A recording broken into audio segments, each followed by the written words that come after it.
Just when I thought everything was over, my consciousness was suddenly pulled back to reality, finding myself drenched in sweat with a racing heart. Chapter 24. An indeterminate amount of time later, the heavy blackness I was swimming in seemed to draw back, letting me claw my way towards the light. I was still surrounded by searing heat, but it was at a more tolerable level, struggling in the confines of darkness. I was afraid of what would happen if I cowled and get away. In the back of my mind, I felt my wolf stirring. As I finally escaped the deep recesses of unconsciousness, my eyes snapped open and I sucked in a breath of air as I adjusted to the dim lighting. My skin was sticky with sweat. I was practically swimming in it. Heart pounding. I glanced around nervously. I was in my room and it was dark outside. I could see a glimmer of moonlight trickling in through my partially closed blinds. My sweltering body was wrapped in blankets and I weakly struggled, attempted to pry my sweaty skin from the fabric. Slowly, the recent events were coming back to me: the purge, Gabriel's moonlit, bathed face, the blood sharing, and then the darkness.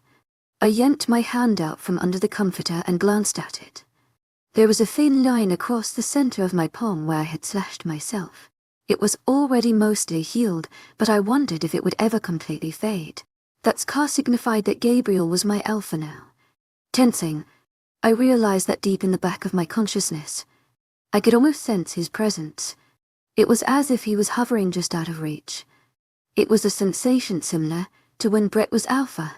The thought made me nervous. Gabriel could talk to me whenever he wanted. My heart began quickening its pace and my wolf paced with excitement as I thought about hearing his husky voice inside my head. Adjusting my position, my eyes roamed the room again. How long had I been out? It was still dark, so perhaps it had only been a few hours. I felt marginally better than before. There was still a lingering itch under my skin, but it was bearable and not nearly as excruciating. There was a loud creak outside my room and the door opened, revealing my disheveled father. His eyes flashed with relief when he saw me and he hurried over. He breathed, putting a cool head on my hot and sticky forehead. How long have I been asleep? My voice rasping against my parched throat, and enthusiasm, an entire day. I blinked with surprise as my father grabbed a nearby glass of water and brought it to my lips. Gratefully, I swallowed the cool liquid as he tipped it down my throat, draining the cup completely dry. I studied his face closely. His brows were furrowed with worry and judging by his resigned expression. My father knew exactly what was wrong with me and was hesitant to say it aloud. Dad. Trying to sit up, but he reached out a hand and pressed me back into the pillow. Skylar, you need to rest. His voice was firm, leaving no room for argument. What happened?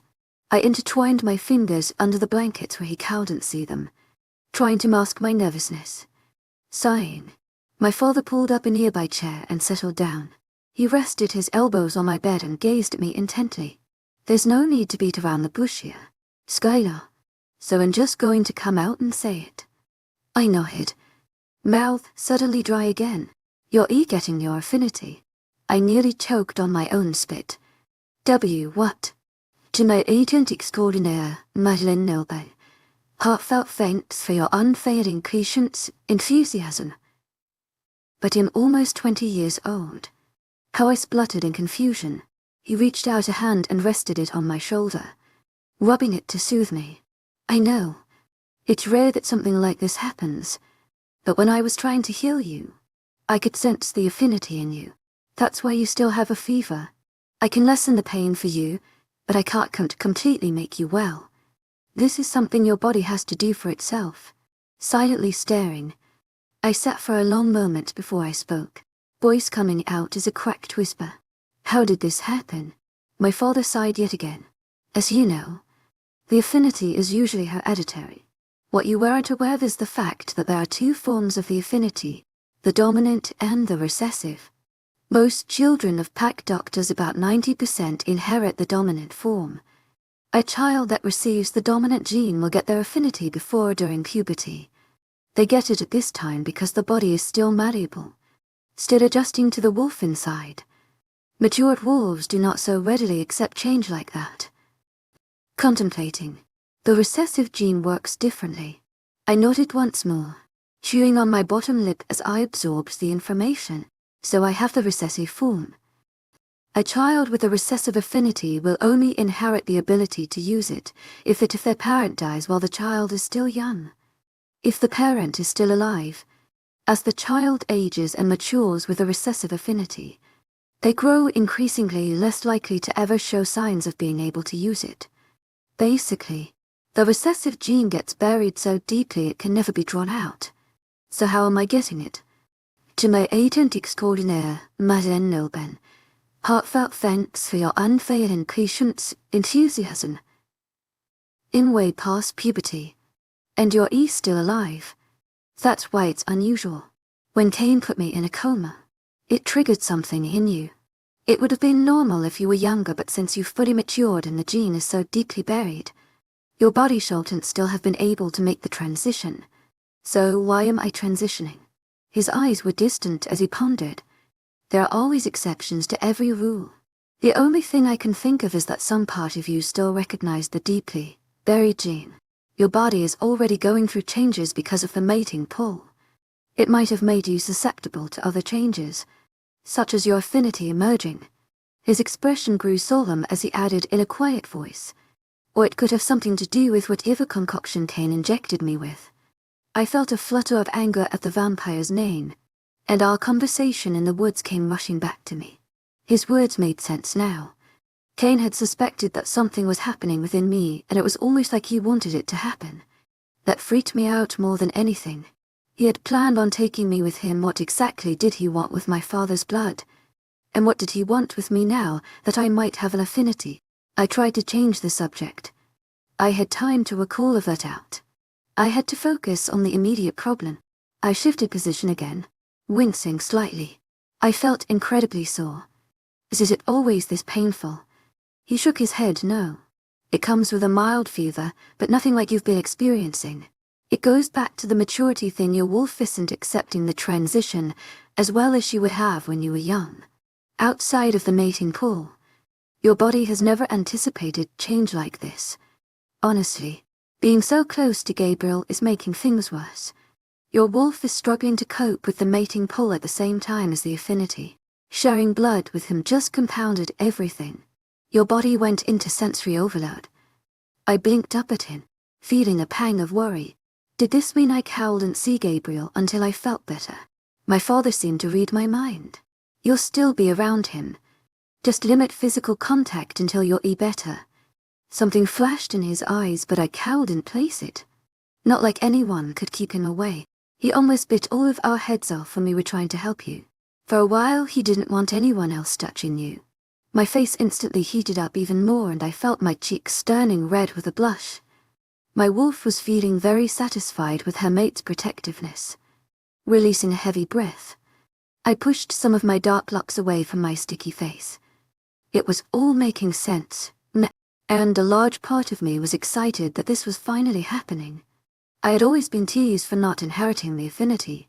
Now I had the chance of being a pack doctor, of being special. I bet our mate will be proud, my wolf said smugly. So when this all ends, they'll be able to use it. Just like that. Like I said, I've never dealt with this before. Hopefully your fever goes away within the next day or two. Normally it only lasts a day, but I have a feeling yours will be more drawn out. After you feel better, I can't try to teach you how to use it. I thought I detected a bit of pride in his expression. For a split second. To my agent extraordinaire, Madeleine Nilben, heartfelt thanks for your unfailing patience, enthusiasm. I could have sworn I saw a flash of worry in his green eyes as well. I've been feeling feverish for a couple of days now. I was just ignoring it. I was going to bring it up, but I wanted to wait until you felt better. His eyes narrowed. You should have told me sooner. You almost gave everyone a heart attack. The typical stern expression was back on my father's face, but there was still a tinge of worry there. What's wrong? My father shook his head.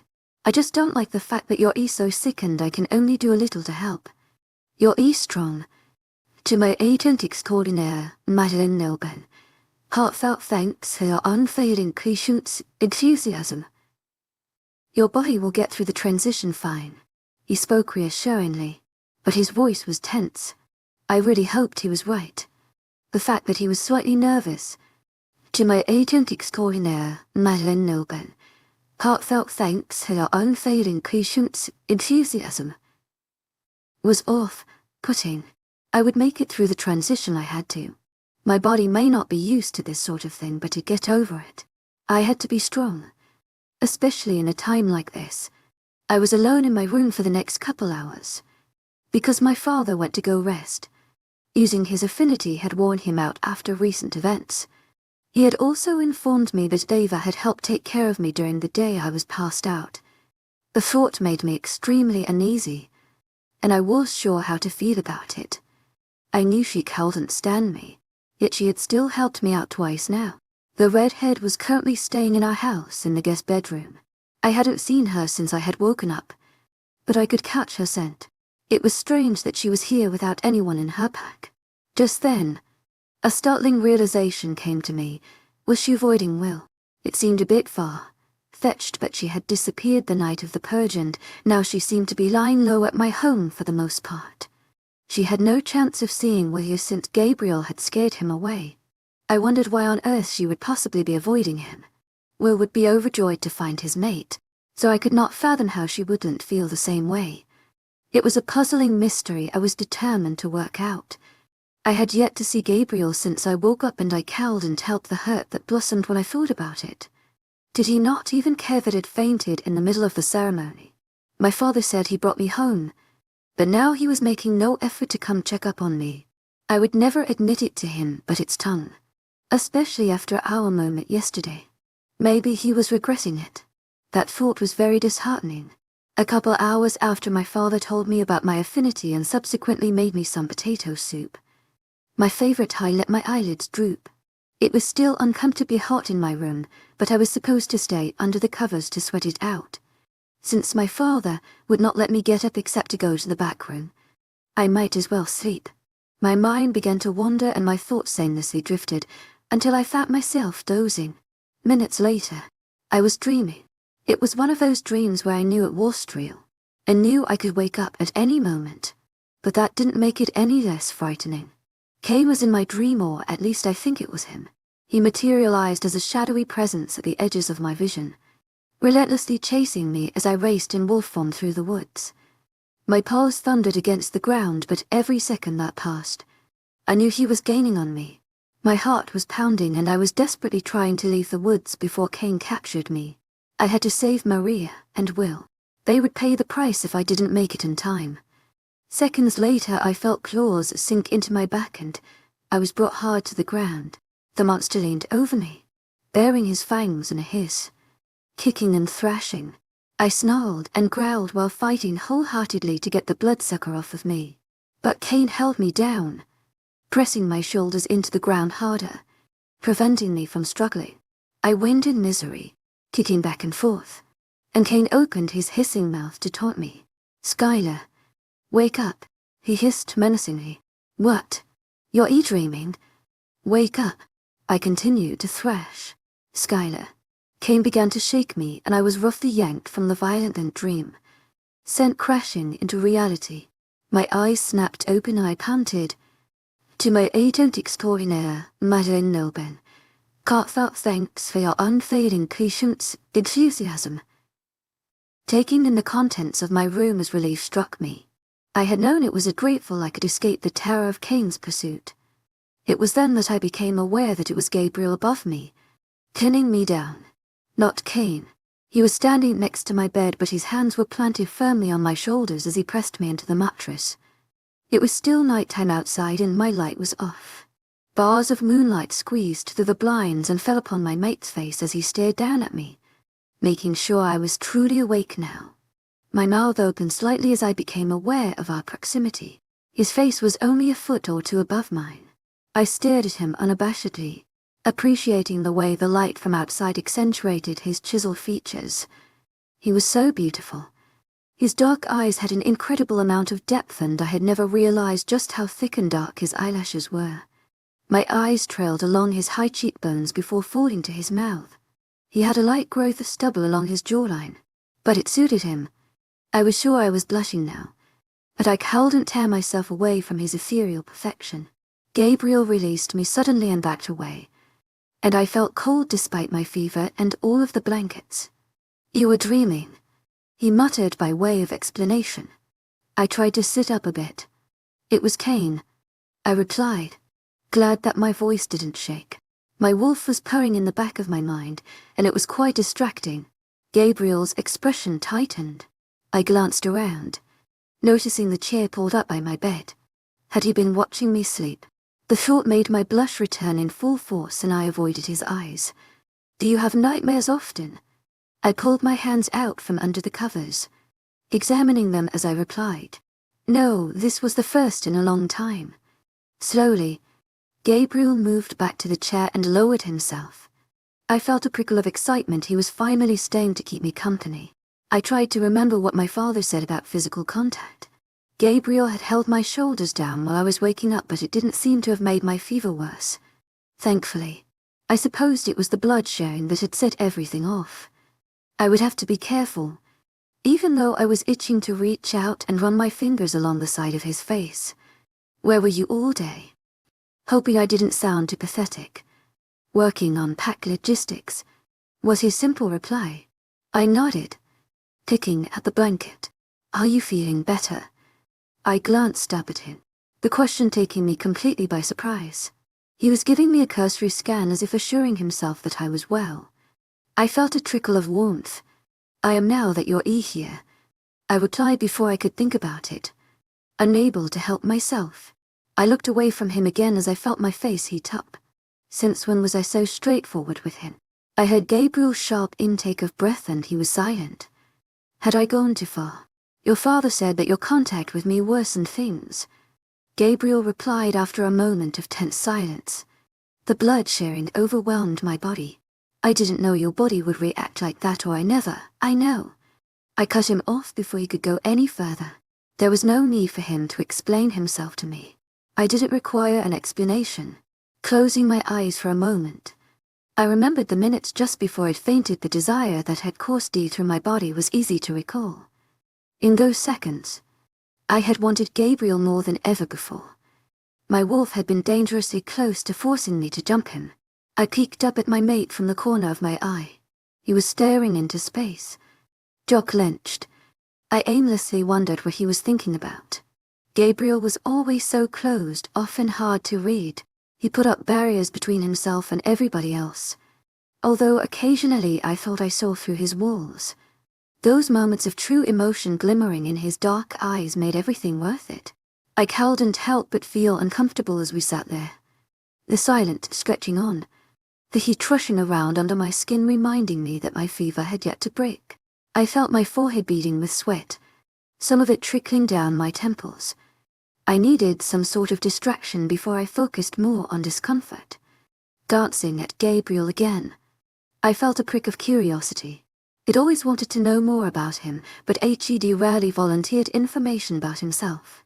Well, here he was sitting next to me and I had absolutely nothing to do but talk with him. I was sure why I was feeling so brave. Maybe it was my body sickness, or Gabriel's proximity, or the fact that I'd up with him pushing everyone away. I knew I needed to make a decision soon. My wolf was constantly reminding me of that and the issue was always hovering in the back of my mind. I kept finding reasons to put it off, but the more I ignored it, the more attached to Gabriel I was becoming. Soon my logical side would have no say in the matter. I would be deciding purely based off of instinct. I wouldn't lie to myself. Some part of me just wanted to follow my instincts despite any potential consequences. Either way, I wanted to know more about the person that was constantly plaguing my thoughts. All of my reasoning combined into a sense of determination, and I shifted my body to face Gabriel. Gabriel, his dark eyes flickered to me, some sort of undefined emotion lingering there. He waited for continue. I just realized something.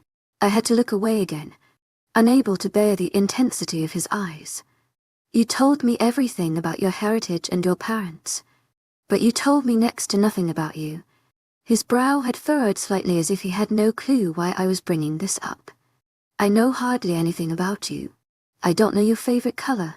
or favorite type of music, or what hobbies you have, or what movies you watch, or what you spent your spare time doing before all of that hell for training. I trailed off, realizing I was rambling. I tried not to squirm where I was sitting.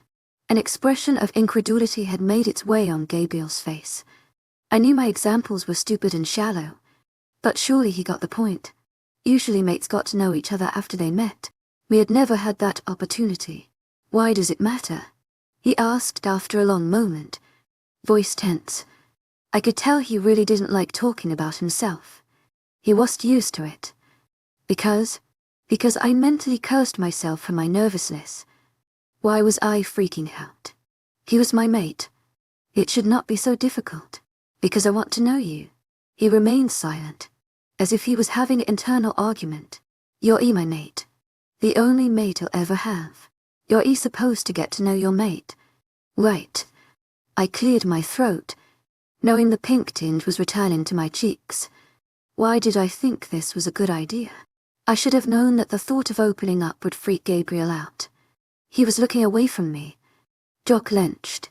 I mean, if you're destined to spend the rest of your life with someone, shouldn't you know them first? It's what normal people do. I know our situation is anything but normal again. I trailed off. Do you honestly not want to know anything about me? The hurt was palpable in my voice, but I didn't try to hide it. Gabriel still seemed so closed off and disinterested. If I cowled and crack his walls, nobody would ever stand a chance. Or maybe he didn't care about me as much as I thought. Judging by the way he was still sitting stiff and silent, I was annoying him. Never mind, I said finally, my voice very small.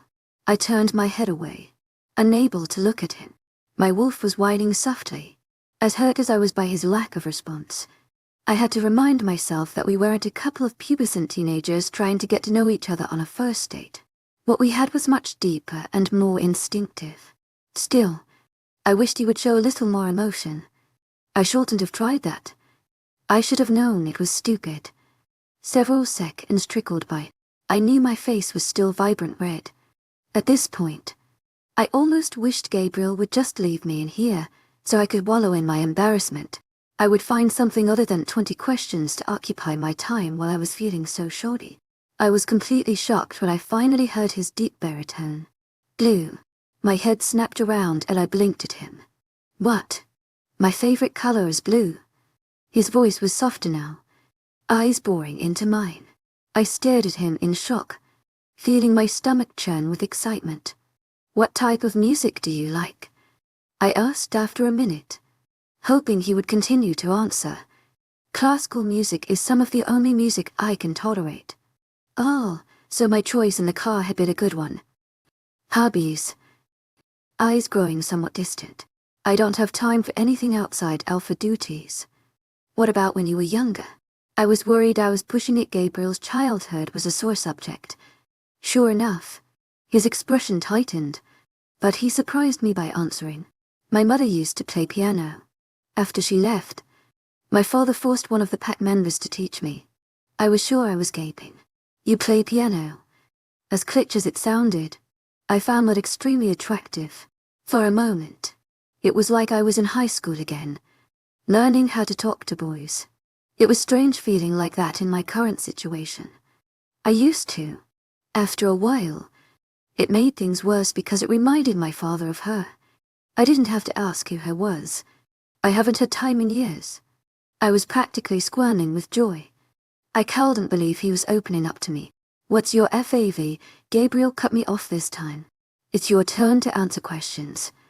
The way Gabriel was staring at me indicated genuine interest. I snapped my mouth shut, feeling my heartbeats increase in frequency. Okay, what do you want to know? Anything. I glanced at him quizzically. Just tell me about yourself. He elaborated. I racked my brains, coming up with absolutely nothing interesting. Gabriel would probably be bored with whatever I had to tell him, but I continued anyways. My favorite color changes every day of the week.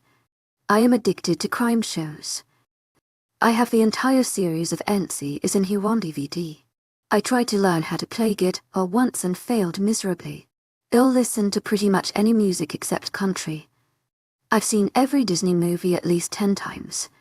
Oh, and I can't stand sauerkraut. I wrinkled my nose in disgust at the thought. I couldn't meet Gabriel's eyes. I knew I was a boring person, and that he thought our whole exchange was trivial. But truthfully it meant a lot to me that we were having a normal conversation in our anything but normal situation.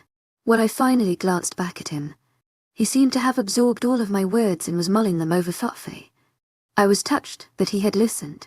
Your turn again. To my agent extraordinaire, Madeline Nilban. Heartfelt thanks for your unfailing patience, enthusiasm. Perhaps sounded a bit too excited, and his expression instantly morphed into the customary guarded one. Favorite TV show? I almost winced again as I asked. I was awful at coming up with questions, but I didn't want to ask anything too serious and make Gabriel uncomfortable. I don't have time to watch Stevie. I was surprised. Well, what about before you were Alpha? Or when you were little? I couldn't picture my hulking, muscular mate as little, although I'd seen the one picture of him as a child. Gabriel frowned. I don't know. I guess I watched Scooby do a lot as a child. I grinned widely at him, remembering my own fondness for the show. I was trying not to laugh at the image of a tiny, black-haired Gabriel sitting in front of a TV and watching Scooby and the gang. I supposed all of that must have been before Rebecca left and everything fell apart. Gabriel was staring at me, taken aback, and I quickly masked my expression with my hand. I didn't want him to think I was laughing at him. Where did you live when you were younger? Before you came here? I decided to risk another question. The Appalachians. He made no effort to elaborate on that. Your turn. Okay, I said tentatively, not liking the serious tone his voice had taken. What was he going to ask? Gabriel looked down then, running one hand through his hair. He avoided my gaze as he spoke, his voice thick with tension. Was there anything between you and your friend? It took me a moment to realize who he was speaking about and my eyes shot open with surprise. Oh, you mean Will? Gabriel didn't respond to my question. He was sitting there, tense, and I could tell he really didn't like thinking about it. No. I mean, I thought I liked him at the beginning of high school. We kissed once and I didn't feel anything. He has always been a friend to me since then. Nothing else. I decided to be truthful, although I felt a pain at the way Gabriel's fist clenched when I said kissed. He looks at you as more than a friend, he said coolly, still avoiding my gaze. I know, but he'll never feel anything other than friendship for him. How can I? The last part came out as nearly a whisper and Gabriel's head shot up as his eyes connected with mine. They were burning with some medley of emotions and I had the urge to reach out and touch him, although I forcibly kept my hands to myself. My wolf growled at my resistance toward our instincts. Gabriel's eyes suddenly glazed over, and I realized he was mentally conversing with someone. I felt a jolt as I pondered the fact that I could contact him whenever I wanted. I too, or any of the Black Mountains pack when I was in wolf form. We were all connected through the Alpha now. Gabriel stood up from the chair, bringing himself to his full height. I have to go check on some logistics for Eli, and I left the papers at Jack's, he said brusquely. I was surprised he was giving me an explanation at all. His eyes from the intensity was gone and I instantly wanted it back.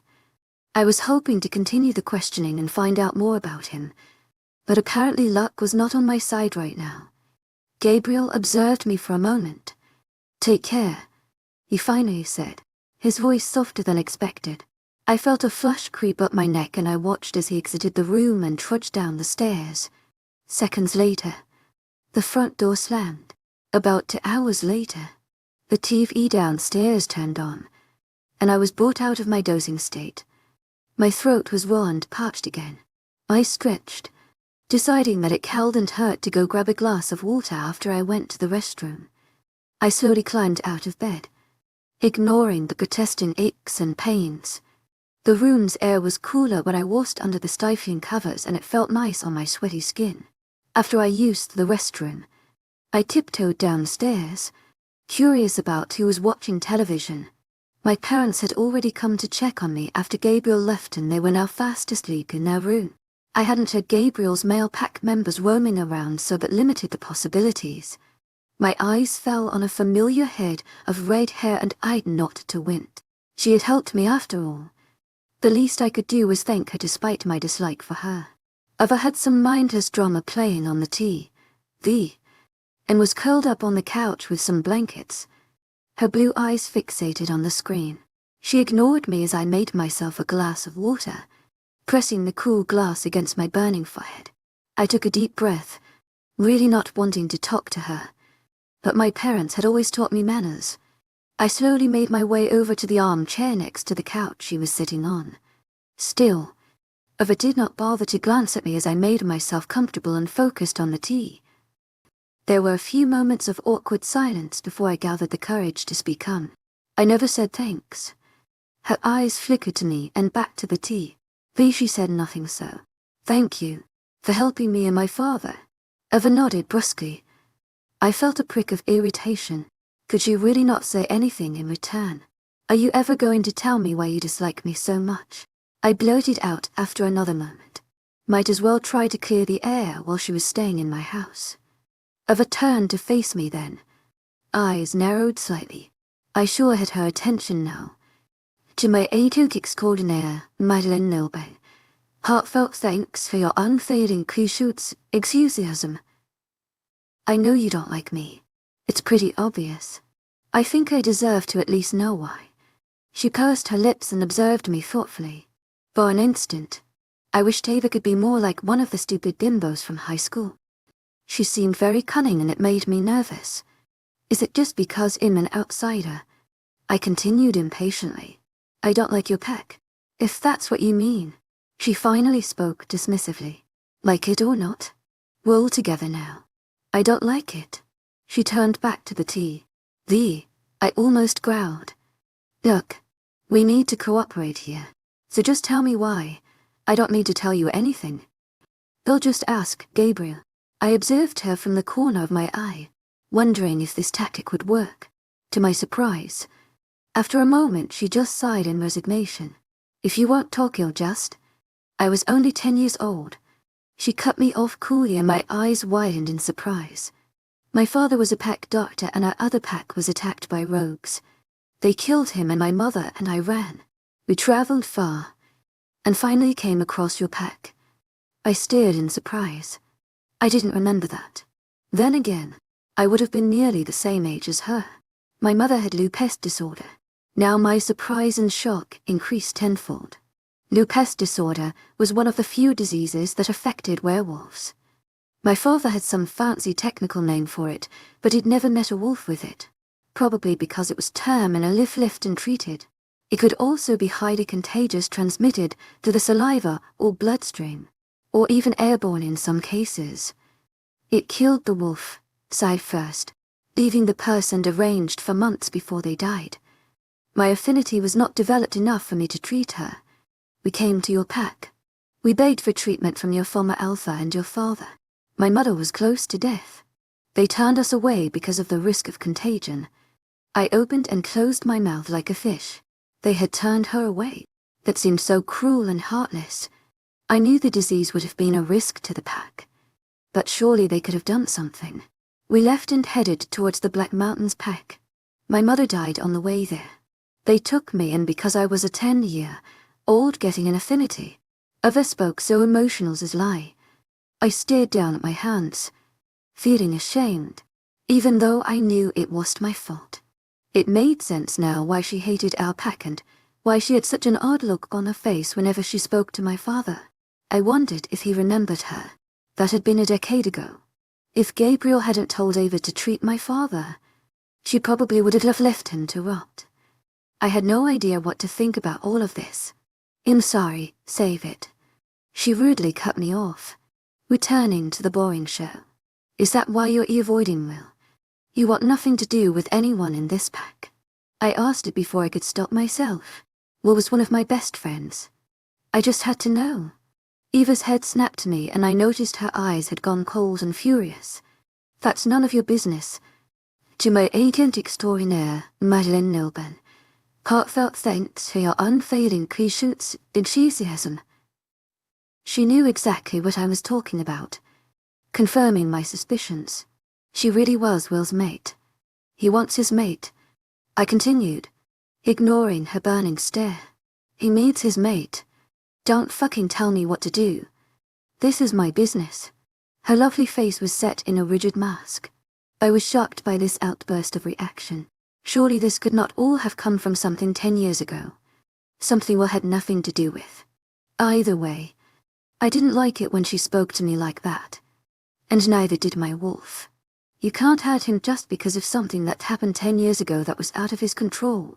Eva stood up, throwing her hands in the air. That has nothing to do with this. She almost looked menacing, the way her shoulders were hunched. I slowly stood to match her, ignoring my aching body. Then what? Yeah, Skylar. You want to know the reason I don't like you? Aside from everything your pack did to me. Her voice escaped her lips in a hiss.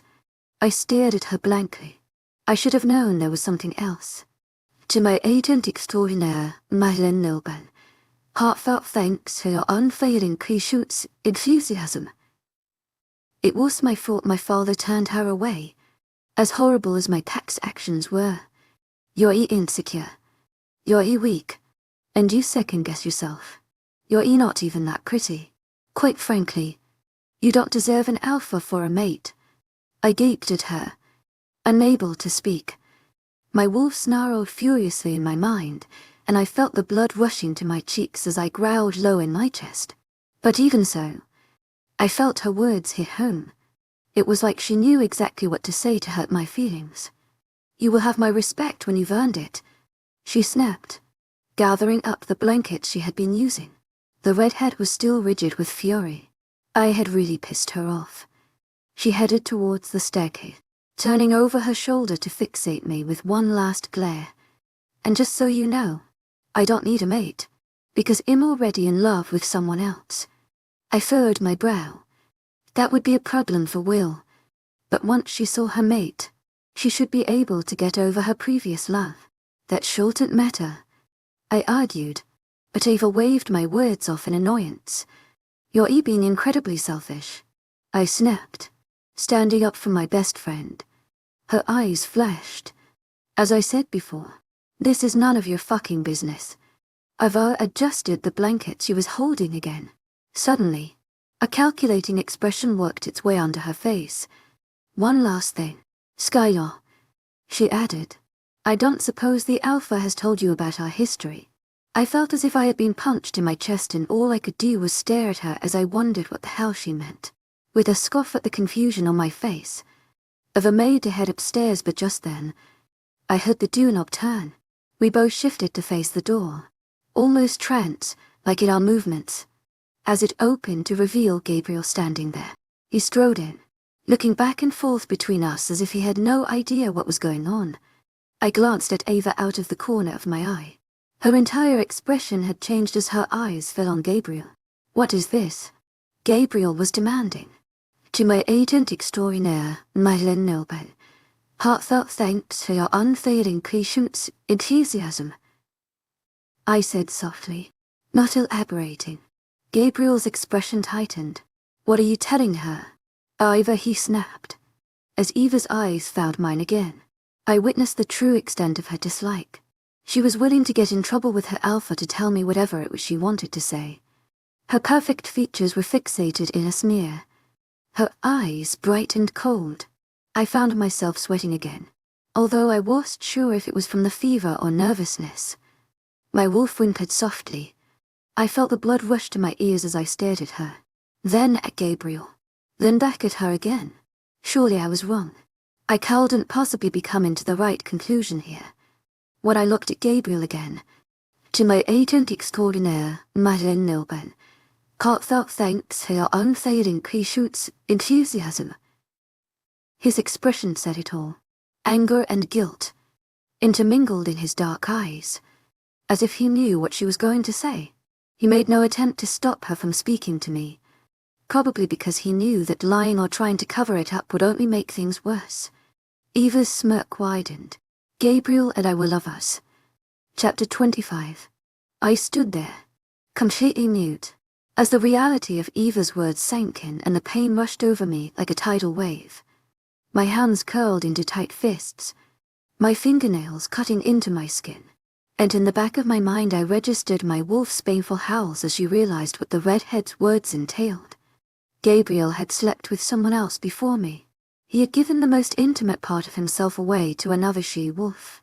Gritting my teeth to fight against a sudden bout of nausea, my eyes found Gabriel's.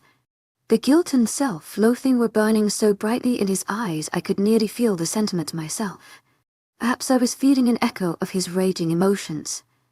I couldn't help the surge of betrayal that emerged. How could he do something like that? With her of all people. Gabriel moved to take a step forward, but I instantly took one backwards to get away from him. Every inch of me felt repulsed. Dimly, I became aware that Eva's eyes were boring into the side of my head. My eyes flicked to her and my rage only intensified at the look on her face. While she was trying to appear indifferent, I could see the smug smirk hovering at the corners of her red lips. And that's when I realized this was what Eva wanted.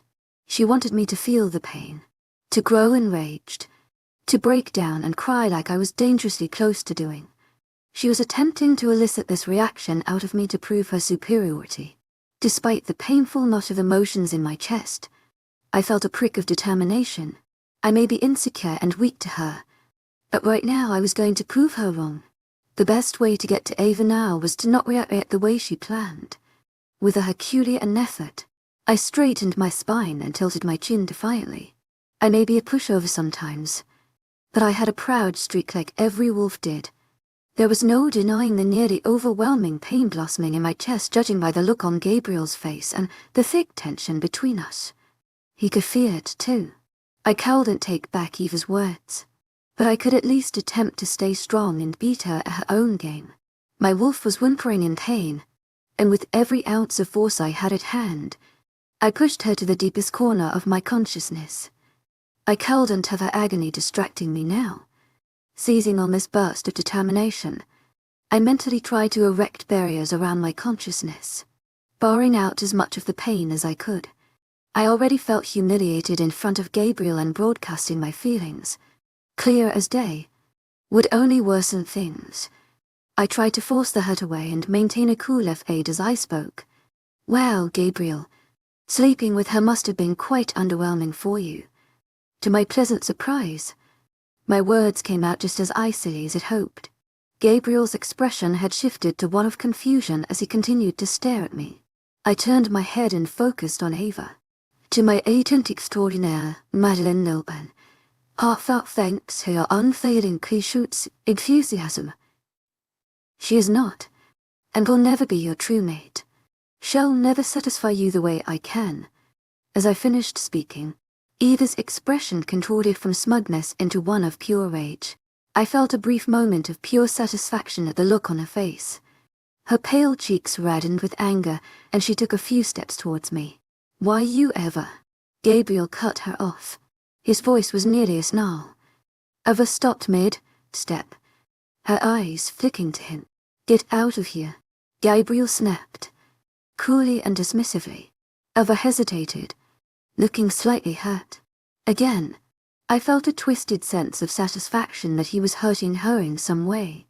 I was normally a vindictive person, but I had never wanted to throttle someone so much in my entire life. My wolf was practically begging me to let her out to tear Eva apart. But I couldn't, because that would just prove that she'd gotten to me. But Eva started, but a threatening growl emerged from Gabriel's chest. I said, "Get the fuck out." He snarled at her and Eva flinched, quickly lowering her head and scurrying towards the door. Before she opened it, "To my agent extraordinaire, Madeleine Nilban, heartfelt thanks for your unfailing patience, enthusiasm." I called after her. I couldn't help myself. "You will never deserve Will as a mate," I said lowly, my voice dripping with venom. A flicker of shock crossed Gabriel's expression, and he turned towards the redhead, who had paused after opening the front door. "You found your mate?" he asked incredulously. There was anger in his voice, and instantly my stomach plummeted. Was Gabriel upset because he didn't want Eva to have a mate because he wanted to have her all to himself? My wolf snarled at the thought. Why, yes, well. She stammered. I had never seen Ava this flustered. I could tell she didn't want to tell Gabriel the truth about Will but didn't want to lie to him. To my agent extraordinaire, Marlene Nilben. Heartfelt thanks for your unfailing patience, enthusiasm. You found your mate and you're sitting around here. Now I was completely confused as to why he was angry. I didn't want to, I never wanted Ava trailed off. Blue eyes wide as she took in Gabriel's livid expression. You're fucking telling me that you found your other half? Your what true mate? And instead you are wasting your time trying to sabotage my relationship with mine. I stared at my mate in disbelief. Now, he seemed furious that Ava was going after Will, while I was glad that this was the reason Gabriel was angry. It completely befuddled me. I had never expected him to be pissed off on Will's behalf. I don't want a mate. Ava replied shrilly. She had backed away until she was standing half out. Half in the threshold. You know that. Ivy always told you that. I thought you understood. Maybe I would have understood once. But now, I know what it's like to find my mate. What it's like to be given a chance. You've been given the most precious thing you will ever have. And you are turning it away for some pathetic and selfish reason. Gabriel's tone was devoid of emotion. His countenance dark and intimidating. I was not used to him being so forthright. I could feel a blush rising on my cheeks as I realized that. In some convoluted way, Gabriel was standing up for me. HED called me the most precious thing. It didn't tease the sense of betrayal I felt, but it proved that he was at least capable of some sort of emotion when it came to me. My wolf was turning circles in my head, the hurt still radiating off of her in waves. I tried to push the thoughts of Gabriel and Dave aside. I wanted to rush up into my room, collapse on my bed, and cry. Perhaps that's what I would have done a long time ago. But not now. I was sick of letting Gabriel's every move get to me so easily. Get out. Gabriel was snapping at Ava, and this time there was a calm edge in his tone as he spoke. The redhead backed away, shooting me a furious glare. But Gabriel slammed the door roughly in her face before she could say anything. The sound echoed in the house. It was a wonder that my parents hadn't woken up. I had a suspicion that they were awake, but giving me some space to deal with Gabriel myself. My heart pounded as he slowly turned to face me. The guilt in his expression was palpable, and I turned away so I wouldn't have to look him in the eyes. I still felt as if I was in a state of disbelief. I had never paused to really think about Gabriel's sexual history, but he had gotten distraught of the mere thought of me kissing was so I had just figured. Well, you figured wrong. My wolf snapped furiously. Don't yell at me. This isn't my fault. There must be something wrong with us. If he would pick her instead. She whimpered. He didn't pick her over us. It was in the past it had to be. I fervently prayed that Gabriel hadn't slept with the redhead after he met me. I didn't think I would ever be able to recover from a betrayal like that. I faintly registered that Gabriel was still staring at me. I could feel an echo of his emotions in my chest, and I tried to push it away. Skylar.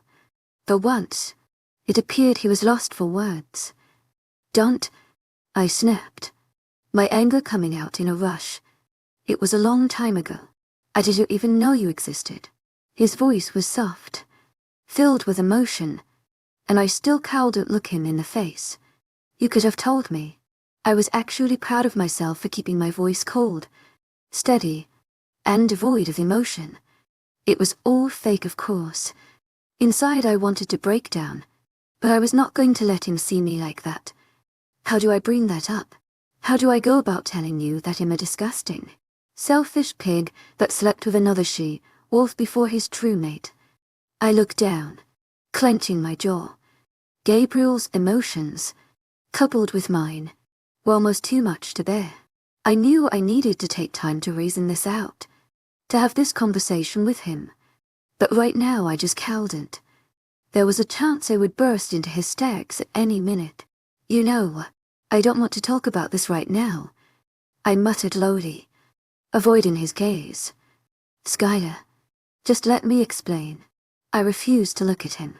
Please, Skylar, just hear me out. Gabriel rarely said please, and I knew it must have meant a lot for him to almost beg. But my knees were beginning to tremble and my wolf was threatening to come out. The hot fever rushing around underneath my skin did not help the situation, and only served to aggravate me further. I did not need this now. After everything that happened, hadn't I been through enough turmoil? Selfish part of me wanted Gabriel to suffer, if even for a moment, the way I had when Ava said those words.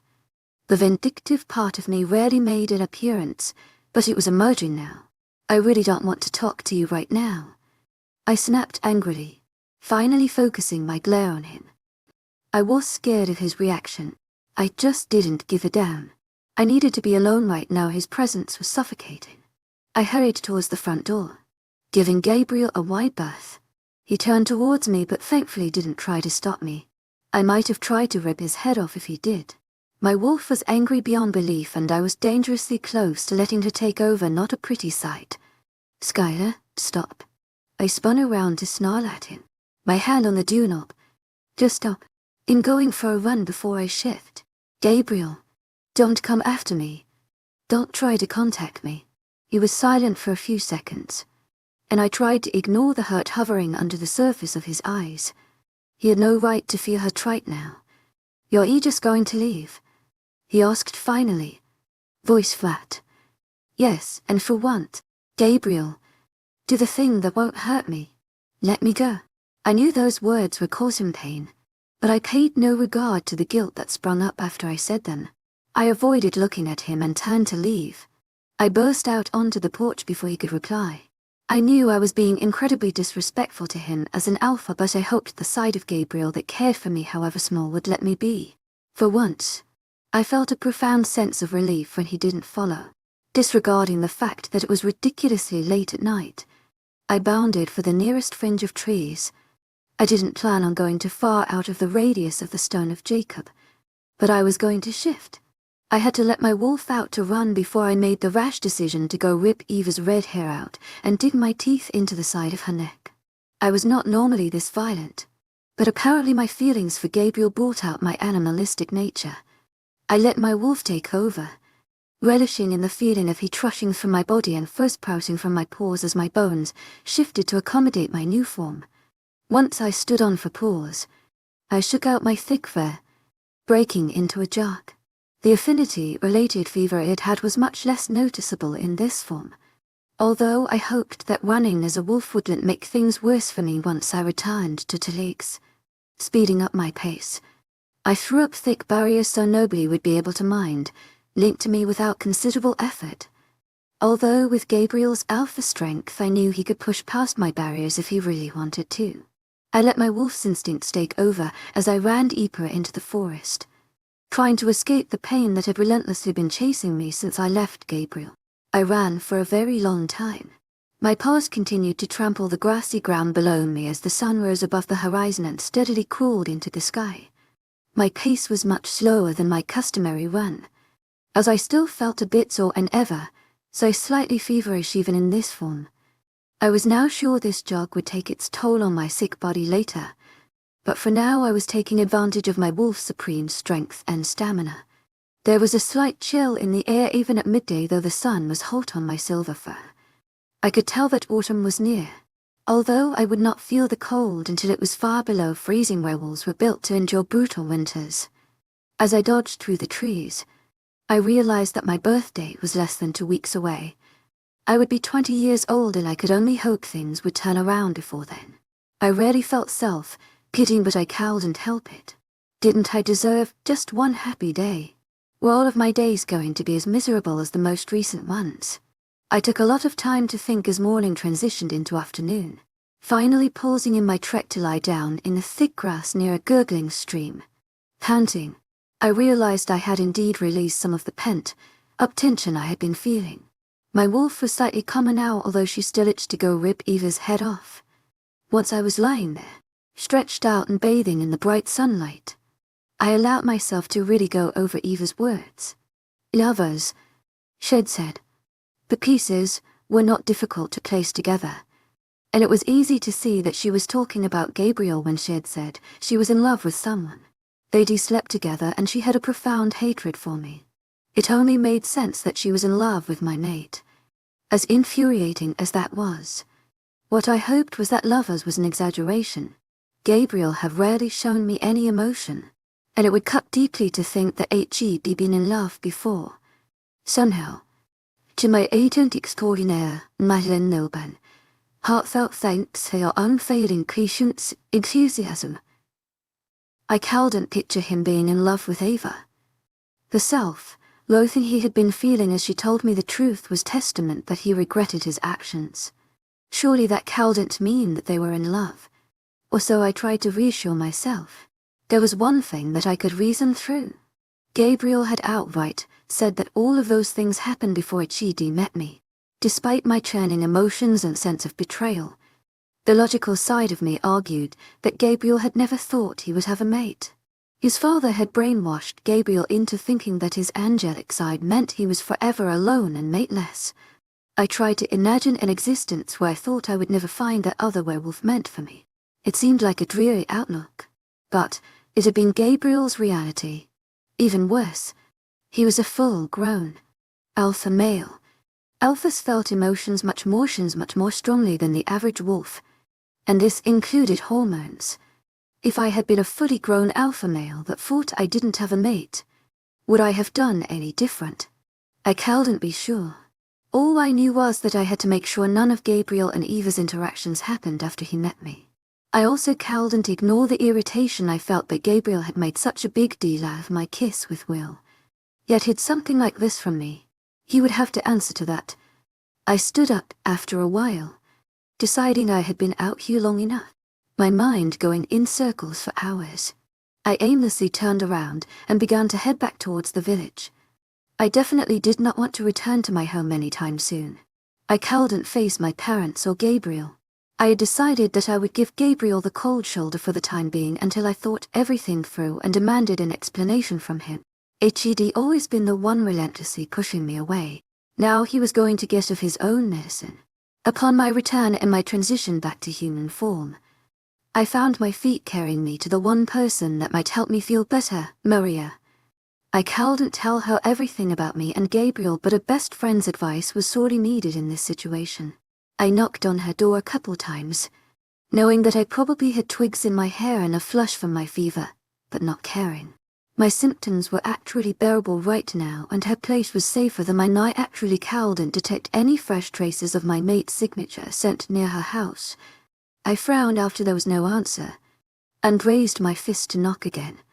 Loudly, I tried to get a glimpse through the window but couldn't see anyone. To my agent extraordinaire, Madeleine Nilban, heartfelt thanks for your unfailing patience, enthusiasm. Are you there? I called out tentatively. I could have sworn her scent was fresh. After one more round of knocking, the door finally swung open, and I blinked in surprise as I took in Marius' appearance. It reminded me eerily of the way Will had looked on my doorstep the other day. Marius' dark eyes were bloodshot, her olive-toned skin pale, and her thick hair was in a bedraggled state. Maria, are you okay? My problems momentarily forgotten, Maria shook her head and stepped aside, allowing me entrance. I closed the door behind me and turned to face her. What's wrong? Her red, teamed eyes met mine. I'm sorry I didn't know you were coming over. I was asleep upstairs. No, it's my fault. I didn't warn you. Do you want me to come back later? She shook her head vehemently before attempting to comb through her tangled hair with her fingers. I need to get up and about. It's just Anna's funeral was yesterday, and my tears have been coming and going since then.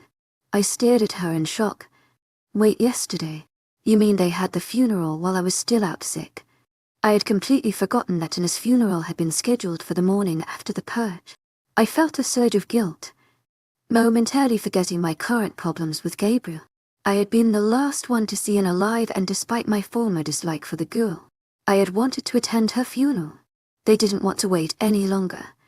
Brett was up and around. I didn't want to leave her body just wasting away in their house. I looked down at the ground, swallowing hard. Now I wouldn't get another chance to say goodbye. I felt a gentle hand on my shoulder. Don't feel bad, Skylar. Everyone knows you were sick and couldn't make it. Brett probably didn't want me there anyway, I replied bitterly. The expression on Maria's face confirmed my suspicions, and I turned away from her. Making my way into their large living room and settling down on the plush couch in front of the television, Maria settled down next to me, still trying to fix her hair. A few seconds passed in silence as I let the guilt briefly consume me. I couldn't believe I hadn't gone to my own packmate's funeral, especially when it was partially my fault she was dead. You were sick. The pack will understand, my wolf piped up, using a gentle tone. That doesn't make me feel any better about it. I felt my wolf's sympathy, but she didn't reply, and Maria's voice broke into my depressing train of thought. I spoke to her after the funeral, thinking of what only led me to Ava, and I tried not to visibly flinch. How did that go? Maria shrugged slightly, but the glum set of her face said it all before she could. He apologized, and at first it was fine. Then he told me that he thinks HE has found his mate. He keeps scratching her sentence at the redhead. Of her aim with Alpha Gabriel, that she's been avoiding him and he can't find her. I gritted my teeth, the anger from earlier rising again in my chest. I replied shortly with my jaw clenched. Maria didn't seem to notice the sudden coldness in my voice. I was okay with it when he was hung up on you, but now it just hurts all over again. Glancing at Maria's crimpling face, I felt a surge of compassion. She had always worn her emotions on her sleeve, except when it came to Will, so it was strange seeing her open up about him. It must have been painful for Maria to think about him having a mate.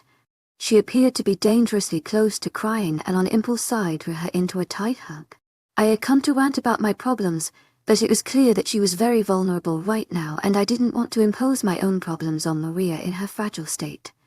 Taking a deep breath, I pushed my issues aside for the moment and just hugged her to me. I heard her sniffling quietly and spoke to break the silence. Why did you never tell me you liked him? I asked softly. I knew he liked you. I didn't want to make our friendship awkward. I just sighed and didn't reply, keeping Maria in my embrace for several moments until she seemed to calm down.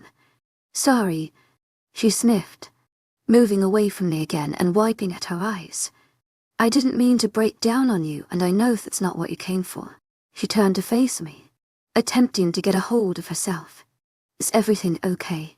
I looked down at my intertwined fingers, avoiding her piercing gaze. Maria always knew when I was lying, but I didn't want to tell her the truth while she had so much going on. It just wouldn't be fair. You know, it's not a big deal. We can talk about it another time. I don't mind. Tell me. Really, it's not an issue. I just wanted a friendly chat. Maria snorted, and I could sense her eyes rolling. You're an awful liar, and you know it. She reached out a finger and poked me annoyingly. Come on, fess up. I huffed in aggravation. To my agent extraordinaire, Madeleine Noban, heartfelt thanks for your unfailing patience, enthusiasm. I'm not going to give you anything else to deal with. I can take it. I need a distraction anyways. Tell me what's going on in your life. I mumbled something incoherent and she prodded me again, causing me to wince. At least she was acting a bit more like her bubbly self. To my agent extraordinaire, Madeleine Noban, heartfelt thanks for your unfailing patience, enthusiasm.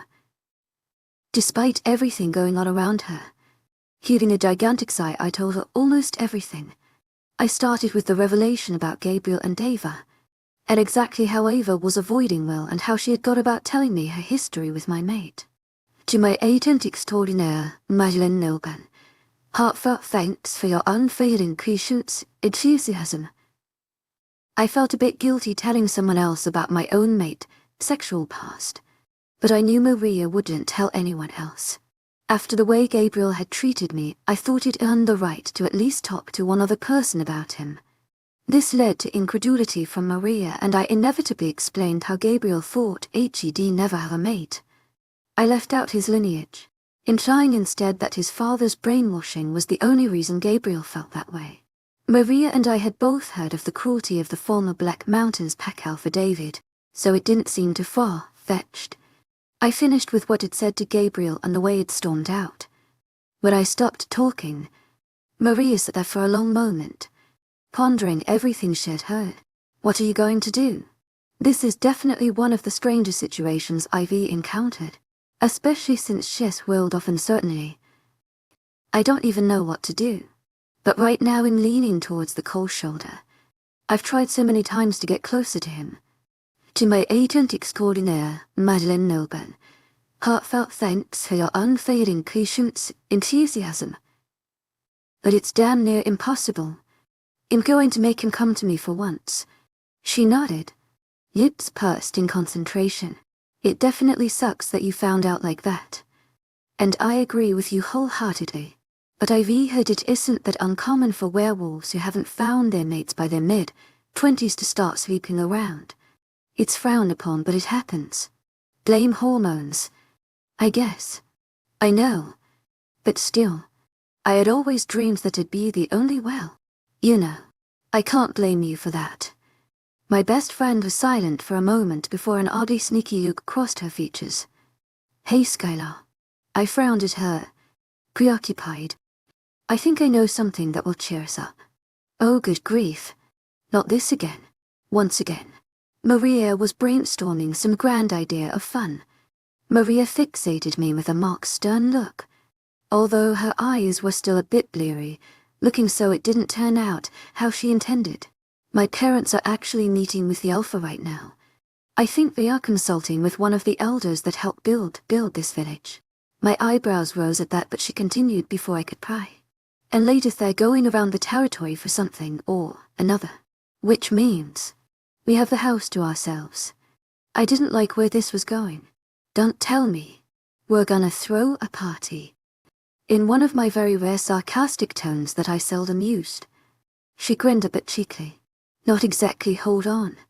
I blinked in mild surprise as she used some of her enhanced werewolf speed to dash towards the kitchen, returning mere seconds later with a large bottle in her hand. Oh no, I muttered, eyeing the bottle of wine with mild trepidation. I don't really drink. Maria, I know, but there's a lot going on right now. I haven't seen you smile in a long time, Skylar, and I think you just need to have a bit of fun. Getting drunk is fun. She stared at me in exasperation. You really did miss out in high school. We're not getting drunk. Anyways, just a little buzzed. I'm just not sure it's the best time. You're always so serious. You take on other people's problems and put everyone before yourself. Just lighten up for a few hours. To my agent extraordinaire, Madeleine Nilben, heartfelt thanks for your unfailing patience, enthusiasm. Almost melancholy expression crossed her features. I was thinking of him before this idea came to me. It's what she would have done in a time like this. Just for a few hours. There's no pack meetings or anything. You won't be missing out. I felt my stomach plummet a bit at the blonde's name. Maria was right and would have taken this opportunity to lighten up. I stared at my friend's hopeful face, thought of everything that had happened today, and sighed in resignation. Werewolves don't even really get affected by alcohol. I mumbled as a last resort. Yes, they do. It just takes us 5 times as much as humans. You'll see. I should have taken a mischievous glint in her eyes as a warning before I agreed. I'm never gonna catch my breath. Voice hoarse from so much yelling. Say goodbye to those who knew me. Maria replied in a shrill singing voice. Boy, was I a fool in school for cutting gin. I tried to imitate the man's voice as closely as possible. This guy's got M scared to death. Maria's deep impression was so comical I almost missed the next line. Hope he doesn't see right through me. Now I really wish that I knew how to swim. With the last word, Maria twisted and fell backwards, landing flat on her back on the couch with a loud giggle. For my part, I continued to stand on the coffee table and point at the screen as Mulan was playing, trying my very best to make my voice imitations possible. Dear man. My gravelly impression caused Maria to burst into another round of hysterics. I was most definitely, indisputably, into it being drunk. The 2 large, completely empty bottles of wine next to me, coupled with 2 beers Maria had found in the refrigerator, were testament to that. Maria had much more to drink than had because according to her, I was a complete lightweight. I could understand why people did this now. The lightheadedness coupled with the sense of not having a single care in the world was a relief after I'd been through so much. My still, bikey body and light fever didn't even bother me in this drunken state. Maria and I were on our second Disney movie and we were making sure to sing along to every word. The world was spinning slightly around me, but I ignored it as I pranced around on the table. I felt brave, as if I could take on the world. In fact, I was pretty sure I would punch that stupid redhead in the face if I saw her right now. Oh, Sky, I don't think I've ever seen you laugh so much. Maria cried giddily, pointing at me in an exaggerated manner. Look at you. You're actually acting like a teenager instead of an overprotective mom. I pouted and glared at her. I do not act like a mom. Yes, you do. Worrying all of the time. Being so not spontaneous and thinking things through you make the rest of us look bad. I opened my mouth to reply, but my attention was caught as Shang returned to the screen. It had the biggest crush on him when we were younger, and I didn't care if he was a cartoon. I was still ogling him. A cheers so dreamy. To my agent extraordinaire, Madeline Nilben, heartfelt thanks for your unfailing enthusiasm. Trying to sway my hips to the song, as I was completely uncoordinated when it came to dancing. I failed miserably, but at the moment I didn't care. My wolf was very subdued in the back of my mind. Some part of me knew I was being irresponsible and did pay for this later. But acting carefree and spontaneous was such a nice change that I didn't worry about the consequences for once. The song soon ended, and I somehow ended up sitting back on the couch, staring at the screen with a dazed expression. The world had tilted on its axis, or so I thought. Maria handed me the bottle of wine she was working on, and I sipped on it aimlessly as the movie progressed. The minutes trickled by and my mind inevitably began to return to Gabriel. In this state of mind, my pain was dulled, but that didn't stop me from thinking about him. Just when we'd had a normal conversation too. I had been so happy that he'd spoken so freely with me. Is my alcohol-induced haze? I couldn't lie to myself. I had been overjoyed. I was worried what that meant. The simplest signals from Gabriel drove me crazy. There was no denying the deep feelings I had developed for him. My reaction to Eva's words only confirmed how attached I was getting. The depth of my emotion was frightening me, especially when I considered the consequences of mating with him. I noticed a strong pressure at the back of my mind, which drew me out of my oddly thoughtful state. Frowning slightly in puzzlement, I pushed it away as we continued to comment on the movie and how good Shang looked without his shirt. After a couple minutes the pressure turned to incessant buzzing and I winced, trying vainly to throw up mental walls. I was now aware that it was someone trying to speak to me, but my thoughts had grown so muddled that I couldn't focus enough to have a mental conversation. After another moment, the voice left my mind. Mary's voice dragged me out of my drunken stupor as the song, "A Girl Worth Fighting For," came on. I stood up in a rush, staggering slightly as I clambered back onto the table. Maria stood up next to me and we began a duet. I could barely remember the words at this point, save for the chorus, but I didn't have a care in the world. I tried to pretend I was Mulan bravely charging into battle.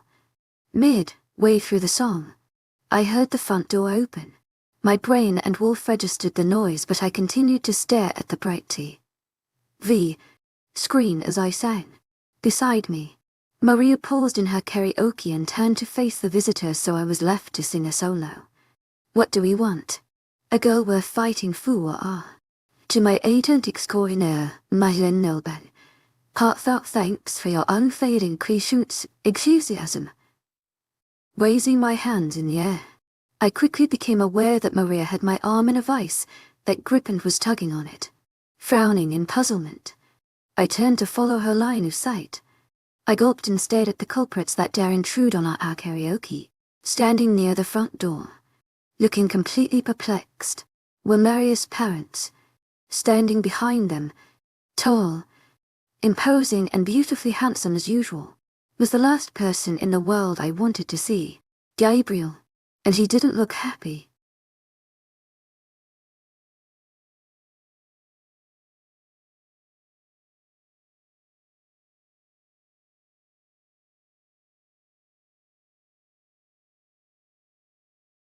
Chapter 26. My eyes flickered between Marius' parents to Gabriel and back again. Normally, I would have been feeling a rush of embarrassment at this point. The alcohol had definitely tampered with my emotions. To my agent extraordinaire, Madeleine Nilben, heartfelt thanks for your unfailing patience, enthusiasm. Because although my logical side knew I was embarrassing myself, enthusiasm, in my drunken state, I didn't care. At this precise moment, I actually found the situation quite funny. "Come on, Dad, Alpha." Maria greeted nearly incoherently. I could tell she was feeling the awkwardness of the situation. Unlike me, she wasn't quite as drunk as I was. "Do you have an explanation for this?" Jack demanded. Gabriel remained silent, eyes boring into me. I realized I was still standing on the table and that a girl worth fighting for had just ended in the background. I fought down the urge to smile because I knew it wasn't amusing, yet the laughter was threatening to bubble up. I cautiously stepped down from the coffee table, swaying slightly as I stood on the ground. The world was merely spinning around me, but I attempted to stay upright so I wouldn't appear as drunk as I really was. My best friend began to stammer, slurring her words a bit. I quickly covered my mouth with my hand so they wouldn't see me grinning. Maria's face was so red with embarrassment that it was hard not to giggle. "We just wanted to loosen up.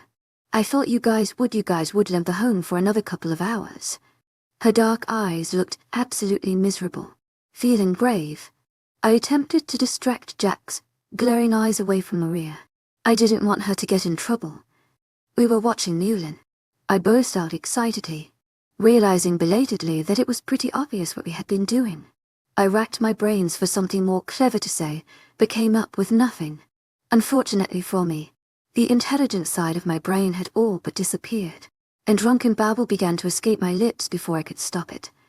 Maria said that I act like a mom, and she wanted to see me smile, and act spontaneous. "We really wanted to look at Shang. I know H is a cartoon character and it's weird, but he looks really good shirtless enough," Gabriel snapped, cutting me off. I frowned at him, not caring if he saw me.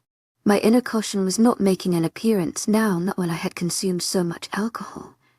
"To my agent extraordinaire, Madeleine Nilben, heartfelt thanks for your unfailing patience, enthusiasm. You know better than this. You're underage for crying out loud, and dragging Skylar into it." Her mother lectured, and Maria shrank down slightly. "We don't even really follow human laws. Mom, so the underage thing is upstairs now," her father commanded. Maria flinched and glanced at me over her shoulder. I blinked at her, bewildered, and opened my mouth to speak, but my brain couldn't conjure up a coherent sentence. My amusement was gone now that my best friend was getting in trouble. She sighed and began to trudge up the stairs. Her mother sang a respectful goodbye to Gabriel before following suit. Jack's stern gaze landed on me, but he didn't speak, instead asking Gabriel's permission to leave the room. I had a bad feeling in the pit of my stomach now seeing Gabriel's expression. He granted Jack's request, staring at me all the while. I shifted from foot to foot, drunken brain scrambling to think of something to say. "I should go home now," was all I came up with, and my words were pretty obviously slurred. Avoiding Gabriel's gaze, I made my way towards the front door. Before I could get there, Gabriel shifted position and stood directly in front of me. "In walking with you, I can find the way to my own house. I've made the trip from here like a bazillion times." I was pretty sure bazillion wasn't a word, but hopefully he got the point. "You're drunk. I'm not letting you wander around," I huffed, knowing I would not win this argument, especially in my drunken stupor. I shook my head a bit, trying to clear it of the fuzziness, but that only made the world shift around me, so I immediately stopped, trying not to let my dizziness show. I followed Gabriel as he turned around and opened the front door for me. "And they say chivalry is dead," I said loudly as we exited the house. Gabriel gave me a very strange look. "What?" I demanded defensively. I really was not thinking at all before I spoke. I realized I had no filter right now. "You're really drunk," was all he said as we strode across the porch and began walking towards my house. I turned my head to look at him. It was dark out, but the light from nearby houses illuminated his profile. Gabriel's jaw was set, his eyebrows furrowed. It was the same look he had given me upon first seeing me in Maria's house. "Are you mad at me?" I asked bluntly, the alcohol making me braver than usual. Slight surprise overtook his features and Gabriel's eyes flicked to me. The silence stretched out for a few seconds before he spoke. "No, I just did not like being ignored." "When did I ignore you?" I frowned slightly. "Oh wait, you mean all day today? Well, honestly, you deserved it because no. Not then." He cut me off. "I mean an hour ago when I tried to mentally contact you." Oh, that's what was going on in my head. I wondered. Once again, the words were escaping my mouth without any sort of thought process. I could tell my wolf was irritated at the immature way I was acting, but it was easy to ignore her in my current state. Gabriel sighed and said nothing for a long moment. Our light footsteps seemed unusually loud, with a tense silence between us. I glanced up at the sky, admiring the bright stars as we walked. I was mostly managing to walk in a straight line, although the faint dizziness would not subside. I didn't mind it though. I felt courageous and almost fever-free, and my heart was taking like it had been all day. I could understand alcohol's appeal now. "What did you do all day?" Gabriel asked tersely. I glanced at him again, having to squint slightly to focus on his face. There was an edge in his voice as if it was a loaded question. "Oh, you know, hung out with a bunch of guys," I remarked flippantly, grinning at my own brilliance. That would teach him to ask cryptic questions. I thought I heard a growl, low in Gabriel's throat, and he spun to face me as he halted his stride. I stopped too, stumbling slightly. "Not funny, Skylar," he said with thinly veiled irritation. "Relax. I was just joking." Some distant part of me felt irritated that he was playing Mr. Possessive when HED had sex with another she-wolf. Before me, I knew, but it still hurt although the pain was dulled for the moment. "This isn't a joking matter," was Gabriel's snappish reply. "Calm down. To my agent extraordinaire, Nylin Nilben, heartfelt thanks for your unfailing patience, enthusiasm." Feeling a burst of annoyance, the alcohol spurred me on, the fuzziness in my brain preventing me from really thinking my words through. "I would never do. I am faithful to my own mate." My tone was incredibly bitter. A very visible expression of hurt flitted across Gabriel's features and he turned away, touching his shoulders. My sense of compassion kicked in and I felt a prick of guilt, which caused me to make an attempt to lighten the mood. I knew I shouldn't have said that. Again, the drunken babble began to emerge as I tried to think of anything to take that expression off of his face. "Besides, you're way hotter than any guys here." "Really, Skylar? That's what you came up with?" I was sure if it was my conscience or my wolf speaking. Gabriel's face was absolutely priceless as he stared at me in open incredulity, as if he couldn't believe I was saying something like that. "You're even hotter than Shang.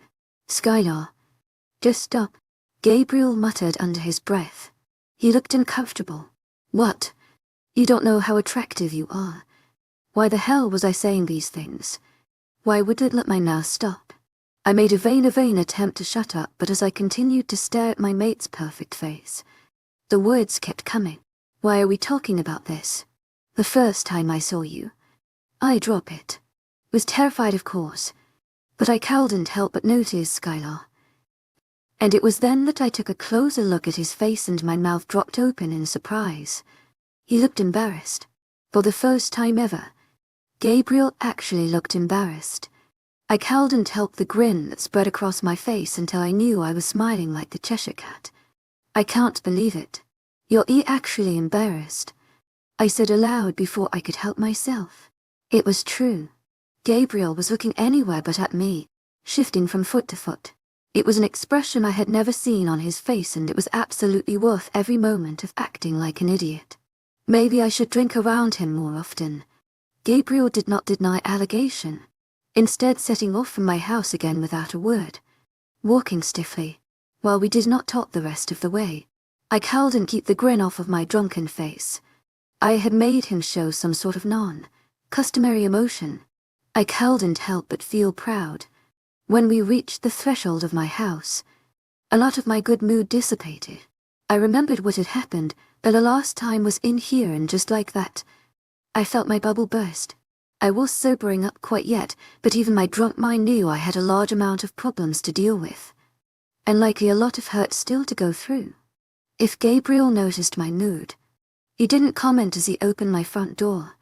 I couldn't help but openly goggle at the way his muscles tightened and shifted as he moved. I felt a sudden rush of desire, and I had to quickly turn away. Cheeks tinged pink. I knew that in this state of mind I was greatly at risk of acting on my hormones, so I would make sure not to have any more inappropriate thoughts. I observed my house's contents with forced curiosity, as if it had never been here before, keeping my eyes far away from Gabriel's muscular frame. Thankfully, nobody was home. I had no idea where my parents were, but it was only about 10 o'clock, so perhaps they were out running or spending some time alone together. Gabriel's packmates, except for Ava, had left to return to the Black Mountains pack now that the emotions were slightly more settled here. My pack still had some adjusting to do, but at least nobody was launching themselves at my mate. Gabriel stopped at the foot of the stairs and turned to face me as I eyed the stairs dubiously. I hoped I could make it right now with my increased clumsiness. "Do you want me to come up? Can you make it up those stairs?" And I blinked at him in surprise. It was a surprisingly considerate request from him, and I felt a little warmer. I desperately wanted to say yes, and my wolf was relishing the thought of having him in my bedroom while we were alone. But then my thoughts drifted to the events from earlier, and I remembered what Ava had said, and the fact that she could walk in at any moment if she was still staying here. Is Ava sleeping here still? Completely ignoring his question, instead making my way cautiously up the first couple steps so he would know I could make it without his aid. I had to know about Eva's situation that was more important. I absolutely didn't want her here, but if Gabriel did, he tightened and he shrugged. "Haven't seen her. I don't want her back here. To my agent extraordinaire, Madeleine Nilben, heartfelt thanks for your unfailing patience, enthusiasm." My words coming out much more vehemently than it intended. Gabriel's dark eyes bored into mine. The intensity in his expression was almost unnerving. I itched to reach out and run my fingers across his smooth skin, and I folded my arms behind my back to prevent myself from acting on my impulses. "I promise you, Skylar, I never had feelings for her. It never meant anything." I looked down, some of my hair falling forward to obscure my face. My happy-go-lucky drunk state was gone, and now I just felt morose and depressed. Was that? Perhaps I just needed sleep. "I don't want to talk about it," I muttered, feeling a lump in my throat. Just like that, I felt like I couldn't be around him any longer. I was dizzy and my energy was severely depleted now. I just wanted to crawl upstairs and pass out. I began to head that way, taking the steps very slowly, but I stopped abruptly when something strong wrapped around my forearm. I spun backwards a bit, glancing down. Gabriel's hand rested there, sending warm tingles shooting up and down my spine. He was looking at me with that same intense expression. "I know you're drunk and tired, and I know you're angry with me. I don't expect you to talk to me now, but I need to explain myself. Just give me a chance." I hesitated, even though I already knew I would cave in. I just couldn't stay away from him, and I really wanted to hear his explanation. "Please." His voice lower now, knowing Gabriel almost never said please. I nodded. "Okay," I said softly, realizing he truly did want a chance to explain his motives for sleeping with Ava. Gabriel released my arm and stepped back. "I'll give you some time while I take care of a few things, but I'm going to find you soon. Then we'll talk." I nodded again. Mutely, my wolf itched to close the distance between us and hug him. She was so forgiving of Gabriel's actions. Normally I was the more patient, compassionate one, but when it came to Gabriel, my wolf was a complete pushover. She was absolutely crazy for him. Gabriel made his way towards the front door again, but I could only stand there on the step, staring after him and feeling a bit bereft after he walked away. "You're either one who wants him to leave," my wolf chided, though there was no real venom in her voice. She just sounded sad. "I don't want him to leave me. I'm just not ready to talk about it yet." "No, you're either drunk to talk about it, and you don't trust yourself with him," she said wisely. "To my agent extraordinaire, my noble. Hearts out saints, your unfading patience, enthusiasm." "Okay, those reasons too. The mating bond is natural for us. Why can't you just give in?" I didn't bother answering, instead brushing my teeth very quickly before changing and climbing into my bed. As my drunkenness was slowly subsiding, I felt the heat of the fever returning. I quickly stripped off the stifling covers. I knew my wolf had a point. I was wasting time and I needed to decide what I was going to do. I had no more time to lose. As soon as Gabriel told me everything, it would all be out in the open, and it would rest on my shoulders. I could only hope I would make the right choice. I didn't see Gabriel again until 2 nights after my drunken episode. The first morning afterwards, I woke up with a pounding headache and a severe case of nausea. Now I could understand some of the drawbacks of alcohol. I lay in bed for a while, lamenting my poor choices as my still, present fever and my hangover symptoms combined to make me feel altogether unpleasant. Worse, my parents had heard about the whole thing from Mary's parents, so I had to sit and endure a lecture while I felt like I was going to throw up.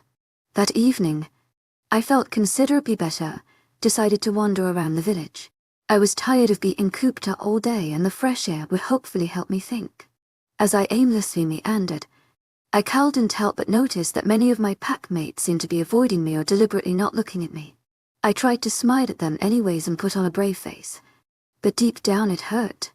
I knew it probably had something to do both with my involvement with Anesth and my relationship with Gabriel.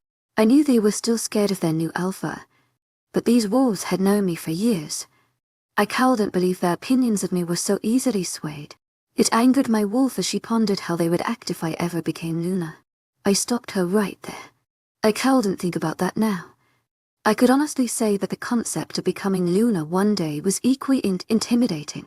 Part of me relished the thought of having such a powerful position in the pack, and my sense of pride encouraged the notion that I would do a great job. However, the smaller, insecure part of me couldn't help but wonder if I was strong enough for the position. I sure as hell didn't think I was worthy of being Luna. I gritted my teeth, feeling a new surge of determination to prove her wrong. By the next morning I had learned that Gabriel had gone to meet with Eli halfway between pack territories. Even so, I knew he was back by now, and I still hadn't seen him. I spent the majority of the day in the building that was built especially for training in human form. It had punching bags, weights, and the like. I had always scoffed at this, thinking I was plenty strong in human form, but my fight with the vampires had made me realize just how vulnerable I was when I couldn't shift. I would be prepared next time. My fever made my moves more sluggish, but I kept at it for a couple hours until my body ached so badly I didn't think I could take it anymore.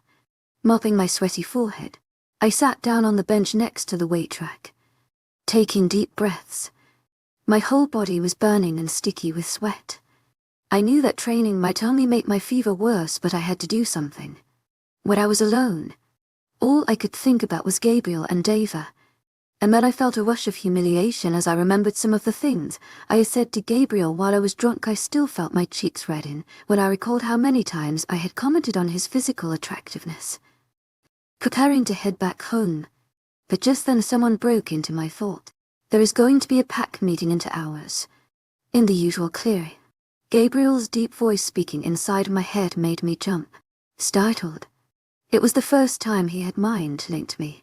I knew he had probably sent that message to the entire pack simultaneously, but I still couldn't help the butterflies that erupted in my stomach. Hearing him in my mind like that just felt so intimate. I knew I was blushing, and quickly hurried out of the building before I could feel any more pathetic. I was very tempted to send him a mind-link message in return, however. I knew it was customary to respond to a pack-wide message, so I resisted the urge. Still, I couldn't help but briefly consider what it would be like to be fully mated with him and able to sense his every emotion at will, communicating mentally with him with minimal effort. I would not deny that I liked the idea. A little less than 2 hours later I sat in the clearing. Maria sitting next to me and grumbling about how her parents had lectured and grounded her. I went sympathetically, blushing when she began to remind me exactly how much of an idiot I made myself out to be. I blamed it on the alcohol and fever. Thinking of my fever, I realized that it was very slight now, hardly noticeable. I was feeling a lot stronger. Perhaps that workout today had helped, as miserable as it had been. Don't forget when you told my parents and the Alpha how dreamy you thought Shang was. She was giggling almost maniacally. My cheeks reddened further. Oh, Maria, I managed to do worse than that while Gabriel was walking me home, I replied morosely. To my surprise, Maria didn't ask what embarrassing thing I did. Her face suddenly grew serious and she examined me. So about the whole lever thing. Had you talked it out? I shook my head no. He said he'd find me soon though, because he wants a chance to explain himself. Her expression was contemplative but she didn't get to respond as Will plopped down on my other side, sounding glum as he greeted us. I noticed that Maria stiffened but managed to still say hello. What's wrong? I asked him, already knowing what he would say. It's just I smelled my mate, Skylar, at the purge. Remember? And now I can't find her anywhere. Sometimes I catch her scent and follow it but then she's gone. It's like she is avoiding me. I think it's that redhead that the Alpha brought with him. I chewed on my lip, wondering how much I should tell him. Yeah, her name's Ava. She has a lot of issues I don't care. She's still my mate. The only one I have. Impending take her and all of her issues. Will replied desperately, ripping grass out of the soil viciously as he spoke. I looked down at the ground, unable to respond to that. I suddenly felt chastised even though Will's words were directed at me. To my agent extraordinaire, Madeleine Nolban, heartfelt thanks for your unfailing patience, enthusiasm. I was the one having trouble accepting Gabriel even though I desperately wanted to. Will would think I was a coward if he knew. Perhaps I was a coward. Seconds later Gabriel arrived, and my eyes inevitably found him as he climbed up to the wooden platform to address us. He looked glorious as usual and my eyes scanned every inch of his face and body. It just wasn't fair how physically perfect he was. How on earth was I supposed to resist that? The purpose of this meeting is to update you all on our progress on combining the 2 separate packs. As you know, the more stretched out a pack's territory is, the more vulnerable they are. Jack and some of your elders have worked with me on the logistics of combining the 2 groups. Right now, our predominant idea is to build a 3rd village in the location of our former semi-annual meetings. This is an ideal area because it is in the middle of the territory. I do not expect all of you to relocate to this new village. I will live there, along with the betas, senior warriors, and a pack doctor. It will make it easier for us to manage things from the middle instead of one end or the other. His eyes roved over the pack, my face burning as they hovered on me for a few seconds before moving on. Think of it almost as a center of operations for the pack. If any of you want to move to the new village, you will be allowed. We have plenty of wolves available to help construct the new village along with installing the water and electrical systems. If we contact... He began to explain some of the more technical issues, most of which were over my head. However, I knew that a few of the wolves that had built our pack village could help with the construction of the new village. Werewolves did have extended lifespans. To my agent extraordinaire, Madeleine Nolban, heartfelt thanks for your unfailing patience, enthusiasm. The average werewolf lived to be over 100. Once a werewolf was fully grown and matured, which usually happened in the mid to late 20s. The body's aging process slowed. We still aged, just slower than humans did. Overall, I thought it was a good idea, or the best we had for now. Although I couldn't help but wonder where I would live. Would Gabriel want me with him in his new house? I was surprised he was willing to move out of the old one in the Black Mountains pack, although it likely held a lot of unpleasant memories of his father. After we were dismissed and we stood up, I noticed something next to me. Will had stiffened completely and his eyes were fixated on something across the clearing. My eyes followed his line of sight until they landed on a slender, red-headed figure Eva. She was standing in the shadow of the wooden platform, mostly hidden, and facing away from Will. I felt a surge of anger as I realized she was still avoiding him even at pack meetings. I watched in complete disgust as she turned away from the platform and began to stride into the forest. Gritting my teeth, I turned to Will. I began, but I never got the rest of the words out, because Will instantly leapt into action, dashing across the clearing towards the place Ava disappeared. He shoved fellow packmates out of the way as he desperately chased her, vanishing into the forest mere seconds after she did. Apparently he was determined not to let her get away again. I could only stare at the fringe of the trees, not sure what to think. Will deserved happiness, but I wasn't sure Ava would ever be worthy of him. Skylar.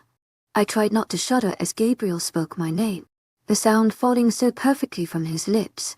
I wrenched my gaze away from the forest to see him standing a few feet away from me, observing me with an unfathomable expression in his eyes. I swallowed hard, feeling the customary surge of lust as I noted his proximity. Hi, I replied, wincing internally. Was that seriously all I could come up with? Can we talk? I realized Maria had long since disappeared, and most of the pack had left the clearing. The few that were left were sneaking glances at Gabriel and I from the corners of their eyes. I felt my nervousness spike, but I nodded anyways. Yeah. Gabriel indicated that I follow him and he led me towards the forest, thankfully on the opposite side of the clearing than the area in which Will and Ava had disappeared. All thoughts of Will were soon forgotten as I followed my mate deeper into the trees. It was dusk and the animals in the trees and bushes were coming alive, although they gave us predators a wide berth. I studied Gabriel's broad back as I followed him, once again admiring the way he moved. My fingers itched to trace his muscles and I bit my lip. My hormones were going absolutely crazy and I needed to get a grip. There was a small creek a safe distance away from the clearing and Gabriel stopped in front of it. A couple of small boulders were scattered next to the creek and I sat down on one of the smoother ones. The sound of the gurgling water was actually soothing as I braced myself for whatever Gabriel was going to say. I was all too aware that it was just us out here, with nobody to intrude, unless they mentally contacted us. Gabriel seemed to be organizing his thoughts for a moment before he finally turned to face me. The dim lighting made his eyes look completely black. I knew it would be hard to read his emotions from this angle as his face was so unexpressive most of the time. I have to tell you that she never meant anything to me outside of the fact that she's one of my pack members. She called us lovers, but there was nothing close to that emotion involved. I glanced down at my hands, intertwining them in my lap. I was surprised, even though I did feel a bit of relief. I didn't even think Gabriel could love me, let alone Ava. I was sure he was capable of such emotion. The thought was quite disheartening. I had the blood of an alpha, thus the increased sex drive. I tried everything to tame it from running to fighting. Sometimes I would be furious for no reason, and my father only made things worse. I thought I didn't have a mate. I knew I needed some sort of release. Either. She told me she never wanted a mate after seeing her mother's heart break when her father died. As it never met my mate, I just accepted her words without argument. I remembered some of Eva's words the other night, when she told Gabriel she'd thought he understood why she didn't want a mate. I also recalled how angry H.E.D. gotten when H.E.D. learned that Ava was sitting around at my house instead of finding me. It made me feel a bit better than meeting me had changed his reaction to Eva's stance on finding her mate. Still, I remained silent, waiting for him to go on. The first time happened by chance, but it was not the only time. I went to her when I needed release and there was no other way. Quite honestly, I used her, although I told her from the beginning that nothing would ever come of it. I thought she understood. She doesn't feel like it was a casual hookup, I replied, trying to keep my voice tone less. The fact that they had sex numerous times made me nauseous. It never seen that side of her until the other night. The way she looked at you and treated you made me realize that she'd grown attached. I stared down at my hands. I saw it before. She flirted with you and it pissed me off. My wolf sensed that she had feelings for you. And then you defended her. I defended her as my packmate. Skylar, I didn't want you feuding with anyone from your future pack. I would have defended any other wolf in her position in the same way. I was silent for a bit, trying to think what I wanted to ask him. So many questions swirled through my brain, but I didn't know how to bring them up. How often did it happen? I finally blurted, unable to help myself. I knew the answer was going to hurt, but I had an insatiable curiosity. I just had to know. Our gazes met and his eyes burned into mine. It was like it was a weekly or even a monthly thing. I didn't want to form many connections with even the slightest romantic connotation. I did it for release. And it was my last resort. It's kind of heartless the way you used her. I know that now. At the time, quite honestly, I just didn't care. I had my father and then alpha duties to deal with. It wasn't until after I met you that I realized what a selfish pig he'd been. It was hard to tell in the dim lighting, but I thought his expression softened. You've taught me a lot about emotions, he said quietly. I felt my face heating up and I quickly changed the subject. I guess what I'm angriest about is the fact that you didn't tell me. And how pissed you got about me kissing Will when you had slept with another woman. I didn't know how to bring something like that up. You already had so much to deal with when you de-learned everything about me. I was waiting until a better time when you weren't overloaded. Gabriel looked away, clenching his jaw. It was selfish not to tell you. Now that I look back on it, part of me was worried what you'd think of me. You already had enough reason to hate me. His head swiveled back towards me. I would have told you though. He spoke gravely, sincerity oozing from his words. To my agent extraordinaire, Madeline Noble, hearts out thanks for your unfailing patience, enthusiasm. My wolf was already begging me to forgive him. Honestly, I knew I had forgiven him for sleeping with Ava. He hadn't known about me at the time. It was disgusting, but I could accept it wasn't in my nature to be unforgiving. I was just angry about how HED handled it. And Will, I can't help it. Skylar, I know I have no right. But him an alpha male, dominant and possessive. The thought of another male touching you makes me want to rip their head off. My wolf was basking in his possessiveness. I found it both irritating and flattering. You knew I was jealous of Ava. I told you about Will. I just wish you'd told me about her. I might have reacted differently if I had been told differently. The thought of you two. And what if she'd gotten pregnant? I realized I was rambling now, but all of my insecurities were rushing to the surface. Wolves that aren't mates have a much lower chance of reproducing. You know that. Her genes were not designed for me like yours are. Besides, it was like I didn't use protection. A child was the last thing I needed with my bloodline. I felt yet another blush coming on as Gabriel spoke of my genes being made for his. It was true. Wolves had a very low chance of getting pregnant by someone who was their mate. It was all orchestrated by fate to determine the best wolf to reproduce with. You're right. I should have told you differently. If I could go back and change it, I would. I nodded, unsure what to say now. Once again, my wolf was begging me to voice my forgiveness aloud. For the second time, I was struck by her depth of emotion for Gabriel. He was completely perfect to her. She wanted him unconditionally. Honestly, she was in love with him. There would never be anybody else for her. This thought practically made me tremble. Love. It was an equally exhilarating and frightening concept. I stared up at Gabriel, feeling my nerve endings come alive as I realized he had taken a couple steps closer and was now a mere few feet from me. He was gazing at me intently, observing every inch of my face as if he desperately wanted to know what I was thinking. What else did she say to you? Gabriel asked quietly. I instantly knew he was referring to Avi and I looked away. Her words had been humiliating, and I didn't want to repeat them. I could tell you were arguing before I arrived. Tell me what she said. Feeling the heat of embarrassment under my skin, hotter even than the traces of the fever that remained, It was going to be horrible to say the words again aloud. She just told me her opinion. She has a right to, Skylar. He growled impatiently and I sighed again. She told me that I'm weak, and insecure, and not worthy of an alpha, and also not pretty. My words were mumbled almost incoherently. Gabriel growled, low in his throat. None of that is true. She was speaking cruelly to you out of selfishness and you shouldn't have listened. As was customary, I felt insecurity rushing to the surface. Ava had definitely been right about that part. Some of it is true.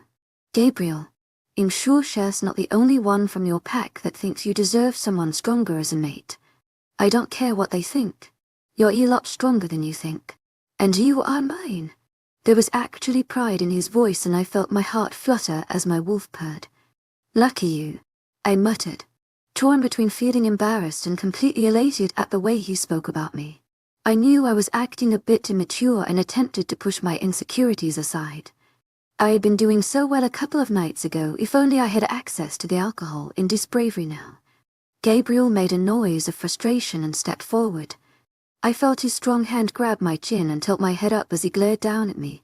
The breath left my lungs in a rush as I realized just how close we were. Our faces less than a foot apart. I could see every perfect detail of his features and the way his eyes were burning, whether with anger or desire. I didn't know. My body was heating up as every inch of me craved him. Do not talk about yourself like that, he said firmly, although his voice was deeper than usual and I thought I detected a husky edge to his tone. I was still sitting on the large boulder while he stood immediately next to me, staring down at my face and snared in his hand. I bit my lip, unable to speak in that moment. Desire was pooling in my belly and I was pretty sure I was trembling as my wolf urged me to close the distance between us. Gabriel made a growling sound deep in his throat and I realized his burning eyes were fixated on my mouth as I bit my lip. Slowly, I let my eyes trail down to his lips. In that moment I wanted him to kiss me.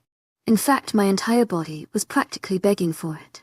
I wanted to know how it felt to have his mouth on mine. Gabriel was still staring at me intently, and I could have sworn his grip on my chin tightened. We were only inches apart. His scent completely enveloped me, and my lust was increasing by the second. For a brief moment, I saw something flash through his expression and I thought he was going to kiss me. Then, all vestiges of emotion vanished and he abruptly dropped my chin and pulled away. I stared after him, feeling completely bereft as he walked away. A lump rising in my throat. I looked down. I did not attempt to mask the hurt that was washing over me in waves. How could he do that to me? How could he just pull away like that so easily? It had to be me. I had to not be very appealing to him. I knew it was normal for mates to resist each other. Yet Gabriel had done it on multiple occasions. I felt a rush of bitterness rise to the surface and I cowled and help but say something. Eva must have been right about the attractiveness thing, huh? I mean, it takes no effort for you to push me away while you welcomed her with open arms. I knew my words weren't fair, but I was hurting and I cowled and help, but lash out. I almost felt like I had been rejected in some way. Gabriel spun around, and to my surprise he looked furious. What right did he have to be furious? Are you kidding me, Skylar? He snapped angrily. I blinked at him, unable to comprehend why he had gotten so angry so quickly. You honestly think I'm not attracted to you? That I don't want you? His voice was merely a snarl. Had you ever stopped to consider that I just have a sense of self-preservation? Every time I touch you, my wolf just gets more attached to you. Yet, you haven't even given me a fucking answer. You could decide to reject me tomorrow. I sat there, the reasoning behind his words dawning on me. Why would I do that to myself? Why would I do something that I know will just make me want you more and you can decide tomorrow that you don't want me? Worse, it'll make your decision even harder. When you already have enough to think about and you said you wanted to make up your mind without my influence. I was completely speechless. And then I felt a burst of shame. Gabriel was right. I was being incredibly selfish. I was expecting him to treat me like he was my mate when I technically hadn't even accepted him yet. He was just following my lead, and I was getting angry at him for it. Are you right? It's just I vainly tried to find words so he would understand where I was coming from. My wolf goes crazy when you're so close. I'm not as strong as you and I can't resist you easily. I guess it just seemed like I was nothing if you could push me away with so little effort. Gabriel ran a hand through his hair, closing his eyes momentarily as he got a grip on himself. Resisting you is one of the hardest things I've ever done, he said through gritted teeth. But until you make up your mind, I have to deal with it. Feeling ashamed still, I stared at the ground. I let a moment pass in silence so Gabriel could calm down a bit. He was right, and I was disgusted with myself for not thinking of how he must be feeling. When I looked up and opened my mouth to apologize yet again, what I saw took me completely by surprise. Gabriel had a glazed expression in his eyes as if he was mentally talking to someone. But the item clutched in his hand was not what I expected to see, razier less large. Snow white feather. When had he gotten it? More importantly, was he communicating with Raziel through the feather? My question was soon answered as Gabriel's eyes focused on me. All anger drained from their depths. Raziel just contacted me. He said he found out something very important concerning the ritual. We are meeting him in the closest town. Chapter 27. I awoke the next morning feeling a strange mixture of hope and apprehension. I wanted to think that Raziel had good news for us, or that he found some secret weakness of Cain's. But knowing our luck, we would learn something horrible today. The tension between Gabriel and I was very fragile at the moment. After Raziel had contacted him, Gabriel and I returned to the main pack village before we parted ways, my mate claiming he had some alpha business to take care of. I wasn't sure if he just wanted an excuse to get away from me or not. To my agent extraordinaire, Madeleine Nilban, heartfelt thanks for your unfailing patience, enthusiasm. Gabriel had opened up to me, which was something he was not accustomed to. Neither one of us really knew how to act now. Truthfully, I knew the pressure was on me. Gabriel had laid out all of the possible consequences of our mating, and it was up to me to make the decision. He was just giving me space until I chose which path I wanted to follow. Well, I knew which path I wanted to follow. My wolf fate for our mate, and despite my complicated feelings, I knew a lot of my desire for Gabriel could not be blamed solely on my wolf. I was trying to think things through logically like I always had. I possessed the same sense of self-preservation Gabriel had referenced the night before. In this case, to my agent extraordinaire, Madeleine Nilban, heartfelt thanks for your unfailing patience, enthusiasm. I was tempted to just throw all logic out of the way as my window of opportunity was closing. The stone of Jacob, which Gabriel either carried with him or kept securely hidden in my house, was waning. Who knew how much longer it would last? My thoughts a muddled, confused mess. I quickly got dressed and brushed my teeth, throwing my rebellious curls up into a ponytail. We were returning to the same town in which I had first come into contact with the vampires. Not exactly pleasant memories, but at least Gabriel would be with me this time, and it was the middle of the day. I was a bit confused as to why Raziel would risk coming to us, but I was sure he explained his reasoning upon his arrival. I said a quick goodbye to my parents on my way out, tossing some feeble excuse over my shoulder as I closed the door behind me. I felt guilty lying to them, but they didn't know anything about the angel or the ritual. They were in enough danger as it was, so I knew lying to them was the best thing to do in this scenario. Hopefully my father wouldn't grill me about it later. For now, he was just glad I was getting out of the house, since my fever was nearly gone. I wondered when he would bring the whole affinity issue up. So much had been going on that I hadn't had time to dwell on the changes my body was going through. Gabriel was waiting near my front porch, looking slightly impatient as he stood there, tall and imposing as usual. He had on a tight-fitting white shirt that only accentuated his broad torso and made me look away before I blatantly ogled him. I had embarrassed myself enough recently. Sorry, woke up a bit late. I mumbled, not wanting to explain how I had spent many minutes daydreaming about him this morning.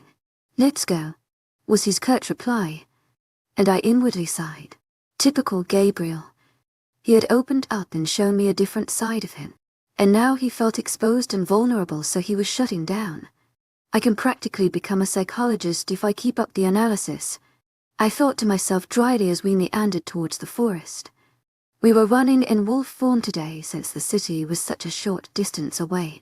As we entered the fringe of greenery and prepared to shift away from each other's line of sight, of course I faintly wondered where Will and Dava had gotten to. Had Will had any luck persuading the she-wolf to accept him when she was so enamored with my mate? The thought of her aggravated me, so I pushed it aside. It felt like I had so many issues in my life at the moment, and I could only hope I would be able to manage them all at once. Perhaps this was what it was like to be Luna. Unsurprisingly, there was scarce conversation between Gabriel and I on our way into town. My mate could directly link to me now if he wanted to, but he seemed set on avoiding it. After hearing his reasonings, I supposed I couldn't blame him. Where are we meeting him? I finally asked after we'd shifted back to human form and gotten rest. We were just inside the shelter of the trees, after which the ground sloped down to meet the outskirts of the city. Some local coffee shop in the middle of town. I almost wanted to laugh at the absurdity. We're meeting an angel at a coffee shop. It's more inconspicuous to blend in, and it'll be loud enough that we aren't overheard. It still felt strange. Why did he want to meet in town? Anyways, I'm not sure. That worried me. Surely Raziel had a reason for wanting to meet amidst the mass of humans as opposed to a more secluded location. So you can use the feather to talk to him. We were making our way down the slope towards the buildings on the edge of the city. Gabriel glanced at me out of the corner of his eye, likely exasperated by all of my questions. Yes, do you have it with you now? I had no way to carry it in wolf form. When exactly did you get it? I had Eli bring it to me when I met up with him 2 days ago. I sensed that Raziel was trying to contact me. Gabriel must have seen my perplexed look because he elaborated further. He used to be able to link me without the feather, but his angelic power has waned, so now when he is contacting me, I barely sense his presence in my mind. I actually have to be touching the feather to directly talk to him. I glanced down at my hands, feeling the sudden urge to tell Gabriel the truth. To my agent extraordinaire, Madeleine Nelban, heartfelt thanks for her unfailing patience, enthusiasm. He finally revealed everything to me. I might as well fess up. I already knew you had a feather. I went exploring one day and found the box in your closet. I felt my cheeks reddening because of the confession and avoided his gaze. There was a chance Gabriel would be furious with me. I knew. He probably didn't condone snooping about in his room. I peeked at him in my peripheral vision. His expression had hardened, unsurprisingly, and you didn't say anything because, clearly trying to mask his irritation, you were already pissed at me half of the time. I didn't want to make it worse. Gabriel let a sigh, turning his head slightly to observe me. He was silent for a moment as he examined my expression. Had you put the pieces together already when I took you to Raziel? He seemed disconcerted by the thought, and I quickly shook my head. Not at all. I never would guessed. I trailed off. Saying it aloud still felt unreal. My mate had holy blood, and it was unnerving to think about. If I didn't know about his angelic blood, I was pretty sure, but I knew it would have only reinforced her ideals about me being unworthy for Gabriel. I hurriedly pushed thoughts of the redhead away, because despite my conversation with Gabriel the night before, I was quite over the whole topic. What's the locket for? I couldn't resist adding the question. He tossed me a sharp glance, and for a second I thought he wouldn't bother replying, but with a small sign Gabriel relented. I'm not sure. Raziel brought it to my after my mother left. He thinks she stole it from Cain. I haven't noticed any special properties other than the fact that it irritates my skin. Judging by his tone of finality, Gabriel didn't want to discuss any more issues relating to his mother. Several minutes passed in silence.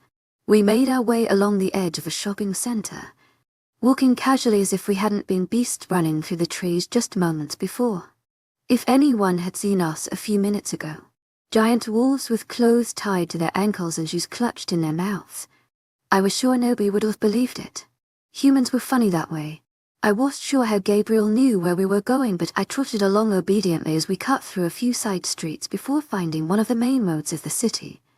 There were other passersby on the sidewalks around us, and I noticed several of them giving Gabriel cautious looks out of the corners of their eyes as they passed. It wasn't exactly one of those small towns where everybody knew everybody, but it was small enough that people knew an outsider when they saw one. I was surprised I hadn't seen anybody I knew my last couple times here. To my agent extraordinaire, Madeleine Noban, heartfelt thanks for your unfailing patience, enthusiasm. I'd gone to school in town for years. I also could not help but notice a few young women or girls. In some cases, sneaking glances at Gabriel too. The admiring glint in their eyes was not lost on me, and I tried to remain calm. Getting possessive for no reason would only worsen the situation. And it wasn't Gabriel's fault that they noticed his look. Are you scared of me, Skylar? Gabriel's quiet question nearly stopped me in my tracks. I turned to face him as we strode through a narrow alleyway, and I'm sure my surprise was clearly visible on my face. Caught off guard. You said you were worried to tell me you went through my things, because I might have been angry with you. He elaborated, although it figured that's what set him on this train of thought. I hadn't considered it in a long time. On the night of the meeting when we first met, I had truthfully been terrified.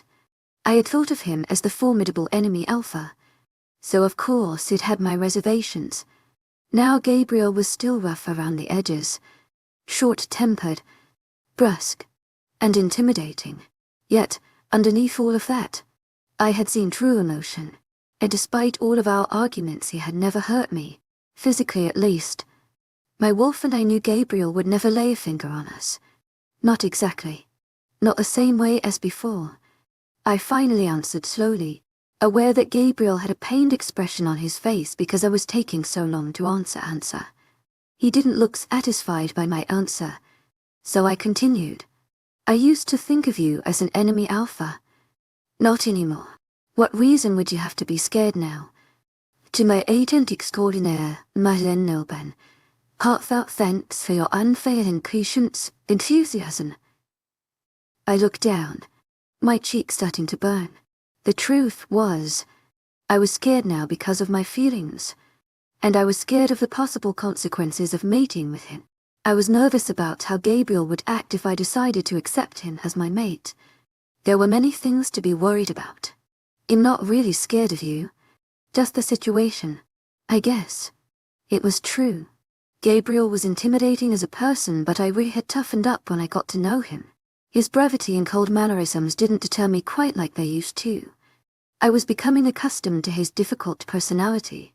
Gabriel made a non-committal noise in his throat and, moments later, directed us to a coffee shop across the street. Once again, the absurdity of Raziel at a coffee shop struck me, before I realized that he had been on Earth a very long time and probably acted like a human all the time to blend in. I wasn't human either, yet I had attended high school and gone clubbing. Humans outnumbered us on such a massive scale that it was best just to act like one. Dinger's Cafe. Read the age sign above the door as Gabriel ushered me inside. The bell chimed merrily as we entered and I immediately inhaled the warm odor inside. I had always adored the smell of coffee, and my heightened sense made it even better. Gabriel was right about the place being crowded. It had that homey feel to it, with little mismatched chairs with plush cushions and tables in almost every square inch of space, and a few booths in the corners. Almost every spot was occupied and loud chatter filled the air. The lady behind the counter greeted us, but Gabriel scarcely light roamed the room for Raziel. There were several people staring at us all. More specifically, Gabriel's massive and imposing form, but I did my best to ignore them. My eyes finally settled on Raziel, sitting at a table in the back corner and eyeing us with something almost in his piercing blue eyes. We made our way over to the angel and he greeted me warmly, tossing me his dazzling smile. I blinked and weakly returned his greeting as I settled in one of the comfortable chairs. Gabriel copied my motions, nodding his head as he acknowledged his grandfather, but wasting no time getting to business. Why did you want to meet in a human settlement? My mate asked. The same thing I had been wondering earlier. Raziel's smile rocked a little, becoming grim. I saw preoccupation flash through his blue orbs. I can't be sure, but when I was heading back to my house I thought I sensed a vampire nearby. It was likely just coincidence. A rogue vampire, because I've done a good job of staying well hidden. However, just in case I decided to come back here to throw any pursuers off the scent, I will be returning shortly. To my agent extraordinaire, Madeleine Nilben, heartfelt thanks for your unfailing patience, enthusiasm. I can't leave her alone. I knew he was talking about Rebecca. Raziel probably felt like he was abandoning her in the mausoleum, even though she was in a comatose state so deep that she might as well be dead. His clear affection for his daughter was touching and I had to look away.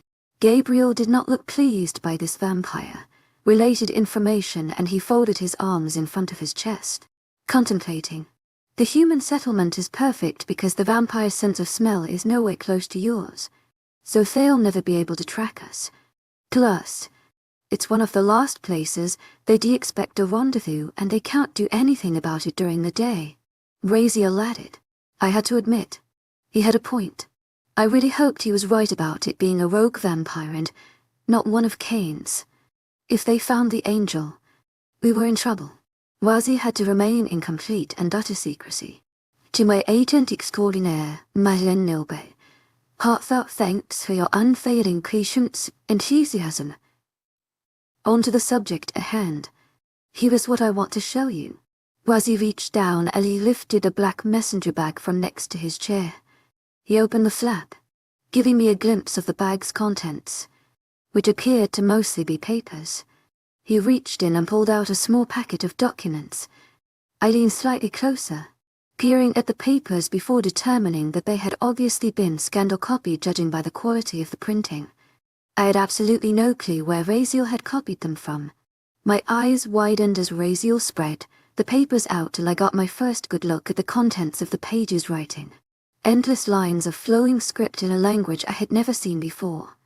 I had taken Spanish in high school, but other than that I had little experience with foreign languages. However, I instantly knew that the writing on the pages was in no modern-day language. It seemed archaic and foreign. Somehow, I got the feeling that the words themselves had power.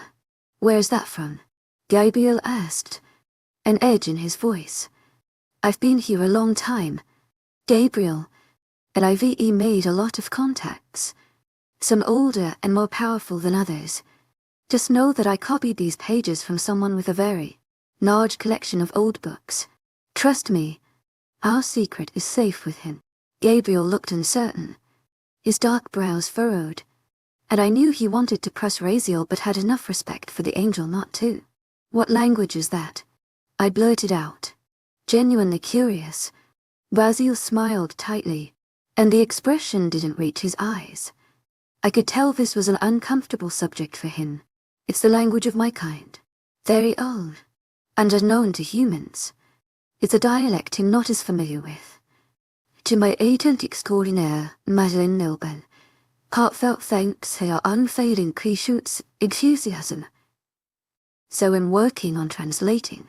Some of it is harder to read because the original book was handwritten. I stared at the papers with renewed interest, absorbing the impact of the hundreds of black characters scrolling across the pages. The language of angels. It was an intimidating concept. I couldn't even think of a response, so I just nodded obstinately as I tried to study the pages as much as I could from across the table. How much have you deciphered? Gabriel cut in, moving his chair closer to Raziel so that he could get a better view of the documents. I understood now why Raziel picked the most secluded table in the coffee shop. Gabriel and I would block the view from any prying eyes. Not that any human would be interested in a stack of papers. Didn't most humans deal with that sort of thing every day? Not a lot. Unfortunately, I'm having difficulty with the messy handwriting and some phrases that are specific to this particular dialect. Plus I haven't had to read or write this language in, well, a long time. How many pages is it? The book as a whole is hundreds of pages long, but this is the section on which was involving angelic presence. I found a couple of keywords that might pertain to our situation and copied the relevant subsections. So I ended up with about 40 pages from the book. Gabriel's eyes returned to the pages and he pulled a couple of them towards him, dark eyes scanning the lines intently. I noticed Raziel watching me and my eyes met his. I raised my eyebrow questioningly, but the angel said nothing, staring at me as if he was trying to find the answer to a conundrum. After a moment he appeared to come to some sort of conclusion, but his piercing gaze returned to the task at hand. He spread the pages out further, and for several minutes, the two continued to look over the foreign script. I wanted to scoot closer and lean over Raziel's shoulder as I watched, but something held me back. I didn't want them to think I was getting in the way while it was already surprising enough that Gabriel brought me along. Plus, I sincerely doubted I would be of much help. The language of the angels was beyond my comprehension. Surely Raziel would let me know if he needed something. As a quarter hour passed with Gabriel still silently reading and Raziel pointing out as marks he had made while previously scanning the papers, I let my eyes wander around the cafe. There really was a lot to look at. It was mostly young human couples or working professionals enjoying coffee. Once again, the fresh scent wafted into my nostrils and my stomach growled. I blushed, hoping the men hadn't heard it. My piercing hunger was just now making itself known and I shifted in my seat uncomfortably. When Gabriel finished reading, he looked poised to ask a question, but Raziel spoke before he could. Now that you've looked over them, I will tell you that there were some small parts I deciphered earlier. Most of them contained nothing of use to us, but there was one section that I think will be immensely helpful for you to read. I leaned forward eagerly, hoping it was something that could help us bring King down. But when Raziel's gaze focused on me, I was surprised to see him looking almost apologetic. Unfortunately, Skylar, this is something that requires I speak with Gabriel alone. It's quite personal, and I think it is best he hears it when you aren't here. Feeling slightly offended and hurt, but not wanting to argue with Raziel. Why had I been brought all the way out here if they were just going to make me leave? You two can speak about it later if you so desire. But for now it needs to be a private conversation. Raziel's tone was polite but unwavering. I sighed and glanced at Gabriel, who looked completely confused. I thought I saw regret flash through his eyes, as if he wished I could stay, but he kept his mouth shut and just gave me a small nod. To my agent extraordinaire, Madeleine Noble, heartfelt thanks for your unfailing patience, enthusiasm. You may just go get something to eat, I said quietly, feeling uncomfortable. I tried to keep my face expressionless. Gabriel would have some explaining to do later. I wanted to be kept in the loop, but making me leave before revealing the only important information made me feel oddly insignificant and useless. Don't go far. They'll come find you, Gabriel said. Had I just imagined the way his tone softened slightly when he spoke to me? I nodded and turned to leave the cafe, aware of my mate's eyes boring into the back of my head. Part of me wanted to get some coffee, but as my eyes fell upon a bar and grill across the street, I realized that I actually needed a heartier meal. Striding out of the cafe, I was glad I had shoved my wallet into the back pocket of my jeans on my way out. These jeans had button-in pockets in the back, which was perfect so the contents didn't fall out while I was running in wolf form and my clothes were tied around my ankle. I hadn't been sure we would have time to eat, but now I was grateful for my foresight. It was bright and sunny outside, but there was a slight nip to the air as I made my way towards the grill. Many humans had on jackets. A cold fall was fast approaching. The grill was called Rocky Mountain Burgers, and I recalled eating here a couple of times in high school. The meaty smell of grilled beef assaulted me as soon as I entered the establishment, along with a loud wave of human chatter. The grill was fairly busy, but I didn't attract much attention as I approached the hostess stand. Hi, can I help you? Are you waiting for someone? Oh no. Just me actually. I'd like a booth if you have it. The blonde waitress raised an eyebrow but kept a false smile plastered to her face as she grabbed a menu and gestured for me to follow her. She led me to a booth next to a window that funnily enough gave me a view of the cafe across the street. Your server will be right with you. I nodded and smiled, knowing she probably thought I was strange. When the waitress came and asked what I wanted to drink, I received a similar odd look. The woman was probably wondering what kind of a person came and baited to sit down establishment by themselves. I was getting a couple glances now, especially from a table of a group of guys sitting near me, but I studiously ignored them as I examined my menu. I wasn't a human, and I didn't care about human standards. It was like I had a boyfriend to eat with. Anyways, you have Gabriel, my wolf chided, as if he hadn't already been on my mind. I can't exactly picture us eating together at a place like this. Normal. Well, sometimes normal couples are the happiest. Look around. I did, as she ordered, letting my eyes scan the couples nearby. I felt a little pang as I saw the guys' cheesy grins, the girls' bright expressions and happy eyes, a few young men and women and kids tagging along with them. I watched one woman spoon feed her child as the man across from her beamed proudly, love and adoration in his eyes. I bit my lip hard. I wanted that. I really did. One day I wanted a child of my own. I wanted to be one of those couples holding hands across the table or just sharing a casual lunch in the middle of a busy day. Granted, Werewolf didn't partake in the whole dating scene as much as humans, but they still spent time together, whether it was running, hunting, or doing more human activities such as cooking and dining. Some werewolves occasionally went on dates in places like this all around town. I wanted that. Looking at the visible love around me, I was struck by just how badly I needed that companionship, especially when the man I dreamt about was so close to me. You'll never want it so badly from anyone else, my wolf said quietly. For a moment, it was as if everything around us faded and it was just my conversation with my inner wolf that mattered. I know, I admitted quietly, done with denying the facts. If you reject him, you might love someone else again, a long time from now, but you'll never be able to feel as strongly about anyone else as you can for him, and I will never love another. I wouldn't expect you to. He's been through so much. Skylar. He's never known love, never been shown love.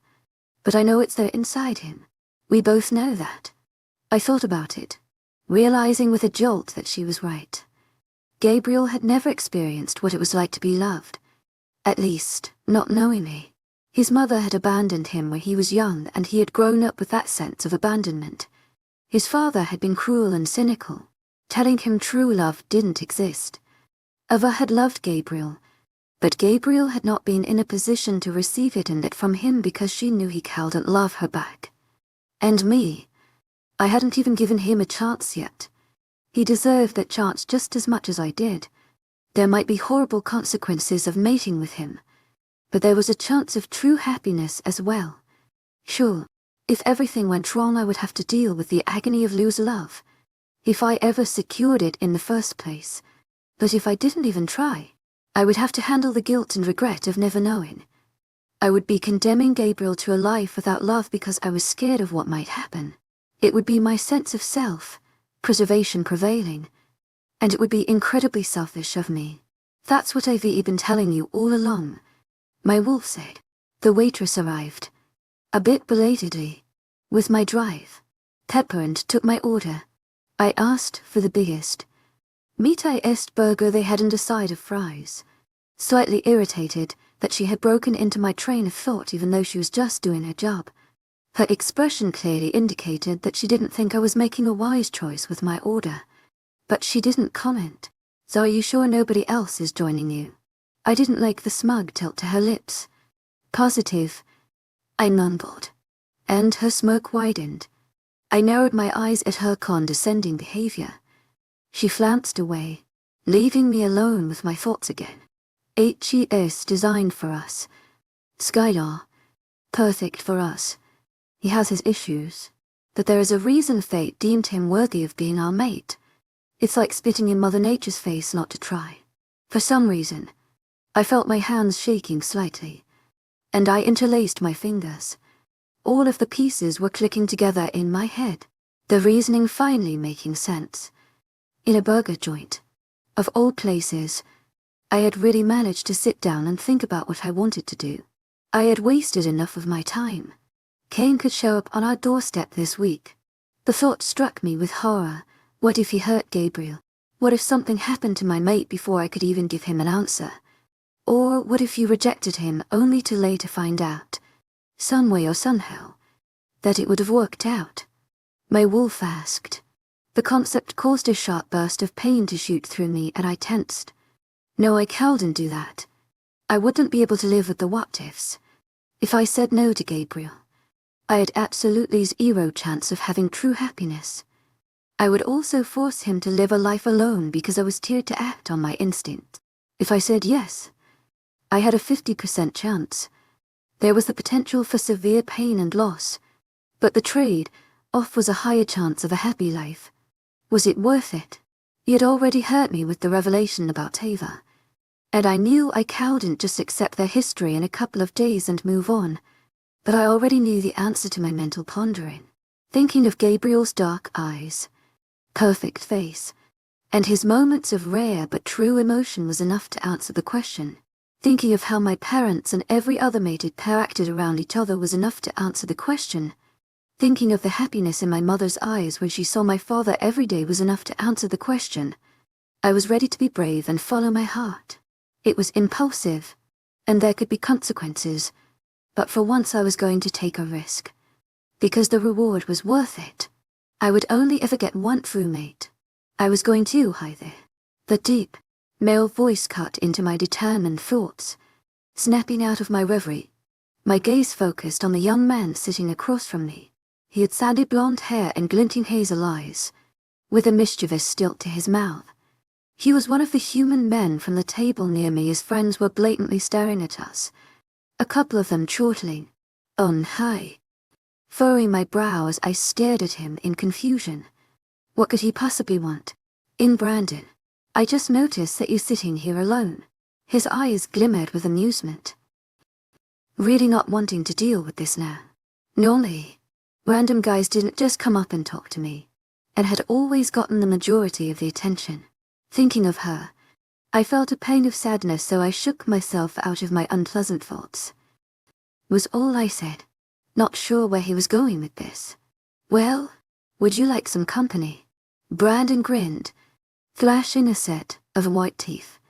A burst of chortling broke out from his friends. With my sensitive hearing, I could detect the laughter even though they were trying to hide it. Fine. I kept my tone clipped so he would get the message. He didn't take the hint. What's your name? Skylar. Where are you from? Why did people always ask me that? About an hour away. Surely my choppy replies were boring him. May I ask why you're sitting here all by your lonesome? Brandon's grin widened. Was he mocking me or hitting on me? I couldn't tell at this point. May I ask why the hell you're in my seat? A new voice broke in, angry and deep, and I felt shivers run up and down my spine as I registered Gabriel's presence. He stood next to me, towering over the booth and glaring daggers at the human. He looked ridiculously attractive even when furious. I couldn't help but notice. The boy glanced up, his amused expression morphing into one akin to fear before he attempted to score his face into a black mask. It didn't really work. She was sitting alone and... Is she your girlfriend? Leave now. Gabriel was practically snarling. I was pretty sure the human, Brandon, was about to lose control of his bladder. His friends had quieted immediately and were staring at us in horror. The human stood up very hurriedly after that, his face paling. He mumbled something practically incoherent before stumbling back towards his table. His friends scooted slightly away, and I knew Gabriel's alpha presence was affecting them, although they didn't know it. I felt like smirking, actually basking in Gabriel's protectiveness for once. Although if HED hurt the human it would have been an unnecessary scene. My mate was still glaring at him as if debating whether to follow Brandon and threaten him more. Gabriel, I said softly, placing my hand on his arm in an attempt to soothe him. He tore his eyes away from the cowering group of humans to focus them on me. I quickly pulled back my hand, remembering Gabriel's previous words about physical contact. With a sharp exhale, he slid into the booth on the opposite side from me, though his face remained tense. Thanks, I said quietly, feeling my cheeks turn red. I think they were just making fun of me for sitting alone more than anything. It was true, I mean. Why else would Brandon have felt the gall to just sit with me? I doubted that he was going to ask me on a date. High school experience taught me that most guys my age preferred their women much curvier than myself. Gabriel's eyes darkened and I saw some undefined emotion flickering in their depths. You should never have to sit alone. I blushed even farther as he stared at me, and suddenly my previous thoughts came back to me. I clasped my hands to prevent them from shaking as I took in every detail of my mate's appearance. I felt nervous, or far more nervous than was usual.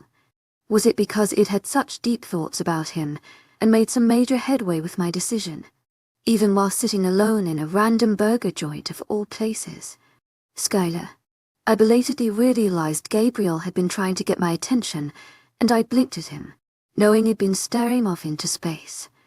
A waitress had arrived at our table and was setting my steaming food in front of me, glancing at Gabriel out of the corner of her eye. My mouth watered as I inhaled the delicious scent of beef. Hello, sir. She, didn't tell me anyone else was coming. Let me get you a menu. The waitress spoke in a rush with pink-tinged cheeks, quickly dashing off to get Gabriel a menu and silverware. She wasn't looking down on me anymore. That was for sure. Are you okay? Gabriel seemed genuinely concerned. Yeah, I'm fine. You don't have to stay if you don't want to. I wouldn't have ordered such a big meal if I knew. No. Go ahead. I'll eat too. My eyes nearly bugged out of my head as the waitress returned and Gabriel told her to bring him whatever I was having. This all seemed surreal. I knew it was circumstantial that we were eating together, but sitting across from him at a restaurant was something I would never have expected to happen. It was just so normal, almost like we were dating. The notion made my heart skip a beat and my wolf yipped enjoy at my newfound thoughts about Gabriel. I realized just how patient she had been with me ever since we left the Black Mountains pack. So, about Raziel. Noting that Gabriel's expression instantly became guarded. So he didn't want to talk about the angel's revelation. To my agent extraordinaire, Madeleine Nilben, heartfelt thanks for your unfailing patience, enthusiasm. It must be indeed been personal. I'll tell you. Just not now, Gabriel replied after a minute of silence in which I waited expectantly, and not even sure what to do with the information yet. Despite my insatiable curiosity, I just nodded. It was my right to push him, even though I wanted him to open up about it. I had to respect his privacy on the issue if it was that big of a deal. Wait, if you're here, where did Raziel go? She is still going over the pages, and we were stopped by on the way out. He hardly had any information for me to begin with. Oh, are you going to start eating? I glanced down. I'd been waiting for Gabriel to get his food. You don't have to wait on me. It was as if he had read my thoughts. Tentatively, I began too much on my fries, aware of his eyes on me. Now I fell toward. I tried not to openly fidget in my seat. Truth was, I had a whirlwind of emotion raging through my head and I didn't even know where to begin. There was so much unexplored territory between Gabriel and I, but he was very difficult to approach. Taking a large bite of my burger, my eyes strayed to the happy couple and their small child they'd been spoon-feeding earlier. They were standing up and preparing their things to leave. As I watched, the man threw his arms around the woman's slim shoulders, chuckling about something. He looked so carefree. I could never imagine such a carefree expression on Gabriel's face. Come to think of it, I had never even seen him smile. He'd never seen a smirk, a slight upwards tilt of the mouth. Nothing, even being around me, had never made him smile. How depressing. I shoved another fry in my mouth with more force than was necessary as the waitress finally brought Gabriel's plate to him. She thought she was being sneaky while she ogled my mate, but my eyes caught it and I scowled darkly as she walked away. Gabriel started to eat in silence and I tossed glances his way while we ate. For some reason, I still felt extremely jittery and even more nervous around him than normal. Butterflies were erupting in my stomach and I was sure my cheeks were a light shade of pink. It's because you're finally admitting to yourself just how much you want him, and that it's possible to have him, my wolf said, making no attempt to hide how content she was with the idea. There are a lot of obstacles. Yes, still so hard to read. Then why waste time? The relationship needs work, but it's possible if you're willing to try. When did you get so wise? Smiling a bit to myself. I'm not wise. I just know that we're supposed to follow our instincts. I couldn't argue with that. Now I don't know how to approach the subject. Just do it soon. I'm tired of waiting. I want him to mark us as his. My wolf's words made my blush increase as I realized just what the marking entailed. We finished the rest of our food quickly and the waitress brought the check. I pulled out my wallet from my jeans and fished around for a few bills. But Gabriel's hard glare stopped me. I'll pay for it. You don't have to, I began to protest. Although I felt warmth blossom inside of me at his gesture. His eyes narrowed slightly. You honestly think it'd make you pay for your own food? Without waiting for my response, he pulled out a couple of 20s, leaving a decent amount for the waitress, although I wouldn't have cared if he didn't tip at all. As he indicated that it was time to go, I tried to keep the bright grin from my face. Again, I was struck by the surrealism of the situation. Gabriel had just paid for my food at a burger joint. It was almost like a date. As I contemplating, I realized I really could get used to the situation, provided Gabriel was a bit more forthcoming with words in the future. Then again, he was just the brooding time. I doubted my mate would ever be a chatterbox. Thank you, I said softly, a little shy as he led me towards the restaurant's entrance. Gabriel glanced at me and his eyes flickered briefly with some indescribable emotion while we walked back to the cafe at an almost leisurely pace. My stomach was pleasantly full and I rubbed it obsessively, my thoughts returning to their earlier subject. Gabriel. Of course my mind would never stray from him. To my surprise, Raziel was packing up the pages of angel writing when we returned to Ginna's cafe. Gabriel glanced at him questioningly and he smiled tightly. Too many humans in one place.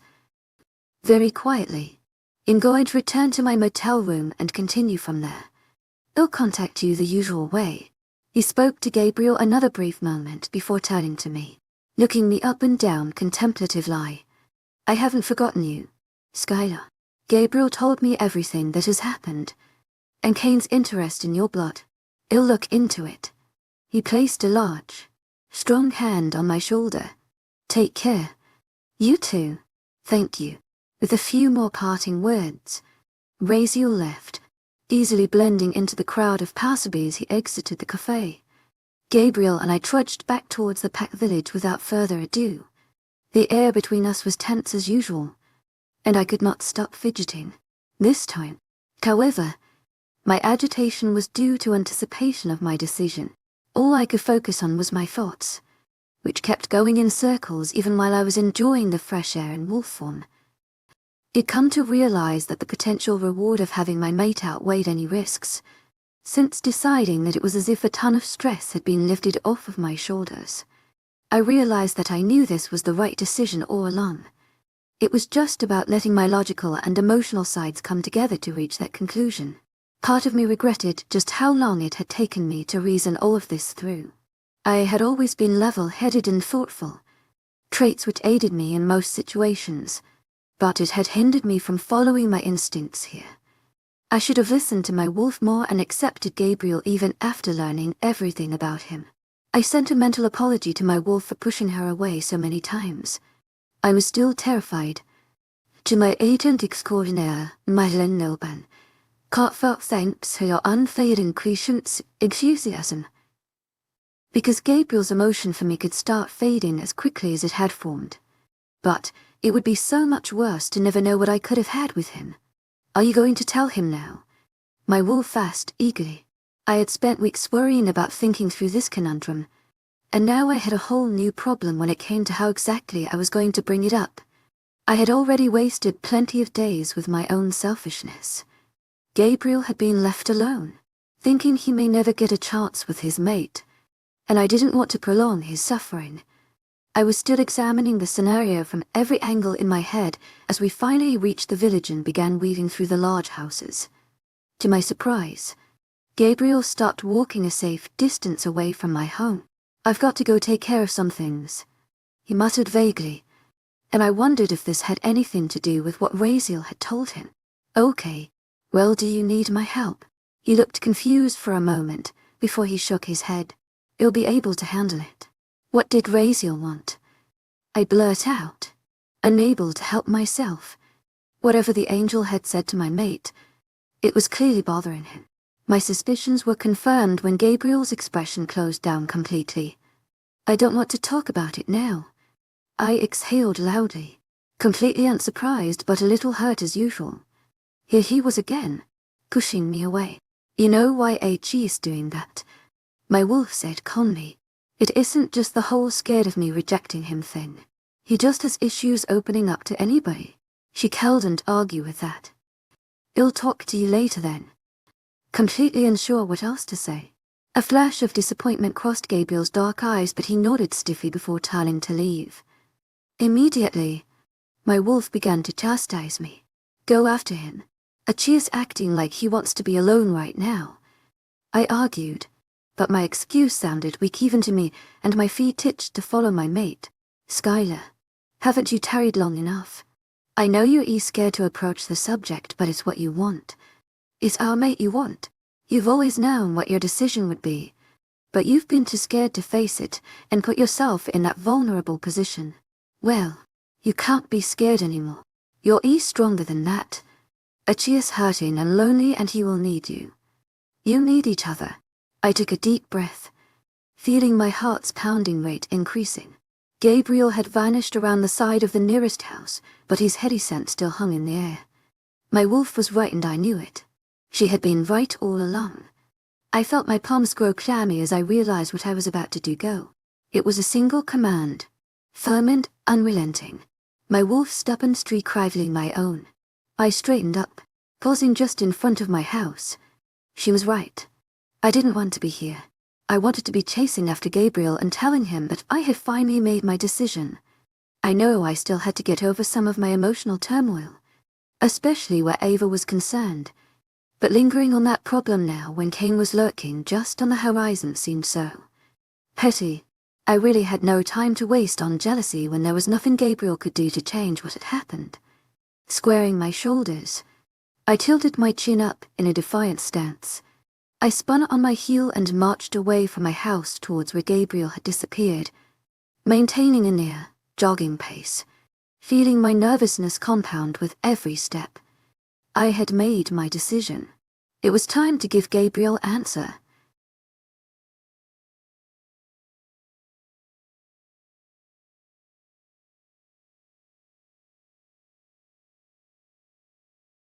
Chapter 28. My hands were shaking, palms damp with clammy moisture. Don't be pathetic. Skylar. I chastised myself as I strode purposefully towards the place Gabriel and I had parted ways. More to distract myself than anything, I tilted my head and inhaled his musky scent.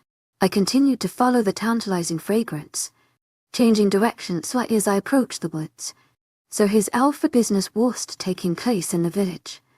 It seemed that he had disappeared into the forest, and I felt a strange sense of déjà vu as I remembered another time I had followed Gabriel like this, after Riley's funeral. That horrid day seemed like a distant memory, even though it hadn't been terribly long ago. So much had happened since then. However, I still remembered the warm and secure sensation of Gabriel's strong arms wrapped around me in our first hug. Perhaps we would share another embrace today. I tried to envision how this was going to happen, what exactly I was going to say to him. But in my nervousness I just came up empty. I would have to improvise and hope that I didn't make a fool of myself. Truthfully, I didn't know what I was doing. I'd never confessed my feelings for Will all of those years ago, and they'd been so insignificant compared to what I felt for Gabriel. I just prayed I wouldn't screw anything up and that he wouldn't push me away. I needed him to lower his barriers. Just once, taking another deep breath to catch my mate's scent, I brushed through the thick undergrowth as I entered the edge of the forest. A slightly chilly wind whistled through the trees and caused the hairs on my arms to stand straight up. I was glad it was midday despite the presence of the Stone of Jacob to keep the vampires at bay. I was still wary of the darkness of night. The wind shifted direction, causing me to momentarily lose track of Gabriel's scent. Unless he was running, He couldn't be far away. I had followed him minutes after he left. I stopped in a patch of dappled sunlight, turning in a slow circle as I sifted through the scents of the forest. A flock of birds chirped in the trees near me, but I tuned them out, focusing only on my extremely powerful sense of smell. Seconds later, my wolf yipped in excitement as I caught the scent again, this time fresher. I changed direction and continued to follow the enticing smell. I only needed to continue my trek for another minute before I heard a gurgling stream nearby, and the scent grew nearly overpowering. For some reason, I found myself slowing down and treading more lightly. It was that I was sneaking up on Gabriel. I just wanted to see what the heck he was doing out in the woods all by himself, and I wouldn't disturb him yet because I was still downwind of him. I only had seconds until the wind shifted again and his powerful senses picked up on my approach. Peering through a splay of thick branches, I spotted him huddled a short distance away. To my surprise, he was in his wolf form, the animal sitting still and silent next to the bubbling water, clothes in a heap nearby. His black as night fur was a stark contrast to the greenery beneath him. My wolf whined, sensing her mate's agitation, and I felt a spike of worry. Mere seconds later, Gabriel seemed to sense my presence because he stood up and turned abruptly as I exited from my shelter of the trees. His wolf's deep and intimidating gaze met mine, but I did not hesitate as I continued my approach. Gabriel tilted his head slightly, clearly confused as to why I had followed him, and his deep voice resounded in my head. "Skya, do you need something?" I had momentarily forgotten that we could communicate through mind link now. I had never been in front of Gabriel's wolf form in my human state for a prolonged period of time. Seeing the massive beast was even more inspiring when I was fragile and human, and I could not tear my eyes away. I'm very articulate, I thought to myself dryly. Staring at Gabriel now, I realized I was having serious issues putting my thoughts into words, especially when his regal wolf was staring me down. I could still see Gabriel in the animal's eyes, but there was much of his wolf in them, too, and I was as familiar with the creature. My wolf, however, very much liked admiring the muscular thick, glossy fur. "I just wanted to talk to you," I finally said, mind racing to come up with an elegant phrasing. "Is something wrong? I could ask you the same thing. Why did you come out here by yourself? Were you meeting with anyone?" No. I was very grateful he hadn't been meeting anyone like Ava. For example, I pushed the insecurity away. I stared more intently into the wolf's eyes.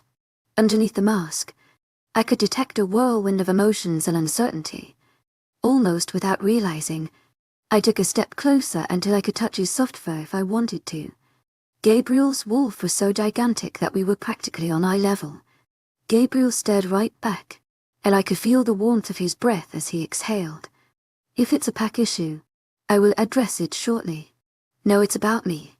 The wolf's eyes darkened as I spoke, and I couldn't resist anymore. I reached out a hand, almost tentatively, and brushed it against some of the thickest fur on the side of his neck. He made a growling sound deep in his throat, but I didn't think it was a noise of annoyance. "Would you mind shifting back? It's important." I really wanted to tell him now. There was no time to waste. Gabriel observed me for a moment before he huffed a sigh, padding over to the heap of clothes on the ground. I don't know why I was expecting him to take cover to shift back, but he most certainly did not. I attempted to look away before he shifted entirely, but did not tear my eyes away in time. I swallowed and almost choked on my spit as a naked Gabriel carelessly threw some short over his lower half. But not before I got a good glimpse of him. My cheeks began to burn and my wolf whined with anticipation. He was built so flawlessly it wasn't even fair. Plus HES more than enough to satisfy us, my perverted wolf said proudly. My cheeks were absolutely on fire, and I coughed into my hand, trying not to linger on all of the images popping up. I couldn't believe she'd just said something like that. Perhaps I was Navi, but I still felt horribly mortified at the inappropriate turn my thoughts had taken. I was trying to have a civil conversation. It's not my fault he showed us all he has to offer. "Stop," I commanded her, beyond embarrassed, and I almost felt her smirking. If wolves could even smirk. She was deliberately trying to get me to just dump-power meet here and now. He left his torso bare as he approached, and my eyes continuously strayed to his ABS and chest as I shifted from foot to foot. Now my thoughts were scrambled and all over the place. What did you want to talk about? Gabriel asked, a wary tone in his voice. I wondered what he was thinking. I was glad he wasn't mind linking me anymore, because my thoughts were much more accessible to him when we were having a mental conversation. Not that Gabriel would pry, but if HED wanted to, HED have a much easier time while we were mind linking. In wolf form my thoughts were even more transparent. Right now, with verbal conversation, I was safe. He wouldn't know how much of a mess I was. Skylar. Had I realized I hadn't spoken? Hi. Hey, well. That's all you could say. Exasperated at how pathetic I was, growing more humiliated by the second. This was not how a future Luna should behave, and Gabriel seemed utterly confused. My face probably looked like a tomato. It'd never done anything like this. So I was thinking. I trailed off, taking a deep breath. On impulse, I decided to just go with it. It was pointless coming up with a clever way to say it, so I just needed to be honest. I was thinking a lot at that burger joint today before you got there, and I was seeing happy couples and their kids, and happy little families, and people in love, and I realized that I want all of that. Maybe not kids yet, but someday. And I thought that I'm not right for you. Gabriel cut me off, and I almost choked again. I stared at him in disbelief. What? His brow furrowed slightly, but his words were acidic and bitter as he spoke. That's what you were going to say? Right. You want happiness, but there's no guarantee with me. You're just as likely to end up miserable. So you don't want to take the chance. My mouth must have been hanging open, and I winced as I felt a pang of hurt that was not mine. Gabriel must have thought I was genuinely rejecting him. I supposed he took my nervousness and embarrassment the wrong way. There was undeniable hurt in his eyes, and it pierced me to the core. Seeing his raw emotion like that, perhaps it's best that you decided now. In returning back to the rest of my pack anyways. He was not looking at me. His jaw clenched tightly. His words escaped from gritted teeth. Just get it over with. Every line of his body was tense, as if he was braced to fight off considerable pain. I felt a surge of frustration. No, his eyes snapped in my face. Incredulity in their depths. To my agent extraordinaire, wildest. Heartfelt thanks for your unfailing patience, enthusiasm. In not rejecting you. If you would have just let me talk, you would have known that. Your Eno. He trailed off, looking as if he didn't dare believe what I was saying. What I was trying to say is that my wolf will never want anyone as much as she wants you. The potential happiness I can have with you will be unmatched by any other. I know it's a risk, but it's 50-50, which means it could work out. His expression had gone curiously blank as he stared me down. I was sure how to take his expression. It's not just my wolf that wants you. To my agent extraordinaire, wildest. Heartfelt thanks for your unfailing patience, enthusiasm. I pressed on recklessly. You're rough around the edges. Sure, but I know there's good in you. I've seen true emotion in you sometimes. You push me away a lot, but I think, underneath all of that, you care about me too. I was sure what had possessed me to be so open with him, but I continued. It was now or never, and it was too late to take anything back even if it wanted to. I don't think I could live with not knowing. If I never tried to be with you, it would hurt more to think what could have been. I know the risk. You put the decision on my shoulders after telling me everything. I'm not going into this blindly, but it's my choice. Gabriel's eyes were very dark. His hands clenched at his sides. Skylar, his voice was hoarse. His words a bit jumbled, as if he didn't know what to say. You know what this could do to you. If my mark fades, I know. I know it's at stake. He took a step closer, staring at me intently. Do you? His tone still had that curiously rough edge. I blinked at him. Are you trying to talk me out of this? Gabriel swallowed, the muscles in his throat working. I don't want to see you get hurt. I felt a fresh wave of frustration. Gabriel, for crying out loud. I know what can happen. I've decided that you're worth the risk. And that I want you anyways. You're the only mate I'll ever have. We're meant to at least try. My wolf was voicing her agreement in my mind. It almost looked as if Gabriel was trembling slightly as he moved even closer until he was towering directly above me. I stared up at him defiantly. I know I told you that the decision would rest on your shoulders. Gabriel, I just don't want you making any rash decisions without thinking. I felt a pang of hurt deep within me as I stared up into his unfathomable eyes. Have you changed your mind? My words almost came out as a whisper. I was sure he could feel the hurt that was coursing through me. I suddenly looked down at the ground, unable to bear his ethereal beauty any longer. Is that why you're resisting so much? I thought you wanted me to decide. I thought to be making you happy. I knew I sounded pathetic, but I didn't care at this point. I clenched my fists at my sides, not knowing how I would manage if HED decided I wasn't worth the risk. Does this have anything to do with Ava? I regretted my words instantly, but Cal didn't take them back. No, Gabriel growled irritably. This has nothing to do with her.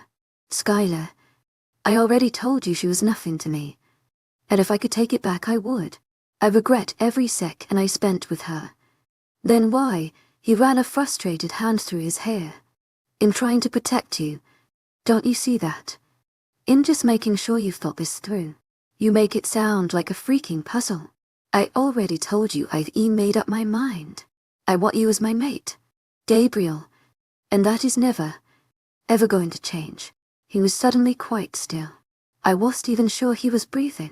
Feeling fed up, I let a frustrated growl escape. Apparently, you were the one that still needed to decide how you feel about me.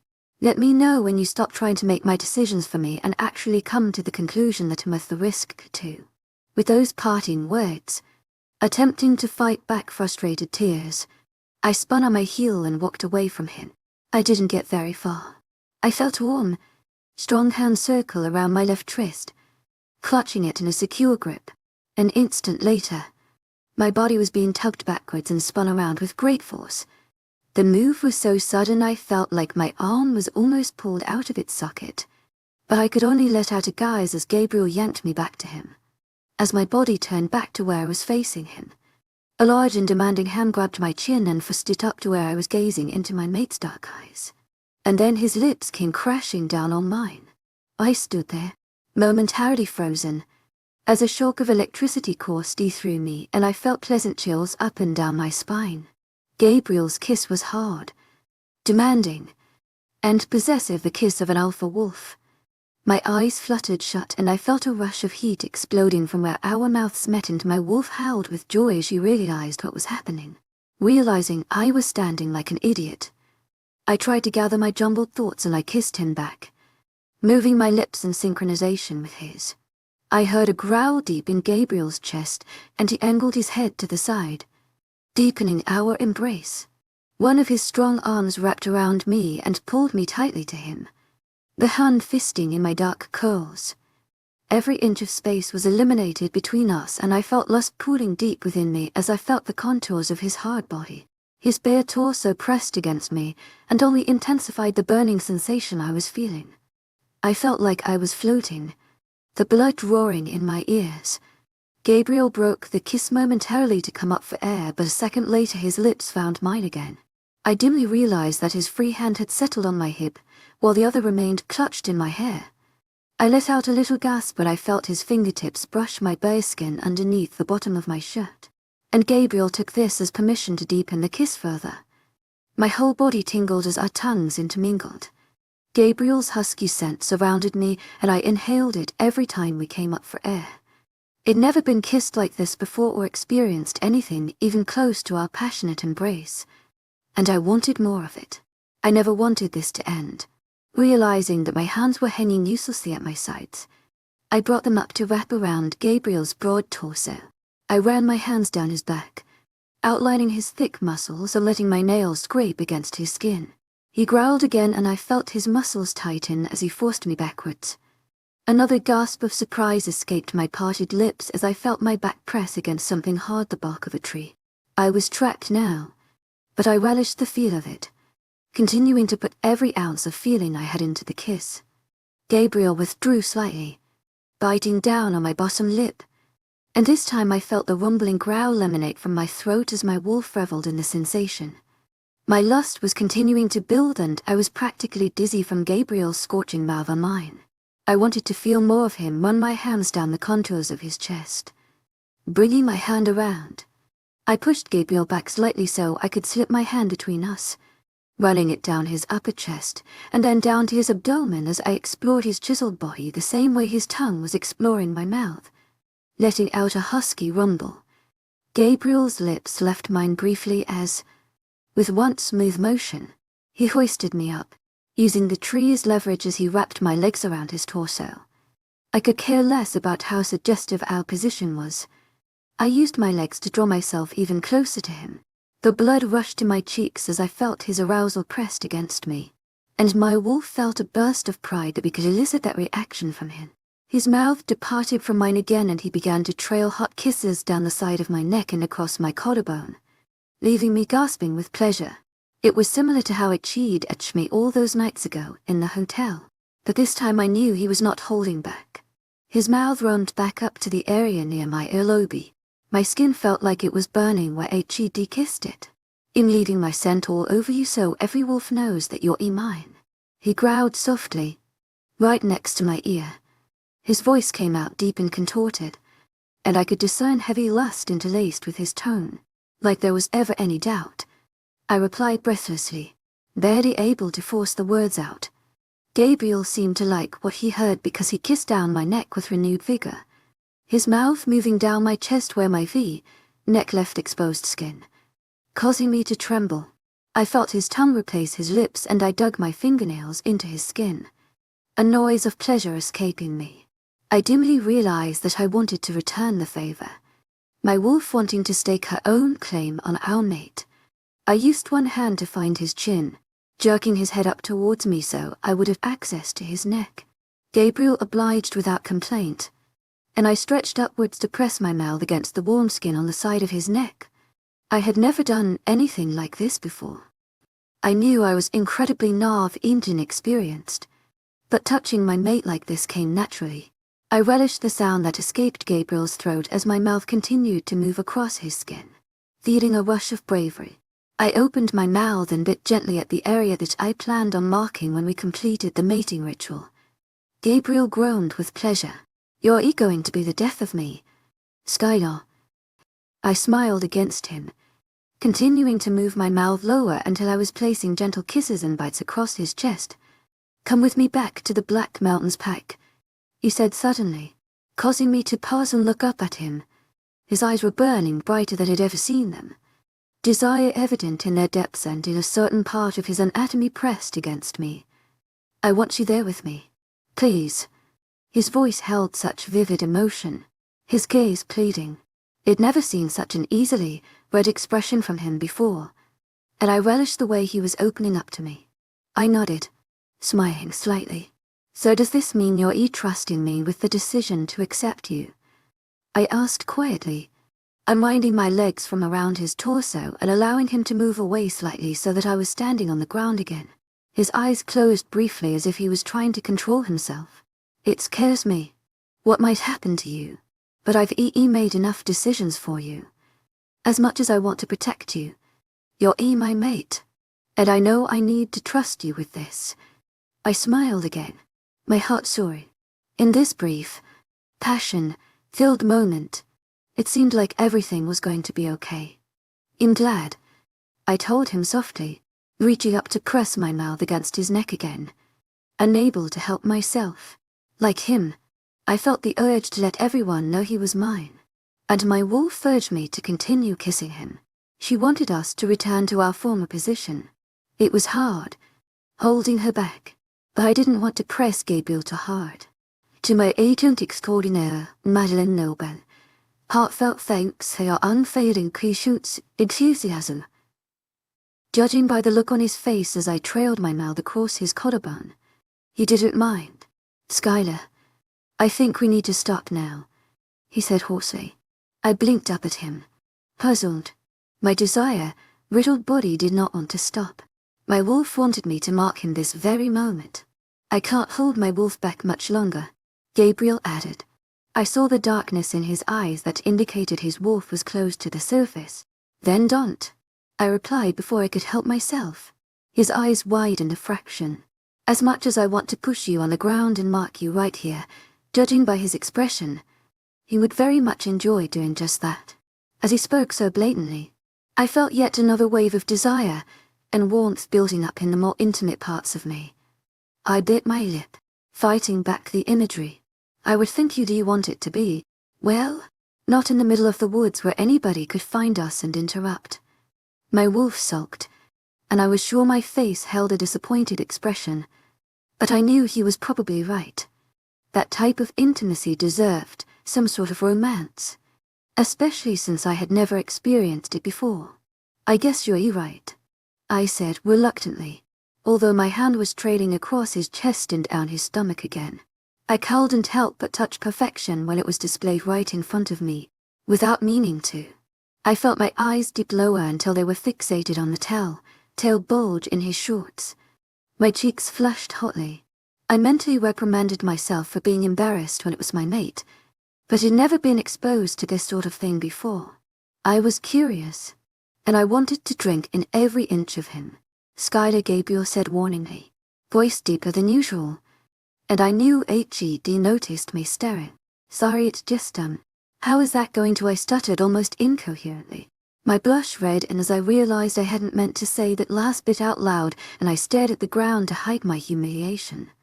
I just didn't understand how something so large would be compatible with my small frame. I hadn't wanted Gabriel to know my complete ignorance. To my agent extraordinaire, Madeleine Nilban, heartfelt thanks for your unfailing patience, enthusiasm. I continued to stammer like an idiot, finally raising my eyes to meet Gabriel's. To my complete and utter shock, I saw amusement glimmering in his deep eyes, and one side of his mouth was slightly quirked upwards. It wasn't a full, blown grin or anything, but it was the first time I'd seen the slightest indication of amusement from him, and it was mind-blowing. I would act like an idiot every day if I could just see that barest hint of a smile from him again. You look hot when you're almost smiling, I blurted out, mentally scolding myself immediately afterwards. What the hell was wrong with me? Why was I just talking without thinking first? It was like every ounce of self-awareness had fled my body when Gabriel kissed me. It was completely mortifying. A sudden movement from Gabriel saved me from humiliating myself further as, with another frustrated growl, he lowered his head and smashed his lips against mine again. Apparently, this time he liked being referred to as attractive. I opened my mouth to allow him entrance, feeling a rush of bravery that caused me to gently bite on his bottom lip. I knew he wanted to wait for a better moment, but at this moment I didn't give a damn. As soon as I bit down on his lip, I knew Gabriel was having similar thoughts to mine because his kiss intensified and my back was pressed against the tree again. I felt one of his hands reach under the bottom of my shirt and stroke the bearskin on my midriff. I couldn't prevent a small moan of pleasure from escaping. His fingertips were like fire blazing across my stomach. Distantly, I felt some tiny part of me protesting, the logical side of me that wanted to wait for a romantic atmosphere in the middle of the woods. Suddenly, with great force, Gabriel wrenched himself away from me. When my hazy eyes blinked open, he was halfway across the clearing, chest heaving, as much as I want to right now. Skylar, this isn't the time or place. It means a lot to both of us, and it isn't meant to happen here. Sliding down the tree, I took a deep breath, quelling my lust. Gabriel's fists were clenched, and I could tell he was visibly restraining himself from leaping back at me. Did you hear what I was thinking? I gasped out, seizing on anything to distract me. Gabriel gave a nearly imperceptible nod. Our bond is strengthening, and it helps that in Alpha, in a position like that, I could sense the direction your thoughts were going more than anything. I was somewhat disappointed, and my wolf wanted to resume where we had left off, but the logical side of me was kicking in and I agreed with what Gabriel was saying. Better a bed than on the grassy forest floor. Thinking of such activities made my cheeks heat spark up yet again. Besides, your friend Will has been trying to contact me for a while now. My eyes widened, and I didn't miss the way he said Will's name, but I brushed it aside. To my agent extraordinaire, Madeleine Nelben, heartfelt thanks for your unfailing patience, enthusiasm. What does he want? Before I find out, I want to know that you mean what you said before. I want you to come back to the Black Mountains Pack Village. You'll be going back and forth a lot, especially when we're building the third village. As this pack's future Luna, you'll need to be with me, and I want you there. I felt a rush of pride, especially from my wolf, as I realized what his words entailed, especially the last part he made sure to tack on. This pride was followed by a burst of nervousness, but I attempted to ignore it. I mean it. Gabriel, I'll go wherever you want me to go. He looked relieved, which surprised me. Had he honestly thought it turned him down? Especially after what had just happened. Gabriel's eyes momentarily glazed over and I realized he was talking to Will. I wonder what Will wanted. Did it have something to do with Ava? Had she finally come around? Or was it something else entirely? Seconds later, his gaze ray focused on me. There was a strange expression on his face as he studied me. What is it? I'm not sure if you'll be happy to hear this or not, but it seems my conversation with David did her some good. I tried not to bristle as I heard her name escape his lips. The conversation at my house. Thinking about that night made my stomach turn. No, after. I felt a sense of unease and tried to brush it aside. What did you talk about? To my chagrin, there was a tone of jealousy very evident in my voice. Gabriel's expression softened slightly. I told her that finding one's mate is the best thing that'll ever happen to a wolf. Wasting her affections on someone that will never return what you feel is not worth sacrificing the one that can love her best. Boring into mine, oozed sincerity, and I felt my heart lift. I did not miss the double meaning in his words, as I realized he was indirectly telling me how important I was to him. It took her a while, but she came around. So she and Wilshess accepting him, yes. He wants me to conduct the mating ceremony as soon as possible. While I was glad that what chasing her had been successful after all, Gabriel had been right to assume I would have mixed feelings. I didn't think I could ever like Ava, but I hoped she really was accepting Will for the right reasons, and not just to spite Gabriel. The whole thing seemed rushed, but of course that was how mates usually worked. Most wolves wanted a ceremony in front of the whole pack to recognize them as mates aside from the marking, which was private for obvious reasons, and usually it happened very soon after they met. I nodded obsessively, realizing Gabriel was waiting for my reaction. I guess we'll see how it turns out. We need to head back, he replied, and I nodded, watching him as he retrieved the rest of his clothes and proceeded to put them on. I sped up my pace to catch up to him as he entered the shelter of the trees again, heading back in the direction of the village. It was only a few minutes' walk from here, and I realized how easy it would have been for others to intrude on our moment. It was better that we waited for a better time to become mates officially. Gathering the rest of my bravery from earlier, I tentatively reached out and took Gabriel's hand in mine. It was a forward gesture. I knew Gabriel was not the touchy type. I wanted him to be touchy with me. To my agent extraordinaire, Madeleine Nelben, heartfelt thanks for your unfailing patience, enthusiasm. Which meant I had to condition him. I felt a rush of pleasure as Gabriel glanced at my face, then down at our intertwined hands before he tightened his grip on mine. A smile graced the corners of my mouth, then I felt a bit of extra spring in my step. We'll leave for the Black Mountains village tomorrow at dawn, Gabriel said as we neared the village. I nodded, understanding we didn't have time to waste. Who knew how much longer the holy objects would last? I glanced down at my rosary. It was still warm against my skin, but it grew cooler each day. I had tried not to think about it, but it was definitely cause for concern. It's going to be hard to wait until then for it to happen, he added after a moment, barely murmuring the words. I felt my brow crease with confusion. Wait for what? What's happening? Gabriel glanced down at me, and my breath caught in my throat. His eyes were burning with suppressed desire. and he did nothing to mask the expression. Because of that, I knew what he was going to say before he said it. I shivered involuntarily as he spoke. When we get there, Skylar, I have every intention of picking up where we left off. Chapter 29 Part 1. Gabriel and I continued walking with our hands intertwined even after we entered the main area of the pack village. I was sure that I had a dopey smile on my face, but I couldn't help it. I felt pleasant tingles running up and down my arm caused by the skin contact. My wolf's lust was sated for now, and she hummed contentedly in the back of my consciousness. There were few werewolves about, oddly enough, but the scattered members of my pack stared intently at our clasped hands as we passed. We must have seemed like such an oddity to all of them, a pair of destined mates yet to complete the marking.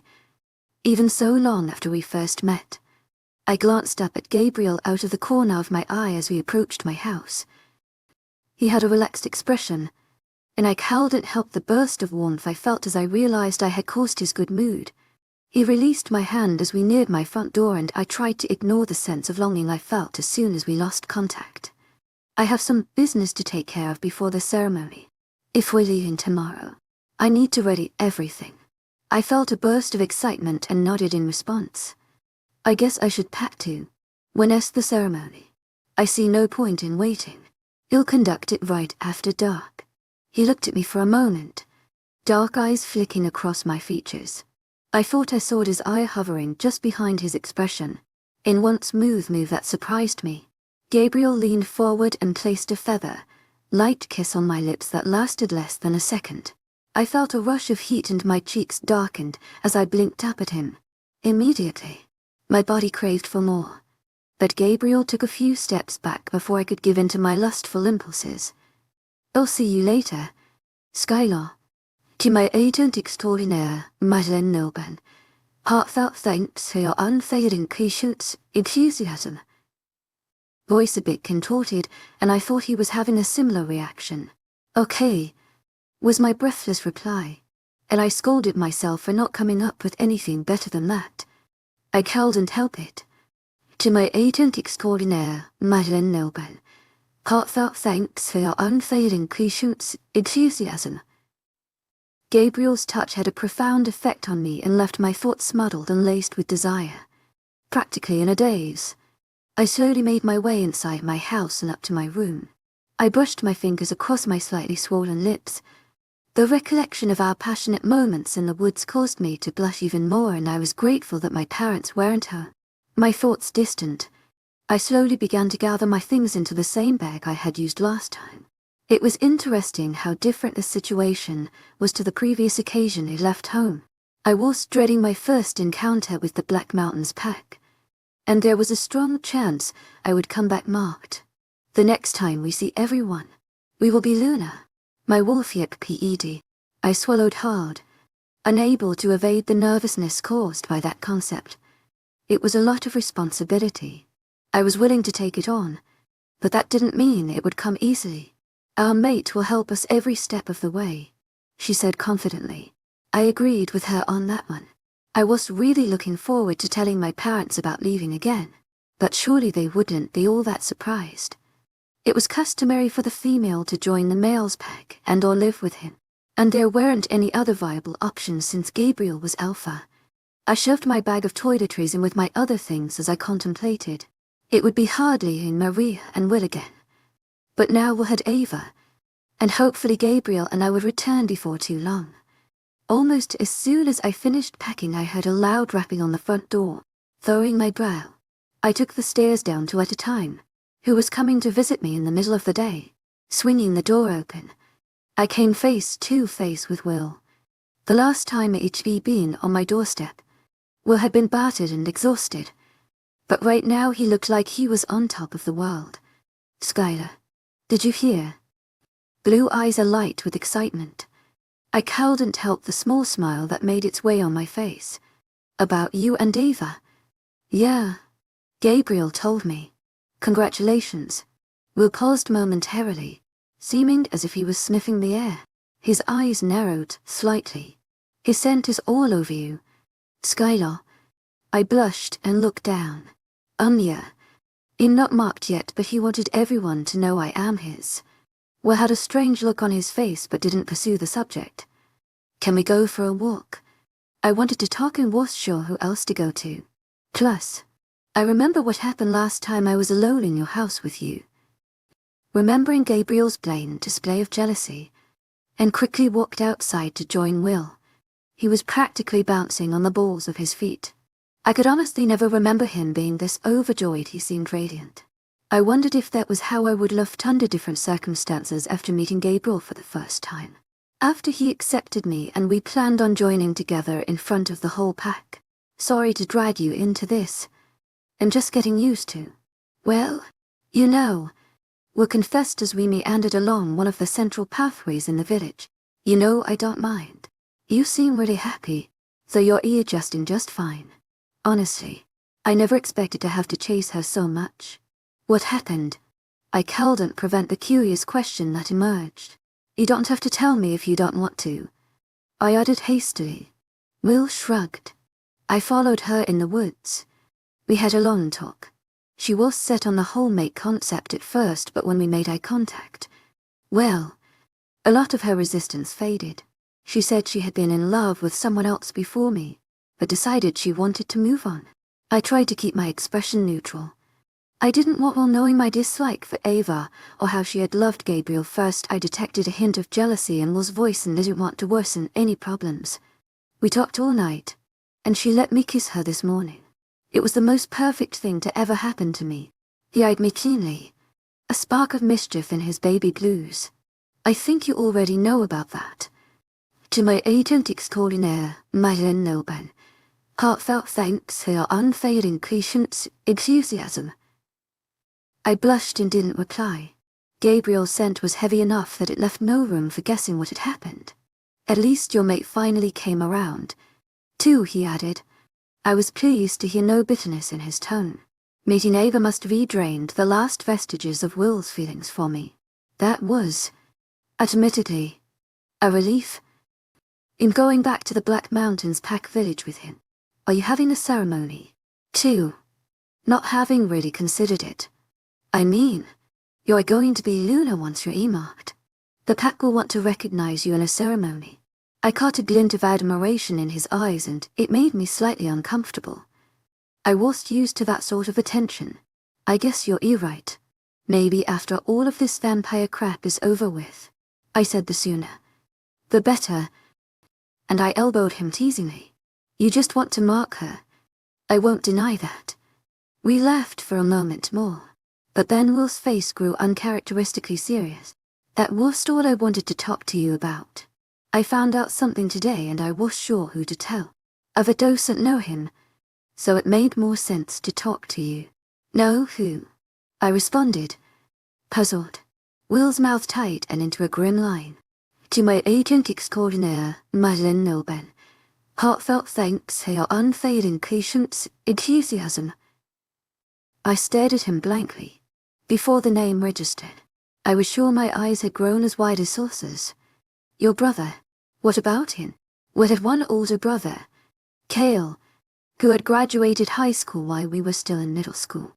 He was one of the few wolves that had left our pack to mingle in the human world, choosing to attend a faraway university.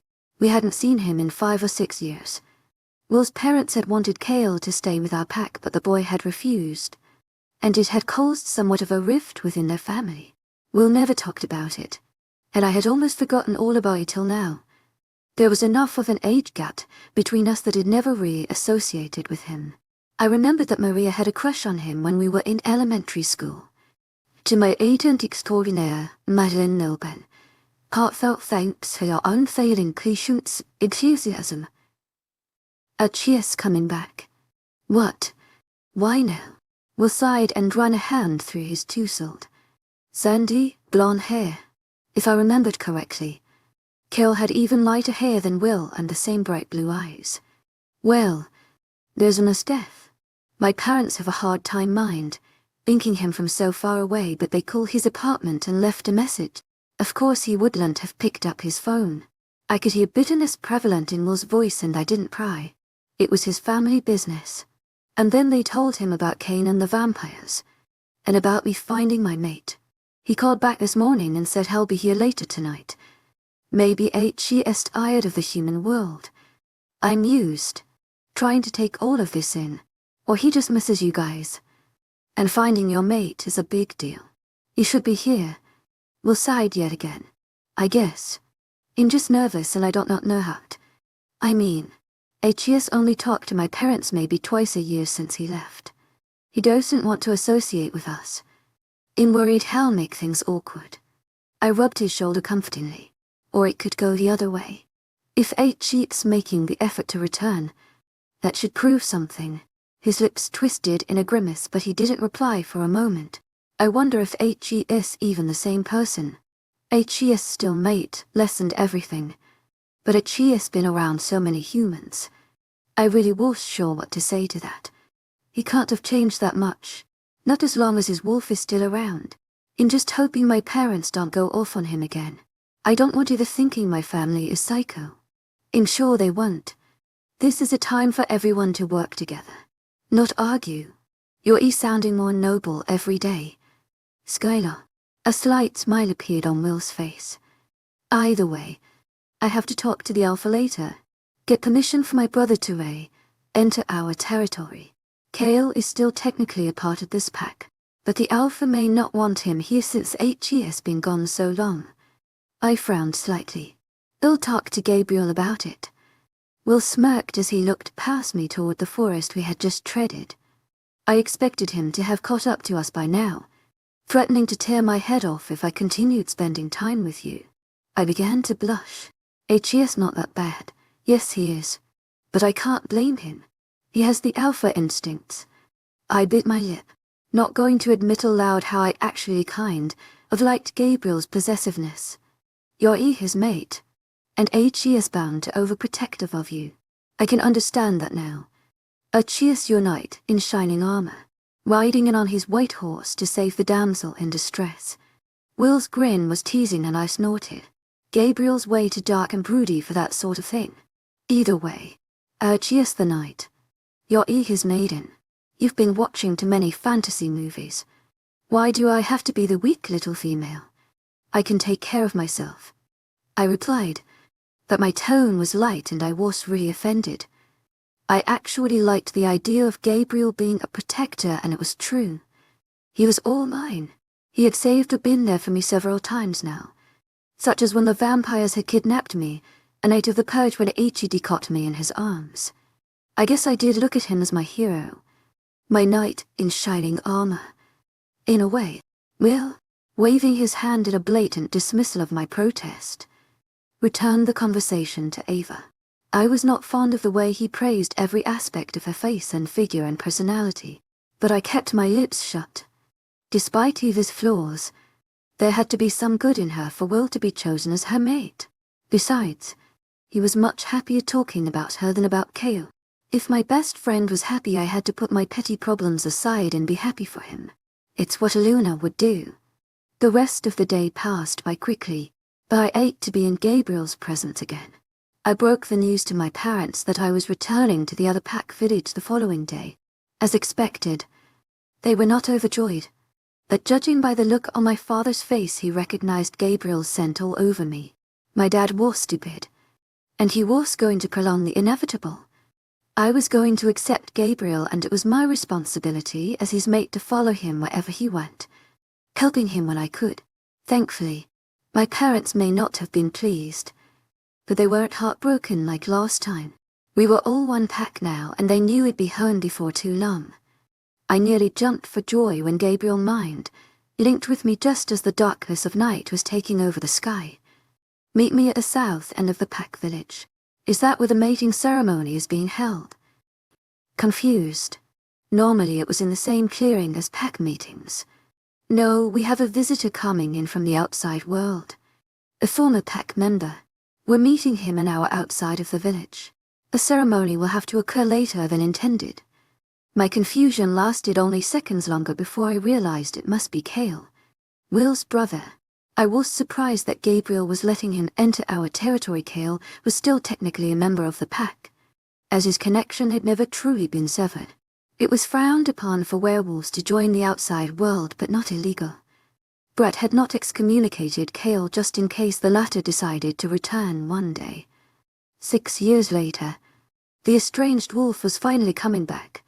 Gabriel, to my agent extraordinaire, Madeleine Nilban, heartfelt thanks for your unfailing patience, enthusiasm. Was being overly cautious by insisting on meeting Kale outside of the village, but I was going to complain. I was overjoyed that he was bringing me along for once. I'll be there shortly. About an hour later, Gabriel and I stood side by side in a clearing as we heard Kale fast approaching. Gabriel had asked Jack to accompany us, and he stood silently nearby. Despite not remembering much about Will's brother, I was glad HED made it okay. The Stone of Jacob had repelled the vampires after dark so that he arrived unscathed. I discreetly took a whiff of the air to catch his scent.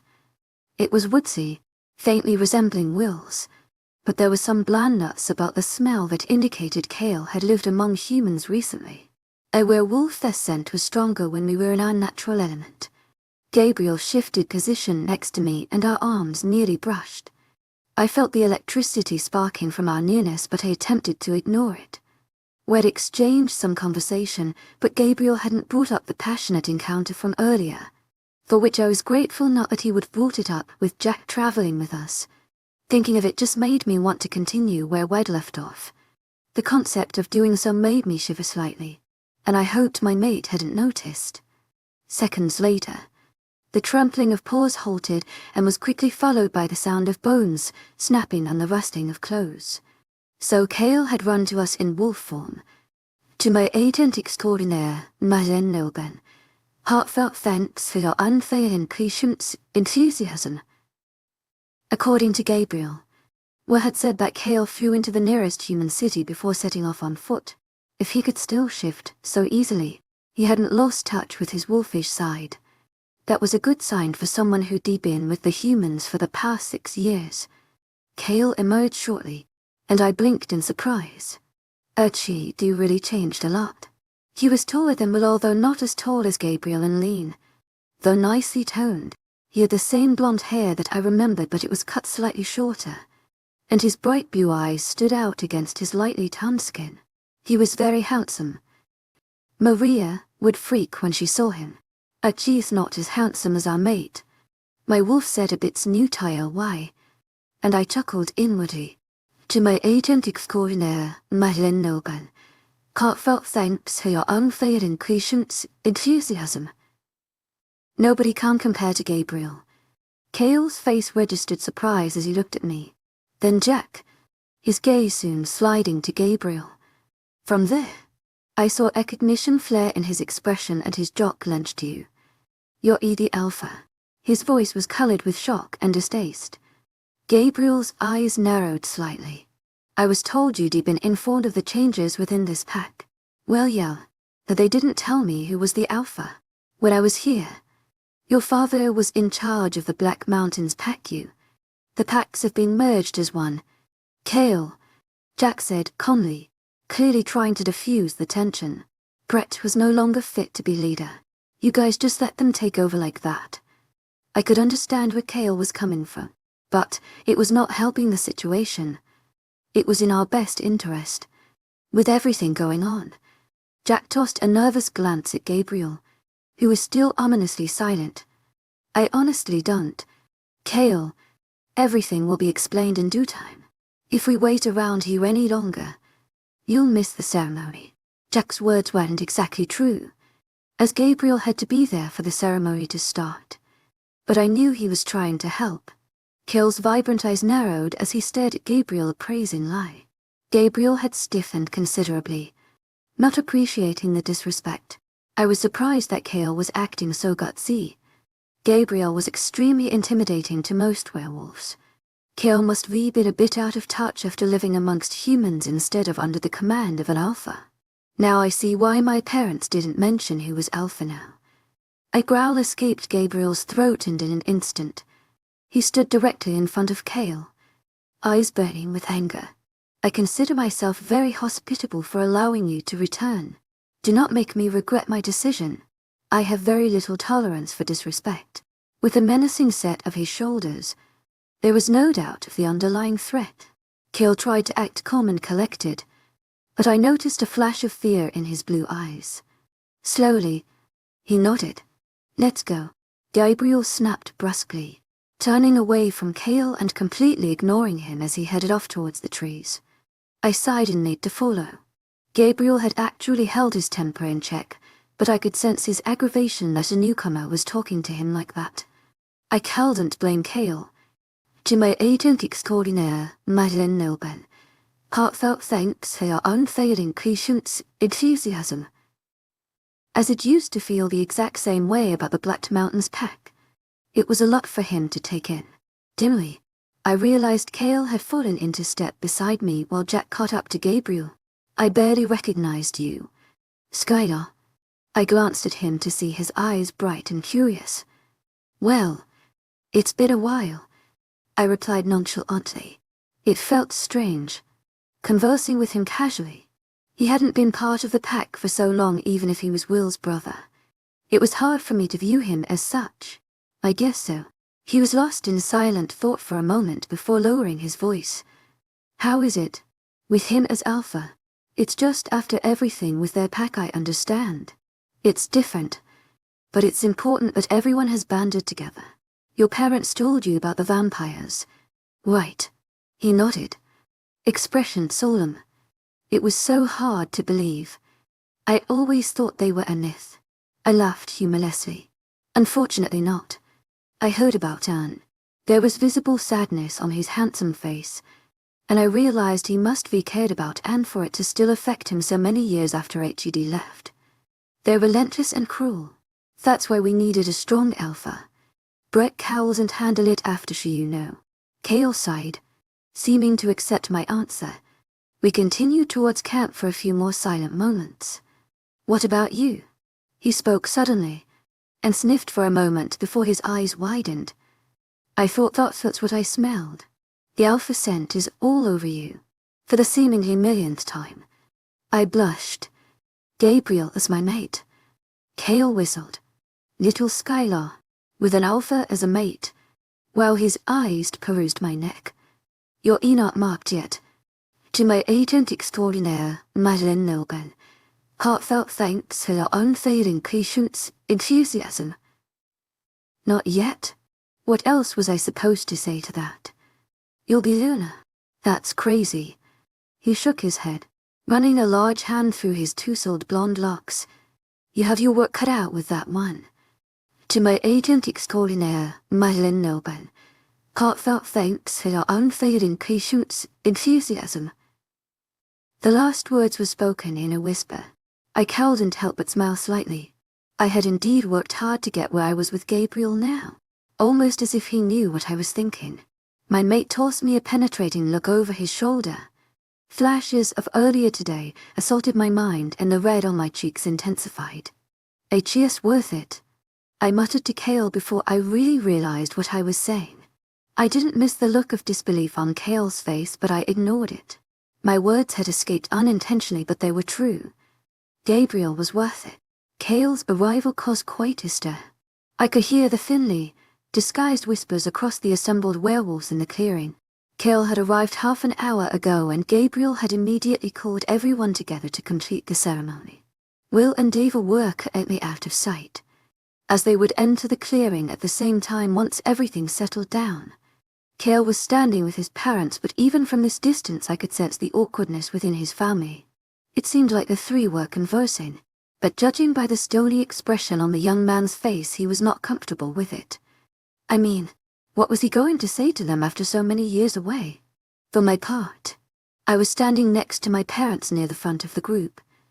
To my agent extraordinaire, Madeleine Nobel, heartfelt thanks for your unfailing patience, enthusiasm. To her talking about Cale's sudden arrival, my mother thought it was a good thing, that every family should unite in this time of need. Tuning her out for a bit, my eyes slid across Gabriel and Jack, who were conversing next to the wooden platform, and I vainly tried to find Maria in the crowd. I didn't see her anywhere. This made my eyebrows furrow in puzzlement. Why would she not be here? Will was extremely excited about it. It was an incredibly proud moment for him, and we were his best friends. It was our obligation to support him. So why she has feelings for him? Seeing him with another will hurt her. My wolf said calmly the same instant I came to the conclusion myself. That had to be it. Maria had deep feelings for Will. I was sure how long she'd liked him since it just recently found out, but it would still pain her to watch the ceremony. I was sure Will would completely understand. To my agent extraordinaire, Madeleine Nilben, heartfelt thanks for your unfailing patience, enthusiasm. He would want Maria to be happy for him without realizing what it would cost her. Knowing Maria, she would feel extremely guilty for not coming, as she was often too compassionate for her own good. I made a mental note to go visit her after the ceremony and make sure she was doing okay. My eyes continued restlessly skimming the crowd, and I tried not to visibly wince as I briefly made eye contact with Brett and Lynn, his mate and the former Luna. While Lynn's expression was mostly indescribable, I saw vivid dislike in Brett's penetrating stare. I grit my teeth and ignored them. It wasn't entirely my fault that Brett had been removed from his position as alpha. He had helped dig that grave himself. Or at least that's what I kept trying to tell myself. Lastly, and inevitably, my eyes rested on Gabriel. I felt a small jolt as I realized he'd already been staring at me. His dark eyes were intense, and as our eyes met I saw hooded desire that he did not attempt to hide. I was sure my expression mirrored his, and his tantalizing words from early work continuously on repeat inside my brain. He may have been dressed simply, but his shirt was tight enough to accentuate the muscle from underneath. Checking him out was only worsening things, so, with a small unapologetic smile, I managed to tear my eyes away. My wolf was getting restless. Moments later, Will and Ava entered the clearing hand in hand, and I tried to keep my face expressionless as I took in Eva's flowing dress and perfect hair. She looked absolutely beautiful. It was customary to dress up for the mating ritual. I did not miss the way her vivid blues scanned the crowd and then returned to the area next to the wooden platform where Gabriel was standing. I also did not miss her taut and almost longing expression as she discreetly observed her former love. However, just as my hands were curling into fists, Will whispered something in her ear that I did not catch. Eva turned to face him, and her tense expression visibly relaxed. She was the easiest one to read, but I thought I detected sincere affection in her eyes as she gazed at her mate. Will put an arm around her as they trudged up the platform together. In that moment, I thought that maybe she truly did care about Will, and this would help her to get over her wasted affection for Gabriel faster than any other method.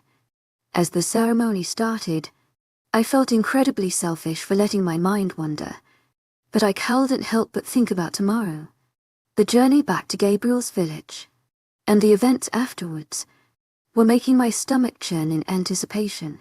Enthusiasm, in my opinion. Tomorrow could not get here fast enough. Marius POV. I felt like a horrible person. Will was one of my best friends, and I was so selfish that I couldn't even make it out to his mating ceremony. It was probably the most important ceremony of his life. Yet here I was, sitting in my living room and stuffing my face with chocolate ice cream. It was my go-to food, especially with everything that happened recently. I knew it was sad and pathetic and that I needed to just get over it. But it was hard. I'd liked him for years now, and feelings like that didn't just go away. I'd been recuperating. Really I had. At least until my father informed me that the ceremony was tonight. After that I pretty much lost it. I was currently watching some runs of one of those corny reality shows Skylar hated. I already knew what she would all done in my position. Skylar was incredibly self-sacrificing, and she would have gone. I wanted to be as noble as she was, but I couldn't find the strength. I shoved another spoonful of cold goodness in my mouth, not caring that I'd be getting another brain freeze at any moment. To my agent extraordinaire, Madeleine Nilben, heartfelt thanks for your unfailing patience, enthusiasm. My wolf had tried to comfort me, but now she was strangely withdrawn in the back of my mind. Against all logic, she had some sort of tenuous connection with whoever since he'd been of mating aid. It didn't make any sense because she should not feel attracted to anyone but my one roommate, but had learned to accept it. Unfortunately, it just made this worse. Okay, stop being such a selfish bitch and go, I told myself for the 10th time after a few more minutes of mindless TV. The all-important ceremony would be starting any minute. I even had an outfit laid out in case I changed my mind, because I sure as hell was going in sweats. As I tried to convince myself, I felt my wolf begin to stir restlessly in the back of my mind. She whined softly, but I pushed her away, sinking back into the plush cushions of the couch again in defeat. My sudden rush of bravery had deserted me again. Who was I kidding? When it came to Will, I was such a coward. I gripped the spoon tightly in my hand as I thought of the woman destined to be Will's mate, Ava. The stupid redhead that had reeked of a Kinskyle love life. Why, oh why did she get Will as a mate? The thought of him marking her caused a powerful surge of jealousy to rush through me. Realizing I was about to contort the spoon with my werewolf strength, I quickly dropped it on the table. Thinking of that woman's beautiful face only worsened things. My wolf whined again, this time louder. What's your problem? A bit snippier than intended. My wolf, ever the patient and kind one, ignored my rudeness. I think we should go to the ceremony. I'm itching to get out of this house. Something feels different. We can't. Or I can't. I don't know what he'll do if I see them. My wolf was practically turning impatient circles. We need to go. In telling you that I can't do it. Yes, you can. Show them how strong you are. I sighed in frustration at my own weakness. Her impatience was growing. She was practically trying to force herself through my skin now, and I felt her tangible sense of urgency. Okay, if you just need to run, we can do that later. It isn't that. We need to go. This time, it was her tone that was snappish. I was silent for a moment. Rarely did she act like this, and use such a harsh tone with me. Please. She was insistent, and I'd never heard my wolf beg like that before. Despite my misgivings, I really did trust her instinct, and I always had. She was part of me and I respected her needs. Thus, she did not ordinarily behave like this, so it must be been important. Whatever you're egoing on about better be of more importance than me getting my heart crushed. Sure, I was being a bit melodramatic, but for today I was enjoying my pity party. 5 minutes later, I was escaping my house, setting the pace at a fast jog. My wolf was urging me on, and she was growing increasingly frantic. It scarcely had time to run a brush through my scraggly dark hair and change into jeans before she forced me out of the bathroom. I wondered if there was something wrong, but surely my father would have notified me. Either way, I had to force myself not to shift. I rounded the corner and entered the thick trees, following the multitude of scents. Dread was forming in the pit of my stomach because I absolutely did not want to see the ceremony. My wolf's instincts came first. To my agent extraordinaire, Madeleine Noble, heartfelt thanks for your unfailing patience, enthusiasm. I gritted my teeth and braced myself for whatever I would see as I rapidly approached the assembled pack. I heard Gabriel's deep baritone as I trod Dee Dee along the well-worn path. This close to the rest of the group, it was much easier to discern individual scents, although the smell of the pack overall was nearly overpowering. Sifting through the various odors of Smestonlead, I suddenly came onto one that made me stop just at the edge to the trees. The group was huddled together in the clearing, and I noticed Will and Ava clasping hands on the platform, but the smell was so distracting I cowed and even think about the ceremony. It was a scent that was faintly familiar, somehow, and smelled woodsy. For some reason, I felt my wolf stir with excitement, and I began to take deeper breaths as I tried to inhale more and more of the scent. It was absolutely compelling. I had never caught a scent like it, and it momentarily made me feel safe and comforted. Thoughts of Will were banished from my mind. I was beginning to have an inkling of what was happening, and my eyes began to scan the crowd to instinctively pick out what I was looking for. Dare I hope then I saw him. He wasn't looking right at me, at least not yet, but the way he was glancing around the crowd curiously let me know that he was searching for the same thing I was. My heart lurched as I looked at him. His beautiful, two-souled blonde hair and strong jawline. Despite the teeming mass of werewolves, I knew the scent was coming from him. I had not smelled it in a long time, and he was the only newcomer here. Finally, inexorably, his piercing blue eyes met mine. I gasped as my wolf began howling in my mind, joy radiating from every fiber of her being. I recognized him, though it had been 6 years and he looked older. I remembered Kale from my childhood, but it wouldn't have mattered if I knew him previously or not, because that was not what left me gasping. He is ours. My wolf crowed, yipping with happiness. His face had lit up in absolute wonderment, and even from our distance I could see the silver sheen appearing in his orbs. Slowly, he began to approach me, both of us unaware of the fact that the ceremony had temporarily halted and everyone was realizing what was occurring before their very eyes. My heart was thumping hard in my chest. I probably looked like a complete idiot, but in this moment I didn't care. My eyes were roving every detail of his handsome face and toned body, and my senses were absolutely coming alive as he drew nearer and nearer to me. To my agent extraordinaire, Madeleine Noble, heartfelt thanks for your unfailing patience, enthusiasm. He gasped finally. The sound of my name coming from his lips made me and my wolf shiver. The lustful impulses were beginning to course through me as he finally came to a stop right in front of me. I understood now why my wolf had some sort of mild connection to Will. Because his brother was my mate. He had left our pack when I was so young that my wolf wouldn't have recognized him as our mate yet. Kale, I replied, completely star-struck. I saw desire in his eyes, plain as day. And right then, he raised a hand and gently cupped my face, sending pleasant tingles sizzling across my skin. In this moment, I no longer cared about Will.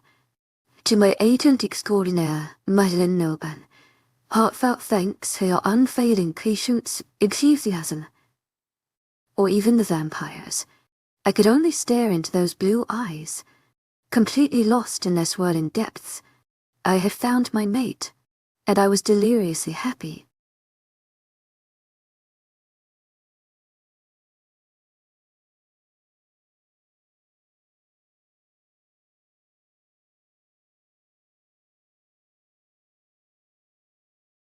Deep in the forest, my mate Gabriel and I were enjoying a brief moment of peace. However, upon returning to the village, I discovered a mysterious bouquet and a terrifying note on Gabriel's bed. Cain, the evil vampire, had infiltrated our territory. The note he left sent chills down my spine. I never got to pay my condolences at the funeral. What does this mean? Chapter 29 Part 2. The sensation of the wind ruffling my fur was exhilarating. It was dawn, and the orange glow of the rising sun filtered trees onto the forest floor below. My large paws trampled the ground as I sprinted through the woods, Gabriel's massive wolf from running alongside me. It was the morning after the mating ceremony, and for the first time in a long time I felt carefree.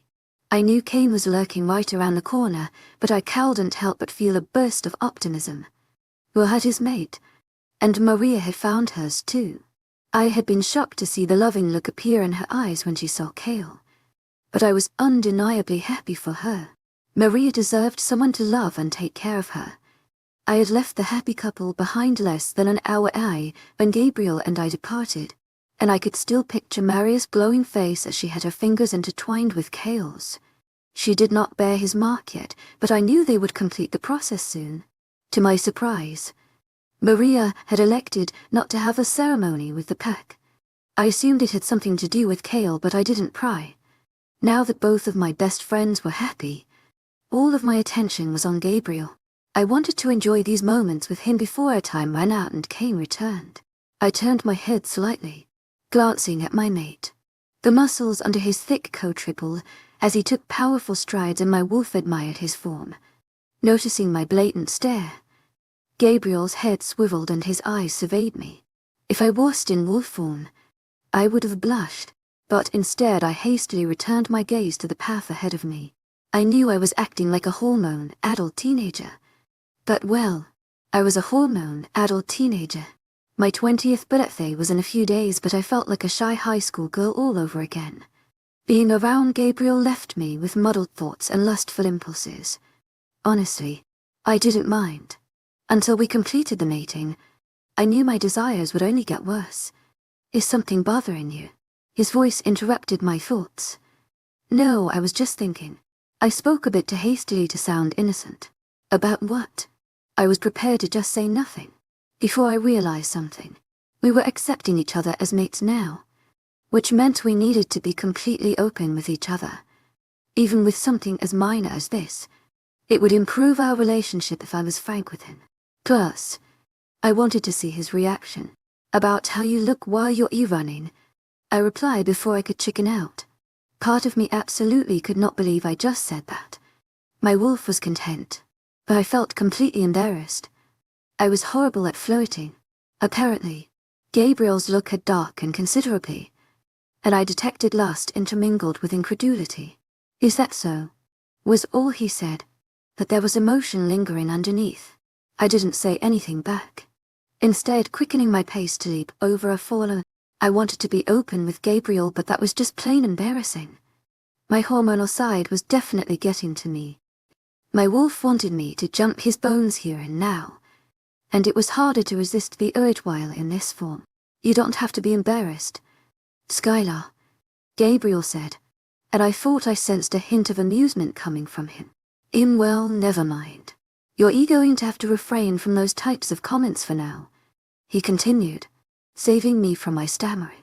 I don't think my wolf can take much more. I shuddered slightly at the implication. It sent pleasant chills up my spine. I'll try. My wolf definitely wanted to push his buttons, but I forced her primal urges back. I was not getting marked in the middle of the woods like a heathen. Even if I was part animal, I couldn't let her completely take over like that. To my agent extraordinaire, Madeline Nelban, heartfelt thanks for your unfailing patience, enthusiasm. Gabriel grew quiet again, and our conversations over the next few hours were much more meaningless and light-hearted. Still, I could feel the sexual tension hovering just under the surface, threatening to break through.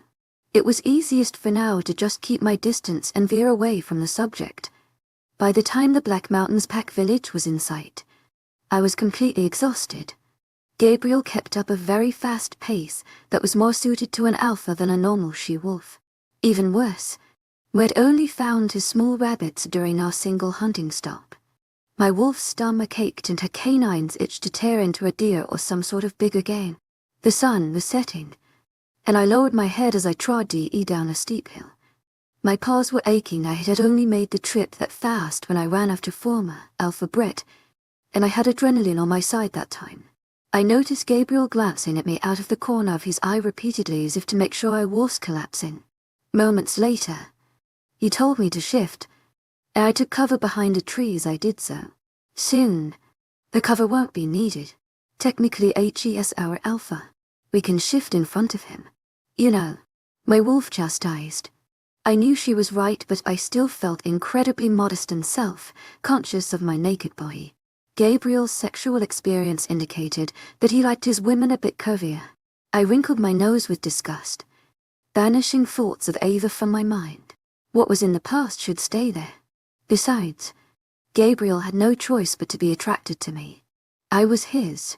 As we descended into the main part of the village and approached Gabriel's house, several wolves approached us and warmly greeted their alpha. I received some curious looks, but thankfully the pack didn't seem as hostile as last time. Then again, we were all part of the same pack now. I felt an automatic smile from on my face as my eyes fell on a hulking figure approaching. To my agent extraordinaire, Madeline Nelban, heartfelt thanks for your unfailing patience, enthusiasm. Skylar. Eli greeted us, dipping his head respectfully. Welcome back. Eli. Gabriel acknowledged him, ever the talkative one. Hey Eli. It's good to see you again. I greeted warmly. Eli, as usual, genuinely looked pleased to see me. It seems the pack hasn't fallen apart under your care, Gabriel remarked, causing a slight smile to form on his beta's face. Told you we'd take good care of it. He folded his arms in front of his chest, causing the muscles to bulge. Eli may not have been as large as Gabriel, but he was close, and quite imposing, even for a beta. To my agent extraordinaire, Madeleine Nogan, heartfelt thanks for your unfailing patience, enthusiasm. I know you just got here, but there were some things I wanted to go over with you.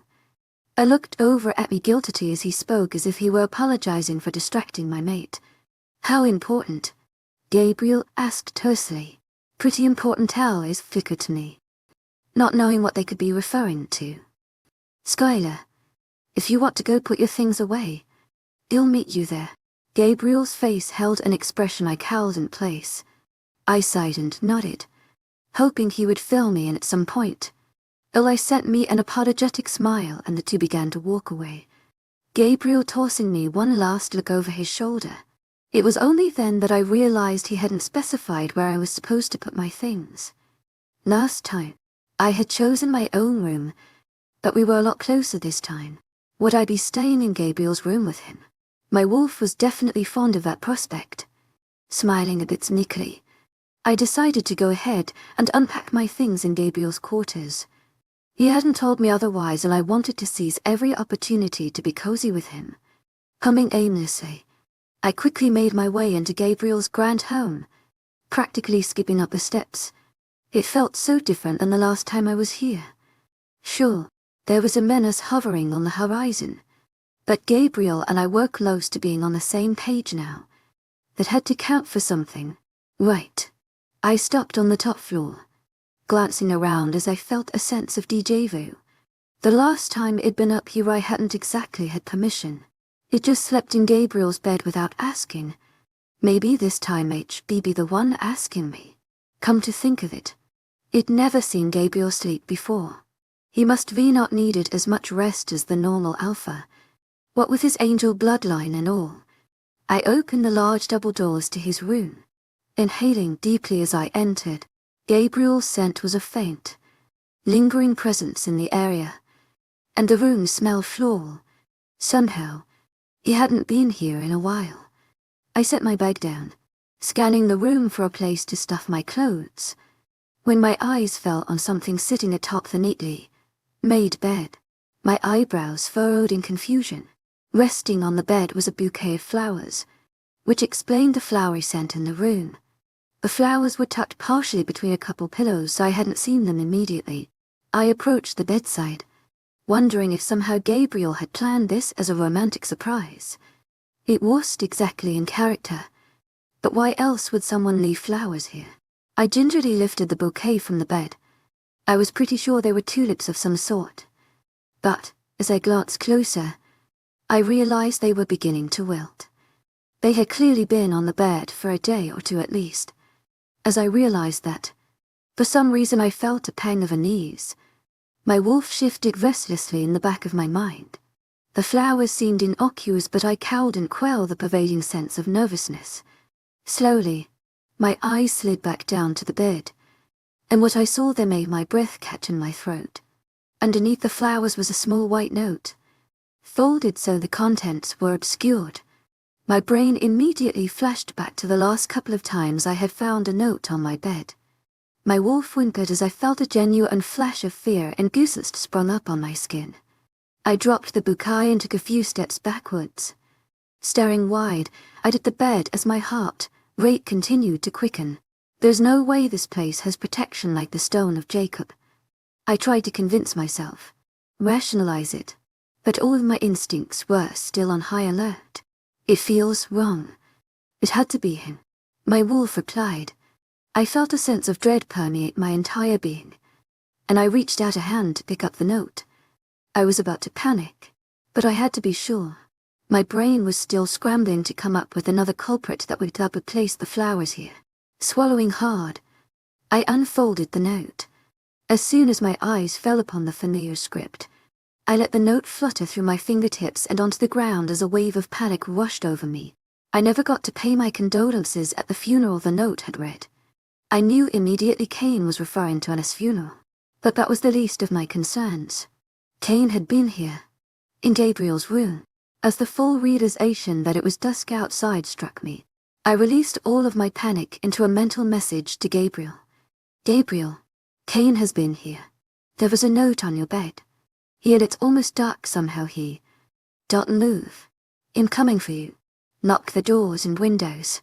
Gabriel's tone was authoritative, but I did not miss the shock and horror lingering underneath. Okay, Gabriel, how did he get in? The panic was still clear in my voice, and I attempted to continue our mental conversation to distract me from the thought that Kane could swoop into the room at any minute. It was just now dark outside. To my agent extraordinaire, Madeleine Noban, heartfelt thanks for your unfailing patience, enthusiasm. In a rush of movement, I leapt towards the window, only to see it was already locked. Kane must have come into the bedroom doors. I pulled the curtains closed so nobody could see inside the room, and, utilizing every bit of werewolf speed, I slammed the double doors shut and locked them, breathing heavily. I don't know. Hearing the worry so prevalent in Gabriel's voice worsened my fear. I felt perspiration beading on my forehead, and I backed into the nearest corner, my eyes flicking across the room as if Kane would jump out and attack me at any minute. My breaths came in short pants, and I clenched and unclenched my fists. My wolf was pacing in agitation.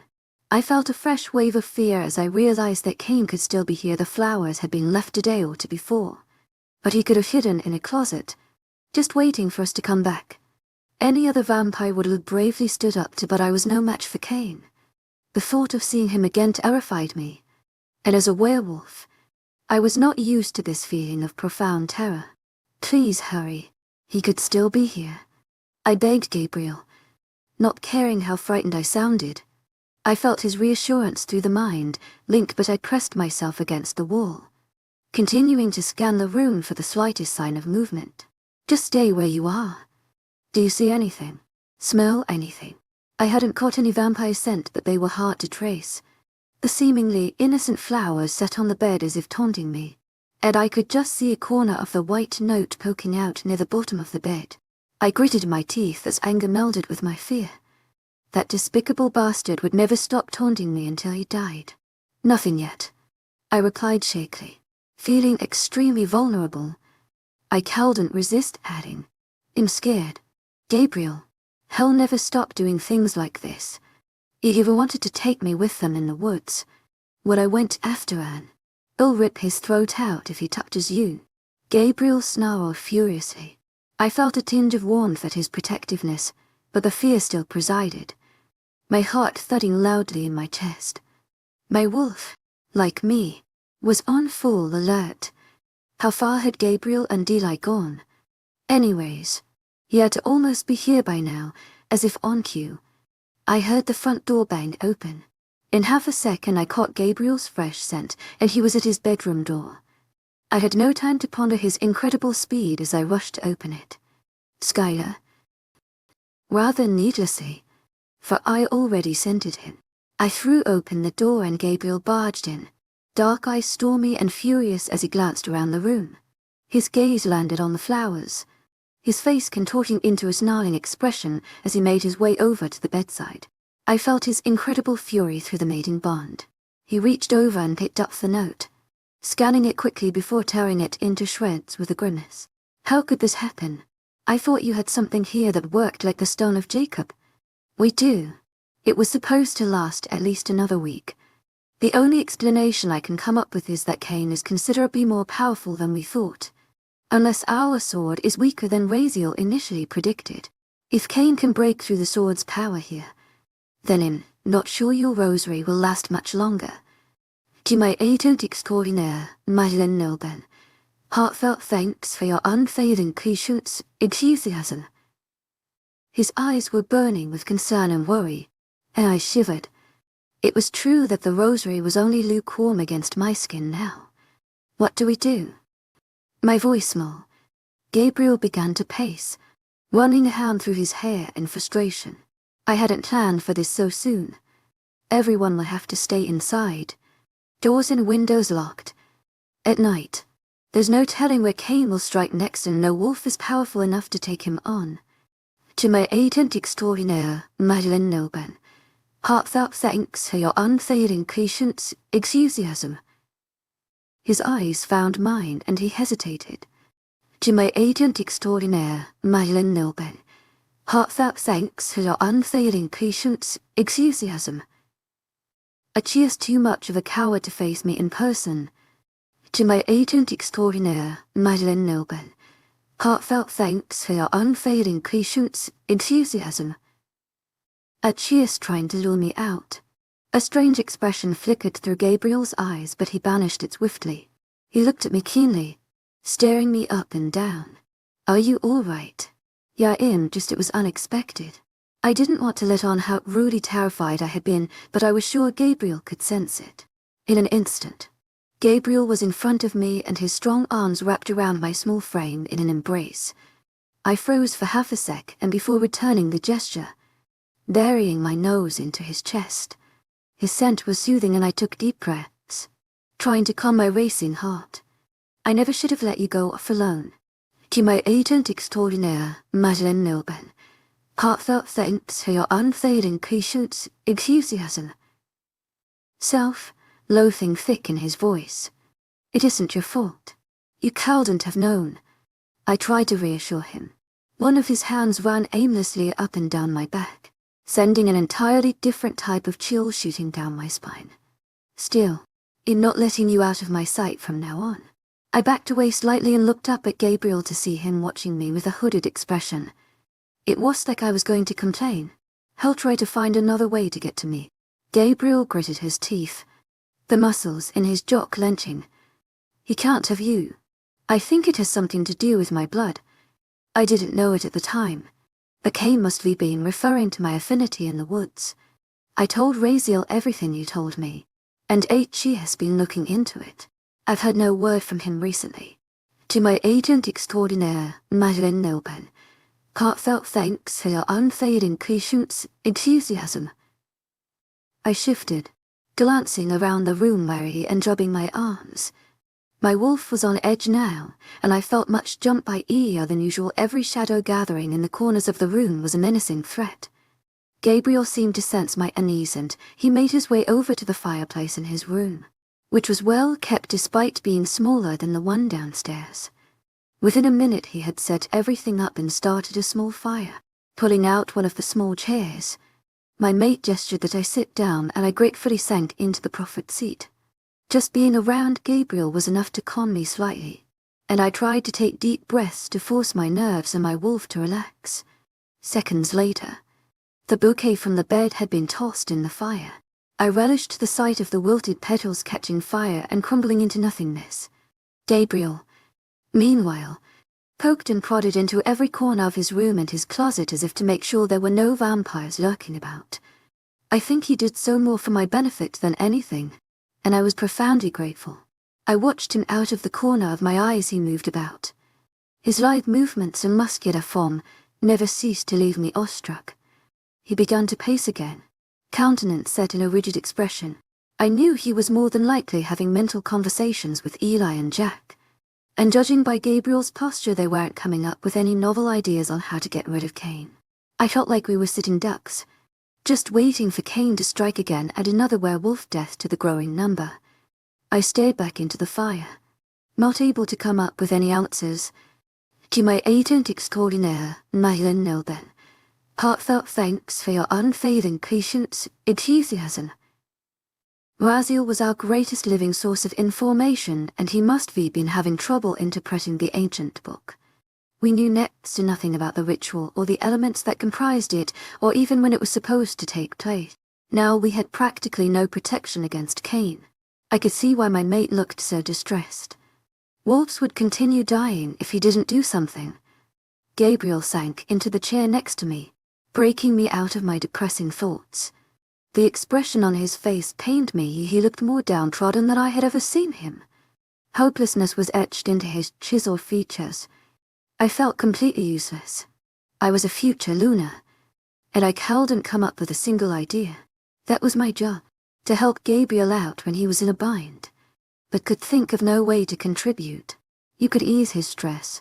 My wolf broke in, her first input in a while. How? You shouldn't have to ask. Realizing belatedly what she meant, I vainly tried to force the concept out of my mind. Now was not the time for inappropriate, lustful ideas. Gabriel wouldn't want the distraction right now. Anyways, as much as my body craved it, perhaps he would want the distraction. He can't do anything else about the vampires until daylight. Is everyone else safe for the night? I asked suddenly, attempting to distract my wolf. My thoughts were headed in a very dangerous direction. Gabriel looked at me, trying to conceal the hopelessness that still lingered in his eyes. Everyone is safe and accounted for. I nodded, twiddling my fingers and mentally chastising myself for acting so hormonal in a time like this. Gabriel surprised me by leaning forward, resting his elbows on his knees and placing his head in his hands. Seeing him in such a position of defeat just made me want to reach forward and wrap my arms around him. I've never dealt with anything like this before. He finally said quietly. I blinked, not wanting to speak and ruin his train of thought. Gabriel was opening up to me and I didn't want to distract him. Ivy always had an answer. A plan of action. For this nothing. You'll think of something. It'll help you. We just have to keep trying. I tried vainly to reassure him. Wolves have been dying. Skylar. How many more have to die before Cain gets his way? Nobody's going to die. I argued vehemently. I couldn't see Gabriel like this. He couldn't give up. Gabriel looked up, his eyes boring into mine. How do you do that? Puzzled. Do what? You're so sure about things. So determined. Despite everything you've gone through, you still find inspiration and you keep fighting. And you don't.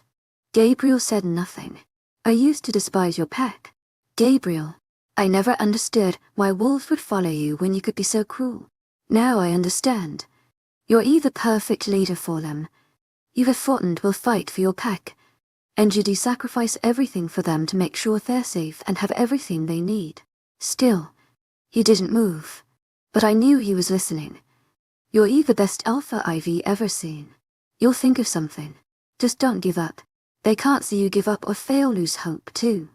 Gabriel raised his head and stared at me keenly for a moment, eyes glinting with something I couldn't recognize. What? A bit embarrassed by his penetrating stare. That was a speech fit for a Luna. He replied quietly, and my cheeks instantly heated up. I looked away, muttering something incoherent as I tried to get a handle on my embarrassment. His admiring words did nothing to quell the feelings churning within me.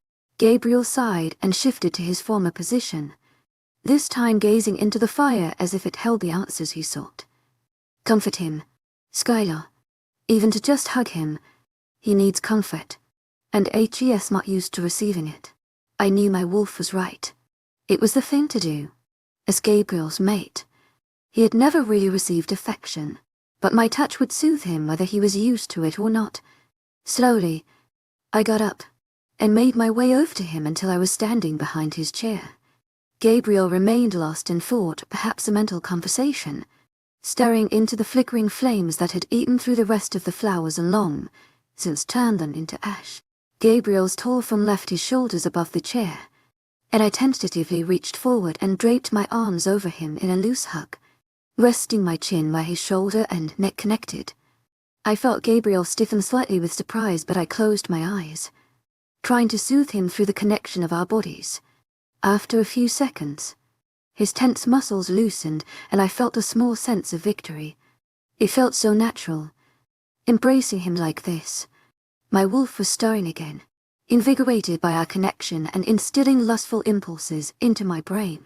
It didn't help that his musky scent surrounded me and my skin felt hot where it was pressed against him. Almost regretfully, I loosened my arms and began to draw away. As soon as the contact ceased, Gabriel's shoulders hunched again and the tension returned. I couldn't help but remember my wolf's words from earlier, about a different way I could ease his stress. I had mixed feelings about the timing of everything, but I couldn't deny that desire was coursing through me due to our proximity. Not liking the tense way he sat, I felt my hands rest on his shoulders. I did not take time to think through my actions, instead reacting instinctively and on my wolf's commands. I hesitantly began to rub his shoulders, enjoying the feel of corded muscles beneath my hands. I really had no clue what out of my element in the physical relations world. But my wolf was practically directing my actions now. She could sense exactly what Gabriel and his wolf wanted, and for now, I was more than happy to oblige. I felt Gabriel's tension disappearing beneath my hands, but he remained partially rigid, more from surprise than anything. Or so I hoped. The air in the room was thickening, and I could not help but feel I was approaching something that would not allow me to turn back once I breached it. Is this really the right time? I asked my wolf. But my tone was not very convincing, nor was the way I was thoroughly enjoying exploring Gabriel's neck and shoulders with my hands. Completing the mating bond is natural, especially now that Cain is right around the corner. What if something were to happen, and you never got a chance to mark each other? The thought was horrifying, and I pushed it away. But he needs time to think and plan. He also needs his mate. He needs the comfort we provide. I just feel as if I'm being selfish, just because of my lust that hasn't been sated. It's making me act on hormones when I should be helping him plan. It's unnatural that we have yet to complete the mating. Most wolves consummate the bond almost immediately after meeting. Our mate and his wolf feel tortured that they haven't found that sort of release since we met. You know this. I tried vainly to think of an argument, but my wolf and my instincts were becoming more and more convincing. Now is a better time than any. You never know what will happen tomorrow. The pack needs a Luna to stand by their alpha. For once, Skylar, follow your instincts instead of overthinking everything. I closed my eyes, knowing she was right. She was always right. I had to shut off my analyzing brain and do what the wolf inside of me wanted. Especially since tomorrow was now completely unpredictable, and there was danger on the horizon. I opened my eyes and glanced down at Gabriel to see him gripping the arms of the chair. I hadn't noticed during my internal conversation, but it seemed my touch wasn't exactly making him relax anymore. He was speaking, as if the surprise from my forwardness still silenced him. I cautiously glanced around the room. Gabriel had locked the door, and the window was in a similar condition with curtains drawn to obscure the view of an unwelcome outsider. Nobody could get in without us knowing. Stop, my wolf demanded, cutting off my analysis. More to prevent her reprimands than anything. I leaned forward and gingerly pressed my lips against the side of Gabriel's neck. He stiffened further under my touch, but I took this as a welcome sign and began to trail my lips down his warm skin. My arms released Gabriel's shoulders and draped across his torso once more. Gabriel made no attempt to resist, and I continued with more vigor, placing open, mouth kisses near his collarbone. Almost imperceptibly, a low growl resounded in Gabriel's throat. I trailed my hands across his chest and stomach, wishing his shirt did not obstruct my access. My mouth continued to move across every inch of skin on his neck that I could reach before returning to the base of Gabriel's neck not covered by his shirt. Letting my instincts guide me, I opened my mouth further and trailed my tongue across his skin, right where I would mark him when we mated. This time Gabriel's growl was much louder. There was a blur of motion, and I felt arms encircle me. A half-second later I was in a horizontal position on his bed, back pressing into the softness of the mattress as Gabriel hovered above me. My breath caught in my throat as I saw his burning expression, the clenched jaw. I reached down and hooked my fingers under his shirt, yanking it upwards towards me so he would know my intention. Gabriel obliged, gripping the shift and pulling it the rest of the way off before tossing it callously across the room. This left my eyes to fall upon his perfectly toned body, and I blatantly checked him out.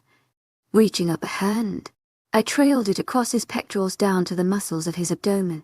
Gabriel closed his eyes briefly.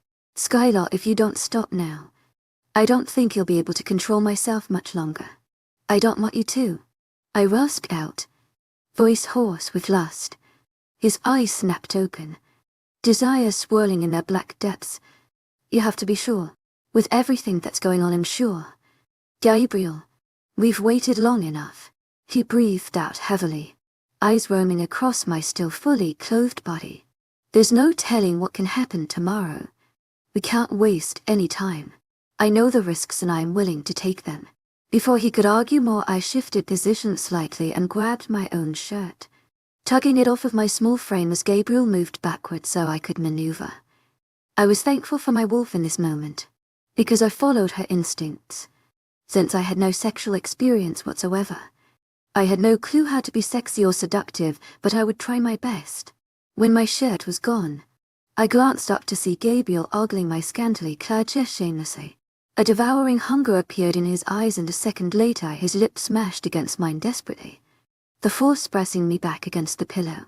The kiss was desperate and unyielding, and I opened my mouth to grant him full access as heat exploded within me.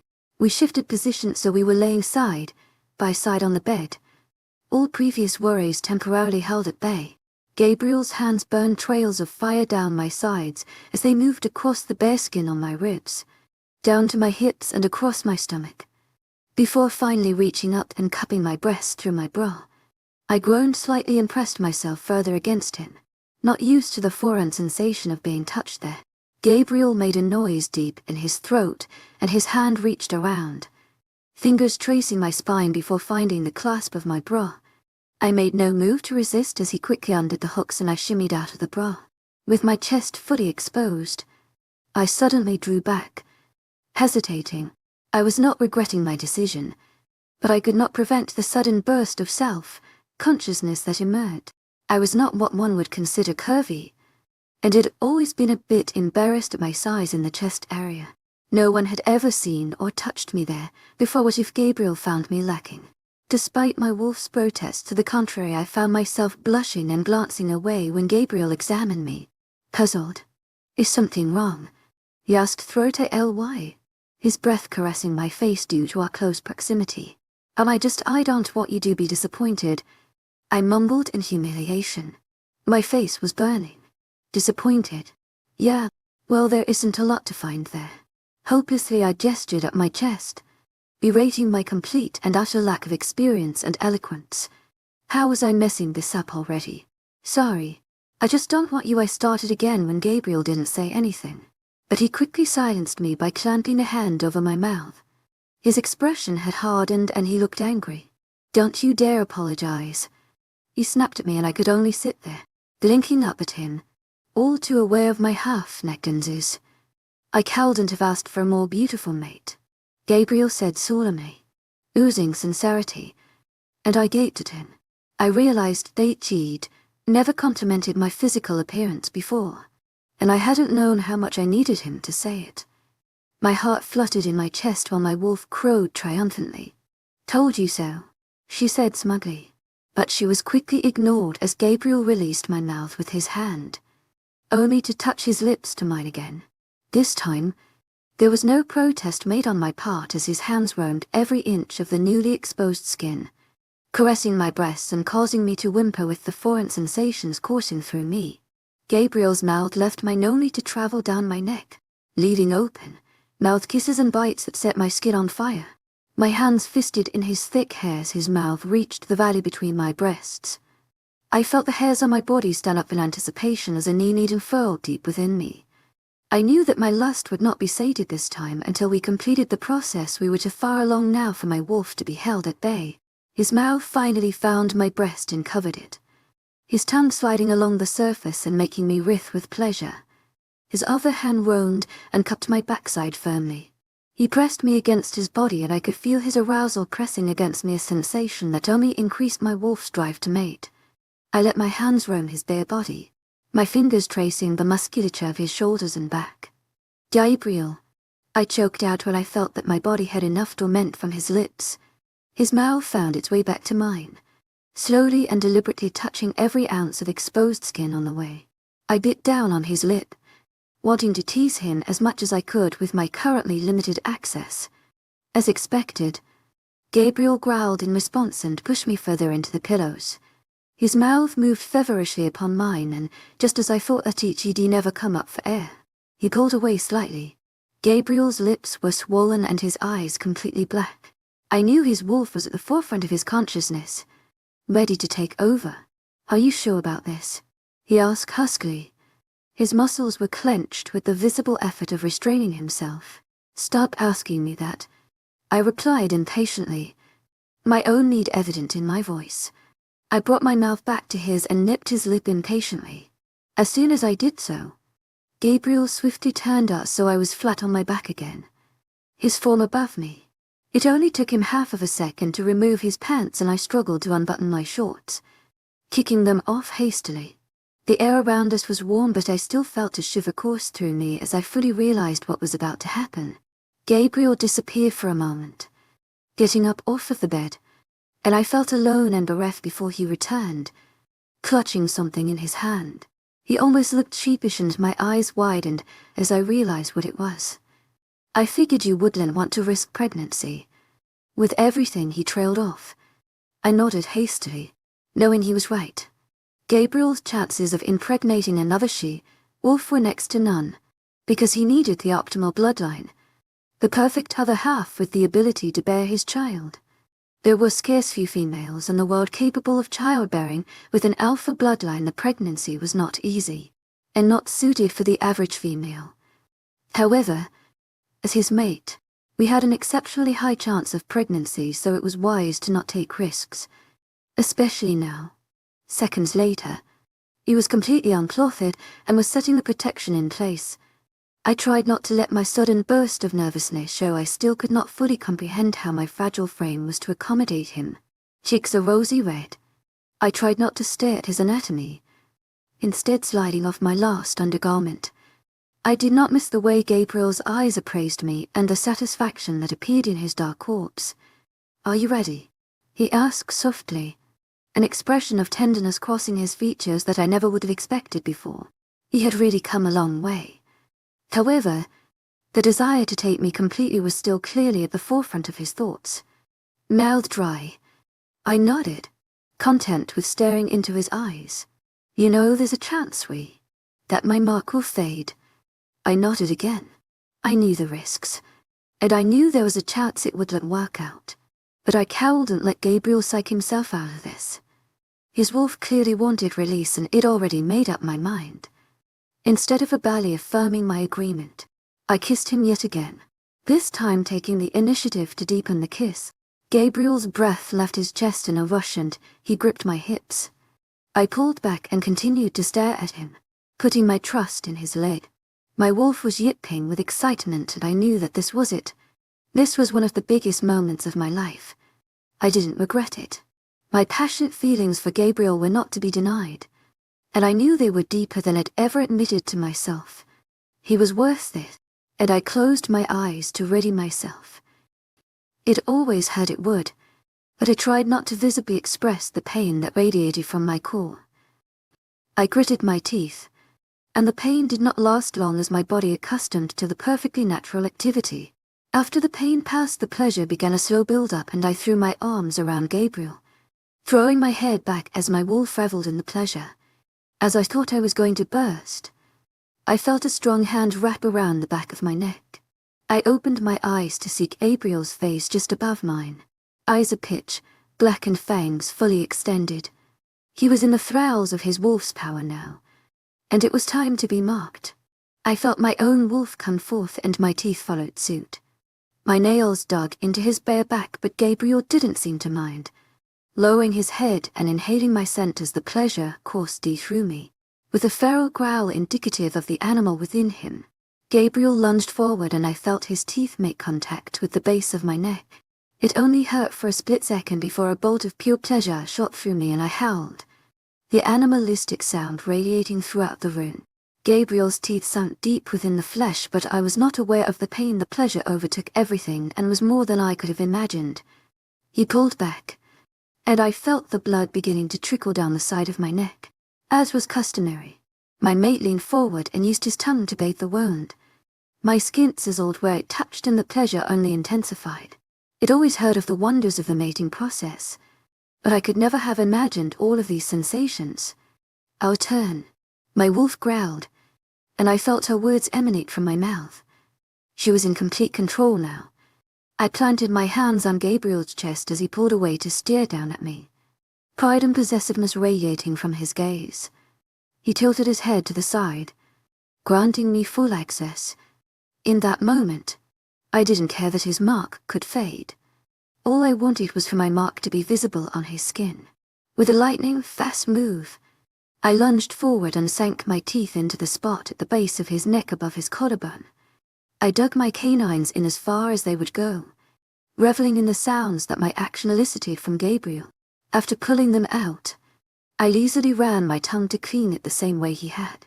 The blood would stop flowing almost instantaneously, but his mark remained sensitive to my touch and I felt his fingers dig into my skin. It may have been animalistic and primal, but cleaning the blood served the most important purpose. It truly bound us. It combined our essence, linked us as one. After we ingested each other's blood, even in such a small amount, everything changed. I could already feel it happening now.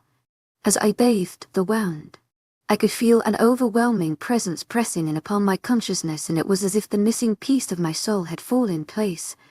I could sense a powerful pleasure and radiant joy that were not my own. I knew everything that Gabriel was feeling now. We collapsed back down on the bed, breathing hard. Gabriel reached forward and interlaced my fingers with his. I had never felt so complete or content in my entire life. I gazed into his eyes wordlessly, for there was no need for speech. Everything we needed to know, we could say in our minds. I cuddled up against his large figure, disregarding our sweaty bodies. It was silent for a while as we peacefully basked in the moment. "You're Iluna now," Gabriel finally said, very quietly. I noticed that he had a hand fisted in my hair while the other was wrapped around me. "Let's hook him up for it," I joked weakly. "You'll be a great Luna," he replied seriously. "I only wish it could be at a better time." I nodded, reaching out and aimlessly tracing the muscles on his abdomen. My breathing had eased now, and I felt my wolf stirring again. She would never get enough of this. Gabriel was watching my hand, and I noticed his not so subtle growing excitement. My eyes found his to see them darkening further, desire in their depths yet again. We were werewolves. To my agent extraordinaire, Madeleine Nolban, heartfelt thanks for your unfailing patience, enthusiasm. And he was an alpha. We had much greater stamina than humans, and now that I had combined my essence with Gabriel's, I felt stronger. Somehow, it probably had something to do with the fact that it ingested some amount of angel blood. Gabriel's thoughts definitely echoed my own, because within seconds, he was on top of me again, pressing me back into the mattress and kissing me with renewed vigor. I definitely was complaining, an hour or so later, I drifted into a dreamless sleep. I felt peaceful and completely at ease, with newfound fulfillment that came with completing the bond with my mate. My wolf was completely satiated. I allowed my admittedly sore body to rest as I welcomed unconsciousness. Sometime in the night, I vaguely registered Gabriel stirring and making to leave the bed. Almost without meaning to, I reached out and grabbed his hand. "Where are you going?" I mumbled groggily, barely coherent. I felt him lean forward, his warm breath stirring the hair next to my ear. "Wazil is trying to contact me. In just getting the feather. He'll be back soon." I nodded, eyes still closed, accepting his explanation without question. This was the most hope we'd had all day. Anyways, it was good that Raziel was finally contacting Gabriel. Hopefully we'd have a new lead tomorrow. I made no attempt to stay awake, knowing He'd return to bed soon, with the new-found spark of determination that there would be answers soon. I drifted back into the best sleep of my life. I felt cold. The pronounced lack of warmth was what woke me up the following morning. I blinked my bleary eyes open, glancing towards the window nearby. The curtains still obscured my view, but I could see the light of morning creeping in around the edges. Yawning, I shifted position, wondering why I felt so chilly when I was cocooned in Gabriel's bed. I reached out a hand to Gabriel's place on the bed and Gabriel was already awake. The place he had been sleeping was cold. I frowned in confusion. Exactly how early had he gotten up? The room seemed empty without him in it. The bed seemed far too big. Groaning, I struggled to sit up. I was incredibly sore from last night. Remembering the passionate undertakings made my cheeks heat up a bit and I stretched, trying to work the kinks out. As I stood up, I realized I was completely naked still. This only made me blush more furiously, and I hurried to retrieve some new clothes to wear from the bag it brought. As soon as I was clothed, I wandered into the bathroom. I had to see for myself the concrete proof of what had happened the night before. Putting down the collar of my T-shirt, I couldn't help but grin triumphantly. To my agent extraordinaire, Madeleine Nobel, heartfelt thanks for your unfading patience, enthusiasm. At the base of my neck was Gabriel's mark. It looked incredibly fresh but wasn't bleeding, and the dark red color would never change. It wouldn't fade to a lighter color like a normal scar. I traced the puncture wounds of his canines, remembering the feel of his teeth sinking into my skin.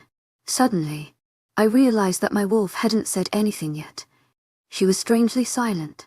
I prodded her with a mental probe, urging her to say something. "You awake yet? Something is wrong."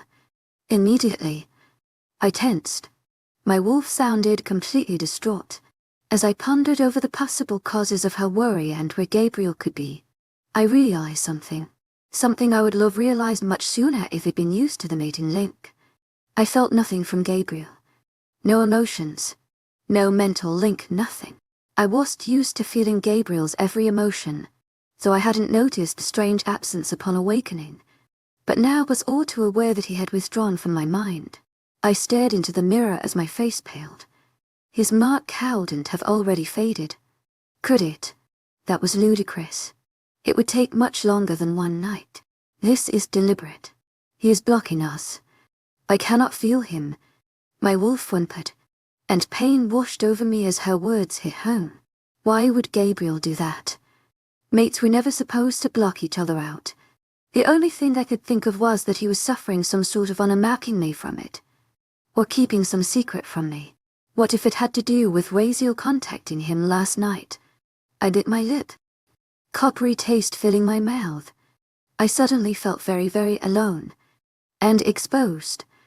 I couldn't help a surge of anger from emerging, that Gabriel would just mentally abandon me like that without a word.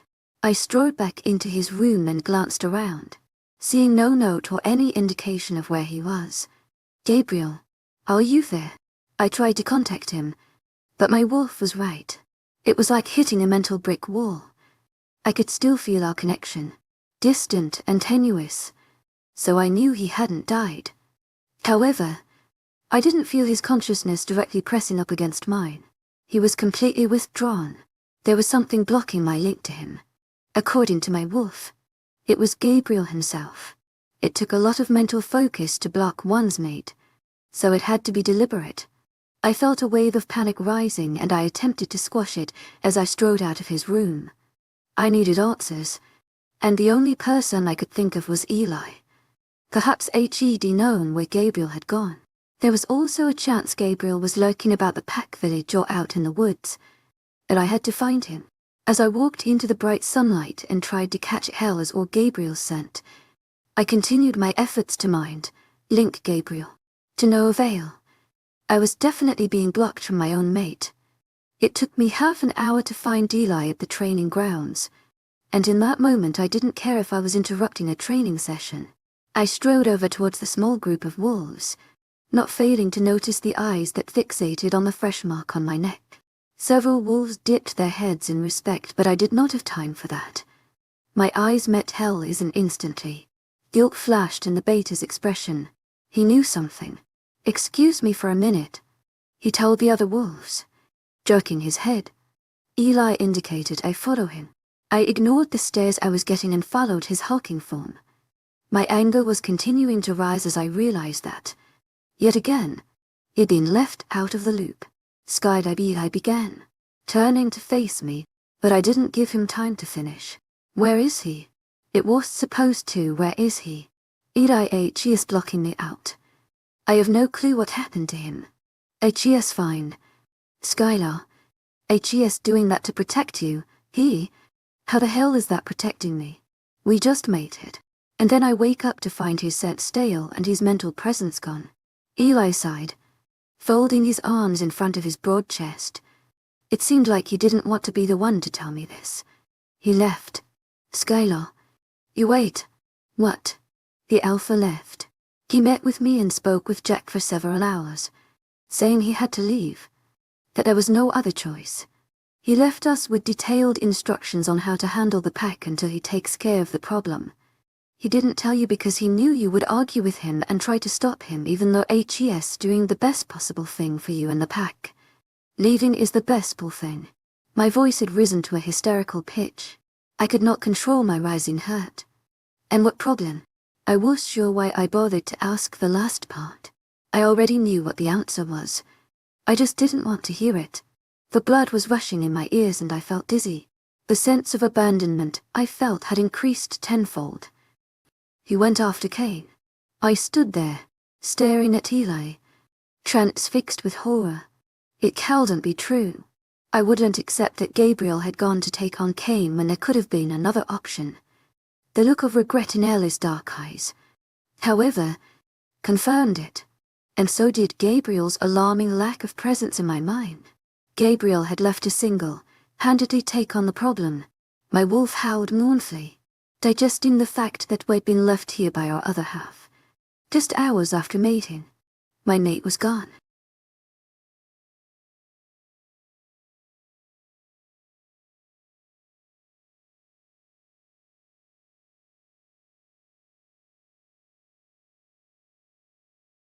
I couldn't believe this was happening. My wolf was howling in agony as I paced back and forth in Gabriel's living room, pondering what to do next. Should I stay here to protect my pack, or risk my life to follow my mate and find the answers? Chapter 30. I couldn't believe this was happening. My wolf's agonized howls were difficult to drown out as I paced back and forth, deep in thought about what exactly I was supposed to do now. We were back in Gabriel's house in his living room, and Eli was sitting on the couch solemnly watching my fevered movements. I couldn't help the frustrated groan that escaped my lips as I spun to face the beta. And Gabriel honestly believed there was no other way. Eli shook his head, slowly and regretfully. He was dead, set on going after Cain. Said he had some new information, and it was the only option. It asked him different variations of the same question, as if I expected El's answer to change. But it hadn't. My mind was going in circles amidst my wolf frustration, coming to the same conclusion over and over again. Whatever Raziel had contacted Gabriel about, it was significant, especially to make Gabriel drop everything and leave in the dead of night. Curiosity was gnawing at me, begging me to take off and go get answers from Raziel. Part of me wanted to do just that. I ran a hand through my tangled brown curls in yet another fit of aggravation. He didn't even tell me, I whispered, betrayal leaking into my tone. Again, he probably said the same thing 10 times, but Eli was being patient with me. Not that he had a choice. He knew you'd react like this, and there was a lot of time. He gave Jack and me instructions on how to run the pack a few days.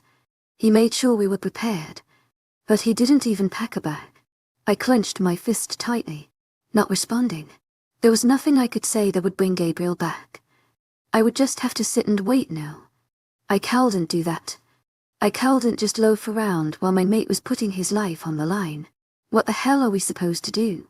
I demanded of my wolf, who had subsided into quiet whimpering. Go after him. Go find our mate, she started. I was about to respond, but then I sensed a sudden hesitation from her. What's wrong? I pressed her, surprised she was hesitant about anything. It's just Luna. I feel it. I want our mate, but some part of me wants to protect the others. I don't know what to do. As she spoke, I sensed the true turmoil of her emotions. My wolf and I had gotten a new responsibility, and by instinct she wanted to act out our role as Luna, but we also wanted to run after our mate. We couldn't do both. We haven't learned anything about being Luna, and it won't matter if Gabriel dies. I responded after a moment, well aware of L's penetrating stare fixated on me. As I spoke, I realized that despite my wolf's instinct to protect the pack, the far greater urge was to run after Gabriel. My wolf would pushed me out of the door already if not for her sense of obligation. Why would he leave us before teaching us how to help the pack? Whatever Raziel told him must have been urgent, but there's still so much we don't know about Cain. Gabriel could walk into a trap. I mused. The thought horrifying. We can't wait here if that's going to happen, was my wolf reply, but I still sensed her conflict tie on. I know we're supposed to be Luna, and I know you have that instinct now. We both do, but we're of little to no use now with such lack of experience. And Eli and Jack are more than capable of handling the pack for a couple of days, especially if Gabriel is out distracting Kane. I was working through the reasoning as I spoke, and knew my words rang true. If I went after Gabriel, I would in some form be abandoning my post as Luna. But if I could save Gabriel's life, it would be worth it. This pack needed him as alpha. Besides, as his mate, I was supposed to stand by his side. Then again, what chance did I have against Kane? Our mate is the only one that can bring him down. Even we are not strong enough to fight Kane. We could find answers. To my agent extraordinaire, Madeleine Nelben, heartfelt thanks for your unfailing patience, enthusiasm. Go to Razio. Learn what exactly is going on. My wolf didn't seem completely opposed to the idea, so I pressed on. Then we can decide from there whether we'll be of more use back here at the pack or helping Gabriel. I'm sure she knew I was saying a lot of that to appease her, and that I would go after Gabriel no matter what. But some of her tension eased. Skylar. It was then I realized that Eli had been trying to get my attention. I refocused on his face to see his brow furrowed, dark gaze studying me intently. What are you going to do? And something flashed in his eyes. I opened my mouth to give him a truthful response, but some instinct kicked in, telling me to lie. I was normally an honest person, but in this particular situation, an inner voice was telling me to fib. I always trusted these instincts, so I went with it. I will. Gabriel marked me as Luna. I don't know where he went.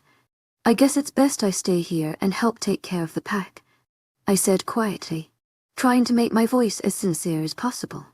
I absolutely glowed lying to him, but for some reason I didn't want him to know I was going after Gabriel. Probably because Gabriel commanded Eli, and possibly every other warrior in the pack, to stop you from going after him. My wolf's words struck home and I realized she was right.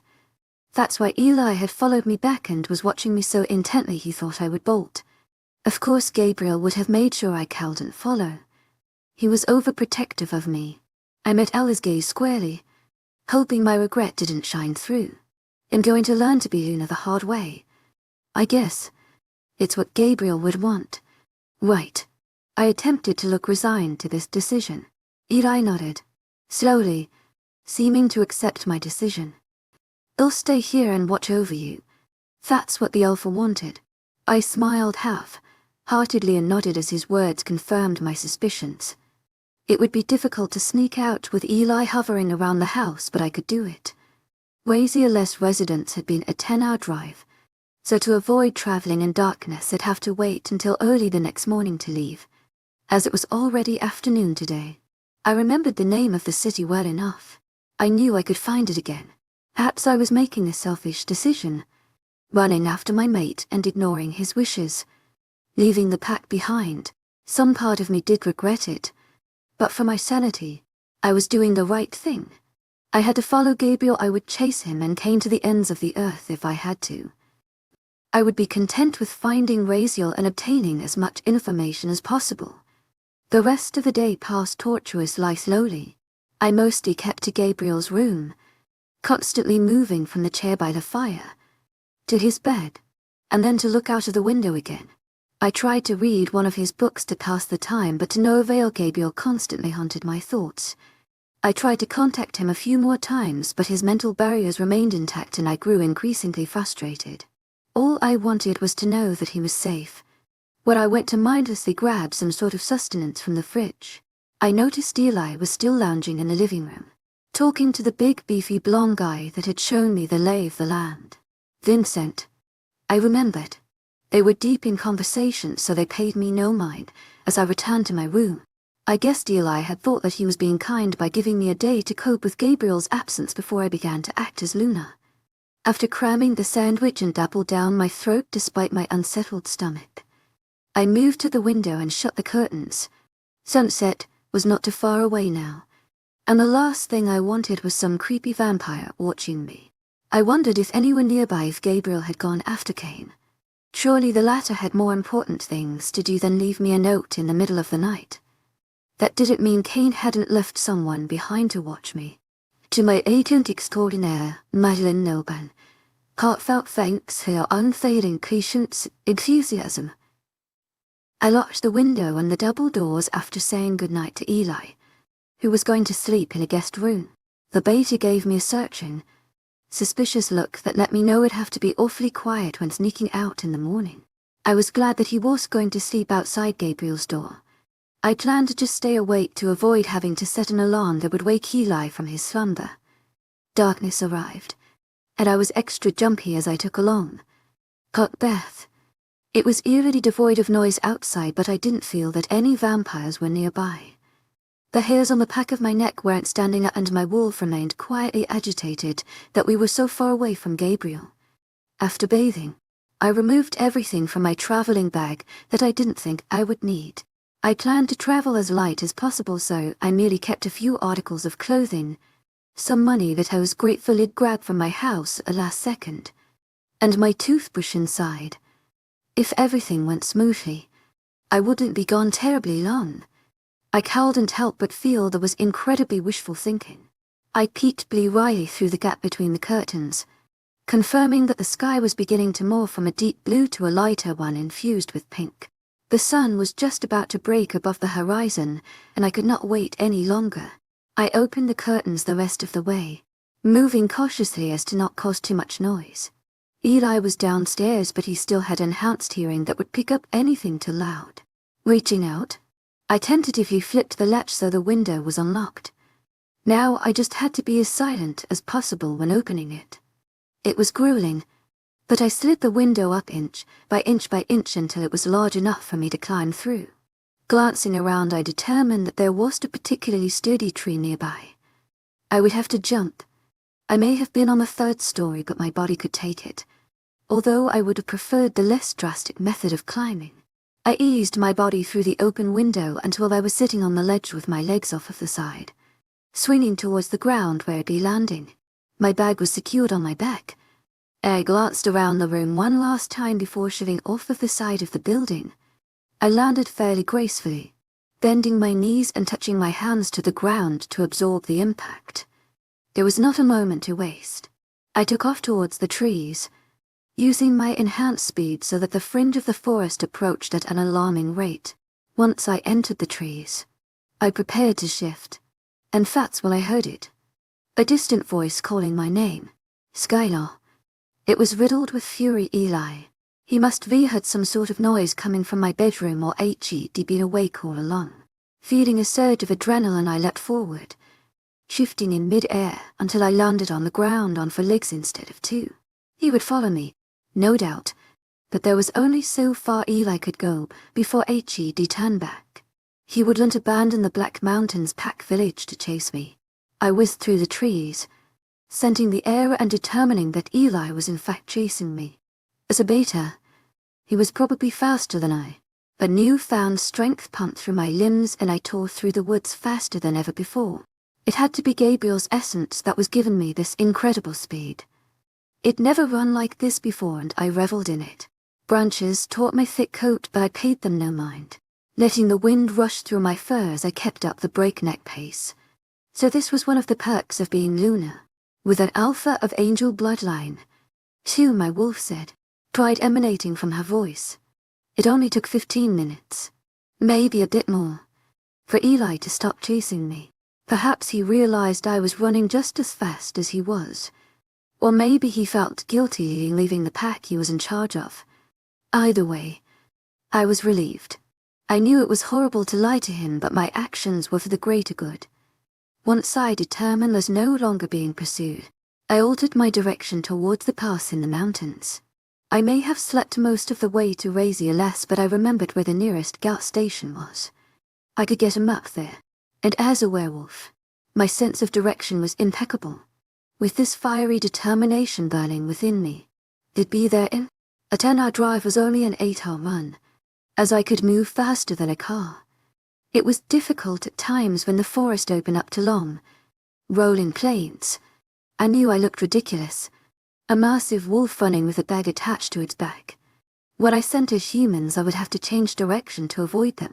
Fortunately, most of the journey consisted of large expanses of land with no human settlements. Once I'd picked up the map, it was easy enough to choose the route with the least civilization. I could push my legs as fast as they would go without fear of someone seeing me. Then again, to humans I would just look like a silver blow whizzing by. A lot of my caution was likely in vain. I arrived at the city with a few hours to spare, my stomach aching with hunger. It only hunted briefly at the beginning of my journey. Rapid City, South Dakota. I felt a sense of déjà vu as I approached the fringes of the settlement, momentarily taking shelter behind a cluster of rocks to shift back. I was sure the kind people of South Dakota would accept a giant wolf into their city with open arms. The first gas station I came to, I obtained another map with some money stashed in my bag. After politely inquiring the gas station attendant for directions, I was directed towards the inn I had stayed at with Gabriel, because I would remember my way to wildest from there. That felt like so long ago now. Gabriel's mouth on my bearskin. To my agent extraordinaire, Madeleine Noble, heartfelt thanks for your unfailing patience, enthusiasm, was especially vivid. I had to brush the side, focusing instead on my own stubborn determination. I couldn't get sentimental, at least not until I had my answers. My memory and perfect sense of direction served me well. It took longer than anticipated, but finally I recognized the drive leading up to wildest's house. I was grateful that Gabriel and I had been having an awkward moment in the car, thus forcing me to stare out of the window the whole way to wildest's dwelling. A faint smile tugged at my mouth as I walked towards wildest's driveway, absently admiring the landscaping. The place looked as regal and imposing as ever. The angel opened the door after a brief knock, surprise etched on his chiseled features as electric blue eyes met mine. The shock quickly morphed into a grimace as he realized what exactly my presence entailed. As always, I was briefly distracted by the sheer beauty of wildest's face, and I had to shake myself out of it. I faintly wondered if all angels were so perfect looking, and I concluded that it must be just been an innate trait of those with holy blood. Somehow, I knew you defined your way here, Wildest said, tone laced with resignation. I noticed his shocking eyes flicker to my neck, where Gabriel's mark was visible next to the straps of my tank top. Come in? I thanked him, feeling a burst of nervousness that I quickly quelled. Being in an angel's presence was daunting, but I had to remember why I was here. Wildest's shoulders were slightly hunched as he led me into the kitchen.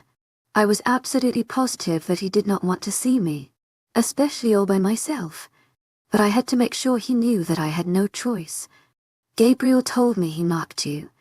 The angel muttered absently, rummaging around for a bit before putting some water on to boil to make tea. I leaned against the countertop, watching him. I tried to tell him that once he did, he'd stop at nothing to find him when he left. He clearly did not have enough faith in your stubborn streak. Why did he leave? I decided to cut right to the point.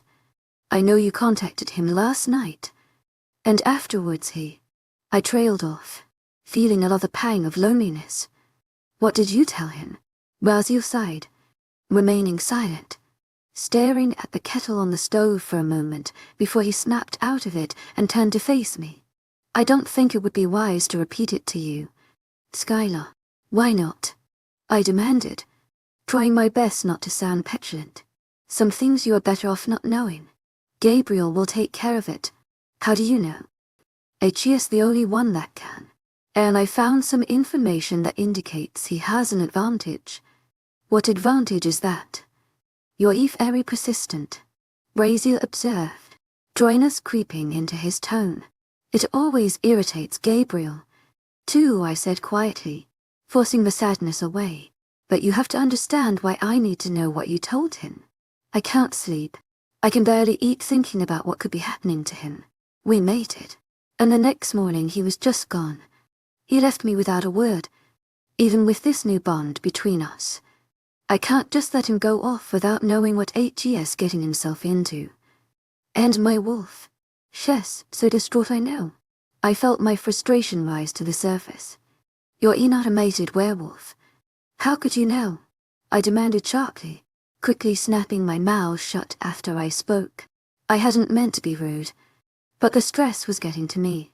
Wazil didn't look angry, though to my surprise, he just looked incredibly sad. I know better than most the power of a werewolf mating bond. He spoke so quietly I scarcely heard him. What do you mean? I stammered, momentarily caught off guard by his tone and expression. Razor-less lips twisted sardonically. It's stronger than any connection I've ever come across, and considerably more powerful than what humans are capable. A mating bond can even interfere with angelic power. I blinked at him, intrigued despite the fact that we were drifting off topic. Perhaps my mind just wanted to seize on something less painful to think about. Interfere with an angel's power, how? Wazil studied me keenly for a moment, his penetrating orbs making me fidget. He took a few steps forward until he stood on the other side of the counter. I felt my eyes drawn upwards until I was staring into his gaze. Something about Raziel was mesmerizing. Hypnotic, his perfect look surged me to approach him, to reach up and touch his face. But I held back. My fingers twitched at my sides and I clenched my hands into fist. Bewildered, Raziel approached further until our faces were a foot apart. As I stared at the angel, Gabriel's face suddenly flickered into my mind's eye. His dark and tousled hair, his deep eyes. I felt a powerful surge of longing for my wayward mate. Stop this, my wolf snarled, and instantly the spell was broken. I staggered a few steps backwards, staring up at Raziel accusingly. It was like he had cast an enchantment on me, and only my wolf had broken it. Raziel chuckled, but there was no humor in it. Now you know what I mean. Any human or unmated werewolf could never have broken through the allure of my physical charms. It's one of the angel's most potent abilities, and one of my only skills that hasn't completely faded. It serves to entrance any living, conscious being, but after living on Earth for a while, I learned the hard way that it will never work on a mated werewolf. When you looked at me, you saw Gabriel, didn't you? I nodded and still felt a bit angry that Raziel had tried to manipulate me like that, but I was curious. How did you learn that the hard way? The sardonic expression was back on the angel's face. Meeting Gabriel's grandmother taught me all about it. My eyes widened. I had never heard anything about Raziel's former love, the werewolf that had birthed Rebecca. Nobody seemed to mention her. I opened my mouth to question further after Raziel's cryptic remark, only to see that he had turned his back and was returning to the tea kettle. I couldn't see his expression, but judging by his posture he did not want to discuss it further. So yes, I do understand why you are here and why you want to go after your mate. Still, I'm not sure that sharing information with you is the best option. Why? Because it'll put me in danger. Yes, Gabriel would not want that. I huffed in frustration, drumming my fingers on the counter. I was silent for a couple of minutes as I tried to think of something. Anything that would reason with Raziel. I didn't want to anger him, but my wolf and I refused to concede until we gleaned at least one bit of useful information. After another moment, Raziel placed the steaming cup of tea in front of me. I thanked him politely but was still brainstorming. Slowly, a different tactic came to me. What if it was Gabriel's grandmother? The angel's gaze sharpened and found mine. I could tell he did not like the direction this was going. If she ran off and didn't tell you, and somebody you knew had information about where she was and what she was doing, wouldn't you do everything in your power to obtain it? I think you know the answer to that. I gestured impatiently. So you understand how I'm feeling, being kept in the dark. He said nothing. I understand Gabriel wants to keep me safe. I don't blame him, but it's my decision too. There are two wolves in this relationship, not one. Don't I get a choice about whether to place myself in danger or not? I'm alone now. I can't let everyone make the decisions for me. Raziel closed his eyes and sighed. Robbing you of your choices would be wrong. However, in your best interest, I should get to decide what is in my best interest. In Not a Child. The angel's jaw clenched as he pondered, and I knew it made a good point as soon as a shadow of resignation crossed his features. If I tell you, you can't do anything rash. There are some things you won't like hearing, but if you insist I do, very well. We will go to the living room. I think it's a good idea for you to sit down. I did as he asked, clasping the mug of tea tightly in my hand. It was warm and soothing against my skin. I felt sweaty and dusty from my day, long trek, and knew I'd need to clean myself up before going anywhere else. Feeling guilty about possibly dirtying his furniture, I tentatively sat on the couch while Raziel leaned against the wall nearby. I'm only going to tell you the basics. The first thing I learned is what I told Gabriel in the coffee shop. I nodded for him to continue. Raziel looked reluctant, but he resumed speaking. This piece of information presented both good and bad aspects. Basically, when Cain uses Gabriel's blood for the ritual, the book says that rituals of that nature will tie the drinker's life force to the provider. Put more simply, Cain's life will depend on Gabriel. The ritual won't kill Gabriel, but afterwards if Gabriel dies, Cain dies. I was sure my eyes were as round as saucers and my mouth hung open. Out of everything, I was not expecting that. This gives Gabriel an advantage. As you can imagine, Cain will not harm Gabriel. To my agent extraordinaire, Madeline Nilban, heartfelt thanks for your unfailing patience, enthusiasm. Killing Gabriel would be Cain killing himself too. During the ritual, Cain will also link himself to his coven so that all of them can possess the sun, walking ability. However, if Gabriel dies, it will affect Cain and anyone linked to him, which happens to be an entire coven. I was attempting to put the pieces together. If Gabriel knew Cain cowled and hurt him, this should assure that Cain leaves your pack alone after the ritual. He won't want to risk angering Gabriel. His expression became grim, because if Gabriel feels that Cain is going to continue to be a threat, he must sacrifice himself. My heart stopped as I processed this. What? Gabriel is willing to give his own life if necessary, thereby killing Cain and entire coven, to keep you all safe. No, he can't, I replied breathlessly. I felt like my heart was being squeezed in a vice grip, and my wolf was whining pitifully at even the thought of our mate being gone, completely gone from our lives forever. That's a last resort, Skylar, Raziel said quietly, sensing my turmoil. Gabriel has a plan that will come before that. What's his plan? Well, before I tell you, you need to know the other information I found. This is a bit more complicated. Raziel stood up from the wall and began to slowly pace across the middle of the room. You see, there's two ways to conduct the ritual, and the effect on Cain will differ depending which method is used. Gabriel can either give his blood willingly, through a self-inflicted wound, or Cain can take it forcefully from him. Gabriel would never willingly do that, I responded, perplexed. Originally, no. You see, during the ritual, Cain will be incapacitated and weak. His entire clan too. The holy blood running through the system of a demon will not be pleasant. The book indicates that it'll take hours for Cain to recover, and in the meanwhile, he will be in extreme pain. It seems ideal for Gabriel to strike then, since Cain will be weak and Gabriel can kill him much more easily. As I explained before, Cain's coven is linked to him during the ritual. If Cain dies, they all die. Raziel stopped, turning to face me. The severity of Cain's incapacitation will vary. Like I said before, if Gabriel gives his blood willingly, Cain will suffer less. If Gabriel's blood is forcefully taken, Cain will be in agonizing pain for much longer. That's just how this ritual works. It's all about willing sacrifice. So he's probably already realized. Cain would much rather Gabriel sacrifice his blood willingly.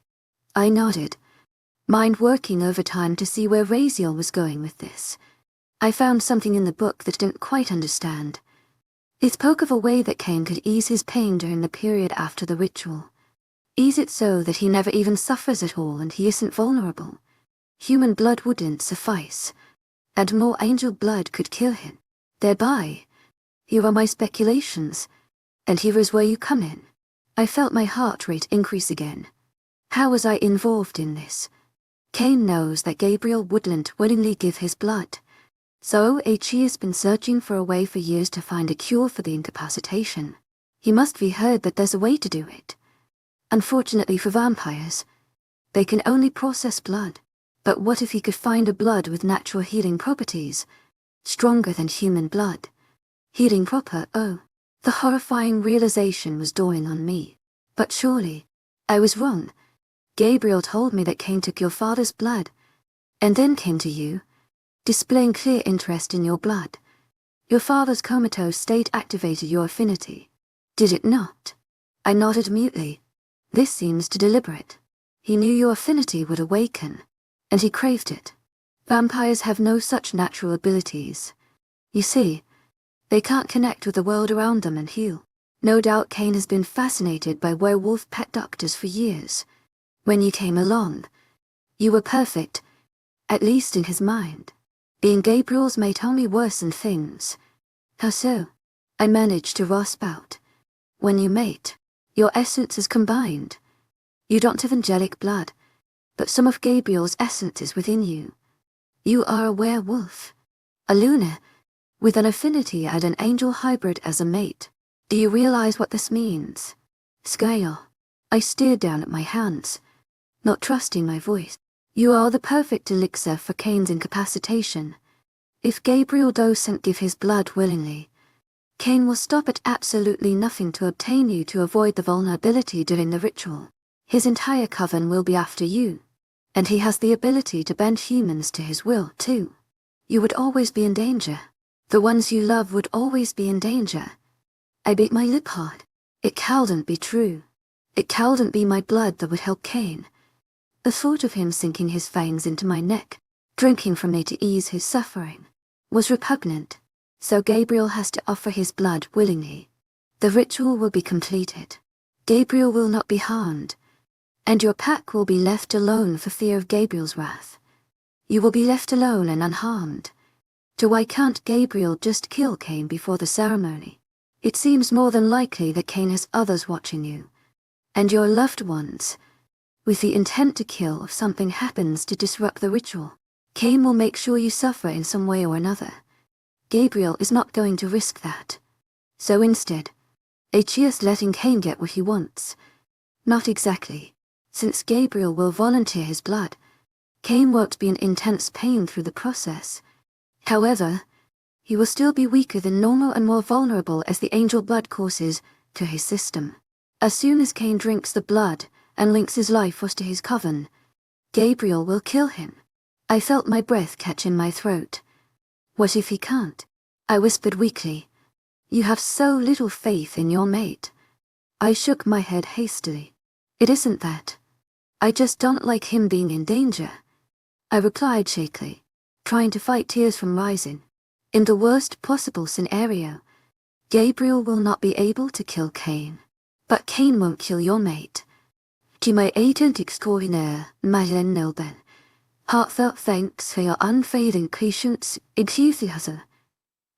Your pack will be safe from the vampires since they are tied to Gabriel. I wanted to lunge at Cain and rip his throat out. I wanted to kill him for using me as a scientific experiment, for forcing Gabriel to sacrifice his blood to allow those demons to walk in the sun where they didn't belong. Gabriel was all by himself, probably being held captive, and those disgusting creatures would now be able to terrorize everyone there. Wait, but the vampires will leave us alone. But what about the other werewolf packs? That is not your concern. You have to worry about your own pack. The angel replied calmly. There are few enough werewolves as it is. If Gabriel can't kill Cain, the vampires will go wipe all of them out except us. They'll continue to kill humans. 2 and more of them. There is no perfect solution to this problem. I gritted my teeth angrily. How can you say that? How is it okay to let others be killed just because they aren't part of our pack? There's nothing you can do. Skylar, Waziel replied, more intently. There has to be something. We can't let our own kind be slaughtered without warning. There is nothing you can do, Waziel said. and this time the anger was clearly discernible in his voice. "I've learned everything I can about this ritual, and this is the best plan we can come up with." No. Horror was washing over me as I pictured hundreds of werewolves being hunted down and brutally killed by Cain and his coven. Cain was too strong for any of them. He was ruthless in power, hungry, and would not stop. My pack may not associate with others, but I still felt a fierce loyalty to my own kind. There has to be someone. I glanced around the room frantically, seeking out anything of help. My search was futile. To my agent extraordinaire, Madeleine Nogan, heartfelt thanks for your unfailing patience, enthusiasm. Nobody knew anything else about this ritual. Nobody had gotten close enough to Cain to. My breath caught in my throat. There was one person that knew, and she was lying immobile in a mausoleum. She was stuck in a coma, her wolf unable to emerge, leaving her in a half-alive state. Raziel had said he tried everything to wake her and nothing had worked. In that moment, I felt a wave of inspiration strike me. Call it instinct or some sort of sixth sense, but I would not ignore my intuition. I stood up hastily, causing Raziel to glance at me in surprise. "Rebecca," I breathed. Raziel's expression transitioned into one of alarm. "Skylar, what are you?" But I was ignoring him, rushing through the house to get to the back door. I heard Raziel get up and make to follow me. "You can't just." In following my instinct, I replied shortly, throwing the door open. My wolf was urging me on. Raziel made to stop me, but he did not have the speed of a werewolf, and I darted past him, heading towards the woods and picking up pace as I went. It was close to sunset, but I still had time. The woods fast approached as I ran in a blur of motion. Dimly, I heard Raziel's frustrated cry and knew he would follow, but he was a few minutes behind. Every fiber of my being told me that what I was about to do was at least worth a try. I dashed through the forest, weaving around the reaching tendrils of branches and narrowly avoiding the large rocks that dotted the forest path. Moving this quickly, it took next to no time for the mausoleum to be in sight. Memories swarmed through my mind as I recalled the last time I was here, but I brushed them off. Placing my hands on handle of the door to the tomb, I yanked it open with every ounce of werewolf might. With a grinding sound, the opening was exposed, my eyes immediately falling upon the sleeping figure within. I hurried inside, ignoring the clammy darkness that pressed in around me. I was caught off guard by Rebecca's beauty once again, because she was sleeping in the coffin without a lid. I could see every inch of her pale skin, her regal features. Gabriel's mother's lovely hair was a dark contrast against her pale skin, as it fanned out in curled tendrils behind her head. Rebecca looked incredibly peaceful, as if she had already passed into the afterlife, but my sensitive ears picked up on her slow breathing. I hurried forward, knowing my minutes were ticking away. This close, I felt nervousness prick at my insides. My stomach clenched as I observed her slumbering form. I felt like I was violating this room somehow, barging in without notice and without obtaining Raziel's permission. Desperate times called for desperate measures. I really had no clue what I was supposed to do. How did I know Raziel hadn't tried to wake her up using a packed doctor before? Furthermore, I had never even used my affinity. It seemed more than likely that I would fail miserably in my endeavor. I had to try. To my agent extraordinaire, Madeleine Nogan, heartfelt thanks for your unfailing patience, enthusiasm. It couldn't just be coincidence that I had an affinity and happened to be Rebecca's son's mate. Fate must have orchestrated this. It must have meant for me to come here. My wolf was still urging me on, instructing me to reach out and take Rebecca's hand. I complied, reaching over the side of the coffin and wrapping my fingers around her long, slender ones. Her hand was cool, but as soon as my skin made contact with hers, I felt a jolt of electricity shoot up my arm. Something came alive beneath my skin, a burning sensation that made the hairs on my arm stand on end. I breathed out heavily, unused to the sensation. It was as if part of me was coming alive, and I relished the feel of some strange power rushing through my veins. Instinctively, I closed my eyes. Behind the blackness of my closed eyelids, I could place all of my focus on our joined hands. Rebecca's fingers were still limp and lifeless, but the heated connection between us was like a living, breathing thing. I felt energy sparking around me, and I clenched her hand tighter in mine. What do? I whispered to my wolf. Call to her. See if she can hear you. Any other time it would have seemed strange, but my wolf's words resounded in my mind, and I knew that's what I had to do. Tentatively, I reached out a mental probe, trying to find Rebecca's consciousness. She was there. I could feel her, my mind brushing up against hers. It was only because of my affinity that I could sense her mental presence at all, and I momentarily felt a flicker of surprise. The edge of her mind was like a stone wall. To my agent extraordinaire, Madeleine Noble, heartfelt thanks for your unfailing patience, enthusiasm. And I couldn't break through and mind, link with her like I could my own pack. That was to be expected. To my agent extraordinaire, Madeleine Noble, heartfelt thanks for your unfailing patience, enthusiasm. As she wasn't my direct family or a pack member, I decided to try to speak to her anyways. Rebecca, are you there? Can you hear me? There was no answer. I could feel her body's profound stillness. Yet my affinity was still hovering at the surface, begging me to help her. Rebecca, I know your wolf is there somewhere. If she can hear me, tell her to follow my voice. I can help her. No movement. I reached out my other hand, stretching my fingers until I felt them brush against the smooth skin of her face. I cupped her cheek and tried again, speaking louder and trying to force my mind up against the barrier protecting hers. Rebecca, wake up. You and your wolf have to wake up. Just follow my voice. It was strange. I had no clue what else to say. For a split second, I thought I heard Rebecca's heart rhythm increase before it returned to normal. The energy was still rushing around underneath my skin, and an idea came to me. I concentrated on the feeling of power I had, taking a moment to wrap my mind around my new abilities, before I imagined the current of energy flowing from my body into Rebecca's. I thought about the sensation of the power draining from me into the places our skin connected, before sinking into her skin. For a moment, nothing new happened. But then I felt a noticeable decrease in the heat rushing through my body, and the draining sensation became real.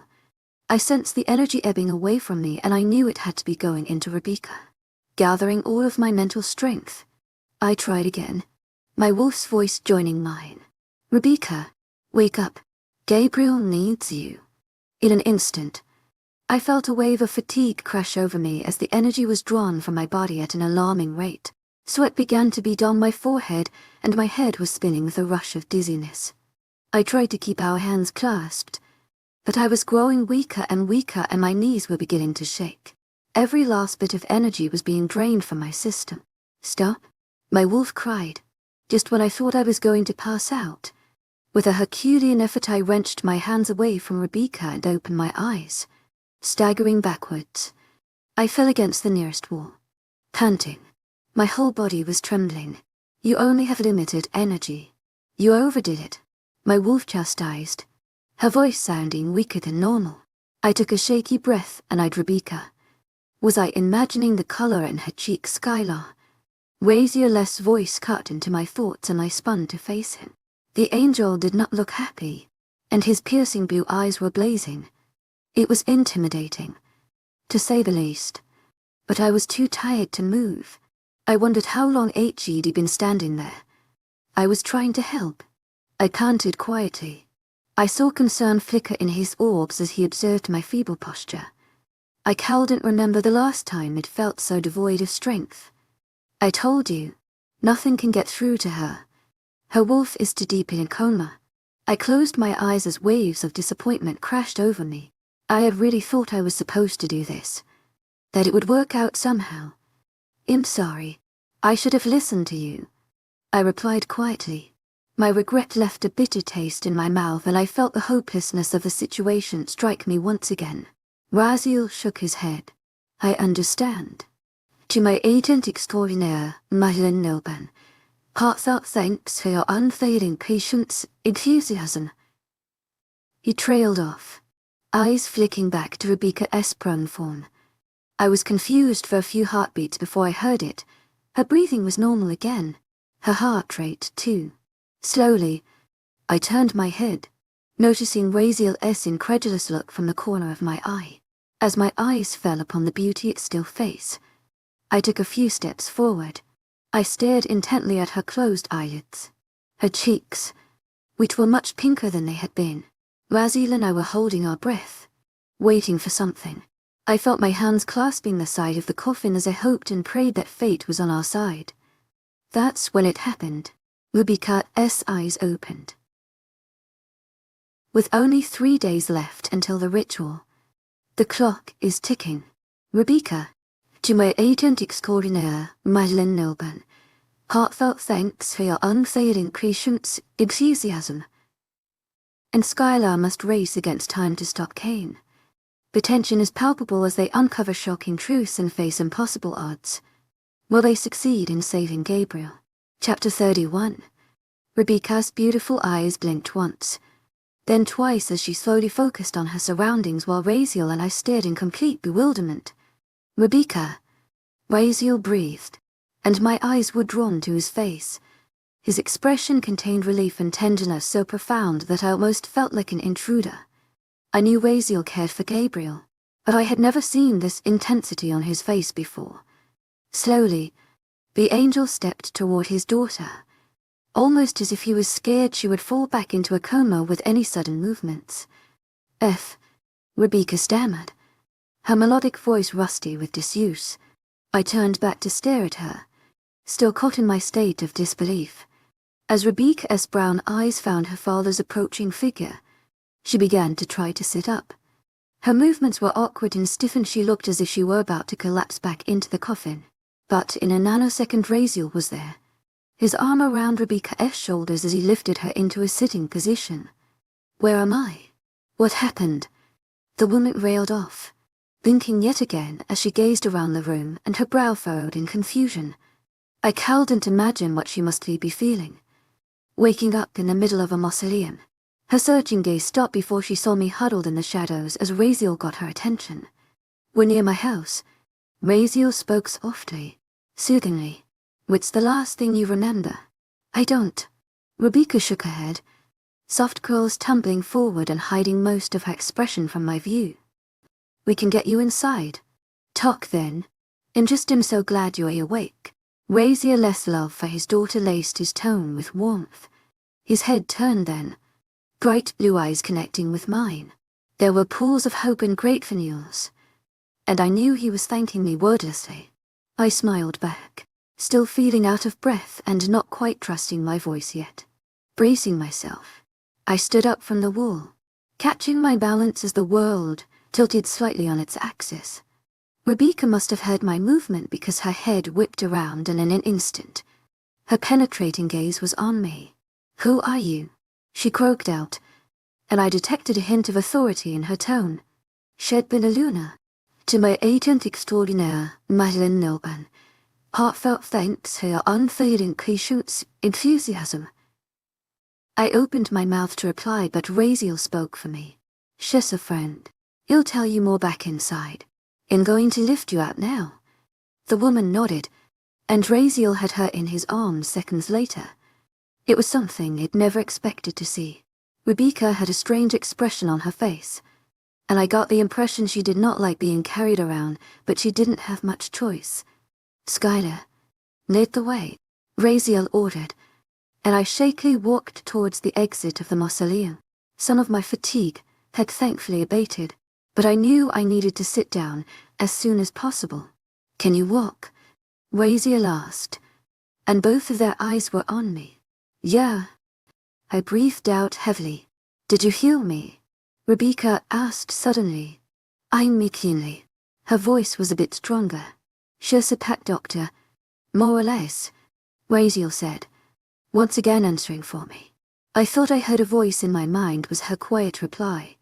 She was gazing at me with renewed interest. There was a vivid intelligence in her eyes that I found quite intimidating. Or it could have just been the fact that she was my mate's mother. We began the trek up to Raziel's house. me keeping my breathing even while my wolf whispered encouraging words in the back of my mind. To my surprise, when we were almost there, Rebecca demanded to be put down. Raziel protested, but his daughter would not take no for an answer, and soon she was stumbling along with her father's arm supporting her. I held and helped a small smile from gracing my lips. She was as stubborn as her son, and had a lot of spirit. Minutes later, I plopped down on an armchair with a relieved sigh while Raziel helped Rebecca onto the couch. She lay back, and I could see a thin sheen of sweat on her forehead. Despite her stubborn insistence on walking, it had tired her out. She had been in a coma for years. To my agent extraordinaire, Madeleine Nilban, heartfelt thanks for your unfailing patience, enthusiasm. And I was surprised she had even managed to stay upright. I could feel her intense stare on me as Raziel fetched some water and food. I knew I was Luna now and was supposed to hold my head high with authority, but I cowed and helped but feel intimidated. It was likely because she had angel blood, and held herself regally, like a queen. Even in this state, she looked noble and proud. Raziel returned, placing a water bottle in front of me, and then going to tend to his daughter. The way she gulped down multiple glasses of water and ate an entire plate of crackers gave away just how weak she was despite her demeanor. I watched with avid interest at the way Raziel had treated her. I'd never pictured him as a doting parent, but after his daughter had been close to death for so many years, could I blame him? Okay, I'm fine, Gabriel's mother eventually said, hoisting herself into a sitting position despite his disapproval. I have to know the way you're treating me. I must have been asleep for a long time. I thought I saw a glimmer of trepidation in her eyes before she continued. Tell me how many years have passed since I last saw you. Raziel closed his eyes, dreading her reaction. I assumed. Almost 10 years. A gasp escaped Rebecca's lips and her eyes widened in horror. 10 years. But she shook her head furiously. No, it can't be true. Her head snapped up as she fixated on Raziel. In remembering everything now, the vampires. Cain, please tell me he isn't still out there. He isn't still hunting for my son. Something in my chest tightened as she mentioned Gabriel and I looked away, trying to hide my expression. Raziel's jaw had clenched, his eyes hooded. I wish I could tell you that, Rebecca, but I can't. I try everything to wake you up, but nothing worked. Until Skylar used her affinity. If I could have woken you sooner, where's Gabriel? She cut him off, stone-faced. Gone. To my surprise, the words escaped my lips before Raziel could speak. My voice was weak and pathetic, but for once I didn't care. Having to think about Gabriel was excruciating. He went after Cain, to protect the pack. Rebecca gazed at me incredulously, but she must have seen something in my expression, for her eyes wandered down to the vivid mark on my neck. Are you Gabriel's mate? She breathed out after a moment. I bit my lip and nodded, not trusting my voice. The shock in the room was palpable. How long ago did you mate? She asked me. I wondered if she was really asking if Gabriel's mark had faded. Recently, was my whispered reply. He left the morning after. He went after Cain, thinking it's the only option. Her eyes closed and she breathed out heavily. Worry was etched on her features and it only served to increase my own fear for Gabriel's safety. I'm not sure how I woke you up, but I was desperate. Raziel said you're the only one who knows about the ritual. I can't let Gabriel risk his life like that. You're our only hope. Rebecca's eyes snapped open as I spoke. The words were rushed, pleading, and I stared at her, hoping she'd perceive the intensity of my feelings. You all had better catch me up on the last 10 years. Then, she said after a moment of tense silence, we don't have any time to waste. Half an hour later, the three of us were seated at the kitchen table, eating some chicken Raziel had hastily heated up for us. The situation may have seemed normal, but for 30 minutes Raziel and I had been explaining everything that happened since Gabriel and I met. I left nothing out about my kidnapping, Anna's death, Cain's haunting messages for me, or the way Gabriel had blocked me out. I left Raziel covered everything else, including what we knew about the vampires and the ritual. Rebecca was silent for a long time, absorbing all of our words. Her regal features were grim as she realized that the vampires had found her pack and her son, and I could see worry lingering in the depths of her eyes. To my agent extraordinaire, Madeleine Nilban, heartfelt thanks for your unfailing patience, enthusiasm. Because Cain's life force depends on Gabriel's. Gabriel will kill him as soon as he completes the ritual and is incapacitated. Raziel finished outlining Gabriel's plan. I glanced at Rebecca, wondering what she would think of Gabriel's rash decision making. To my shock, her countenance had morphed into one of absolute horror. Are Chias going to kill Cain after the ritual? She demanded breathlessly. Raziel nodded. The book said, no. She snapped icily. The two of us froze in confusion. He can't. If Gabriel kills Cain, Gabriel will die. To what? I gasped. The book you read may say otherwise, but I looked into all of this and studied everything I could about the ritual for 8 years. Cain isn't going to have a vulnerability like that. He has a few tricks up his sleeve. A few secrets not in the book. He is tweaking the ritual to his liking, and one of his tricks is to tie Gabriel's life force to his. Horror struck me as the realization dawned, and I suddenly felt sick. Raziel's face had paled considerably. I thought rituals can't be altered. The oldest vampire in the world has the power to do so. Rebecca replied, Gabriel can't kill Cain after the ritual. They will both die. Her eyes met mine, and I saw something flash in their depths. It isn't just that. Skylar, you mating with my son actually worked in Cain's favor. You see, the ritual links Cain to his coven. Who do you think it will link Gabriel with? I sat there, my wolf whining in the back of my mind as she came to the same conclusion I did. Me if Gabriel kills Cain. Gabriel and I will both die. Raziel stood up abruptly, shoving his chair back. The harsh screeching made me wince and I balled my hands into fists. No, it isn't possible. Trust me. I had a very reliable source. Rebecca's eyes glinted and I wondered who she was referring to. This is my fault. I encouraged him with this plan. I told him it was the only way, and now you are telling me that for Cain to die, Gabriel and Skylar have to die too. I'd never seen him this distraught. His electric blue eyes were snapping with guilt. I could only sit there, feeling a rush of misery as I realized just how fragile my life was, how I hung in the balance. It isn't your fault. You couldn't have known. It's practically a miracle that I know. Cain is counting on the fact that we don't know. Chias twisted. He always has a backup plan. She sighed heavily, resignation forming on her beautiful face. That isn't the extent of what I learned that you don't already know. Cain will be vulnerable during the ritual. That's true. Even if he is willingly given Gabriel's blood, he will be in some pain. Her mouth twisted in a grimace. But Gabriel will. That's how the ritual works. Both of them will be in pain until the ritual is complete. So you see, there's no way for Gabriel to kill Cain when Chias at his weakest. You could have heard a pin drop.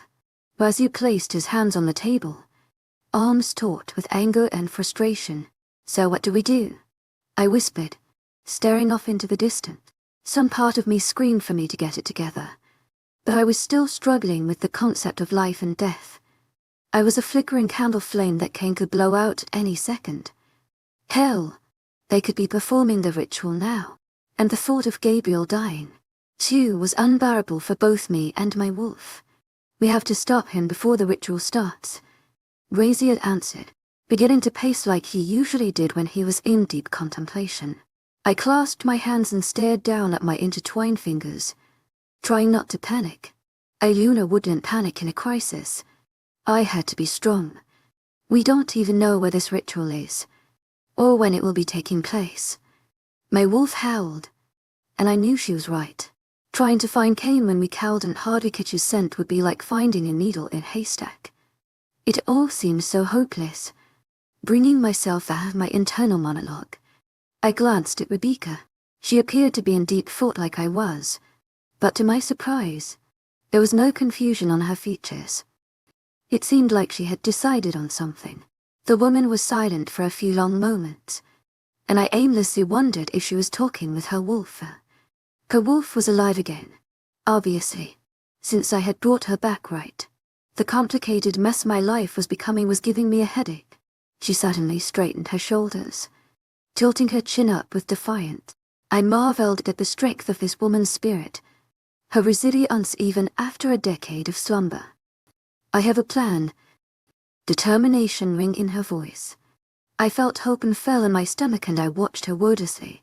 Raziel stopped his abrupt movements and turned to face her. What is it?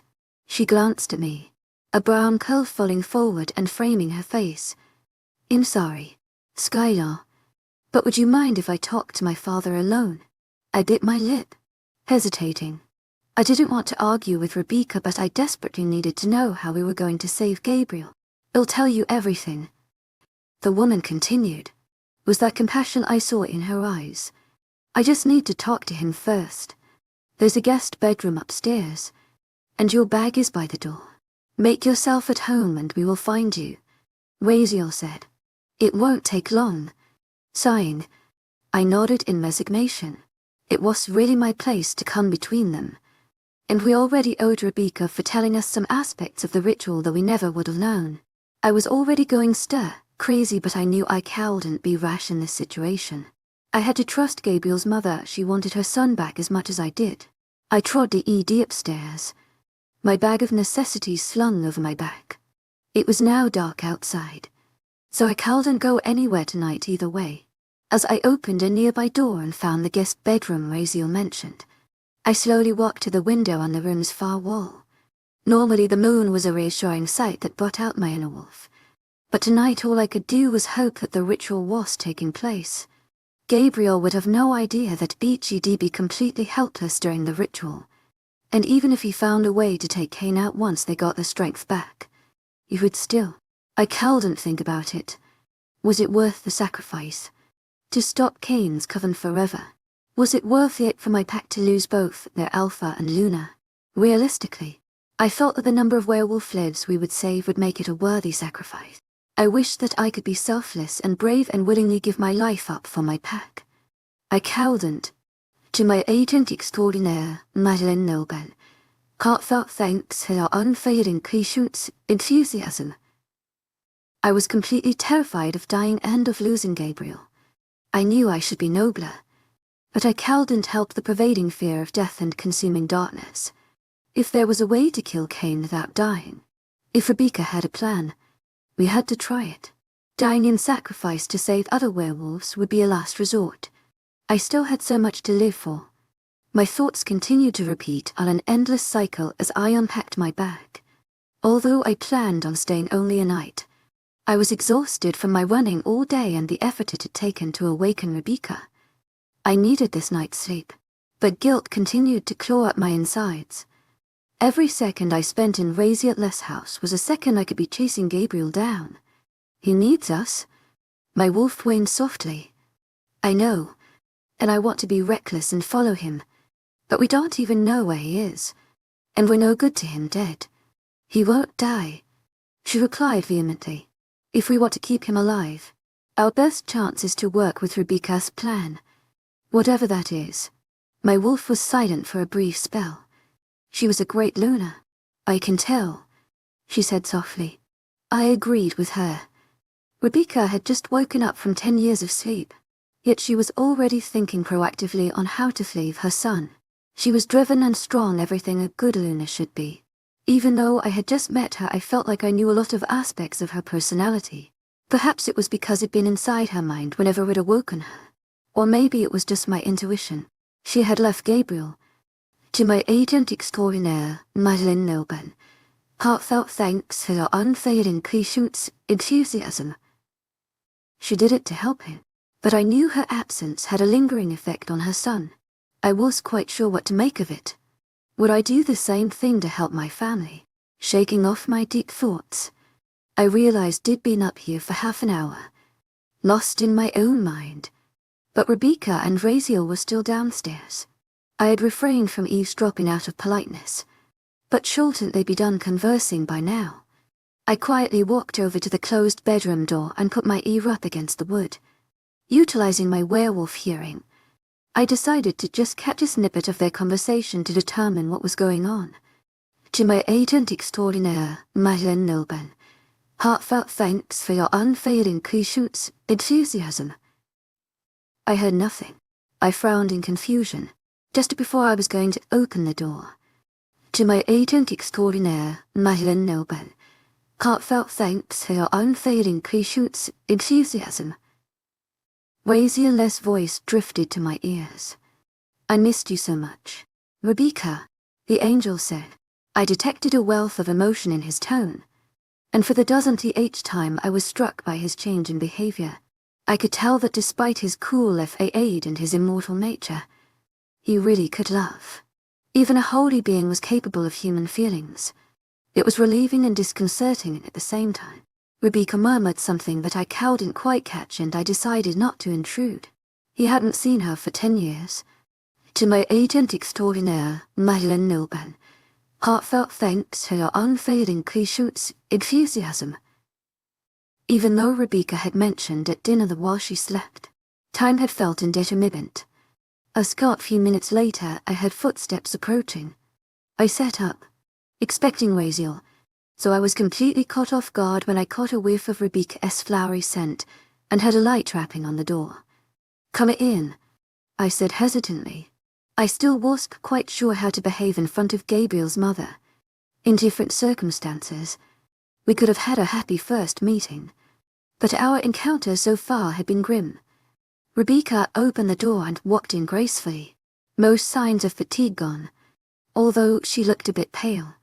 That angel blood must have ensured an even swifter recovery than the average werewolf's healing ability would have allowed. To my surprise, she looked calm. I took this as a good sign that they'd worked out a plan. Rebecca steadied me a moment before a light smile tugged at her lips. "Do you mind if I sit down?" She gestured at the bed where I was sitting. "Please do," I replied quite politely, wishing I could be less formal and awkward. She sat down fluidly on the edge of the bed and crossed her legs. "Good news. Raziel and I worked out a plan." I released a breath I hadn't even been aware I was holding. "That is good news.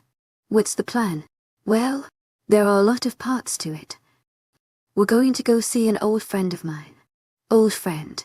What friend wouldn't mind her showing up on their doorstep 10 years later?"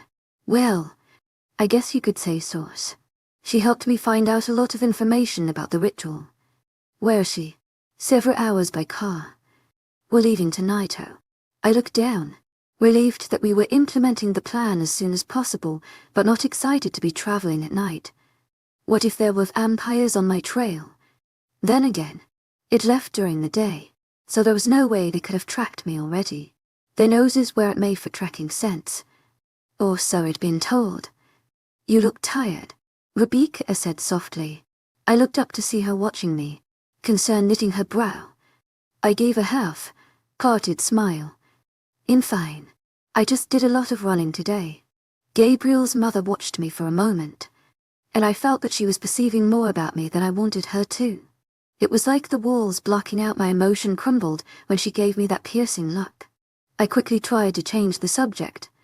"What more can your friend tell us that you didn't already know all those years ago?" I'm hoping she can tell me what she promised to tell me all those years ago, the location and timing of the ritual. My eyes widened. That would be most fortunate indeed. "How do you know she's still around?" Rebecca sighed softly. "Trust me, Skylar. I'm sure she hasn't moved far from where I last met her." I blinked in confusion, feeling as if her answer did not satisfy my question at all. Rebecca was studying me again, her eyes trailing down to linger on my neck. There was kindness in her gaze, and I realized that right now, I was her closest link to Gabriel. I'd always hoped my son would find someone. Her eyes closed briefly. "It's just, I'm sure HES told you what happened to me." What else was I supposed to say? That her mark faded. Gabriel's father went crazy, and she abandoned them. She had good reason. But still, I would do anything to save you that pain. But you knew the risks, didn't you? When you let him mark you. I did. I know what can happen, but it's worth it. I responded honestly. She smiled ruefully. You're very determined to get him back. I can sense it. I know you'd go to the ends of the earth for him. I looked down at my hands, feeling my cheeks reddening. I just feel like there isn't much I can do. I don't have angelic strength, and I'm clueless about the ritual. You're strong. To my agent extraordinaire, Madeline Nobel. Heartfelt thanks for your unfailing patience, enthusiasm, was her reply. Raziel told me that he tried using a pack doctor before. He threw caution to the winds years ago and brought one here. But they couldn't wake me up. Their affinity wasn't powerful enough. I stared at her. My wolf and I struck with surprise. So Raziel really had tried my tactic for. To my agent extraordinaire, Madeline Nobel. Heartfelt thanks for your unfailing patience, enthusiasm.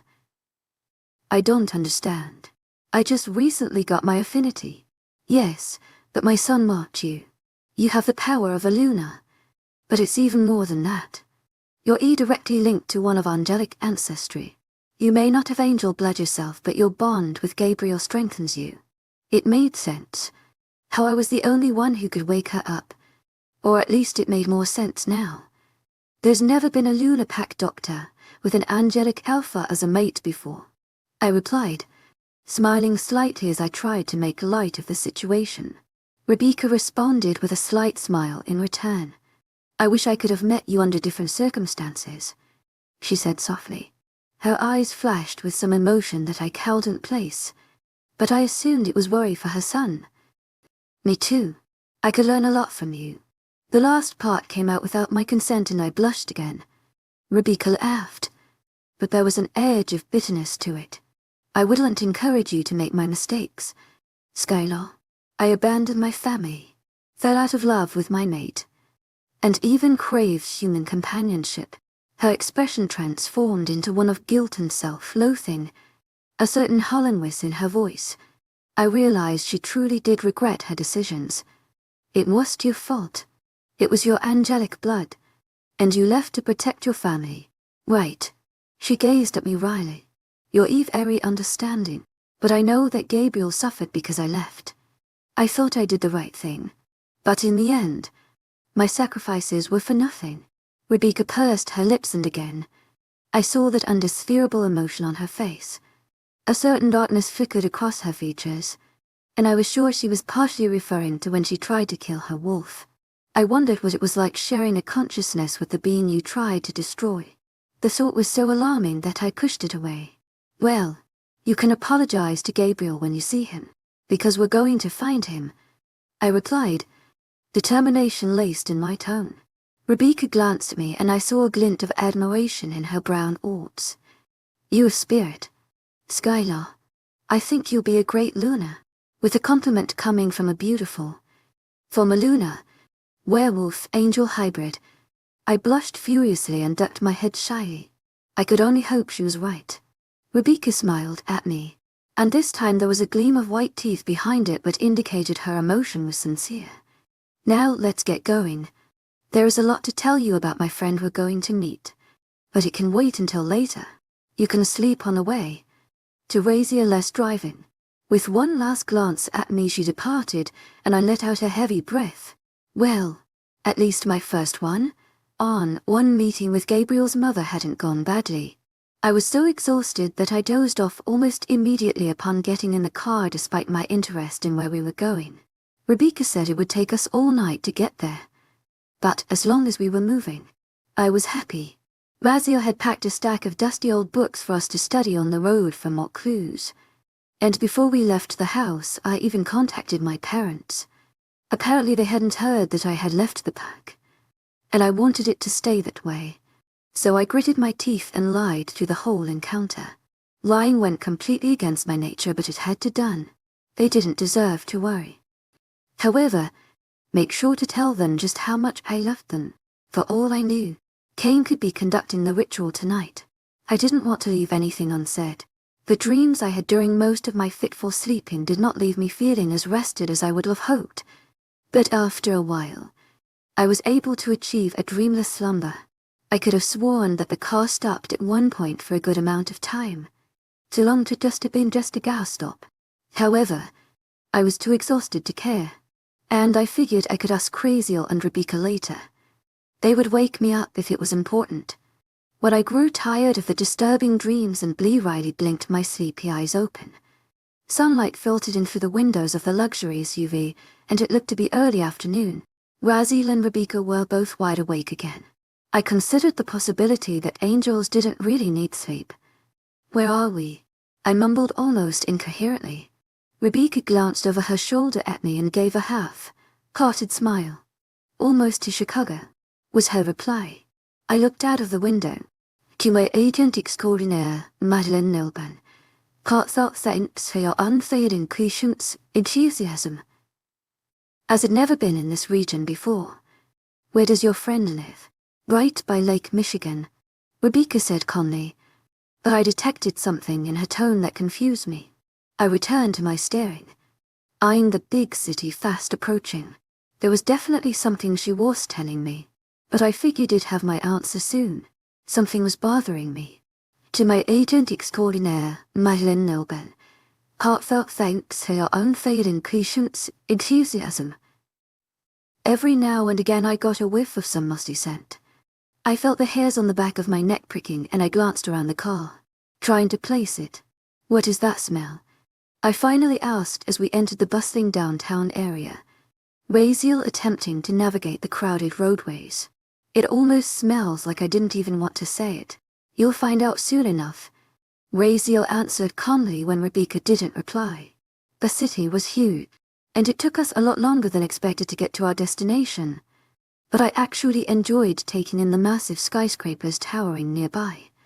Rebecca had a map on her lap and was muttering something, directing Craziel every now and again. After another 15 minutes, she pointed out an arrow straight and the angel strategically maneuvered the vehicle to fit between the nearby buildings. We drove down a few more narrow streets, and I tried not to let the scenery get to me. The last time I'd been around warehouses was when the vampires had kidnapped me. It did not take me long to notice that we were in a pretty seedy area, the buildings growing increasingly decrepit as we continued. "Okay, we can get out here. It's only a couple blocks now," Rebecca said quietly, and we obliged. Some of the buildings around us were abandoned, and I had the creepy feeling that someone was watching me as we weaved our way between warehouses. "This doesn't seem like a nice place to live," I remarked, my voice a bit higher than usual.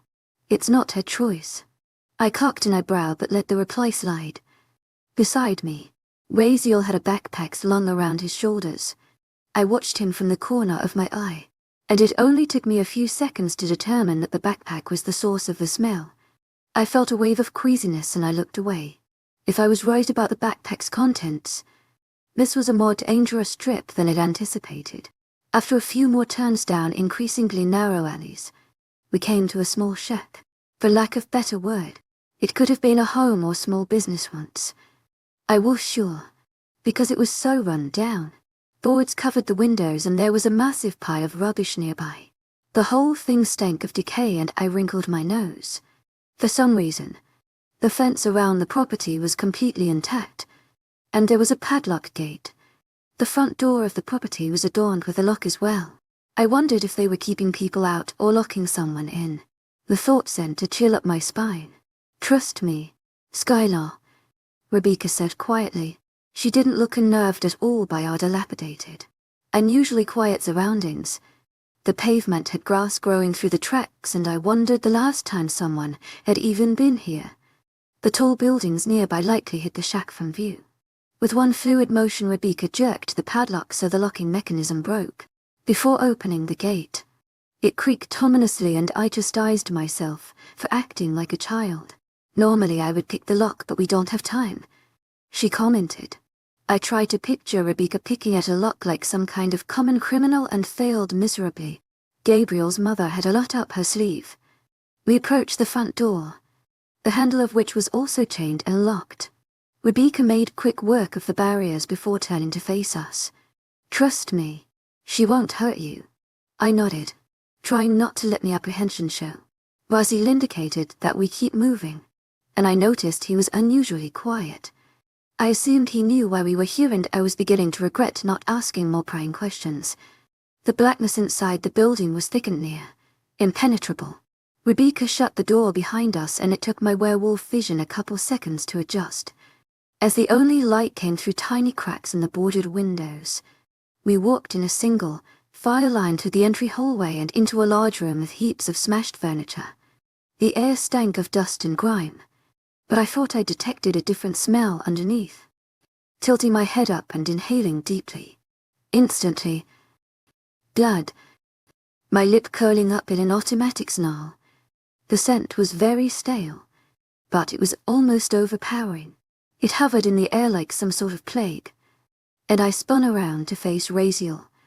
The blood smell, the backpack. I felt a reassuring hand on my shoulder and looked up to see Rebecca's resigned face. I know, Skylar. It'll all make sense in a second. If it were anyone else, it'd be worried to taken into a back room and murdered. But these were extenuating circumstances. I was willing to do anything for Gabriel, so I squared my shoulders and attempted to ignore the overpowering stench. Rebecca led us down another narrow hallway, which had numerous holes in the walls. I didn't even want to think about what kind of vermin lived in them. Ahead was a door that had dents and chipped paint across the entire surface. I bit my lip, wondering if this place could possibly get any creepier. If Will and Maria could see me now, skulking through a shack with not a shred of dignity left. Rebecca paused in front of the door, reaching out to grasp the knob. "She's still here," she remarked quietly. I was prepared to scent the air again, but before I could, she thrust the door open and we stepped inside the dingy room. There was a partially boarded up skylight that allowed small beams of sunshine to stream into the room, further accentuating the decaying state of the building. My eyes flickered from wall to wall, and it was then that I noticed three things. 1, there was a small huddled figure in the corner. 2, it was a woman, with matted dark hair falling down to her waist. She had chains around every limb that were bolted to the wall. "Vivian," Rebecca murmured. Despite the woman's current position, her head snapped up unnaturally quickly, and I saw her face for the first time. Vivian's face was thin and pale, her white lips parted slightly with surprise. What caught my attention? "To my agent extraordinaire, Madeleine Nobel. Heartfelt thanks for your unfailing patience, enthusiasm," were her eyes.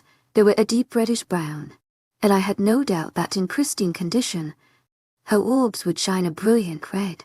She was a vampire. My wolf and I knew that immediately. "To my agent extraordinaire, Madeleine Nobel. Heartfelt thanks for your unfailing patience, enthusiasm." Weak and severely underfed vampire. Her clothes were mere rags, putting her bony frame on display. I could tell that she would once have been beautiful, with lustrous hair, high cheekbones, and full lips. Acid actors. I'd never seen a female vampire before, but I could tell all of this from a quick glance. Whoever had left her here. "To my agent extraordinaire, Madeleine Nobel. Heartfelt thanks for your unfailing patience, enthusiasm," was assuring she would suffer. The woman was completely emaciated, and there was a hunted look in her eyes. The stench of dried blood permeated the room, but it was obvious she hadn't fed recently. "Rebecca," the woman. "Vivian," rasped, the words nearly catching in her throat. She tilted her head and took the three of us in, her eyes focusing surprisingly well given her present condition. "Who are they?" Vivian jerked her head at Raziel and me. "Friends. We're in desperate need of your help. This is your source," I exclaimed before I could help myself. But who, how? It took me a long time to find her. But yes, Vivian told me a lot of information about the ritual. I, in return, helped her. How? It didn't look like Vivian had received much help in a long time. As if on cue, Raziel cleared his throat and set the backpack on the ground, unzipping it to reveal a brown bag. Instantly, the smell of blood strengthened. I gasped despite myself. There were blood bags in the backpack that stopped along the road while I'd been asleep. We must be visited a blood bank or hospital. I squirmed uncomfortably as Raziel pulled out 3 bags of donated blood, each one a different type. I had no clue how to feel. And my wolf was equally befuddled. We despised vampires, and would never have thought of giving blood to one. Yet here we were. The compassionate side of me pitied Vivian, but then I remembered everything the vampires had done to us. I didn't know what to make of the situation. Raziel handed the bags to Rebecca, who in turn slowly approached the shackled vampire. I wanted to rush forward, to stop her from approaching that despicable creature, but forced my feet to remain still. I had to trust Gabriel's mother. Working with a vampire went against my nature. But if it would lead to Gabriel, it was indubitable worth it. As soon as Rebecca extended her arms, Vivian reached forward in a lightning, fast move and snagged the bags, dropping 2 of them on the ground and tearing into the first. I looked away, squeamish as the smell of fresher blood invaded my nose. Vivian let out a low, feral growl, and the slurping noise of her dining was repulsive. I managed to sneak a look at her to see her mouth coated in blood, eyes bright with a vicious hunger. As the vampire sucked the bag dry, Rebecca turned to face me. I know this seems strange to you. Believe me, I know. But Vivian told me all the things about the ritual I never would learn otherwise. Does she know where and when it's going to take place? She does. I was coming to retrieve the information from her when the vampires found me. How does she know all of that? Still looking fixatedly on Rebecca, Vivian was devouring the second bag of blood, her chains glinting as she shifted position. A grim smile settled on Rebecca's features. I think she should tell you that herself. How did you find her? Rebecca, Raziel interrupted, his strangely blue eyes watching the vampire as she fed. I can deduce some things, but you need to fill in the rest. Rebecca turned the rest of the way to face us, her back to Vivian. I spent years tracking all of the vampires I could. Eventually, one of them led me here. As soon as I found Vivian, I saw an opportunity for someone to go to these lengths to make her suffer. She had to be important. Her eyes flicked to the blood-sucking creature, then back to us. I was right. Vivian said that if I would bring her blood, she would tell me everything she knew. I made several trips. She told me a new piece of information for each bag of blood I brought. Her caretakers barely feed her. You see, they keep her hovering on the brink of starvation. Vampires cannot die from lack of food, but eventually they fall into a comatose state. They feed her enough so she's close to falling into a coma without actually doing so. It's very torturous for a vampire to suffer through that sort of hunger. Another feral snarl erupted from the corner, and I assumed Vivian was beginning the 3rd bag of blood. She must be been starving indeed, to drain the bag so quickly. I couldn't bring her too much blood at once. Her captors check on her every couple of nights, and if she looked healthy, they would have suspected something. There are always vampires nearby, so I've had to be cautious in the past. The locks on this place may keep humans out, but vampires are suspicious creatures. Now, of course, I don't care. We're running out of time. Why didn't she tell you the ritual's location if she knows it? Puzzled, we could have avoided a lot of worry if Rebecca will ask the question sooner. Rebecca shook her head. But she wouldn't tell me for a bag of blood. She had a higher price. Why would she tell us now? Raziel asked, speaking as quietly as possible. I did what she asked. I'm hoping she wants Kane dead badly enough that she'll tell us. My suspicions had been confirmed, so it is Kane who locked her down here. To my agent extraordinaire, Madeleine Nilben, heartfelt thanks for your unfailing patience, enthusiasm. Rebecca nodded. That's why I had to be so careful. From time to time check on her. The last time I visited, she told me to go retrieve something for her, and in return she'd tell me the ritual's location. I followed her instructions and retrieved the object. A silver locket. I gasped in surprise. The gem-studded locket. I whispered. The very same. I shook my head in disbelief. The pieces were slowly coming together now, and it explained why she had been in possession of a silver item. She wanted to keep it away from Kane. It's very important to her. Either way, I was too careless. I called my father, telling him I had important information. It was foolish of me to think everything would work out so well, that he'd learn the ritual's location without any problems. It was too good to be true. When I returned to see Vivian one last time, locket in hand, I realized the vampires were expecting me. They'd realized I was secretly visiting their prisoner. They had set up a trap. But they were hot on my trail. I knew they were going to catch up to me. Raziel was staring off into the distance. Jock clenched. He knew the rest of the story. I'm sure my father already told you, but I was working with a human geneticist. We had a formula prepared as a last resort. I sent him to warn my father, and as soon as the vampires caught up, you know the rest. A sad expression flickered briefly across her countenance. It thought the vampires stole the locket back until now. I guess they hadn't realized I had it. Raziel cleared his throat. They didn't have time to. When I showed up, they were dragging the human away and coming back for you. They were going to take your body, too. I cowed and let them. To my agent extraordinaire, Madeline Nobel. Heartfelt thanks for your unfading patience, enthusiasm. Convince them to go back to Cain, to tell him they deburned your body. I felt my mouth open in surprise. Razi hadn't included that detail the first time he told the story. I thought you didn't have any abilities left. Besides, you know, the charm. I don't anymore. They fade from year to year. This was 10 years ago, when I could bend others' minds to my will. Even vampires. I haven't been able to use that ability again since that night. I guess I drained the last of it. Raziel's eyes were sorrowful, and I thought I saw regret on Rebecca's face. I suppose she felt guilty that her birth had caused the onset of Raziel's loss of powers, but it was her fault. A new voice cut into our conversation, much less raspy than before. So, you did obtain the locket. We all spun to face Vivian, who was sitting amidst the empty blood bags. Her lips were now blood red, her eyes shined with new vigor, and she sat up straight. It was incredible to see the difference the blood had made. She looked like she'd been in here for only a few weeks instead of over a decade. Yes, Rebecca answered honestly. Vivian's eyes narrowed slightly. Describe it to me.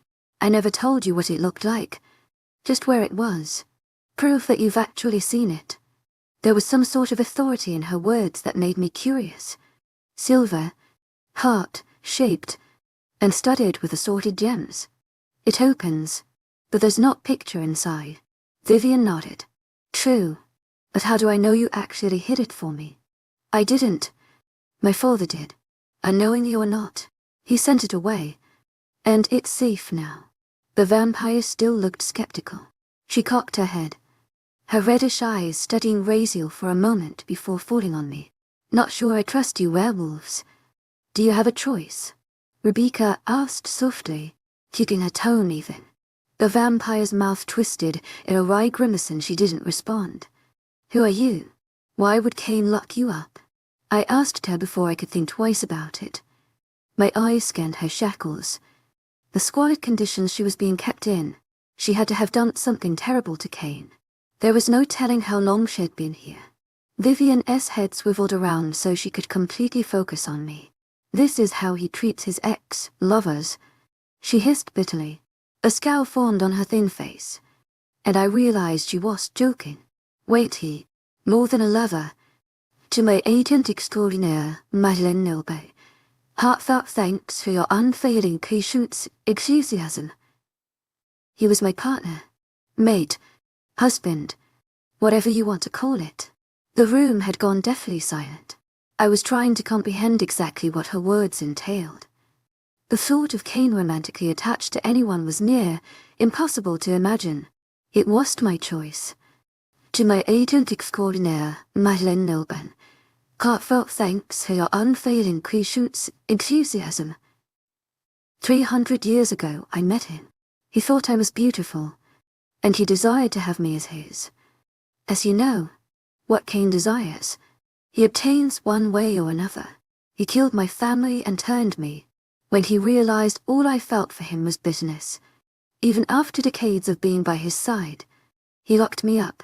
Eventually, after almost 100 years as his captive in his massive estate, I escaped. I took some of his valuables with me. Too, I fled here, to America. A soy smile tugged at her lips. It was fitting on her seductive, cat-like features. Cain was furious. Naturally, not because he loved me, but because I was his. It took him decades to find me, but find me he did. It replaced him with another vampire. I saw where this was going, but I remained focused on Vivian, enraptured by her story. You may not think vampires can love, and truly, the love we feel is something very dark and twisted, but I loved a vampire lie wise within the only way is to be able to. When Cain found us, he slaughtered my companion, and in a jealous fit of rage, he doomed me to suffer for eternity. I've been here for 20 years or maybe 30. To my agent extraordinaire, wildest, heartfelt thanks for your unfailing patience, enthusiasm. I truly don't remember anymore. I was speechless, and for the first time in my life, I actually felt the urge to help this vampire. I actually felt something other than complete loathing for a bloodsucker.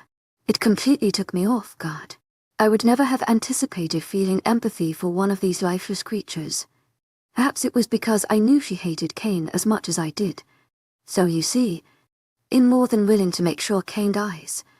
And after spending centuries with him, I know everything there is to know. Before I escaped, when I was his prisoner, he confided in me. I know all of the bastard's deepest, darkest secret, more than even Antonio knows. Cain never thought he'd have the means to turn against him. I caught the gleaming white of exposed fangs before she sheathed them again and continued. But to the vampire, to my agent extraordinaire, Madeleine Nilban, heartfelt thanks for your unfailing patience, enthusiasm. And I won't tell his secrets for free. Vivian smeared slightly, red eyes glinting in the dim light. I did what you asked. The locket is safe. Rebecca replied calmly. Vivian studied her, and I got the impression that the vampire was very good at reading people. She'd have to be after living for so long. Why can't you just have someone break you out of here? I couldn't resist asking. I thought I saw a hint of surprise in Vivian's expression. Good luck. Cain took his time making these chains. He wanted to make sure that no creature, living or dead, could break me out of here without the one key. She jingled the cuffs around her wrists. Squinting, I saw a small slot in one of them. One of the materials he used is silver, so I wouldn't advise trying. And he crafted them to be far too strong for even a werewolf's strength to overcome. Assuming you were immune to silver. Believe me, he thought of everything. Cain always thinks of everything. Vivian looked away, matted hair briefly obscuring her pale face. Even if it found a way to break my chains, vampires always patrol this place at night. I'm not much for Cain's gods in this condition. To my agent extraordinaire, Madeleine Nilban, heartfelt thanks for your unfailing patience, enthusiasm. I don't plan on ever getting out of here. My life as a vampire has been nothing but suffering. Truthfully, I just want the suffering to end. I would love had one of you werewolves do ye honors, but... She shifted position again, revealing her glinting eyes once more. They burned with a fiery determination. Before I die, I want to make sure Cain is dead too. I shortened to felt the pang of sorrow that assaulted me when Vivian spoke carelessly about her own death, but my compassionate nature kicked in. My wolf might have been mostly unsympathetic, but I tried to imagine being locked up and starved in this building for 40 years, and it was horrifying. For Vivian to still go on after everything was an indicator of her strength. I admired that. Vampire or not. I've had a lot of time to think since I last saw you, Rebecca, and I realize that you really are my only hope. Who else is going to help me plot against him? I felt a small rush of hope and saw the same feeling reflected in Rebecca's brown eyes. Raziel was watching the huddled vampire appraising lie, and I could only hope she chose to help us. I got the impression that Vivian had once been very proud, but was now about ready to give in. Tell us, where is he going to conduct the ritual? And when is it? Do we have enough time? Rebecca breathed. My heart rate picked up in anticipation. That depends. What's today's date? Tuesday, September 10th. Raziel replied automatically. I blinked, realizing my 20th birthday was only 2 days away. I hadn't been keeping track of time. Hopefully I wouldn't be spending it without Gabriel. Well, that's good. Vivian replied softly. Lost in thought. Whether you still have time depends on if Cain knows you're around or not. He can't conduct it without your blood. Right. And he thinks you're dead. Another smirk flitted across her face. Vivian seemingly enjoyed the fact that Cain was in the dark on this one. He is my son, Rebecca said shortly. This time, Vivian's eyes noticeably widened. Apparently Rebecca had neglected to mention that she had a son before. She had truly protected Gabriel's identity as much as she could. Gabriel went after him. The vampire's face hardened into an unreadable mask. Well, then you don't have much time at all. You see, this ritual means a lot to Cain. H.E.S. going to pick a symbolic night for it. I'm sure of it. This month will be ideal for it too. Your son rushing after him will play perfectly into his hands. Cain being a vampire and all. Just say it. Vivian, we are wasting time. Rebecca demanded, hands clenched in tight fists. Vivian looked up solemnly. You'd better catch the next flight out. The ritual takes place in Israel, at Mount Tabor, and Cain's going to have it on Friday the 13th. I felt my heart rate increase tenfold as the implication hit me. The ritual would be taking place across the world, in some place I'd never heard of, and worse, we only had 3 days.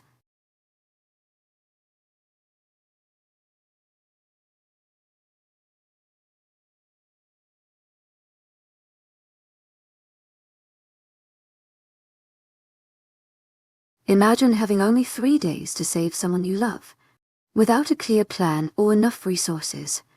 Skylar, Rebecca, and Raziel are racing against time to rescue Gabriel from a coven of vampires. But can they really pull it off? Chapter 32. Raziel and I returned to the car while Rebecca stayed behind in the decrepit house for a few moments longer. I was sure whether she was getting more information from Vivian or just saying her goodbyes, but I was too caught up in my own thoughts to care. We only had 3 days. 3 days to formulate a plan and fly across the world. I was sure how we were even going to get into Israel. It was like I had a passport. Hopefully Raziel had a few tricks up his sleeve. I pressed my cheek against the cool window, releasing a drawn-out sigh. A few moments of silence passed, Raziel remaining quiet in the front seat while I stared aimlessly at her dingy surroundings. When Rebecca returned, she had a grim expression and my stomach plummeted lower. I just didn't see how we could come up with a brilliant plan with such limited time and resources. If you can find a way to get us to Israel, I think we can make this work, Rebecca said quietly, surprising me. Raziel pondered for a moment before nodding. I think I know someone that can help. The angel responded. Seeing my expression, he continued. I've eaten around for a long time, Skylar. I've made a lot of connections. But even if we do get there, how are we supposed to take on an entire coven? I'm assuming Cain will have a lot of vampires there to protect him and help with the ritual. The thought of taking on a multitude of vampires was not pleasant. Rebecca turned to face me, steely determination in her eyes. That's why you have a pack. Skylar, are you telling me that nobody would be willing to help? I blinked, taken aback.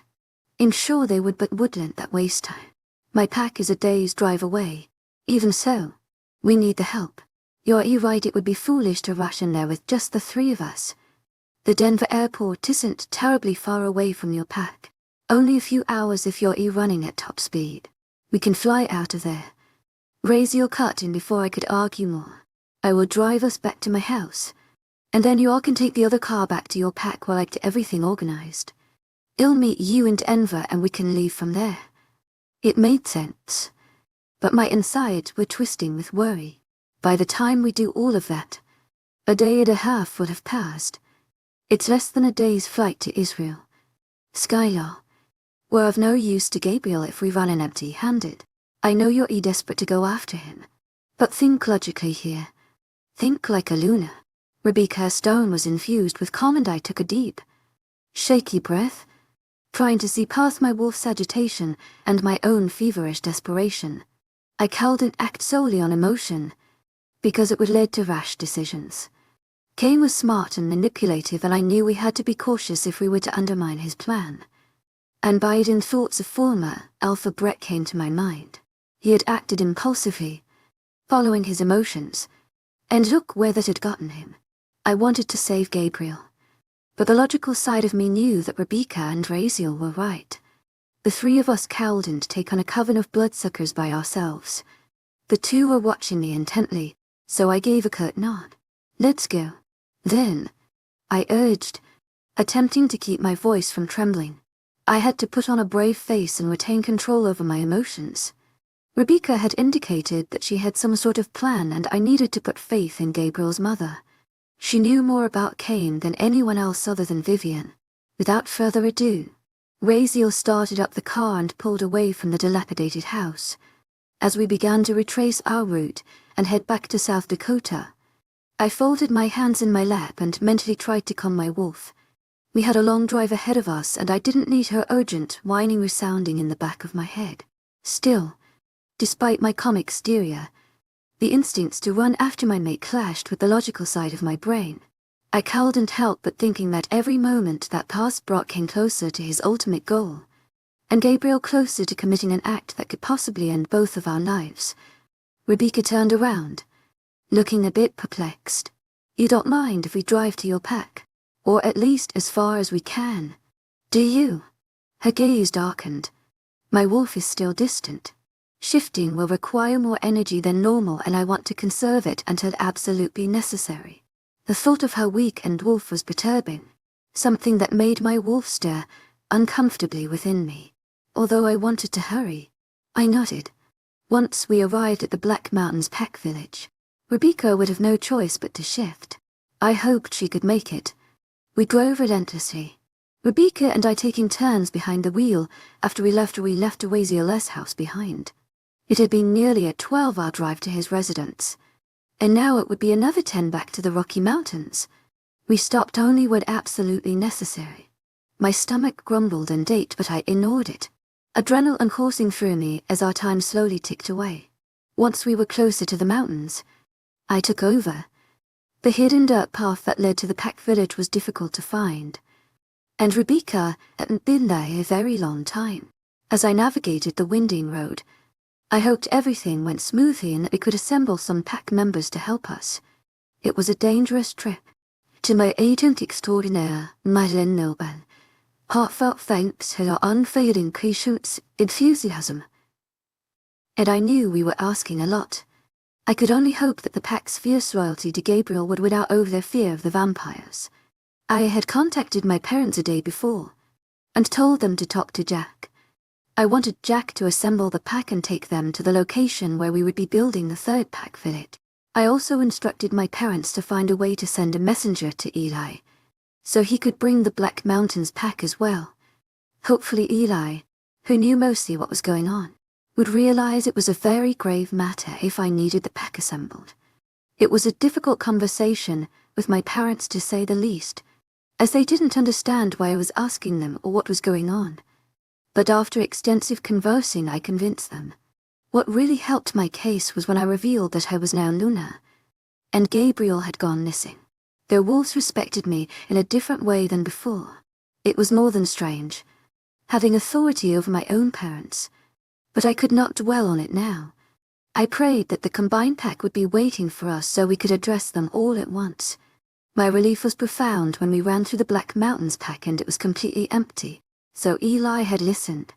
To my agent extraordinaire, Madeleine Nilban, heartfelt thanks for your unfailing patience, enthusiasm. At the edge of the village, I turned to Rebecca, jerking my head in the general direction that we needed to run. The pack is likely assembled several hours from here. I think it would be easier to shift. She nodded, and I turned away as she stripped down and prepared to shift. It took longer than was comfortable, But after one tense moment, it was another relief to see that she could still attain wolf form. Rebecca's wolf may be weak, but it hadn't abandoned entirely.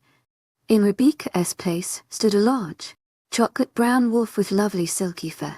Seconds later, my own silver form had joined her, and we took off at top speed, paws thundering over the ground as we dashed into the woods. There was no pleasure from running this time, only a dire sense of urgency and adrenaline pumping through our blood. It had been a full day since we left Vivian, and Gabriel's clock was still ticking. Night had fallen well before we arrived, and I hoped that such a large gathering of wolves would deter any lingering vampires. I should have expected the reaction that Rebecca's presence got. The Black Mountains pack looked like they had seen a ghost, their eyes bulging from their heads as they took in their former Luna. My pack glanced from me to Rebecca, then back to me again, especially focusing on the mark on my neck. The giant clearing was left in a shocked silence as we stood in front of the assembled wolves. Almost 200 of them. Even Eli looked taken aback, making no attempt to hide his stare. Jack stood nearby, observing my neck with a keen interest. Rebecca, for her part, stood tall and proud as ever. The regal air about her commanded attention, and despite my position in the pack, I thought it best that she speak first. I know I have been gone a long time, and I know I am no longer Luna here. But Skylar brought me here because we need help. My son, your Alpha, is in grave danger. He went off to Cain to take on the vampires, but he underestimated them. If we don't go help him, he will die in tonight's time. There was a ripple of whispers across the crowd, and the shock looks morphed into expressions akin to horror. Rebecca continued, talking over the noise. Skylar, your Luna, will die with him, because they are linked by blood. Your pack will be left without leadership and vulnerable. I heard a few cries of outrage, and my eyes found my mother, who had clasped to her mouth and her eyes rapidly filling with tears. Maria stood nearby, her face stricken. What do you want us to do? Eli asked. His expression was deathly serious, but I could detect the worry in his eyes. Rebecca glanced at me, and I realized it was my turn to try to convince some of the gathered wolves to accompany us. On our trip here, we had decided that we wouldn't need more than 15 or so. I had been ready to bring the whole pack, but part of the plan required stealth, and taking too many werewolves would give us away. Rebecca and I had debated for a while, my wolf and I intent on bringing more help, but when she detailed her plan to me, I reluctantly acquiesced. I cleared my throat, feeling a bit nervous with so many eyes fixated on me. I cowled and let my worry show. To my agent extraordinaire, Madeleine Logan, heartfelt thanks for your unfailing patience, enthusiasm. Not what I was leading now. If I looked scared, they would be scared too. I tilted my chin up and tried to emulate Rebecca's stance. We want to bring some of you with us. Rebecca has a plan, but she and I cannot do it alone. There is an entire coven of vampires with Cain. We are stronger than them, but there's only so much we can do when there are so many. How many do you need? Jack cut in. We don't want to leave our villagers unprotected in case some of Cain's vampires stayed behind. And we can't have too many or the plan won't work. But if 15 of you could accompany us. I trailed off. Many wolves were avoiding my gaze, while some others looked contemplative. I felt a rush of frustration and continued before anyone could speak. Look, some of you may not like him. I glanced at my pack in particular, but Gabriel is our Alpha, and he would do anything for us. He would do this for any of you, and you know it. Even if you won't do it for him, do it for the pack, for werewolves everywhere. Because if Cain gets away with this, he'll just go after other werewolves. He'll try to exterminate our kind. Ilgo. A voice broke into my train of thought. I spun to Eli, who had come to stand closer to us. I know him better, and that I have duties here, but I owe Gabriel a lot. We all do. If I can help him, I'm going to. He turned to face the beefy blonde, Vincent, and some understanding passed between them before Vincent nodded. I assumed Vincent was to take over Ella's dues when the beta came with us. Obviously ill go where Skylar goes. A female voice spiked up. Maria looked pale but determined, and she gave me a shaky smile. I felt a rush of gratitude towards my best friend, because I knew she was doing it for me. More than Gabriel. Next to Maria, Kale huffed incredulously. I'm not so sure about the Alpha, since I just got here and all. But if my mate is going, I guess I will too. I've got to keep her safe, he grumbled, and Maria gave him a sunny albeit nervous smile. I'll go with you, Skylar. You'd do it for me, Will said, pushing his way to the front of the crowd. My heart swelled yet again at my friend's loyalty. I won't let you or your mate die. Inevitably, my eyes found Eva's shimmering blue ones. She was giving me an inscrutable look, the cogs whirring in her brain. Her hand was clasped with Will's, but to my surprise, before she could speak, Will cut her off. I don't want you going. I know you're ear doctor and all, but it's dangerous. Fire flashed in the redhead's eyes. Of course I'm going, she snapped irritably. You'll need a doctor and I'm not going to let you go and get yourself killed. The two began to argue amongst themselves, and I wasn't sure about Eva's true reasons for going, but I didn't want to look into it right now. The bickering mates were drowned out as several others spoke up. I'll go. Me too. Those stupid bloodsuckers have it coming. They were all from the Black Mountains pack, which was unsurprising considering how much respect they had for Gabriel. And I smiled at them gratefully. Okay, those that are coming with us, stand up here, I instructed, once again feeling very strange as I gave orders to the pack. The 7 wolves that had volunteered so far emerged from the crowd and came to stand near Eli. Count me in, a brunette stated, and I felt a small shock as I recognized Bree. The wolf feared Bane was during my tour of the land and Riley's death. My eyes found my parents, and I felt a mixture of gratitude and dread as I saw them emerging from the crowd. Mother. You don't? We want to come. Skylar. My father said firmly, green eyes holding my gaze. You're your only daughter. I know you're Luna now, but that doesn't make us any less protective of you. What kind of parents would we be if we let you go alone? But Luna or not, nothing you say will convince me otherwise. He interrupted as my mother wrapped me in a warm embrace. I saw Maria and her father arguing vehemently nearby, and I was sure Will's parents were upset too. But I was quickly distracted by the chorus of voices. It seemed that everyone was feeling encouraged to step up now that we had more wolves by our side. It only took moments longer for us to have all the help we needed. Of all the remaining volunteers, I chose those I knew to be the best warriors, because we'd need great fighters by our side since we'd be outnumbered. Moments later, Eli was rapid, firing instructions to Jack and Vincent while Rebecca and I were preparing to leave. Over a dozen of us and others encircled us. We'd spent enough time here and we had to travel to Denver. We didn't have time for anyone to pack their belongings, and I hoped Raziel had everything prepared. Hunting could be done along the way. As the rest of the instructions were given and we set off in wolf form in the opposite direction as the Black Mountains pack village, I tilted my muzzle to the sky and tried, once again, to contact Gabriel. His mind was as sealed as ever. Still, even knowing he may not hear my words, I projected a mental message to my wayward mate. Don't worry, Gabriel. We're on our way. Are you sure we're going the right way?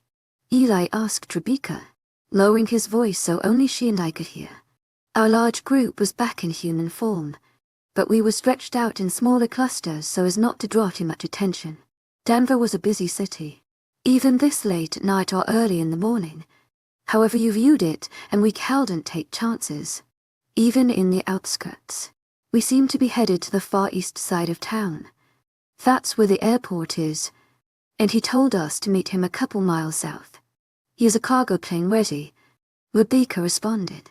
I hoped Raziel had everything organized. I knew airport security was tight, and to being apprehended by humans was the last thing we needed.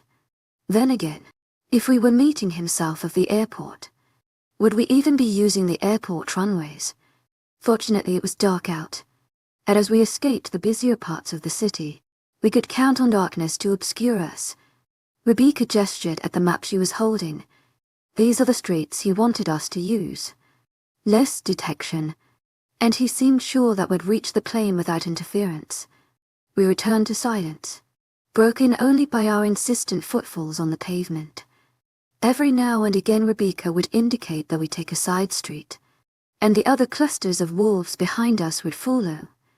It seemed to be a very convoluted route, but as the amount of people and vehicles around us significantly lessened and our surroundings transitioned from city outskirts to flatter farmland, I realized Draziel really had everything planned perfectly.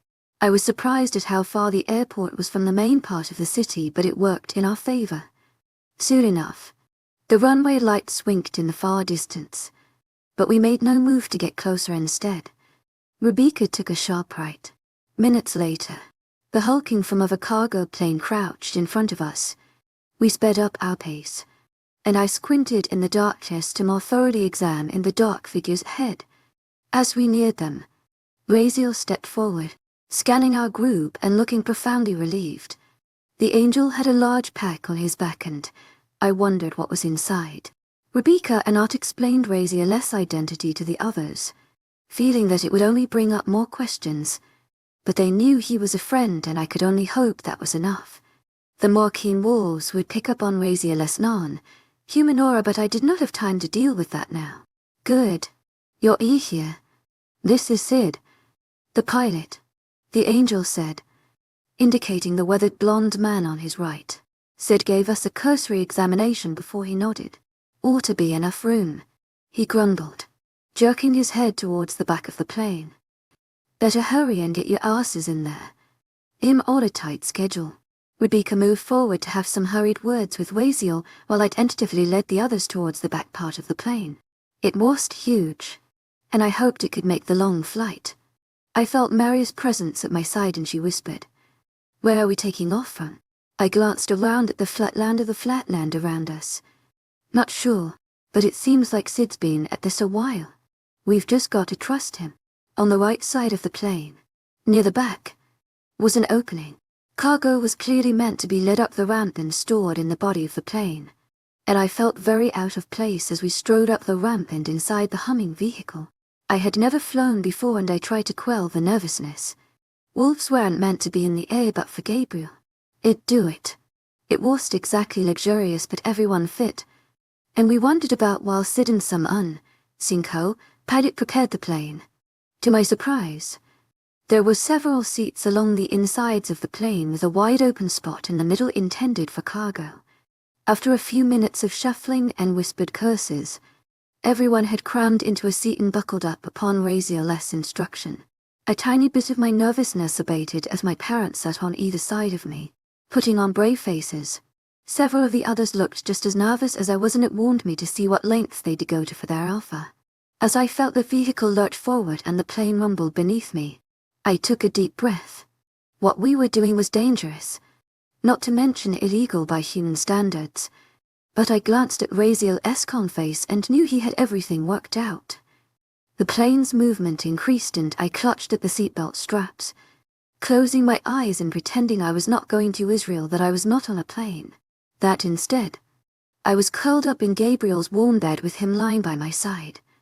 Hopefully that image would soon be a reality. As the plane took off, I realized that I would be spending my 20th birthday, which was technically today, thousands of feet in the air and less. It was a miserable birthday, to say the least. While the warriors and Eli discussed battle strategies and Rebecca fine-tuned her plan with Draziel, I remained strapped to my seat, scared to move around even after the plane had leveled out. I was not scared of many things, but I couldn't deny that flying freaked me out. My parents, to my agent extraordinaire, Madeleine Nobel, heartfelt thanks for your unfailing patience, enthusiasm, and will try to distract me, but with little luck. My thoughts revolved around Cain, Gabriel, and the fact that I was thousands of feet in the air and could die at any moment if the pilot lost control. We stopped for fuel several times along the way, and the ascending just made me nauseous. Despite the fact that I got several weak, mostly ironic happy birthdays from my family and pack members, I was nowhere close to happy, and I felt younger and more vulnerable than ever. The red mark on my neck still stood out against my pale skin, but right now it was hard to act like a Luna. Still, I kept my face blank, joined in nearby conversations, and went over the plan again and again in my head until I knew every facet of it perfectly. The plane ride took nearly a day. Back in Colorado, it would have been around to an end when we finally landed in Israel. But they were 8 hours ahead of us, so it was nearly afternoon and we still had to travel to Mount Tabor. I grew antsy and began to fidget in my chair, heart rate increasing in expectation. This was it. Friday the 13th. If our plan didn't succeed, Gabriel and I could both die, or the vampires would be free to go wipe out my species. There was a lot of pressure resting on our shoulders.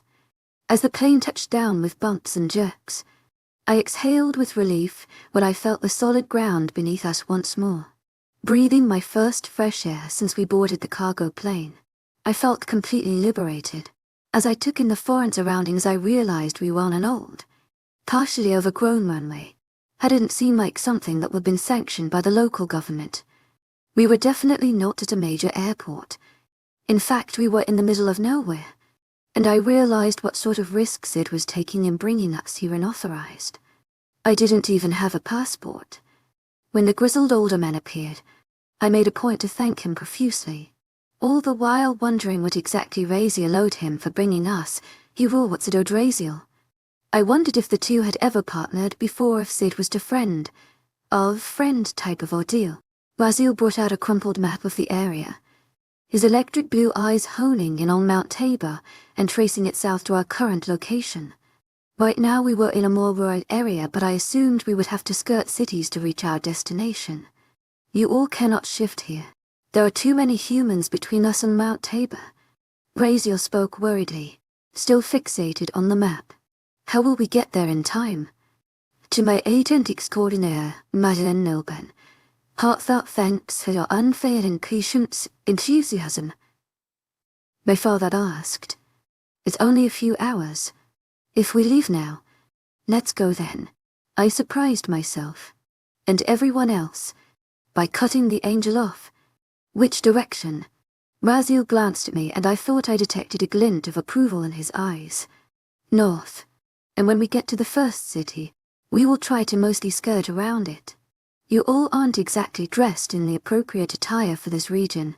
I opened my mouth before closing it again, realizing I hadn't even thought about it. When we reach Mount Tabor, by the time we set our plan in motion, I'm afraid it won't matter. There was a grim set to Raziel-less features, and I was sure why until he spoke again. I'm sure Cain has found a way to make the mountain conveniently devoid of people. My stomach churned at the thought of the innocence Cain could be harming. I tried to force away the mental image. We set off after Raziel indicated the route we were going to take. My wolf rubbed against my consciousness, and the desire to shift was an unrelenting itch beneath my skin. But I forced myself to remain in human form. We could still move pretty quickly, but I wanted to take off as fast as I could. Crowded cities or not. Still, Raziel had not yet led astray, and I couldn't risk the exposure of my species. I attempted to suppress the agitation as we steadily moved north, skirting the busier cities when we could. Our fevered pace caused sweat to bead on my forehead and trickle down the sides of my face. It was over 80 degrees in the afternoon sunbathe, thus in sweltering heat. I tried to at least acknowledge my surroundings, because Israel was very different to look at than Colorado. But Gabriel's image continuously swam to the forefront of my mind and prevented me from really taking in the scenery. During the time in which we had no choice but to travel through the towns, we definitely got some strange looks. No doubt everyone thought we were tourists. I hoped our presence would not stir up trouble because we couldn't waste time. Our group could definitely take care of ourselves, but I didn't want to harm any humans on the way to Mount Tabor. This wasn't their battle. I knew we were nearing the mountain when we skirted around the edge of a city to see the flat land around us steep and slightly into rolling hills dotted with a few trees and bushes. I caught the scent of sheep wafting from a distance, and small animals scurried through the brush nearby. Because the area around us was mostly flat, we were able to see Mount Tabor from quite a distance. jutting into the sky amidst the surrounding fields. It really was beautiful countryside. Fields and farmland undeterred by the sprawling human cities nearby. I could not appreciate it. To my agent extraordinaire, Madeleine Nobel, heartfelt thanks for your unfailing patience, enthusiasm. Not what I knew what terror was lurking. Darkness may have been several hours away, but Raziel mentioned earlier that Kane had probably scouted the area already. The more sympathetic side of me hoped the weaker humans were okay, but I couldn't exactly run up there and warn them about vampires. Surely there wouldn't be many humans loitering around at night when the vampires struck. Okay. Here is where we split up. Raziel had pulled the map out again. We were sheltered in a copse of trees just where the mountain began to steepen. There was a road not too far away, and human tourists drove by every few seconds. No doubt driving to the top where I had spotted a cathedral. It must have held some sort of significance to their religion because the mountain was surprisingly busy. Rebecca has been told that the ceremony itself will be held near the cathedral.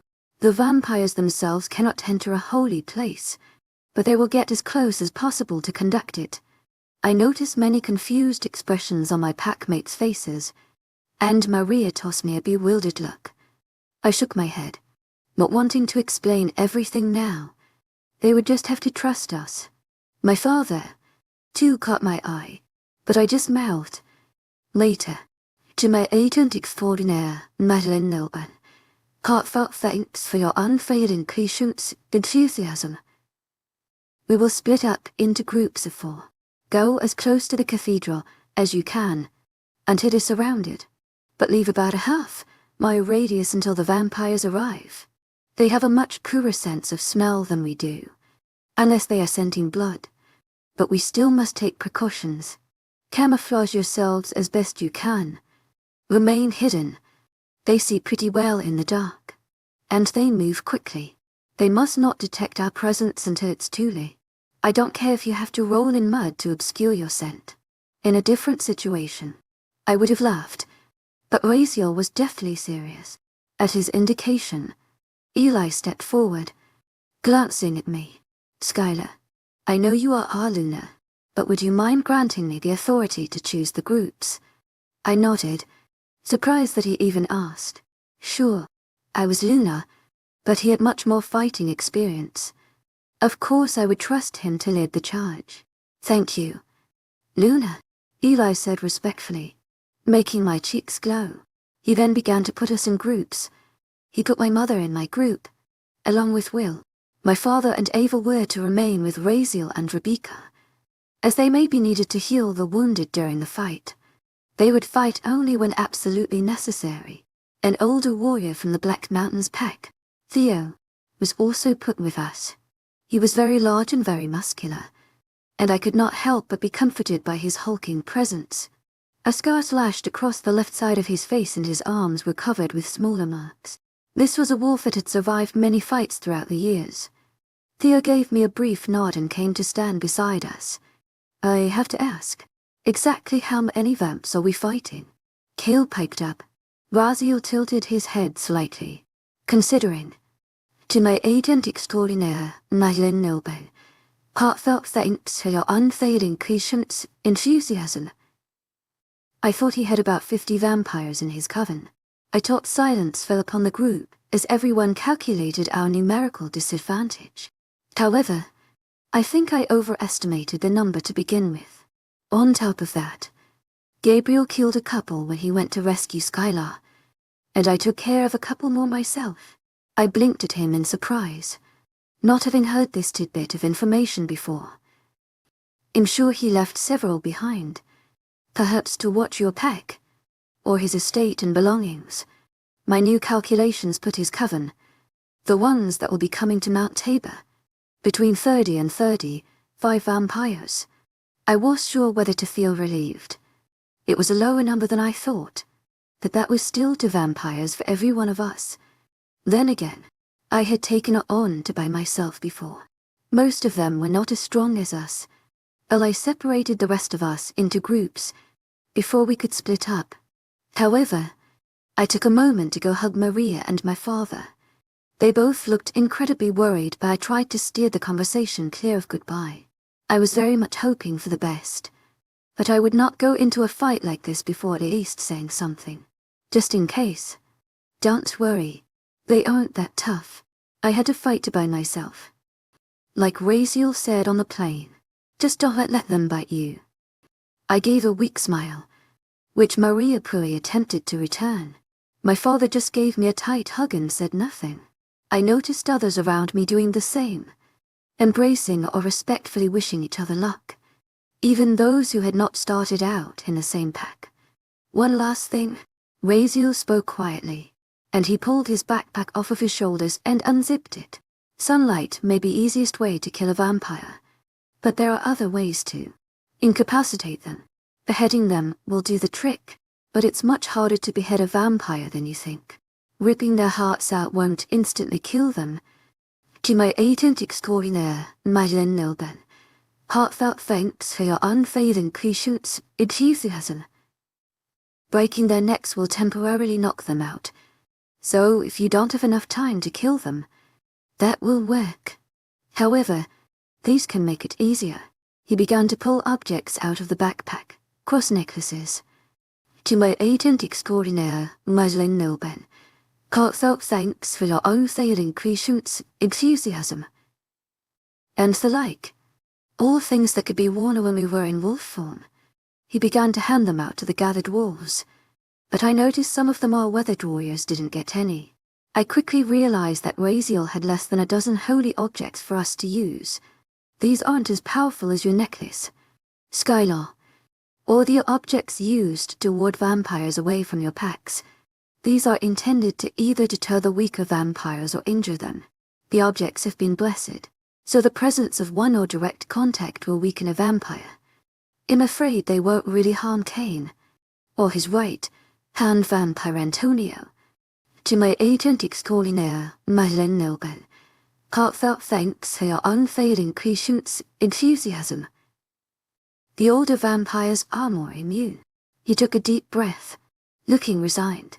Still, they could prove advantageous in battle. They are the only ones I have that were blessed correctly so that they'll harm a vampire for more than just a split second. They heal quickly.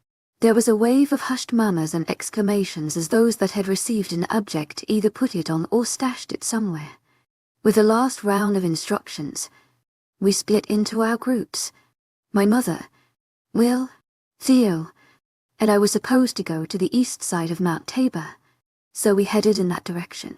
I hadn't taken more than a couple steps before I felt an delicate hand grip my arm. I turned to see Rebecca, her radiant brown eyes examining me with an expression I could not decipher. Her elegant hand was cool on the hot skin of my arm and she pulled me closer, surprising me when she wrapped her arms around me in a tight embrace. "Be safe, Skylar," she whispered, her breath ruffling the hair by my ear. "You too," I said quietly, my voice muffled against her arm. She pulled away, gracing me with a smile. I had overheard Rebecca's part of the plan on the plane. She was to go into the mountaintop cathedral via back door, which was where Gabriel would be going to sacrifice his blood. She would get Gabriel out of the back. The two of them together, with Raziel, would be enough to kill Cain, especially since he would be caught by surprise, I hoped. She had been a bit vague about that part of the plan, but I was more focused on my portion. We had to wait until the vampires were assembled and then catch them off guard. That was what we were counting on for this plan, that Cain would never expect us to be here. He would never have known that Rebecca was alive, and that we could get the information out of Vivian. If he had been expecting us, none of this would work. The plan was quite simple. To my agent extraordinaire, Madeleine Nilben, heartfelt thanks for your unfailing patience, enthusiasm. It was all we could come up with in such a short time span. To my surprise, Rebecca's hands came up and cupped my face. There was admiration in her expression, and it made my cheeks warm. "You will be such a wonderful Luna, and Gabriel is lucky to have you by his side." My eyes threatened to tear up and I blinked them away. "I just hope we can save him." She nodded once, determined. "I think we'll do it. Get him out." To my agent extraordinaire, Madeleine Noble, heartfelt thanks for your unfailing patience, enthusiasm. My voice was just a whisper. You know I will. There was an odd look on Rebecca's face, as if she wanted to say something else, but she swallowed the words and gave a small smile instead. Her hands released their hold, and she stepped back. You should probably get going. I need to get back to Raziel. I dipped my head in acknowledgement and gave Rebecca a small wave goodbye, waiting a moment for her to gracefully turn and return to her father, before heading back to join my small group. Once again, time passed tortuously slowly. We still had a few hours before dark, which was fortunate in some ways, but it made the wait nearly unbearable. It didn't take us too long to position ourselves on the east side of the mountain. We spread out until each of us was about 100 or more feet apart. We were less likely to be detected that way. We hid in the thickest part of the trees over here, away from the nearest trail that the tourists followed. As evening approached, the crowds on Mount Tabor had lessened significantly. I hoped everyone left before Cain and his vampires arrived. I lay on my belly, the thick undergrowth around me scraping against my dirt-caked fur. As ridiculous as it felt, I had done as Raziel asked and attempted to mask my scent as much as possible by rolling in the dirt and grass in wolf form. For now I was downwind of the cathedral, and I hoped those on the other side of the mountain had tried to mask their scents as well. I knew the vampires did not have a precise sense of smell, but we could not take risks. My muscles were beginning to cramp as the minutes ticked by and darkness approached. Flies buzzed around me, irritating my face and causing me to snap my mighty jaws in irritation. Far to my right, I could barely make out my mother, in wolf form, mostly obscured in the bushes with the impending darkness. Will was down and to my left, and my keen eyesight caught the flash of his orbs behind me. I turned my head back towards the front, scenting the air for the umpteenth time. Vampires moved fast, so as soon as the darkness hit, I expected them to arrive. I was surprised when they did not. An hour passed as I lay motionless, and then another. The moonlight was broken by the thick branches above me. I huffed in irritation, my wolf wanting to get up and pace but knowing better than to move. I stretched out slightly, resting my muzzle on the ground before impatience made me raise my head and glance back and forth. I saw a flash of wolf eyes and heard a voice in my head. Aren't they supposed to be here by now? My mother asked, impatience raw in her tone. We wolves did not like waiting for too long. Maybe they are waiting until it's closer to midnight. I think most, if not all, of the humans are gone, but I think a couple are guarding the cathedral. And I detected a hint of worry emanating from her. I knew why my mother and I had always had a soft spot for humans compared to the others. There's nothing we can do about it, I replied softly, even though I knew she could sense my guilt. My mother said nothing, instead refocusing ahead of us. The cathedral was nearly a half-mile up the mountain, so I could not see it, and I counted instead on sending the vampire following them up the mountain. I'd have to use the utmost stealth. Everyone in my group, including Theo, had tried to mask their scent as possible. I fervently hoped nothing would go wrong. Perhaps half an hour later, I sensed it, vampiric presence. The hairs on my back stood up and I barely kept from growling. I could hardly detect a whiff of vampire scent on the air. But like always, I was able to sense them. In the distance I heard rustling and murmured voices. They were not making too much effort to keep quiet. I pricked my ears, trying to hear Cain's voice, but could not. The vampires were fairly far away, closer to the wolves waiting on the north side of Mount Tabor. I hoped they were lying low. I slowly shifted position, waiting patiently even though my heart was thudding in my chest. A few more minutes trickled by, and the sounds faded into the distance as the vampires continued towards the top of the mountain. And then, with another fresh breeze, I scented him. Gabriel. It took every ounce of effort to keep from leaping to my feet and charging up the mountain. I had not predicted the impact his musky smell would have on me. I wanted to whine and call out to him in wolf form, force him to come to me. I took deep breaths, letting his presence wash over me even though he likely did not know I was nearby. I didn't dare try to contact him again. I was sure the others smelt him too, but it was nothing compared to my body's reaction. Every single hair was standing on end now, and my mark, visible even in this form, almost seemed to be burning. I could not wait any longer. I slowly moved into a crouch and crept out of the bush in which I'd been hiding. "Let's go," I instructed my group. Gabriel was drawing me to him whether he wanted to or not. I just wanted to see him, let my eyes fall upon his form and make sure he was in one piece. Hearts pounding, muscles tense. The four of us began our trek up the mountain. Luckily Wade had stalking practice when we hunted as wolves, and we were practically soundless as we moved up the steepening slope. Fortunately it was grassy instead of rocky, so our paws didn't slip and make extra noise. I crawled from bush to bush, knowing my pack was near me and reassured by their presence. I kept my breathing even and quiet, but there was nothing I could do about my quickening heart. We moved as quickly as possible without making too much noise, and the murmured voices grew louder as we reached the vampire's location. Up the mountain, I could see the light emitting from the cathedral and realized how close we were. There was a lot more forest between here and there, so after a few more minutes, I crouched even lower until my belly fur was scraping against the ground. I crept as close as I dared, and I could soon hear every word the vampires were saying. Up ahead of me, the ground leveled and the trees thinned. There was enough light to reveal a few shadowy figures, clearly vampires, but they were not looking this way. I heard many more vampires near them, and I swiveled my ears to eavesdrop. This is so damn boring. Why the hell does he need all of us? To my agent extraordinaire, Marianne Nelby, heartfelt thanks for your unfailing patience, enthusiasm. You know how careful he is. Sure, he'll hear you. The three were muttering irritably amongst themselves. I realized Cain must have been close to the front of the cathedral while we were on one of the sides. If his minions thought he couldn't hear their conversation, it found the perfect feeding place too. I didn't want to travel all the way out here, especially with that dog. I bristled at the insult to Gabriel and tried to calm my wolf's agitation. It would not be wise to reveal our location now. We were supposed to wait for Ellie's signal, and Raziel was going to distract Cain while we took out his vampires.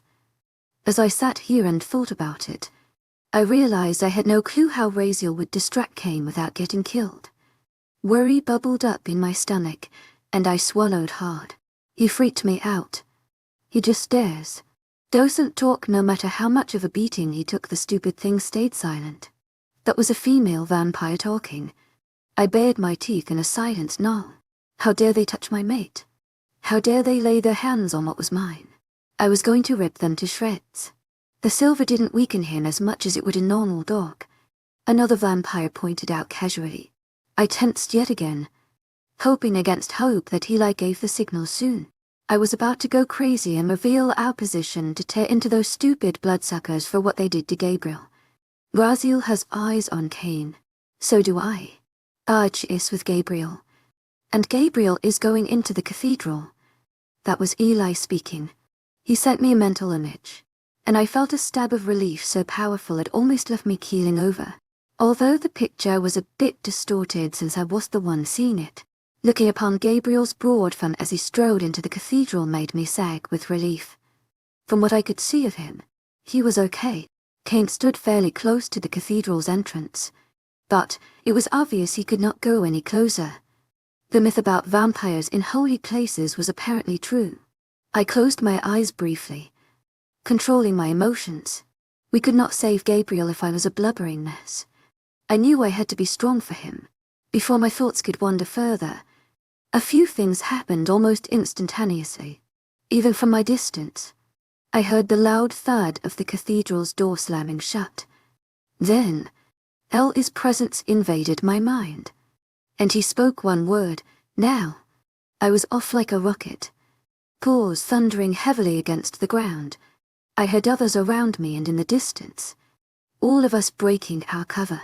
Within seconds I threw myself at full werewolf speed out of the trees and into the large clearing near the cathedral, not taking a single instant to observe the scenery or fight for my life. Startled vampires spun around, hissing in fury and terror. And then it began. Chaos erupted in the clearing.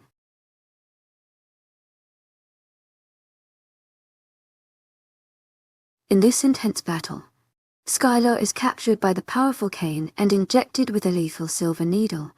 Her pain and helplessness are heartbreaking. Just then, Gabriel's mother suddenly appears with a game-changing plan. She is willing to use her own blood to deceive Cain. Will this plan succeed? Chapter 33. As soon as the vampires realized they were being ambushed, they swung into hissing crouches, and the two sides clashed with feral roars from the werewolves. I honed in on the nearest vampire, a scrawny female with white, blonde hair that fixated her menacing bright blue eyes on me with a snarl. We circled each other, and I patiently waited for her to attack. I knew instantly that I was stronger. It was some sort of instinct that told me she was very old for a vampire, and the newfound power pumping through my veins would allow me to kill her easily. I bared my fangs at her, almost as tall as her shoulder even while in wolf form. With an impatient grunt she lunged at me, moving surprisingly fast, but I sprung out of the way and turned to face her again. Apparently my rosary truly was drained of power because she had no issue getting close to me. What? Is the little doggy scared? The vampire's eyes had darkened to pitch, blackened fangs were exposed, letting me know the demon inside of her was making its presence known. What caught my attention most? To my agent extraordinaire, Madeleine Nilben, heartfelt thanks for your unfailing Kishut's enthusiasm, was her voice. I recognized her from the vampires I had been eavesdropping on earlier, the ones talking about abusing my mate. In the blink of an eye, I lunged faster than I ever had before. She had no time to dodge or even realize I was moving before it knocked her over, a furious snarl escaping my jaws. As she landed on her back with me on top of her, I thought I heard something crack, likely caused from the sheer force it used. Panic flickered in the black depths of her eyes and she struggled, attempting to get leverage to sink her fangs in my neck. But I didn't give her the chance. I lowered my head in a blur of movement and clamped my jaws around her jugular, biting down with incredible strength until I felt the bones crack and she lay still. Then I twisted with a jerk of my head as if I were killing prey, and broke her neck, that had to knock her out for a while. I didn't have time to behead her because another vampire was already approaching me. The vampires had gotten over their initial shock and were clearly realizing they had us outnumbered. I could not focus on that, though I had to take it one vampire at a time. A muscular male was stalking over to me, his brown hair long and tangled and his eyes feral. In another situation, it would have been frightening to witness the sheer lack of humanity and compassion in his black orbs. They were voids of emotions as cruelty. He was an abomination. Before he could make a move, a brown blue whizzed by and Will collided with him from behind, making the vampire stagger and howl in agony as Will sank his teeth into the closest flesh he could reach, the vampire's arm. I took this opportunity to leap at the bloodsucker from the other side. As the vampire struggled, swinging wildly as he tried to pry his arm from Will's iron grip, I caught his other arm in my mouth. Trying to ignore the acidity of his blood, I gave a mighty wrench, putting in every ounce of force that I could. With a disgusting squelching sound, the arm came loose and the vampire collapsed, writhing in pain. My stomach heaved at the macabre sight, but I had to remember that these were demons and they deserved what they got. Will broke the creature's neck and tossed me a wolf grin. I barked in warning, my eyes widening as I saw a vampire practically materialize behind Will and leap on his back, hissing and burying his teeth into the skin behind Will's neck. Knowing how agonizing a vampire's bite was, I leapt forward, attempting to stop the assault as Will crumpled to the ground. Before I could help him, I sensed movement to my left and I leapt out of the way to narrowly avoid another vampire. The incoming vampire left me no time to help Will as he leapt at me and I narrowly dodged. I could tell he was faster than the ones before, but I still felt as if I had the upper hand, especially with Gabriel's essence running through my veins. We continued to dance around each other, the vampire lunging and me dodging, looking for an opening to exploit his defenses. I know who you are. the words slithering out of his mouth like uncoiling snakes. "You're either head dogs, bitch. The master said you had that rosary. Isn't doing you much good now." I ignored his taunts, still observing him closely for any faltering step, any weak link. "I bet you'd scream if we did to you what we did to him." His fangs grotesquely glinting in the dim lighting emanating from the church. I couldn't help it, that got to me. I sprung at him, but he danced out of my reach, and as I turned to face him, I felt the brush of air above me and the heavy pressure of the vampire landing on my back. I reacted on instinct, moving in the blink of an eye before he could sink his teeth into me. "To my agent extraordinaire, Madeleine Nolben, heartfelt thanks for your unfailing patience, enthusiasm." Attempting to crush him with my weight, but he flung himself off my back and out of the way in the nick of time, skidding across the grass. I clambered to my feet and instantly leapt at him again as he regained his balance. The vampire tried to dodge, but he did not quite have my speed and my shoulder collided with him, knocking him backwards. I pressed my advantage and snapped at him, my jaws catching onto his shirt and a chunk of his flesh. As he roared in outrage, I used my grip on his shirt to fling the vampire away from me and into the nearest tree. He collided with the trunk with a heavy thud and slid to the ground. Dazed, I made short work of breaking his neck while he was stunned. I glanced around as there was a break in vampires, spotting Will still limp on the ground. Theo was battling the vampire that had bitten Will, and while they were still engaged I dashed over to my friend. He was still breathing, but his eyes were half shut as the pain washed over him. I whined softly with sympathy. "Skylar," my mother shrieked, terror ringing in her tone, and I abruptly took off from Will's prone figure as I tried to find her.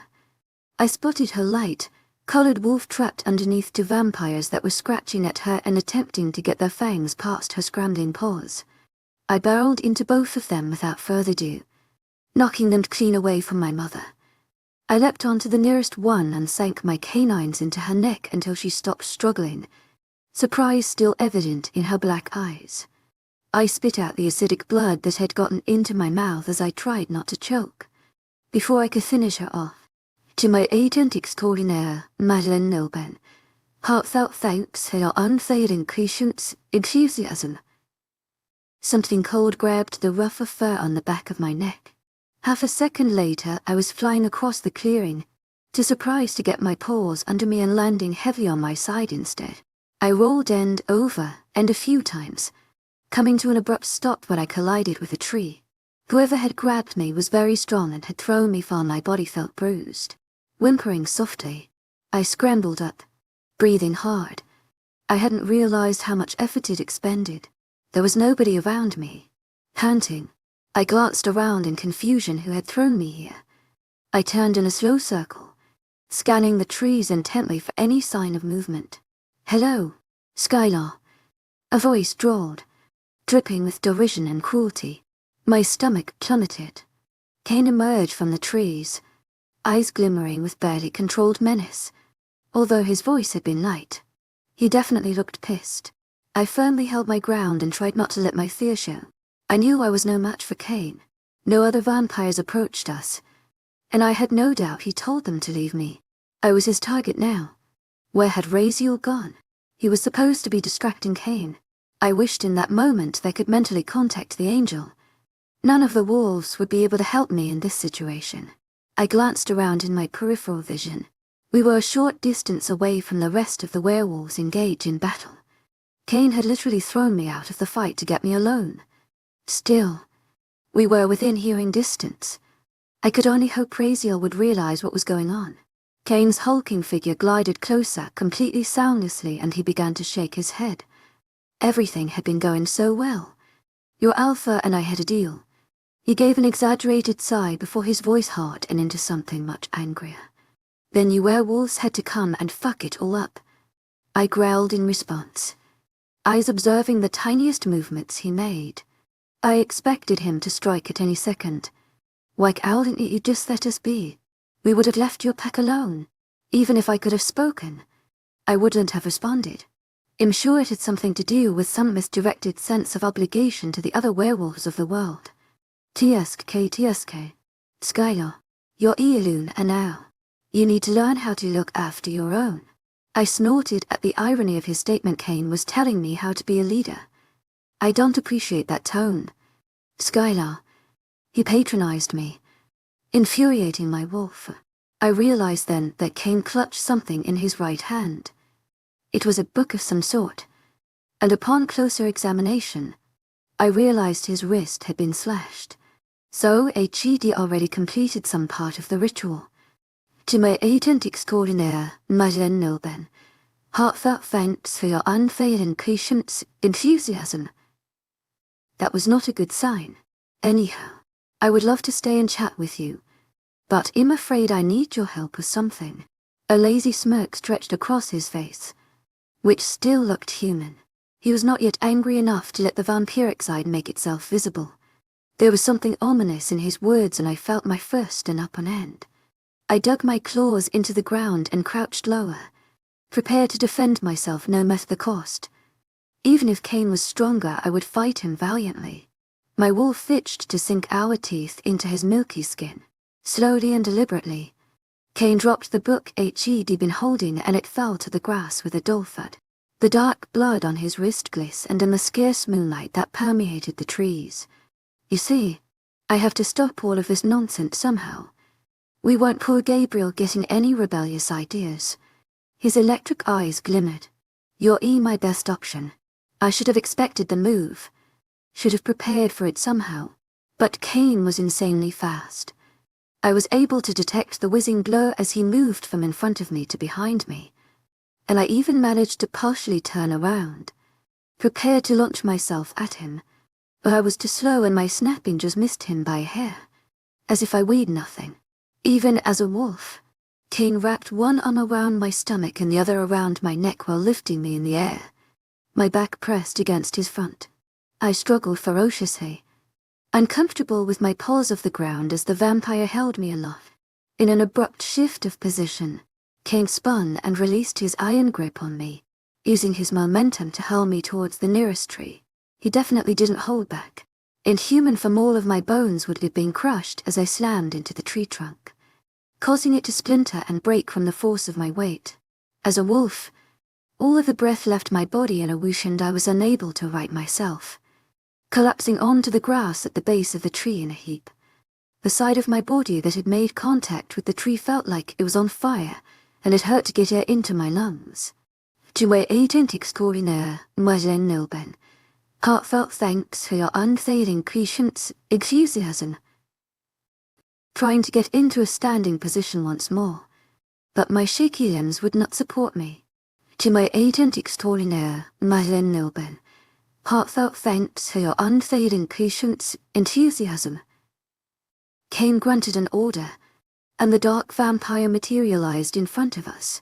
His shaggy hair mostly obscured the lie on his lean face as he lifted something in front of me. A grotesque grin stretched across his blood-stained mouth as I registered what the object was, and my eyes widened in horror. A syringe. Kane took it delicately and muttered something to Antonio that sounded like "fetch the goblet."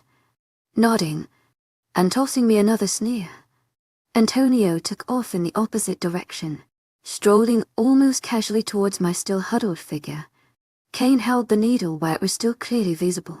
I felt a newfound surge of energy as I knew that whatever was in there would cause abominable pain.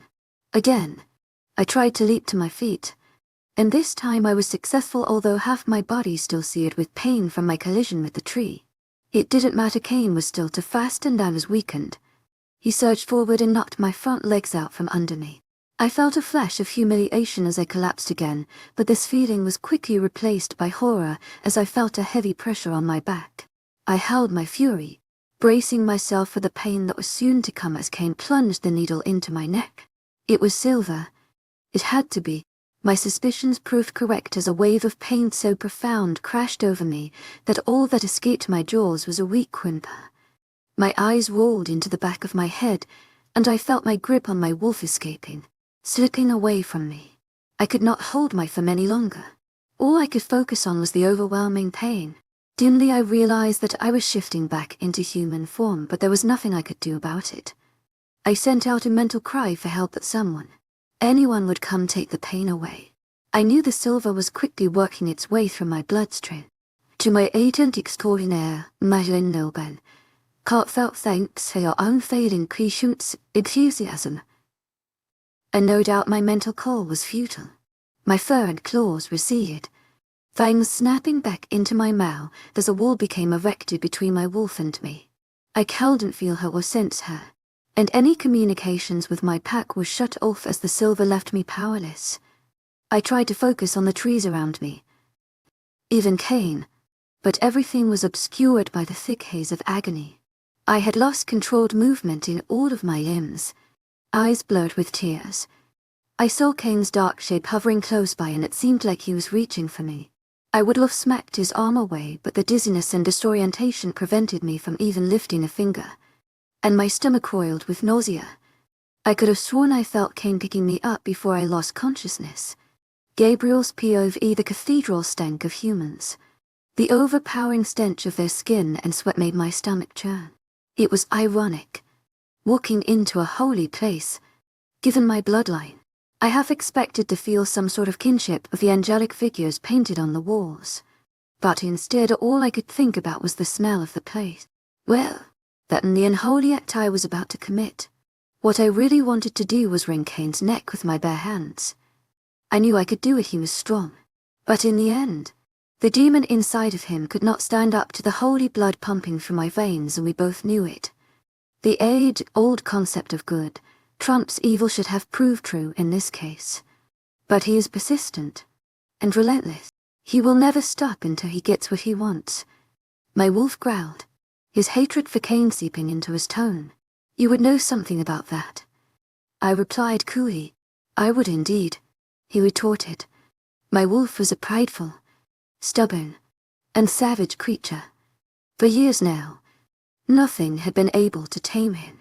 I had my father to thank for the monster he'd created. The monster that rarely reared its ugly head anymore. Not since that fateful meeting, where I had found my only weakness, and only thing I truly enjoyed living for. Unfortunately for werewolves everywhere, Cain knew this one weakness. It was her. It had always been her and those blue eyes, too naive and innocent to give any indication that she should be mated to someone like me. Yet fate had put us together, and from the first moment I saw her, I knew she'd be the death of me as much as she'd be my salvation. I knew that Cain would somehow exploit our bond, find the chink in my armor, because no matter how much I loathed the bloodsuckers and wanted to save my own kind, I couldn't put Skylar at risk. I was too protective of her, as much as I tried to resist her. My feelings had deepened into something I never would recognize before we met. Closing my eyes briefly, I attempted to push thoughts of her from my mind. The more I thought about Skylar, the closer I was to letting my walls down for just a moment, just so I could sense her presence before I went through with this. I glanced down, seeing that the burn marks on my arms had nearly faded, as if I weren't already blocking everyone out. Cain had kept silver chains wrapped around me at all times, just in case I tried to call for help. Although silver didn't weaken me as much as the ordinary werewolf, he had found the purest silver and piled it on. I gritted my teeth, not relishing the memory of the past few days. They had been painful, to say the least. The cathedral had intricate murals and carvings on the walls depicting various biblical scenes, but I took little time to observe the scenery as I strode down the center aisle towards the altar. Despite it being pitch black outside, the cathedral was lit sporadically, yet completely absent of humans. Cain had conveniently disposed of the security as soon as we arrived. The building had incredibly thick walls, so sounds of the outside world were practically inaudible. My own heartbeat seemed overly loud amidst the silence. In my right hand I held a sack containing a silver blade and a goblet. My task was simple enough: slash the wrist, horizontally not vertically, and fill the goblet as much as I could. I knew that my wound would begin to heal before the goblet was too full, but I had to follow instructions as best as I could. My wolf let out a ferocious snarl, absolutely despising the idea of following someone else's orders, especially Cain's. I ignored his protests and resumed my purposeful walk through the silent room. The alpha side of me was difficult to push down, but I would do it for her sake. I would let the vampires walk in the sunlight if it meant my pack would be safe. To my agent extraordinaire, Madeleine Nilban, heartfelt thanks for your unfailing patience, enthusiasm. Kane couldn't kill me. That was the only leverage I had. Even if he escaped my wolf's jaws, he would never be able to come back to haunt me. I would give my life up in an instant if it meant saving hers. Kane knew I wasnn't bluffing when I told him I'd end my life if he ever came back. That is, if I didn't successfully kill him tonight. Reaching the altar, I pushed away the biblical paraphernalia on the surface to make room for Kane's objects. I was sure what exactly he'd done to the goblet, but it had a sinister aura, as if it had been cursed in some way. I was surprised it didn't combust into flames in this holy place. I set it down cautiously before pulling out the long knife and tossing the empty bag to the side. I took a deep breath, reaching my arm out over the goblet. I would have to do this willingly. I knew, if Kane took my blood without my permission, it would be a hell of a lot worse for him. The vengeful side of me wanted him to suffer. After all of this was through, when I got the chance to kill him, I planned on making it as excruciating as possible. My wolf would not be satisfied with anything less. He was a vengeful beast that had only shown a more forgiving side after we found our mate. I closed my eyes again, letting her face flash through my mind. It made all of this easier. It made helping the bloodthirsty bastard almost acceptable. Just before I broke the surface of my skin, I heard something near the back of the church. Muffled footsteps. I dropped the knife and instantly dropped into a defensive crouch, a low growl escaping my throat. Kane and his minions cowled and entered the church zone. To my agent extraordinaire, Madeleine Nilban, heartfelt thanks for your unfailing patience, enthusiasm. A wandering human. Slowly, a dark figure materialized in the back of the church, far behind the altar in a back corridor, and approached. It was lit in that area, so I took a deep whiff to determine the identity of the intruder. Without a breeze and amidst the overwhelming smell of human, it took me a second longer to identify who it was. It can't be. My wolf growled incredulously as the scent triggered something in the back of my mind. A faraway memory from my childhood that was almost a blur. Dark hair, radiant eyes, the smell of flowers, and a chiming laugh. I was sure my face registered complete and total shock as the dim lighting revealed someone I had never thought I'd see again. My mother. She barely looked older, with the same tumbling dark curls, brown eyes, sculpted features that ran throughout our bloodline. For a split second I wondered if I was hallucinating or somehow seeing a ghost or spirit. Was that even possible? I was contemplating my sanity when Rebecca spoke gently, in her melodic voice. Gabriel, Ingriasm, I'm ready here. She spoke as if she heard what I was thinking, but I was still rendered speechless as she stopped a few feet in front of me.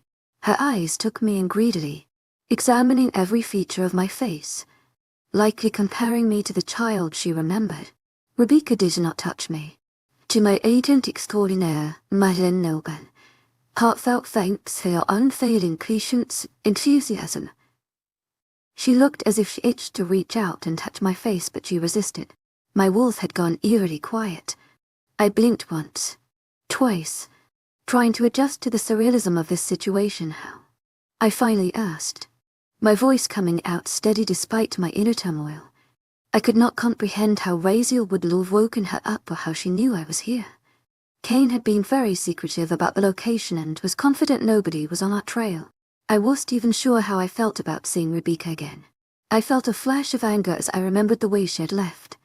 Abandoned me to my father's clutches. I tried to squash the unruly emotion before it made me say something I would regret. I still had to come to terms with the corporeal being standing right in front of me. It was Skylar. She woke me up, my mother said gently.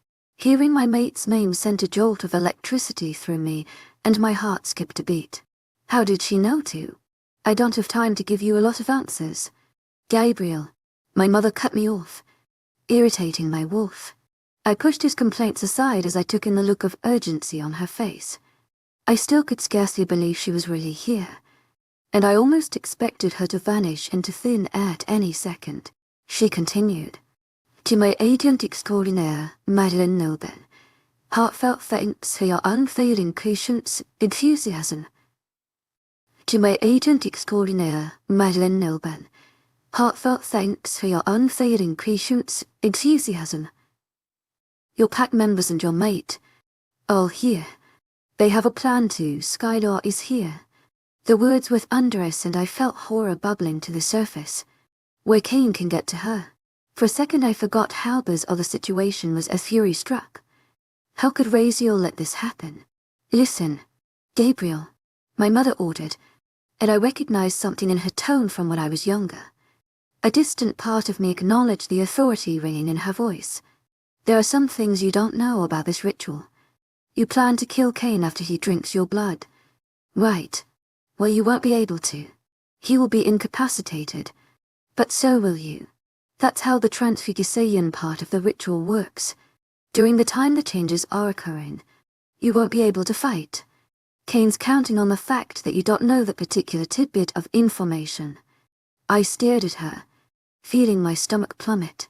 Who was supposed to kill Kane if I could not? Are you implying that you will kill him instead? She shook her head quickly. No. I have a different plan. If you'll just stop asking questions and listen. For a second I thought I saw a glimmer of amusement in her eyes. Very out of place for this situation. Before it vanished. I nodded. I still had a multitude of questions whizzing through my brain. Such as the details of Rebecca's awakening, and how the hell they have found me. But the logical side of me knew I had to wait. Go on. Angel blood all smells the same. And it's very overpowering. You and I share the same werewolf bloodline as well. Meaning our blood will practically have identical scents. Kane won't know the difference. My eyes widened marginally as I realized where she was going with this. Take my blood instead. I will be incapacitated for the ritual. That you won't be. You will catch Kane off guard because he will expect you to be weakened. He doesn't know him alive. She held out a slender, pale wrist. You can make the cut for me. 2. So the blood won't be given voluntarily. You expect me to sacrifice your blood for that bastard. Her plan made sense, but something inside of me felt appalled. I have more angel blood inside of me than you do. Kane won't be able to tell the difference while drinking it. But after, he'll be in even more pain than if he drank your blood. I observed her silently for several seconds, weighing the pros and cons. I did not want to cause her pain, but if it meant killing Kane and saving Skylar and the pack, in the end it would be worth it. Your sure health all for it. Unless He has drunk your blood before and knows the exact taste. Like I said, even though our werewolf genes are somewhat different, the angel blood will overpower the slight taste variation. She turned her head to the side. Then, as if she were observing something beside me, but her eyes were distant. Then you can kill him while He is weak, like you planned. I contemplated, the more distrustful side of me not wanting to use a plan that I didn't concoct. You're wasting time thinking about it. She's out there. My wolf snapped. I knew he was right. Well, use your plan. To my agent extraordinaire, Madeleine Nobel, heartfelt thanks for your unfailing patience, enthusiasm. Give me your wrist. To my agent extraordinaire, Madeleine Nobel, heartfelt thanks for your unfailing patience, enthusiasm. Half smile had graced my mother's lips. You really have turned into an alpha, she murmured quietly, catching me off guard. I looked away, jaw clenched. It was a foreign sensation to see affection on my mother's face. I hadn't witnessed affectionate care from my parents since I was 6 or 7 years old. My wolf stirred uncomfortably. He didn't remember those days. They were flickering images in my peripheral vision that I couldn't quite focus on or bring into clarity. And my wolf had long since lost the ability to recall the happiness we'd experienced when I was a child. As she held out her arm, I pulled it toward me but paused, wanting to assure I had every facet of the plan worked out. Is he still out there? The thought of Kane fighting my pack members worried me. They didn't stand a chance. She didn't stand a chance. My mother nodded once, her expression changing into a serious one again. Rosie has Kane distracted right now. There's a lot going on out there. Narrowing my eyes slightly, I listened for a moment, using my enhanced senses to detect noise even through the cathedral's heavy doors that blocked out most of the outside clamor. When I concentrated, I realized I could hear snarls and hisses from the clearing outside of the cathedral. My pack must have ambushed the vampires a minute or two after I entered the building. My wolf wanted me to run out there now and make sure Skylar was okay. I growled low in my throat, forcing my feet to remain still. Cain was the source of the problem. I had to take care of him. My mother held out her wrist again expectantly, and I saw steady determination in her dark eyes. Her plan made sense. I hadn't seen her for over 15 years, but I trusted her knowledge of the ritual. I had no choice, not one to hesitate. I grabbed the knife in one fluid motion, pulled her wrist towards me, and slashed horizontally across the pale skin. Dropping the knife, I pulled her arm so the blood would drip into the goblet. Rebecca winced ever so slightly, and I tried to keep a straight face, not expecting how much it would affect me to touch her again, let alone harm my own flesh and blood. I squeezed her arm near the wound so that the blood pumped out faster, dripping into the goblet in a scarlet stream. The stench permeated the air and my wolf growled restlessly. Rebecca bit her lip and looked away from the morbid scene, waiting patiently for a tense minute until it began to heal. Being half angel, silver barely affected her, and she had an incredibly fast healing rate. Once the goblet was full enough, I grabbed the knife again. My mother glanced at me, alarmed. "What are you doing?" "Cain will notice if in giving my blood, but I have no wound, or even a scratch." Before I could think twice, I cut into my own flesh, remaining stoic despite the pain that shot up my arm. I carelessly let the blood drip into one of the empty bowls on the altar, not wanting Cain to scent it on my clothes. "Will you dispose of that?" I asked Rebecca, indicating the bowl with a jerk of my head. I had no qualms giving her an order despite our relationship. It was easy to go into alpha mode. She nodded and handed me the goblet of her blood, a strange expression contorting her features. I turned back towards the doors to the cathedral, preparing to head back and get this over with as soon as possible. It'd only taken a few steps when something made me hesitate. Some tiny part of me that still vaguely remembered the Rebecca from my childhood, with her gentle smiles and nurturing nature that was such a stark contrast from my father. I turned back over my shoulder, taking her in for a few seconds. It was hard to accept that she was back, and harder still to understand how I felt about the situation. Rebecca took quick strides to catch up to me until I was looking directly down at her. She slowly raised a hand and I tried not to flinch or back away, focusing on the side of me that had missed her all these years, instead of the part of me that still condemned her actions. Instead of cupping my face like I expected, Rebecca grabbed the collar of my shirt and moved it aside, revealing the red mark that Skylar's fangs had created. "Still looks fresh," my mother breathed. "It took a long time for yours to fade." There was a bitterness in my tone that I'd been hoping to avoid. Something flickered in my mother's eyes then, self-loathing, deep and evident. "Gabriel, before you go out there, I have to say it. I'm sorry for leaving you. I never should have. I was trying to do the right thing and protect you from the vampires, and get away from my father. You replaced him pretty quickly." Hurt shimmered in the depths of her eyes before her face hardened. "If I could have chosen to stay with your father and protect you, if I could have chosen to keep my mark from fading, I would have. I will never leave Skylar. I don't care if it fades or not." Rebecca observed me keenly, a smile curving her lips again.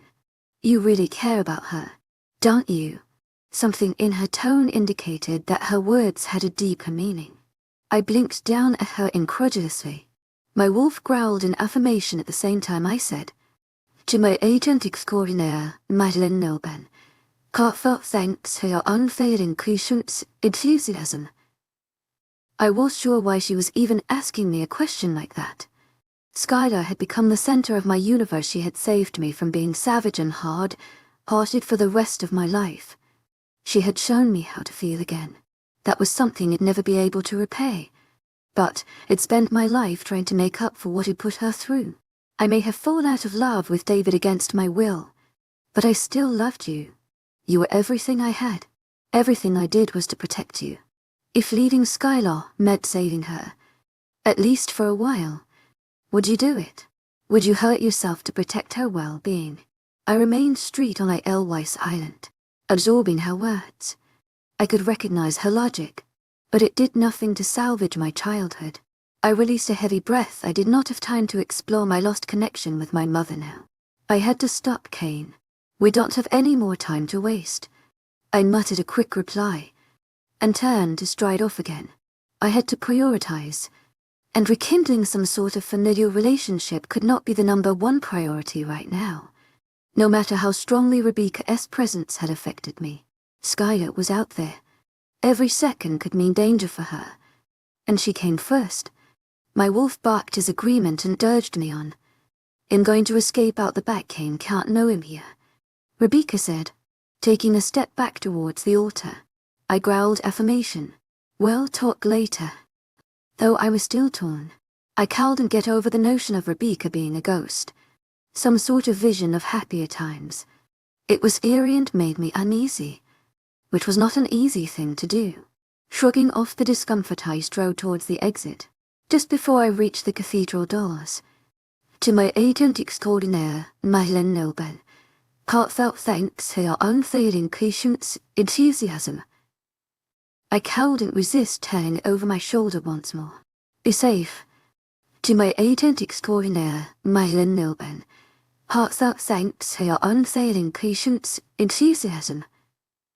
Very quietly, knowing she could still hear me, Rebecca's expressions softened and she attempted to smile as she dipped her head in acknowledgement.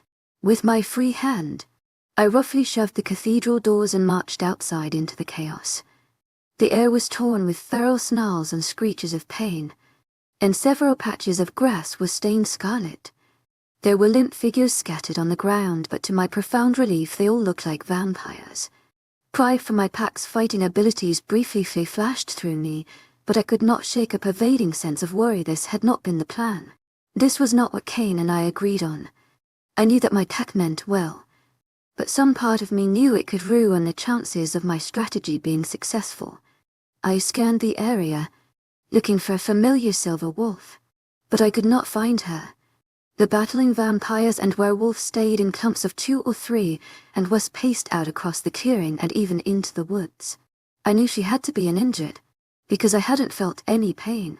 Amidst the multitude of scents I could not precisely locate her. Carefully clutching the goblet as to not spill a single drop of Rebecca's blood, I sought out Kane or Raziel. The vampire leader was nowhere to be found. My own pack members had yet to notice my presence, and a few vampires dashed by, ignoring me completely as they headed to help more of their own. My wolf itched to break out of my skin and tear into Kane's coven, protecting my pack, but I could not risk Crew in my only chance to weaken him. I growled in frustration as I realized how torn I was between killing every vampire within a mile of Skylar or killing Kane, thereby stopping the source of the problem. My choice was made for me when I heard a vampire rapidly approaching. Kane's right-hand vampire. To my agent extraordinaire, Madeline Noble, heartfelt thanks for your unfailing patience, enthusiasm. Cleared his throat from beside me and bared his fangs. The goblet, if you please. You're eager to follow me to the master. I wanted to extend my claws and rake them across his face, but I exercised an extraordinary amount of self, handing the goblet over, taking orders from this pathetic excuse for a hunter. Look how low we sunk. My wolf snarled in derision. I knew that he understood why we were doing this, but his pride was insurmountable, and I could sympathize with that. Remaining silent, conjured up a mental image of Skylar, the way she had looked sleeping beside me the last night I had seen her. That calmed him down. Antonio jerked his head and I followed him towards the nearest fringe of trees, skirting the dooting werewolves. I feel like a traitor to our own kind, following this bloodsucker while our pack fights. It'll be worth it, was my short response. Nearby, Eli finished off a vampire and glanced around, his wolf's eyes meeting mine. Shock flashed through his expression, closely followed by confusion. I could tell he was about to approach me, but I quickly shook my head. I willed him with my eyes not to follow. I wanted to mentally contact him, to explain everything, but opening my mind would let Skylar in too. The thought occurred to me then that perhaps I could let them in, explain the plan to them and why it was the best possible way that would get the least number of werewolves killed. Before they showed up to help me, I didn't have to worry about casualties, except for myself. Now everything had changed. My thought process was abruptly cut off by a sharp pain that blossomed in my chest and radiated throughout my core, leaving me reeling. I caught onto the nearest tree for balance, letting out a sharp breath of air as I recognized that the pain was just an echo. It was Skylar's pain, not mine. I clenched my fists as the agony continued to assault me in waves. Blinking rapidly, I shoved off the tree, my wolf howling in fury that someone had dared us all to our mate. It was Kane. It had to be. He had touched Skylar, and right now the only thing I could think of was ripping his head off. Ignoring the burning that still permeated me, I took off in the direction Antonio had been leading me. I tilted my head and scented the air, realizing that we had gotten a lot closer to Skylar, and I could scent the delicate smell of honeysuckle nearby. While it normally calmed me, right now I felt the anger consume me and I was dangerously close to shifting. I held back on sheer instinct. If Kane had her, I would need to use my words to negotiate, so being in wolf form would lend help.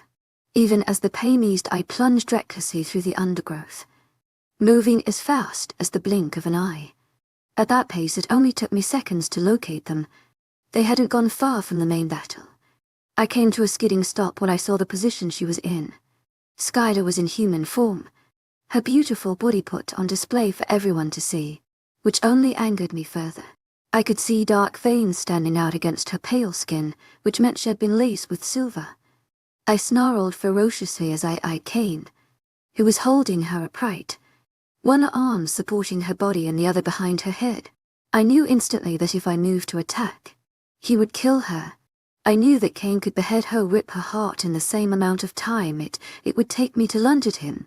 He was strong enough to do so, and while I may have had more brute strength, his speed matched mine, or it was close enough. Even if I thought I was the tiniest bit faster, I was not willing to risk her life on it. My wolf, too, was trying to hold back, seeing her vulnerability. With so much silver in her system, Skylar was even more fragile than normal. It was then that I wondered where the hell Raziel was. Rebecca had said he was distracting Kane, but the angel was nowhere to be seen. It caused my chest to ache painfully, seeing her unconscious, gnawing head. I wanted to rip her out of Kane's arms, and I turned my burning gaze on him. Any other vampire would have flinched at my ferocity, but Kane just sneered. He reached up a hand and casually brushed Skylar's dark curls away from her pale face. "Don't you fucking touch her," my wolf and I said at the same time, my voice coming out as a guttural growl. Now, Gabriel, don't be hasty. You know what he'll do if you come closer. You may be a brute, but you have enough common sense to hold yourself back, so it seems. I have the blood, I snarled. Kane glanced over his shoulder. "Yes, I'm assuming Antonio got the goblet from you." I stared him down, knowing it was a rhetorical question. My wolf paced back and forth, wanting to burst out of my skin and tear Kane to shreds. The depth of feeling he had for Skylar was proven by his restraint in that moment. "I guess we should wait till he catches up. He can't run as quickly as you while carrying that goblet. We wouldn't want to waste that precious blood of yours." The word precious came out as a hiss. I remained silent. "Desire evil, Mordecai," Kane barked, and 3 vampires appeared shortly thereafter. "Guard the perimeter. Make sure none of the other werewolves wander this way." The vampires obliged, surrounding us and facing the cathedral a short distance away. "She is lovely." Kane lazily looked down, eyeing Skylar's naked body. A red haze entered my vision, another growl erupted from my chest.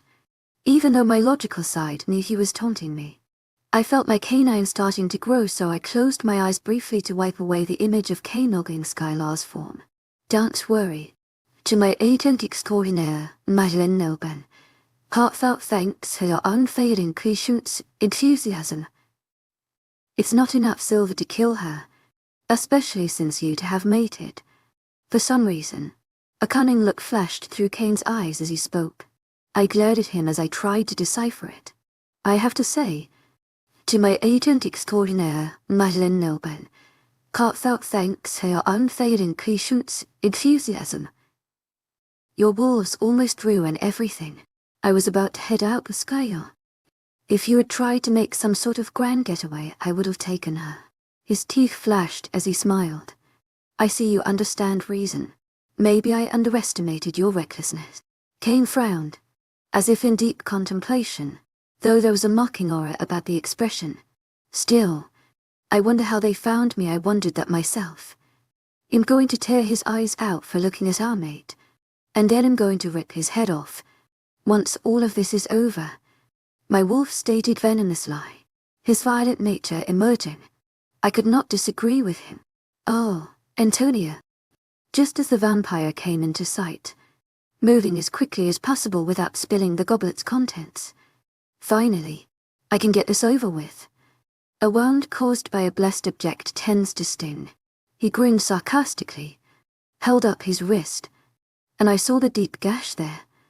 From what had picked up the last few days, the ritual consisted of Kane reading from some ancient, powerful tome, slicing himself with a holy object, and then drinking my blood. All a holy sight, well, as close as he could get to one. Looking closely, I spotted the book resting on the ground a short distance away.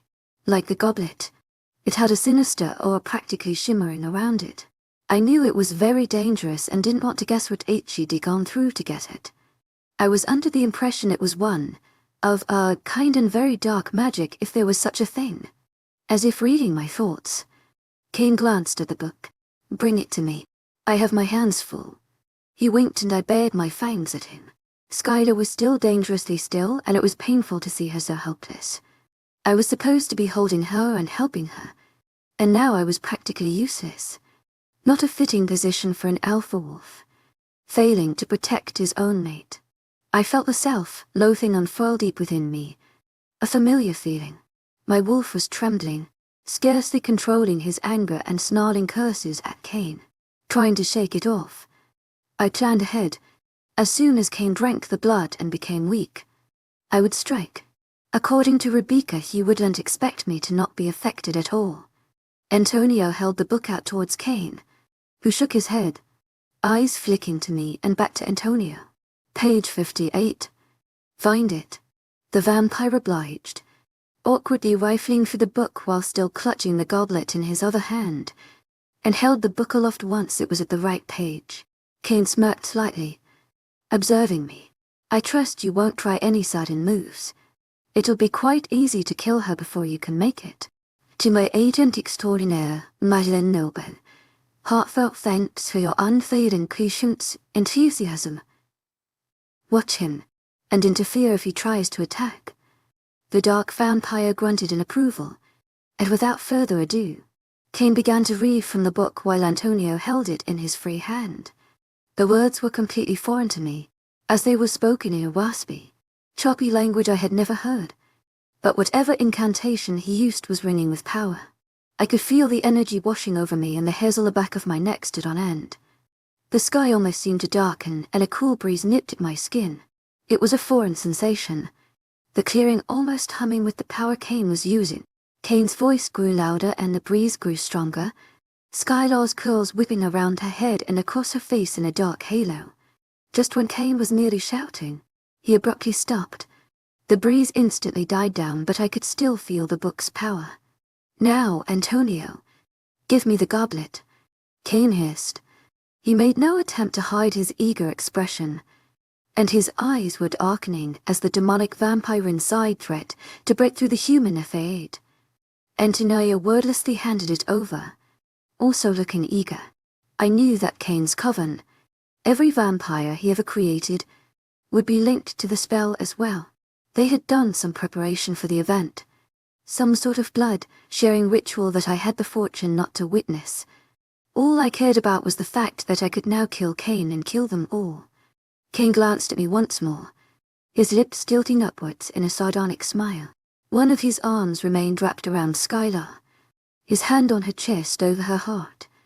The threat was very clear. Smirk widening, Kane tilted the goblet towards me and lifted it in a mockery of a toast. His eyes glittered with expectations. Then, in one smooth move, Kane put the goblet to his lips, tilted it upwards, and drank. I braced myself for the aftermath.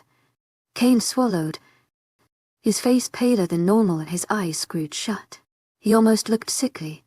The clearing was absolutely silent, everyone watching with bated breath. He drained the goblet in seconds, throwing it aside when he was finished. Kane's body was racked with a tremble and a hissing sound escaped his clenched teeth. To my agent extraordinaire, Madeleine Noban, heartfelt thanks for your unfailing patience, enthusiasm. I only have a minute before it kicks in. I could tell he was already weakening. Do it. Now he should be weakening, not liking the ominous sound to his words. I prepared to lunge myself at him as soon as he staggered, snatch Skylar from his clutches while he was weak and cowled and kill her in time. But I never got the chance, because Antonio leapt directly in front of me, hissing with his fangs bared and demonic claws outstretched, and Kane, tossing me a triumphant glance despite his still, paling complexion, wrapped his arms around Skylar, turned, and vanished into the trees.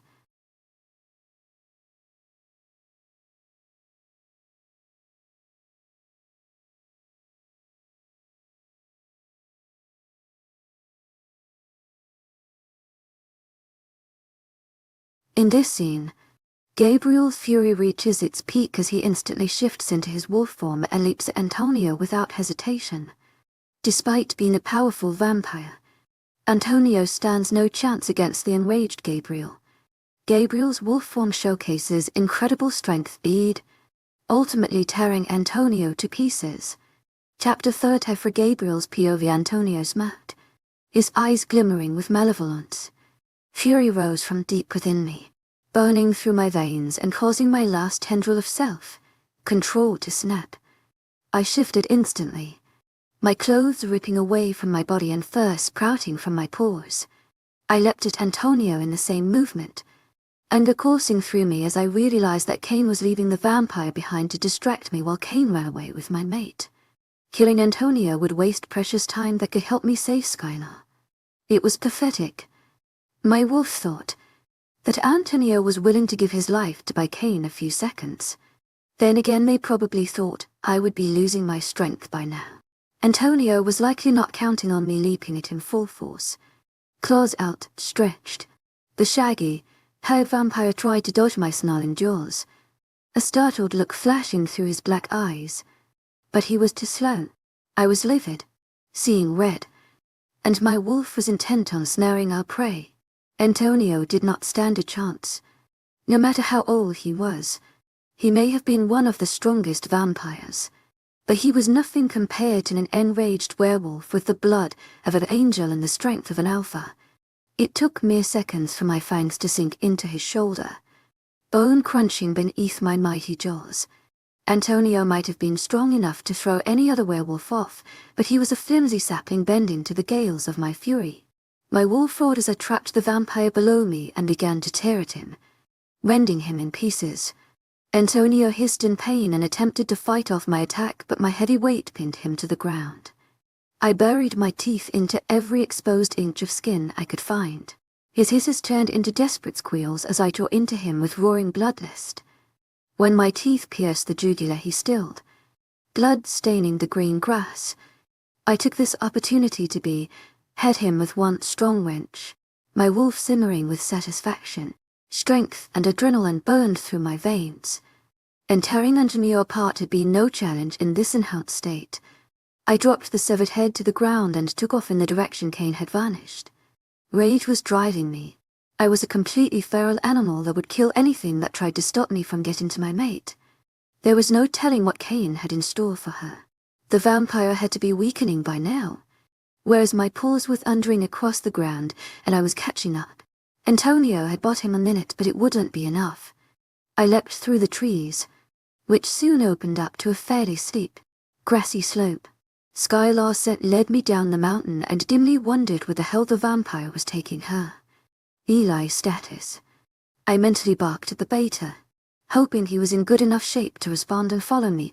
To my agent extraordinaire, Madeleine Nilban, heartfelt thanks for your unfailing patience, enthusiasm. Almost every wolf is accounted for. I detected worry in his tone. Is Skylar with you? He continued. Kane has her. In following him. Send wolves after me. Where is Raziel? I remembered Rebecca had said he was distracting Kane, but the angel was nowhere to be found. I don't see him. They'll send a group to look for him, he can't be far. Eli replied. I grunted affirmation and picked up the pace. Despite his weakening state, Kane was still moving incredibly fast. I should have nearly caught up with him by now. My train of thought was suddenly derailed as 3 dark shadows darted from the shelter of the forest ahead on my left and barreled my way. I snapped my jaws in frustration. Kane was continuing to throw his minions at me, just to buy time, and they were throwing their lives away for the master of their coven. The vampires rapidly approached and I briefly considered making a sharp turn and avoiding them altogether. Unfortunately, if I took a different route I could waste even more time to pick up the trail again. I couldn't lose Skylar's scent. It seemed my best alternative was to rip the head off of every vampire that tried to distract me. I met the trio of vampires head-on, moving faster than their beady demon eyes could hope to comprehend. My wolf howled savagely as we spun left and right, jaws clamping down on every vampire limb within reach as I dodged their counterattacks. I felt claws rake through my fur, scraping for the skin and drawing blood. I spun and leapt on top of the offending vampire, breaking his neck with a single jerk. Another scrambled onto my back, trying to find purchase to sink her repulsive fangs into my skin, but I bucked her off and made short of her once she tumbled to the ground. I turned, prepared to finish off the 3rd vampire, but to my surprise he was already unconscious on the ground. To my agent extraordinaire, Madeleine Nilban, heartfelt thanks for your unfailing patience, enthusiasm. Silky brown wolf stood over him, her eyes glinting. It was Rebecca, even though I knew she was back. My heart still skipped a beat as I took in the appearance of the person I thought was gone for over 15 years. Shouldn't you be weakening? I asked incredulously, wasting no time as I took off after Skylar again and my mother fell into step beside me. I took a cursory glance at Rebecca's form, noticing something glinting around her neck, a pendant of some sort. She must have noticed my look, for she replied. Raziel gave it to me. It protects those of holy blood, especially from unholy forces. Since Kane used it arc ritual, and that's what is seeping my energy, this helps keep it at bay. How long will it last? Not very long. I'm only half angel, so it doesn't offer me as much protection as it would Raziel. My wolf side is still feeling the ritual's effect. It occurred to me that Rebecca and Raziel really had formulated a plan that accounted for every possibility well, save for Skylar's capture. A breeze wafted Skylar's scent in our direction and I took a sharp turn. We were still heading down the mountain, but the trail was steadily strengthening. Kane's vampires were not buying him enough time. Are you strong enough to fight? Kane will keep throwing vampires our way. Some part of me realized just how strange it was to be having a mental conversation with my mother. After all of this time, I don't care. I'm going to help you kill Kane, no matter the cost. You must go through with it. There was a strange undercurrent in her voice and I tossed her a sharp glance. She remained focused ahead, ears pricked forward as she sought out any sign of vampires. Of course, I'll go through with it. Why wouldn't I? My wolf huffed in indignation at the thought that we wouldn't tear that disgusting vampire to pieces, especially after H.E. laid his filthy claws on our mate. You will? To my agent extraordinaire, Madeleine Nilban, heartfelt thanks for your unfailing patience, enthusiasm. Rebecca replied vaguely, and I felt a stab of frustration that she was avoiding the subject. He has Skylar. Right. The thought of my mate's unconscious form sent another wave of fury crashing over me and I was quickly distracted. Yes, I grit out, voice simmering with anger. Then we'd better hurry. We had to contend with 2 more separate vampire ambushes, both of which cost us precious minutes and allowed Kane to stay ahead of us, before my sensitive hearing caught Kane's voice on the breeze. Just a bit further down the mountain and through another copse of trees. Seemed he had finally slowed enough for us to catch up. He should be weak enough for me to tear him apart. I was running at top speed, Rebecca lagging behind slightly, before I made out the tail end of his last command. Guard the entrance. All of you. Don't be afraid to use them, they'll definitely slow him down. If he even makes it this far. Some sort of instinct triggered by Kane's words fought through my red haze of anger and made me slow my pace as I entered the trees. I wanted to leap into the fray after Kane, but a warning signal was going off in my head and I trusted this sixth sense. It had never led me astray before. Hold on, I commanded Rebecca, who slowed down as she caught up to me. Following my instinct, I crouched down until my belly fur brushed against the ground. My more reckless side urged me on, worried that being cautious could cost Kyle or her life, that my logical brain wanted to see what we were up against. The way Kane had phrased his order indicated multiple vampires ahead, and his last words made it seem like he had some sort of weapon. I could only assume Silver was related. Even if I could form a tenuous plan, it was better than rushing in headlong and getting myself killed or held up for too long to help Skylar. I racked my brains, trying to remember Kane mentioning any sort of hiding place within the past few days, but came up empty. I shouldn't have been surprised. The vampire always had a back-up plan. When I reached the edge of the trees, my suspicions were confirmed. There were over a half-dozen vampires ahead. They were fairly spaced apart in a grassy area devoid of cover. They were definitely not trying to hide. We were practically at the base of the mountain now, so the ground was more level in some spot. I crouched lower, remaining concealed in the forest fringe as I assessed the situation. So Raziel was right the first time, Rebecca said quietly, tone subdued. Achidi initially thought Kane had close to 50 vampires, but then after doing some calculations, he lowered that number. Kane had more than 50 to begin with. I responded almost absently, scanning the surroundings. What you saw in the clearing was the bulk, but he would never have them all in one place.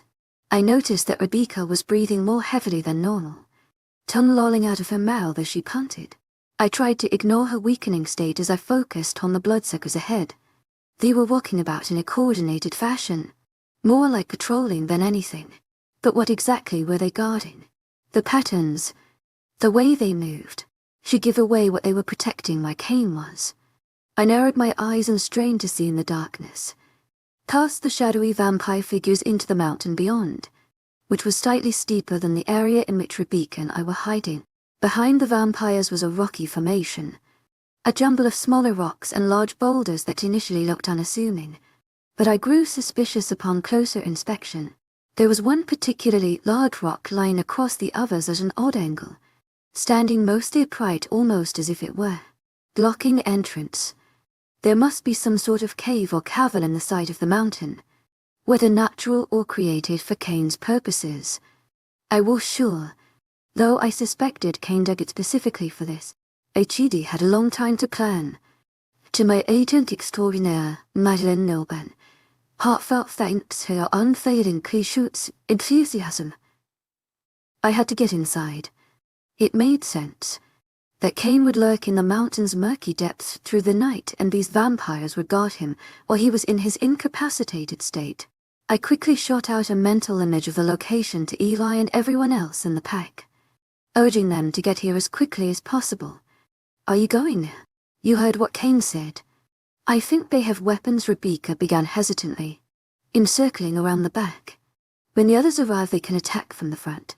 Stay here and attack from the side, if you feel up to it. I wanted to add, but didn't want to get into it.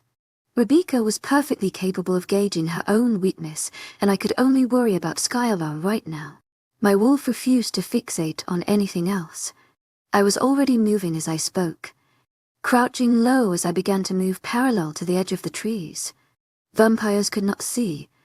To my agent extraordinaire, Madeleine Nilban, heartfelt thanks for your unfailing Clichet's enthusiasm. Or smell as well as us. and I would try not to alert them to my presence until it was too late. I could surprise them from the back until my pet could close in. If Eli had sent others after me like it asked, they could not be too far away. Gabriel, Rebecca called after me, forcing me to hesitate. I glanced over my shoulder, knowing the impatience must have been evident in my wolf's expression. I want you to know that I'm sorry. For leaving you. For what happened to David, everything. She spoke with a tone of forced calm, but I detected hesitancy underneath. So Raziel had told her what had happened to my father. To my agent extraordinaire, Marianne Noben, heartfelt thanks for your unfailing patience, enthusiasm. Rebecca would have been in a coma when it occurred. I was sure how to feel about my mother's knowledge of the situation, or her apology in general. I wasn't good with the whole heart thing, and I still bore some resentment built up over the years, unsure how to approach the topic, and itching to chase after Skylar. I flicked my ears in acknowledgement before continuing to creep towards the vampires. This conversation with Rebecca could happen later. Hurry up. My wolf snarled in frustration. She's in there. That filthy vampire could be drinking from her now. My stomach plummeted as the thought what I'd been trying to avoid was attacked dead on by my wolf. I was completely in the dark. I knew that Kane did what Skylar just to bait me. Her blood could possibly be his perfect elixir. The thought of his fangs sinking into her pale flesh almost drove me into a frenzy, and I dug my claws into the ground to prevent my wolf from forcing me down into the midst of the vampires. You are wasting precious time. My wolf seethed. If they have silver weapons, they can take us out. We have to use the element of surprise. They won't stop me from getting to her. I don't care how many silver bullets they have. But thankfully stopped pressing. My heart thudded relentlessly in my chest as I tried to maneuver myself so I was downwind of the vampires, creeping through the undergrowth at a painfully slow pace lest I risk being heard. The seconds were ticking by and it took an incredible amount of strength not to leap in front of the patrolling vampires. Normally I didn't have such a sense of self-preservation, but I knew I was the only one that could save her. I couldn't risk being pierced by a silver bullet. The vampires would have plenty of room to shoot me if I emerged from cover they were out in the open. And if Kane drank from Skylar and regained his strength, he would be able to escape before the effect of silver left my system. It was one of the hardest things I'd ever had to do, when almost every fiber of my being wanted to plunge into the vampires' midst without worrying about whatever weapons they held. What felt like an eternity later, I was in position. I was almost even with the rocky formation, near the opposite side of the large clearing from where Rebecca was hiding. My heartbeat had sped up further, and I felt a strange sense of paranoia that the vampires could hear it. The creatures were being oddly quiet, not bothering to exchange words as they held position, glancing around for any sign of movement. Thankfully their eyesight was not good enough to spot me at this distance. Then I felt it, a sudden, piercing pain in the side of my neck. I inhaled sharply as a burst of agony shot through me. But it was an echo. Not my pain, but hers. Kane had bitten my mate. It radiated from the point of entry to every end of me. And in that moment, I lost all remaining vestiges of self-control. He fucking touched her. I was drinking from her. My wolf roared. And if I wasn't already in the same mindset as he was, he would have taken over my mind entirely. We took off, glowing our cover completely. I didn't care. I had precious minutes to stop Kane from feeding on her. Hell, I didn't even know what exactly it would do to her. I'd never heard of a werewolf dying of blood loss, but I couldn't risk it. If Skylar died, I would go back to the way I was before. Maybe worse. I would return to that feral, savage, love-less creature.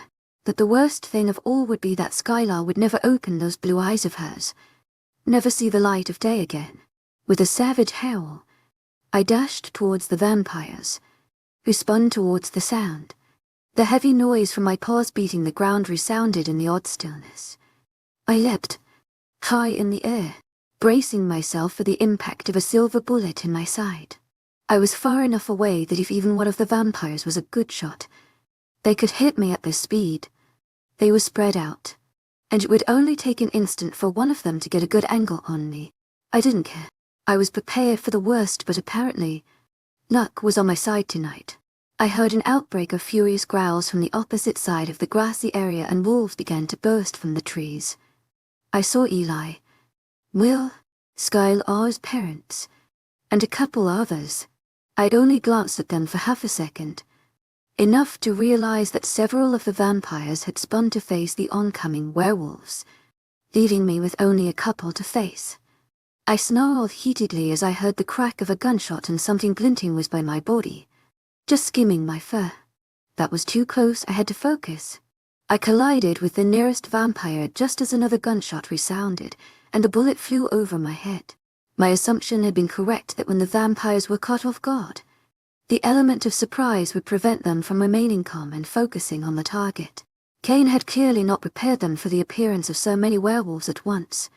I saw shock flicker through the depths of the bloodsucker's eyes as I took him to the ground, claws digging into his paper, thin flesh. I bared my teeth ferociously as I heard other gunshots nearby. These focused on the other werewolves joining the fray.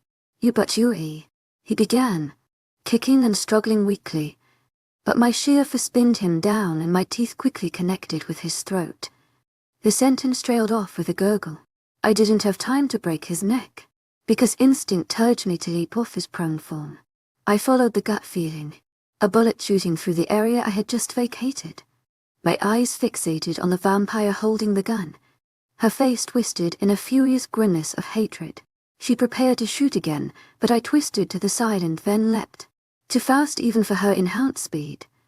The vampire shot at me again, and then again, but her panicked movements prevented accuracy, and an instant later I had her arm in my teeth, shaking it rigorously. The bones snapped beneath my jaws and she dropped the gun with a howl of pain. Her free hand clawed at me, drawing blood and yanking out tufts of fur, but I held on firmly to the arm clasped in my jaws.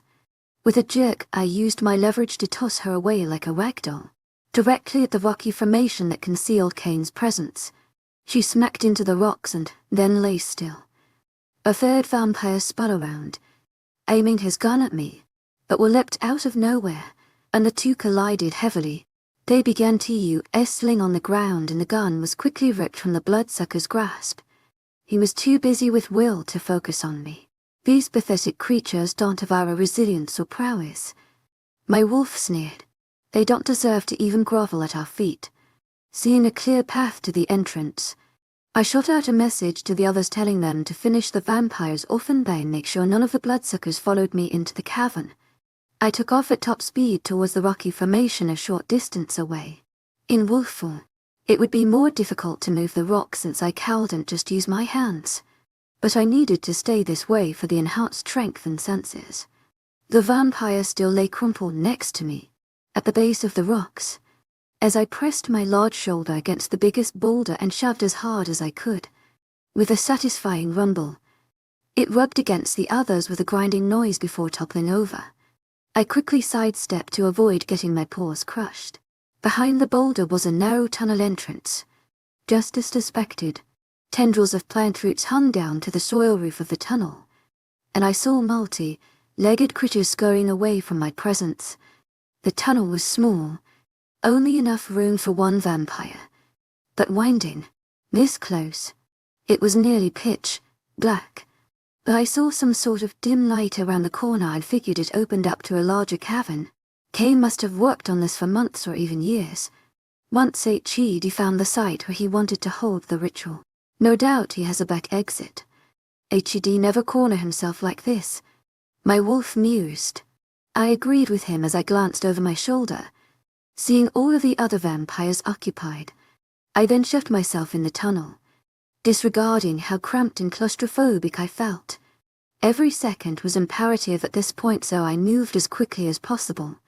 I didn't care if Kane heard me coming. If Skylar's blood hadn't helped him, he likely would have collapsed by now. I prayed to whoever was listening that he was completely incapacitated. Dirt crumbled as my massive form scraped the sides of the tunnel. It was tall enough for Kane to walk, hunched over, which meant it was tall enough for me to not have to duck down as a wolf.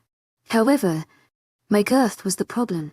Rocks were studded into the soil and they scraped against me as I shoved through.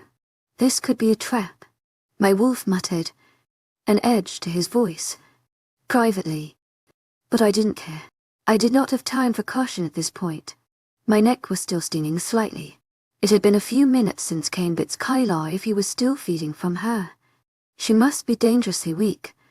The thought made me gnash my teeth furiously as I wound through the tunnel as rapidly as my size allowed. I couldn't help but feel as if it failed her. It allowed Cain to take her and do God knows what with her. I despised someone else touching what was mine. But it was more than that. Skylar was so innocent, so pure, and Cain was defiling her. It caused a pain to resonate from deep within my chest. The light was growing brighter now. No doubt torchlight. I forced myself around a particularly sharp curve. A pile of dirt collapsed and rained down into my fur, but I ignored it as I realized how close I was. With one last vigorous shove, I pushed through the last turn and stumbled into a larger cavern. It was only the size of a bedroom, with torches bracketed on the dirt walls. My vision skimmed the nearby table, which contained a few open books and a jug of a dark crimson substance, to the small bed against the back wall, to a small hole in the back of the cavern that was undoubtedly a back exit, to the most horrifying thing in the room, my mate, chained to the wall, the silver cuffs biting into her sensitive skin. There were cuffs on both her wrists and her ankles, and the rest of her hung limply. Her dark hair obscured most of her pale face, and the veins were vivid against her skin. Skylar was still unconscious, but she'd be in a lot of pain when she woke up. My wolf whined softly, a rare noise for him to make, and my furious gaze focused on Cain, who was hovering in the shadows just behind her. He definitely did not look incapacitated. He had a malevolent sneer on his face. I took a step forward, ready to completely disembowel him. Not so fast. If you want her to live. The vampire spoke smoothly. I automatically glanced at Skylar, examining her even more closely than before. And that's when my nose detected it. Blood. Fresh blood. Definitely hers. Her hair obscured the bite, but I could see a small trickle of scarlet on her neck. I snapped my jaws, a horrifying sound escaping my throat. Id shift back. If I were you, we can talk like civilized people. Trust me, you'll want to hear what I have to say about Skylar. I really wanted to rip his throat out, then rescue Skylar myself. Cain must have read this in my expression because he spoke again. Don't you want to know what I did to her? What's going to happen to her? And how to stop it? That got my attention. Seconds later my bones had shifted back into human form, the firm claws receding until I stood as a human, stark naked. In front of him, my wolf, caged only in my mind once more, paced feverishly.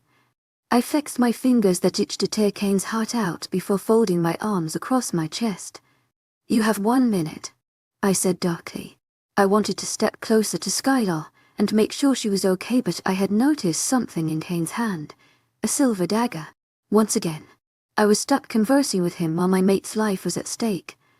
I must say, Gabriel, I'm impressed. How on earth did you avoid being weakened by the ritual? His vivid, blue-green eyes were alive with genuine curiosity. I just stared at him, refusing to respond. So Rebecca's plan really had fooled him. Oh, I know. You're playing hard to get. A smirk spread across the vampire's sharp features. Well, it doesn't matter. You have your ways. I have mine. He gestured broadly at Skylar's unconscious form, and a growl emerged from deep within my chest. My suspicions were correct. I needed blood, but hers worked perfectly. Not only does she have an affinity, something I always wished vampires had, by the way, but some part of you is within her. I think it just sped the process along. Doesn't matter. You may have regained your strength, but I can still kill you. I snapped, confident in my words. Cain sighed heavily. Unfortunately, you're right. I still don't quite feel up to par. His honest admission surprised me, but I tried to keep my expression neutral. And without all my vampires to guard me well, I'm helpless. He shrugged carelessly. My suspicions spiked. That's why Skylar was just perfect. On the off chance that you managed to follow me despite your growing weakness, well, I could regain most of my strength and defeat you. His eyes flashed with something I could not decipher. However, I see you were one step ahead of me in that regard. You're not weak enough for me to kill. Well, not without expending a lot of effort. It isn't a risk I'm willing to take. He took a step closer to Skylar. I moved forward, ready to prevent him from touching her. But he brought the knife into the light, and I stopped. He would be able to plunge the thing into her neck before I could stop him. Once again, I felt completely helpless, and let a wave of self-loathing overcome me. Skylar's body suddenly jerked, her muscles straining for half of a second, before she grew still again. My heart skipped a beat as a knees formed in the back of my mind. Looks like it's starting, Kane said softly. What's starting? I snapped. I'm willing to continue the game of riddles any longer. Kane raised an eyebrow, smirking once again. Why, she's going to turn. To my agent extraordinaire, Madeleine Nilban. Heartfelt thanks for your unfailing patience, enthusiasm. I fed her my blood moments ago after nearly draining her. It suddenly felt like the ground had disappeared below me. I gaped at Kane, horror unfurling deep within me, unable to find words for several long seconds. Skylar's body jerked again, more pronounced this time, and a strangled whimper escaped her lips. My wolf was recoiling in horror at the thought that Kane's words could be true, of what he could have done to my mate, that Skylar was becoming what I despised most, a vampire. Kane was turning something beautiful and perfect into a creature of mindless evil. I could not let it happen. Werewolves can't become vampires, or hybrids. It's impossible. I hissed through my teeth, hoping with everything I had that it was true. Kane grinned, and this time there was a flash of fang behind his lips. True, Normie. However, you seem to have forgotten that I'm the oldest vampire in existence. The original. My blood is powerful enough to turn anything anything not directly descended from an angel. As the blood rushed through my ears and I didn't conceal the look of horror on my face, he continued, your essence, the part of youth that's inside her, is not enough to protect her. You're not going to be fast enough. As Skylar's body began to jerk again, even though she was unconscious, I could hear the pathetic whines escaping her. The cuff scraped against her raw skin as she squirmed. This time, it jerked multiple times before she hung limp again. Each movement was a painful stab against my heart. How do I stop it? Voice rasping against my throat. I was clinging to what Kane had said earlier. There had to be a way. That's where this gets interesting. You're going to have to choose. You see, my hands clenched into fists as my gaze trailed over Skylar again. Her veins were even darker against her skin now as the evil blood coursed deep through them. If she turned, what would she become? A hybrid? Would she need to kill humans to survive? Or would she retain her heart of goodness? One thing was for certain, Skylar would hate herself forever. She would not want to survive like that. I knew that much. My wolf whined in agitation, the sound morphing into a furious growl. It was unfair that Skylar had something so unfortunate happen to her, and it was all my fault. The transition could possibly kill her. That happens sometimes. I'm not sure exactly how it works when used on a werewolf. I guess I didn't really do my research. There was vivid amusement in Kane's tone, and I wanted so desperately to tear his intestines out of his body. My wolf was not speaking, he was just stricken by the sight of his mate in front of us. I knew that he, too, wanted Kane to die an excruciating death, but I needed this information. I had to know how to save her. My thought far from the vampire problem now. Focus solely on Skylar. That's where you'll choose. Saving her before she transitions, which only takes a few minutes by the way. Maybe a half hour at most. That's an advantage to being as old as I am. It takes next to no time to create new minions. He chuckled malevolently while I still remained silent in my horror-stricken state. It'll be harder to save her the longer you wait. So, either you save her and let me go. He gestured at the back exit to the cavern, or you can choose to chase and kill me. You may have caught up to me earlier, but I'm stronger now and just as fast as you. If not faster. It'll take some time to chase me down. Little Skylar will have fangs by the time you get back. He was backing away as he spoke, quite close to the exit. He knew what I was going to choose. Cain had won. He had always been one step ahead. Always had a back-up plan.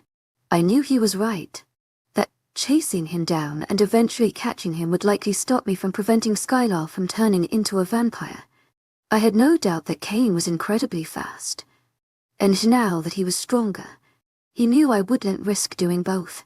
I snarled in pure frustration as Skylar began jerking painfully again, thrashing this way and that, veins pulsating beneath her skin.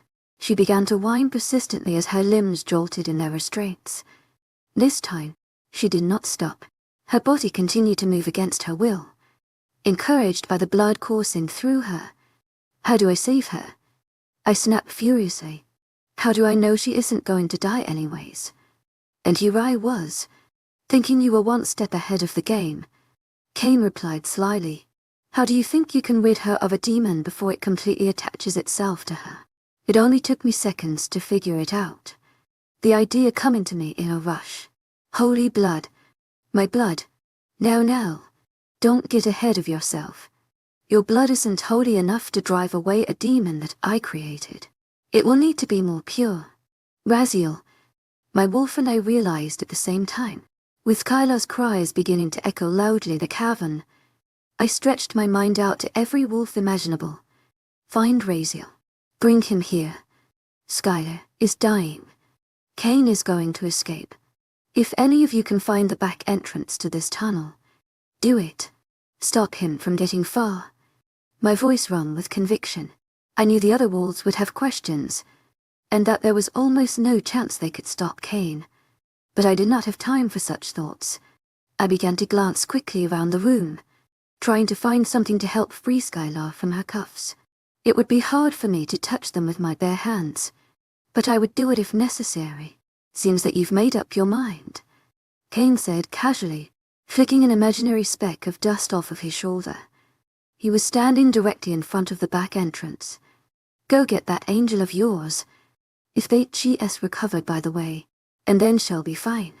To my agent extraordinaire, Madeline Noble, heartfelt thanks for your unfailing patience, enthusiasm. His teeth gleamed as he gave a little wave, backing into the tunnel. Feel free to send someone after me, not like anyone except you can be a match for me.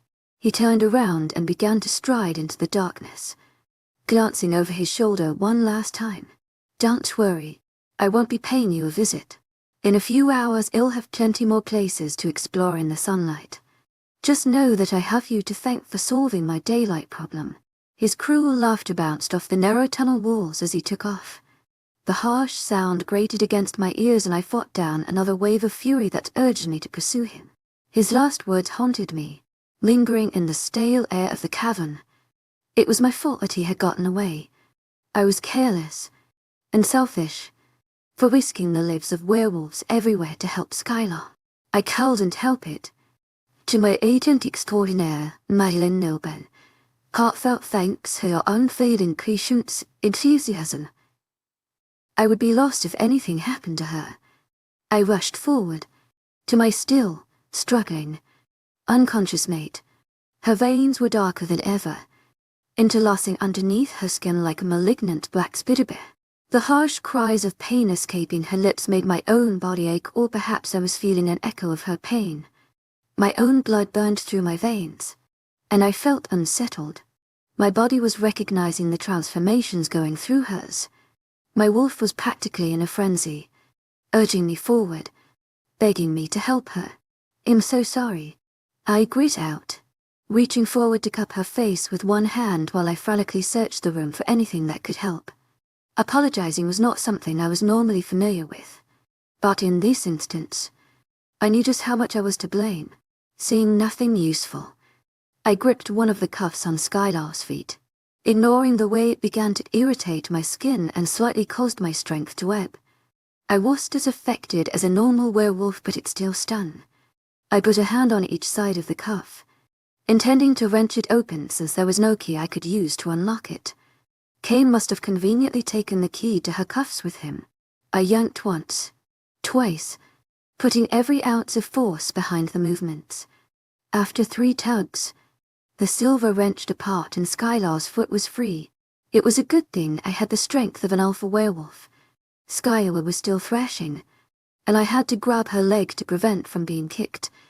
It was difficult to move around her flailing body, but seconds later, both of her feet were free. I knew it must have been painful for her to be hanging from her arms, so I moved to a cuff on her wrist, leaning against her body to prevent the thrashing and keep her from falling once I opened the other cuffs. This one took longer to open, mostly because the silver was really beginning to burn my hands and sapping my strength the longer I touched it. Sweat had started to form on my forehead, and I was practically panting when I walked to silver enough to tug her wrist free. Skylar was now shackled to the wall only by one cuff, and I was forced to wrap an arm around her body to keep her from hurting herself.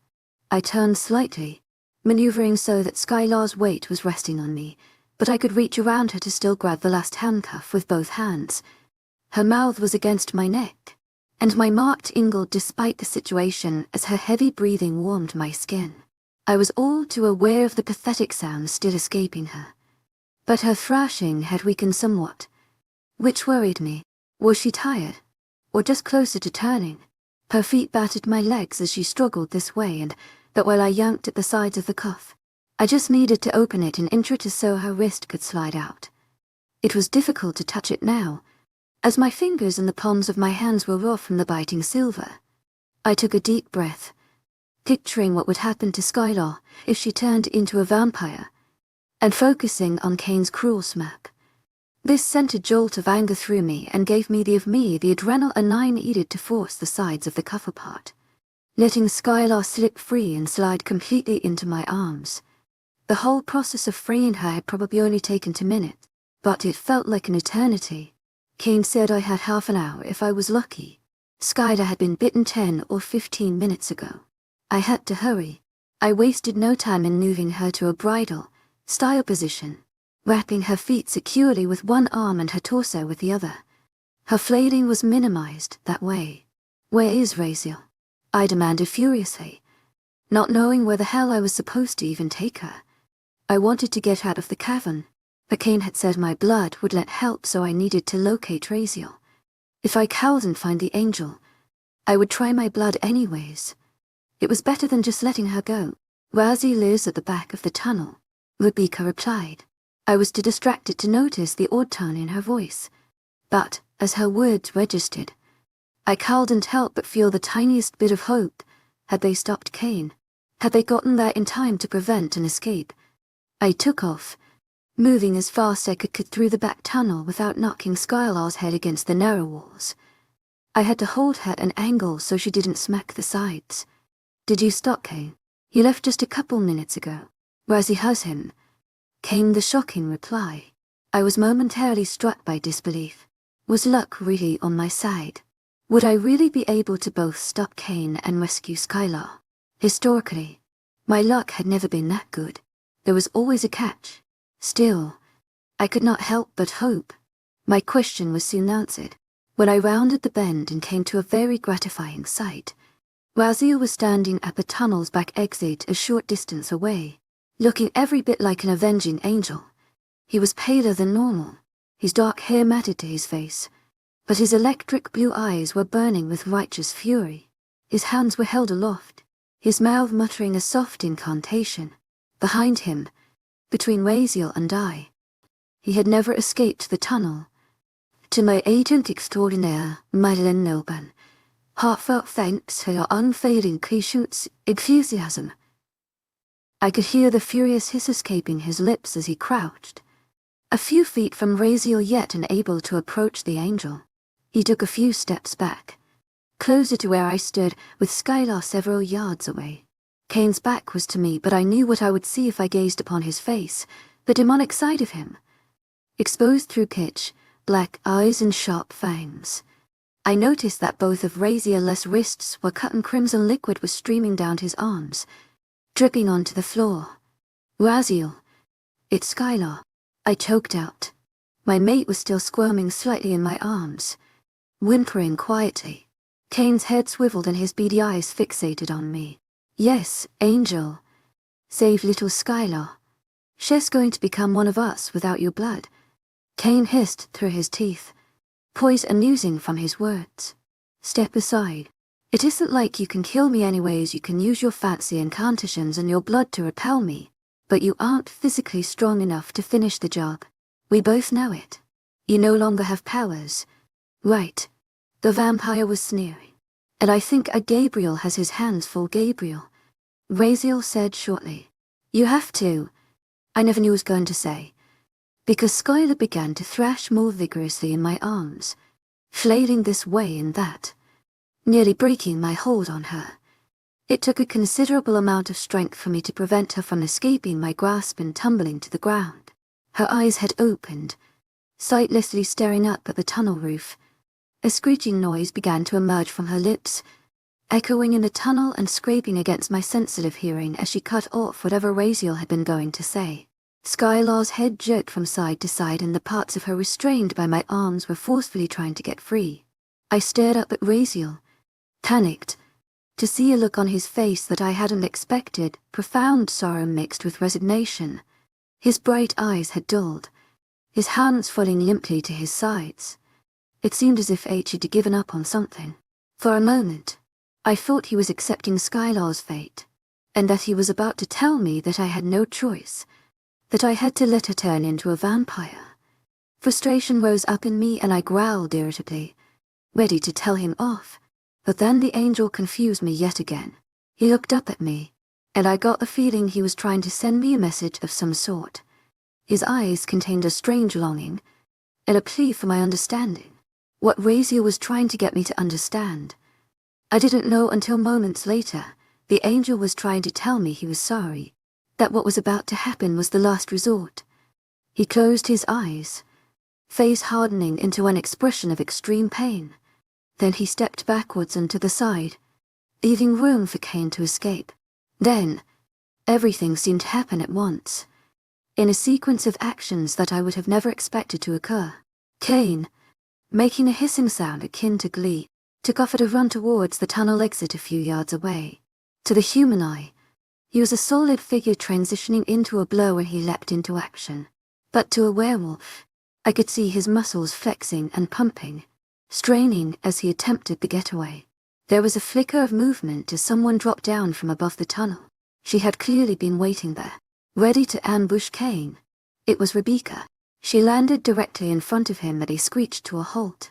The next 2 seconds happened in slow motion. Kane let out a noise of complete and utter shock as he recognized the regal woman standing in front of him.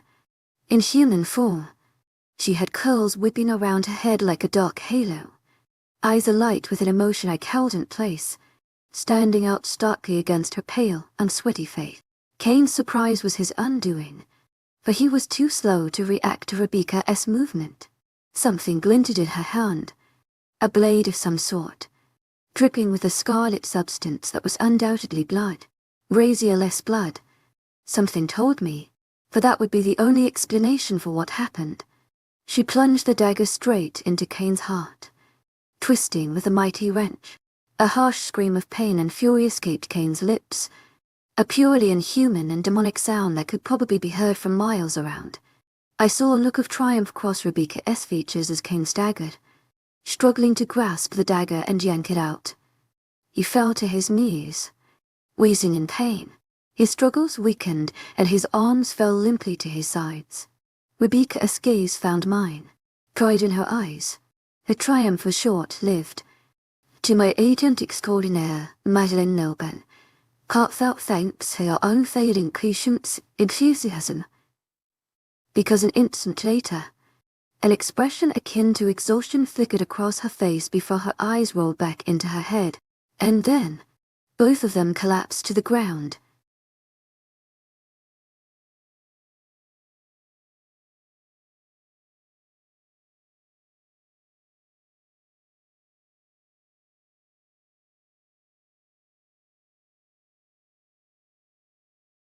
In this life and death moment, I had to choose between saving my beloved Skylar and saving my mother, Rebecca.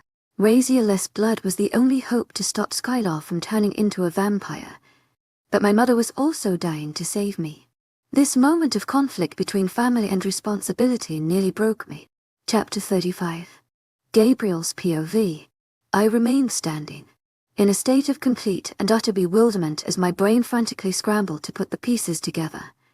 Cain had grown mostly still, the only detectable movement being his fingers that were still wrapped around the knife, twitching slightly, but I wasted no time in contemplating his fate, for I was torn between the girl flailing around and my mother, sprawled limply on the ground.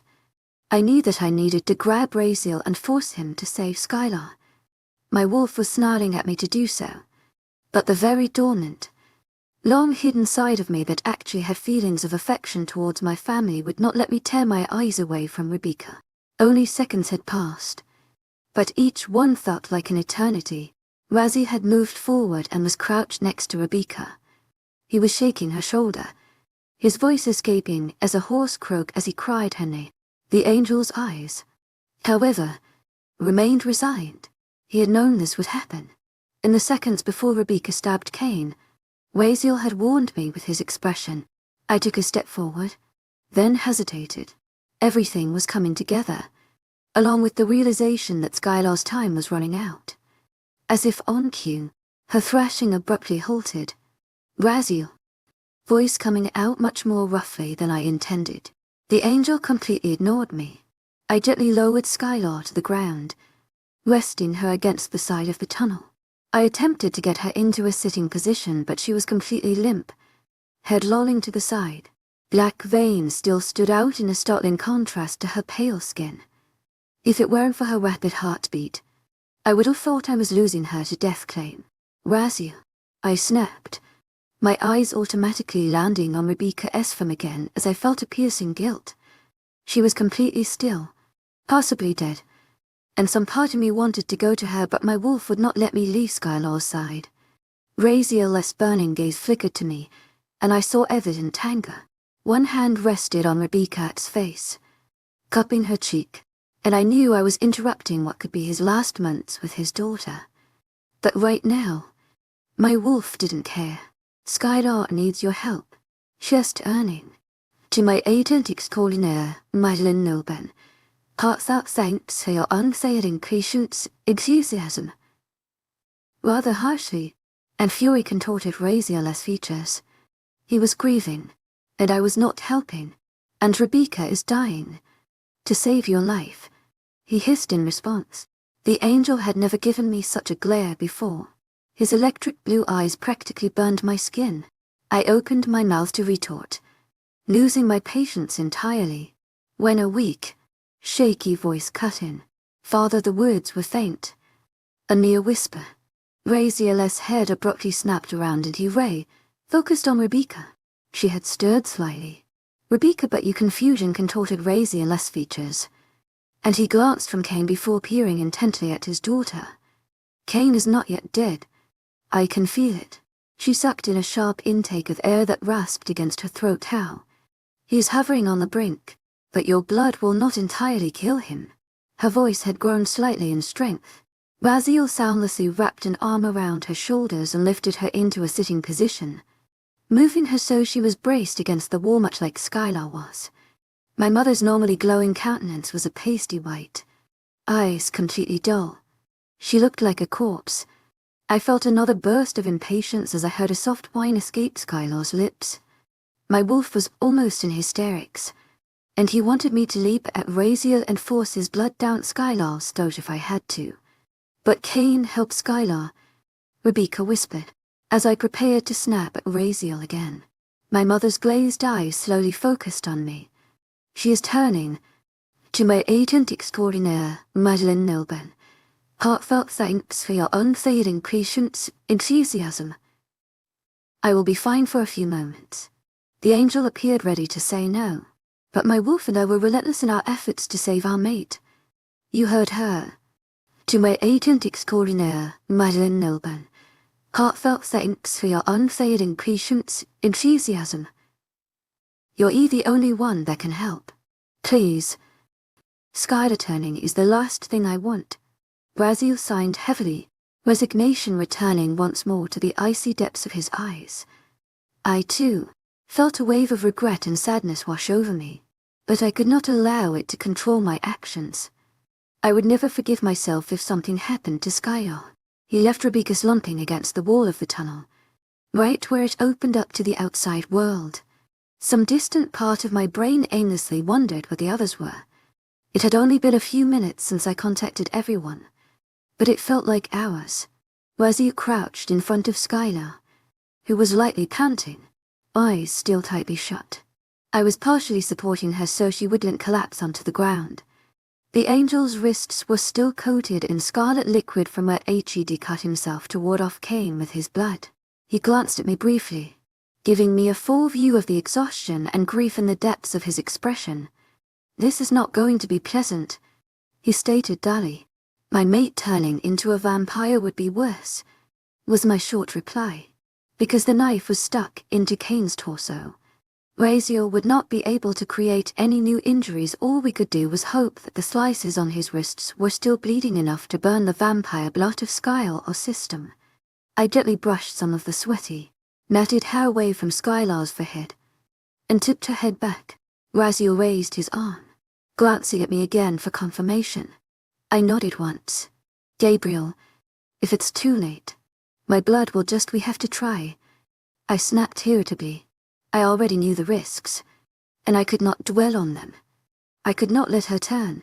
Sighing heavily, the angel reached around and gripped the back of Skylar's neck with one hand, forcing her head forward until her open mouth connected with his bleeding wound. For a few seconds, nothing happened, and I wondered if she was even conscious enough to realize there was blood trickling into her mouth. Would the stench of blood repulse her as a werewolf? Or were her vampire senses already potent enough to recognize it as food? I soon got my answer as Skylar's blue eyes snapped open, shifting back and forth in a panic as she began to struggle. A gurgling noise escaped her throat and her hands came up, clawing at Raziel's arm as she attempted to pull it away from her face. Her nails left bloody furrows in the angel's skin, making him wince. I maneuvered myself so that I could pin one of her arms and part of her body, but from my angle there was only so much I could do. Skylar began to hiss ferociously, struggling harder, and Raziel's expression grew strained as he tried to keep his bleeding wrist latched to her mouth. I reached up and pressed her against the wall harder, wedging her head so she cowled and turned away from the blood. I knew it was burning her. I could tell as her face contorted with pain and a keening wail emerged from deep inside her chest. Part of Skylar must have known we were helping her, but her body's instinctive reaction was to escape the pain. My wolf had, too, but we had to get the angel's blood into her system. To my agent extraordinaire, Madeleine Noble, heartfelt thanks for your unfailing patience, enthusiasm. Skylar, we're trying to help you, I attempted to speak soothingly, but my tone was strained. Raziel was crouched at an angle where the blood could drip down into her mouth, but Skylar was stronger than he was. This left it up to me to restrain her as much as I could. As her cries of pain grew louder and her struggles more frantic, I realized this was a nearly impossible task. Skylar abruptly wrenched her head to the side, and Raziel's grip loosened enough for her face to get free, her mouth coated in crimson. She hissed ferociously, face feral and nearly unrecognizable as she glared up at the angel. Whatever Cain had done to her, his blood was putting up a fight and contorting her world into one of delusion where we were the enemy. Skylar. I grabbed her chin in one hand and swung her head to face me. Her eyes were glazed and very focused, darting around the cave in a panic. Even my voice was not reaching her. I wrapped my other arm around my mate to contain her struggles, but she fought me valiantly. Skylar. I tried again, and this time my wolf added his voice to mine, begging our mate to recognize us, to turn away from the demon blood inside of her. She hesitated, eyes flicking back to mine and a look of confusion hovering in their depths. Raziel took a momentary stillness to press his other injured wrist against her open mouth. I rapidly brought my hand up to secure the back of her head, The sound of the angelic blood burning Skylar's throat was practically audible, and my wolf waned in recognition of her pain. I gritted my teeth and held her, and in our position I was strong enough to restrain her. Razia was much paler than normal, his free hand squeezing the forearm so the blood would stream out more freely. "How much will it take?" I whispered harshly, Skylar's pained gurgles starting to get to me. Sweat beaded on my forehead from the forced detainment of my mate. "I don't know." He forced out, and I saw his own face was damp with perspiration. An abrupt voice resounding inside my head almost made me jump. "To my agent extraordinaire, Madeleine Nilban, heartfelt thanks for your unfailing patience, enthusiasm." We dismembered these vampires, but Rebecca told us to remain on guard here. Should we? Eli queried. I cut him off before he could continue. "I can't talk right now. Sweep the perimeter for vampires, then meet me at the back entrance to the tunnel." I closed my mind off without another word. He would have to figure out what to do as Beta was very much occupied. Seconds continued to trickle by, and I noticed that her struggles were weakening. I was not sure whether to take that as a good sign. Razia less rapidly, paling face, however, was ominous enough. I felt my heartbeat increase in tempo as I worried that we weren't fast enough. That the angel blood could not prevent Skylar from turning into a monster that I couldn't even protect my only. Just when I was prepared to howl in frustration. Skylar stilled, her eyes rolling into the back of her head. Her heart stuttered before slowing into an even pace. The dark Spiderberg veins beneath her skin was fainter now, fading back into a normal cup. Razzie released her and stepped back, breathing heavily from exhaustion. I knew I should thank him later, but all I could focus on was Skylar, silently slumped against the wall again. Unconsciously I reached forward and cupped her face. My wolf was straining against the thin walls of my consciousness, itching to emerge and curl protectively around our mate. I maneuvered Skylar so she was resting in my lap. The steady heartbeat was reassuring, but she was so oddly still. I didn't know what I would do if she was gone. I'd always thought myself to be strong, but I wouldn't know how to survive without her. The vampires had known right from the start when they kidnapped her that she was my kryptonite. Even I, the wolf who had always been skeptical about the mate concept, knew now what it meant to love someone. It had definitely been a journey, and I had put her through hell. I wasn't even sure I deserved her as a mate. It seemed unfair that Skylar should be stuck with someone like me. She was perfect in every sense of the word, and I was, well, difficult. I supposed love made you simultaneously strong and weak. Really, it was an inconvenience that, years ago, I never would have welcomed. It was kind of ridiculous that one person could be the center of someone's universe, that I couldn't argue with the feelings I had for the girl sleeping almost peacefully on my lap. It was both heartwarming to be with her and heart-wrenching thinking about what could happen to her. I would never let her out of my sight again. Skylar's POV. Once again, I was trapped in impenetrable darkness. The darkness swirled around me, hugging me in a tight embrace, not letting me escape. I was aware of a dull pain that had been like fire through my veins that was now receding. In the distance, I felt a presence, a welcoming entity that I was desperately trying to find. In this blackness, to my agent extraordinaire, Madeleine Nilban, heartfelt thanks for your unfailing patience, enthusiasm. I was lost and alone. I wondered if I would forever be trapped here. It already felt like I'd been in this empty land for weeks. Where was I? I racked my brains for the last thing I could remember. The last flash of color I'd seen before the darkness came in. I remembered malevolence, the smell of death, and burning pain. I tossed and turned, neither sitting nor standing in the emptiness that surrounded me. I wondered if I was trapped in my consciousness, if something was keeping me here. Why couldn't I get out? Was I dead? No, that couldn't be it, they said when you were dead. You saw the light at the end of the tunnel. My world was completely dark. I couldn't even feel my wolf, and that was possibly the most terrifying thing of all. She was just gone. To my agent extraordinaire, Madeleine Nilban, heartfelt thanks for your unfailing patience, enthusiasm. but not in this world with me. Perhaps this was just hell. And the humans had been right after all. That death resigned you to an infinity of torture. Being alone in a dark world was torture to me. Being without him was torture. Thinking of Gabriel seemed to snap everything into place. I couldn't remember anything before. But my brain was growing increasingly coherent amidst the blackness, and I could now remember what I cherished most, my mate. I fixated his face in my mind's eye, hoping he could pull me out from wherever I was. I pictured his regal features, the eyes and hair black as night, the perfectly sculpted lips that I had grown more and more acquainted with. As I thought about my mate, the darkness seemed to lighten. I pictured his chiseled body, the way he held me our last night together, and it melded against him perfectly. I thought of our many arguments, and even my furious anger that HED left me and the betrayal it felt. The loneliness, worse even than what I felt in this dark, empty world. The darkness transitioned into a light grey. I thought of the understanding, the fact that he'd come to terms with a long time ago without realizing, the inevitable fact my wolf had known before me. I loved him.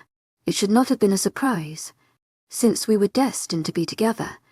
But after everything that had happened, I still knew for sure. I was completely in love with him. That's when I heard my name being called, and the grey world around me receded. It was him calling my name. Gabriel was here with me.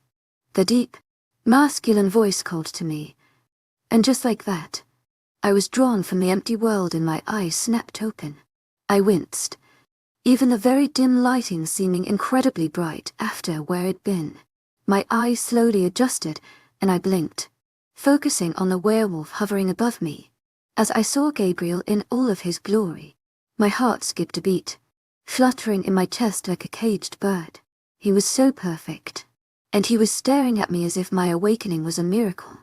His dark eyes were swirling with a multitude of emotions, intensely boring into me as my mate began to scan every inch of my face as if to make sure I was really there.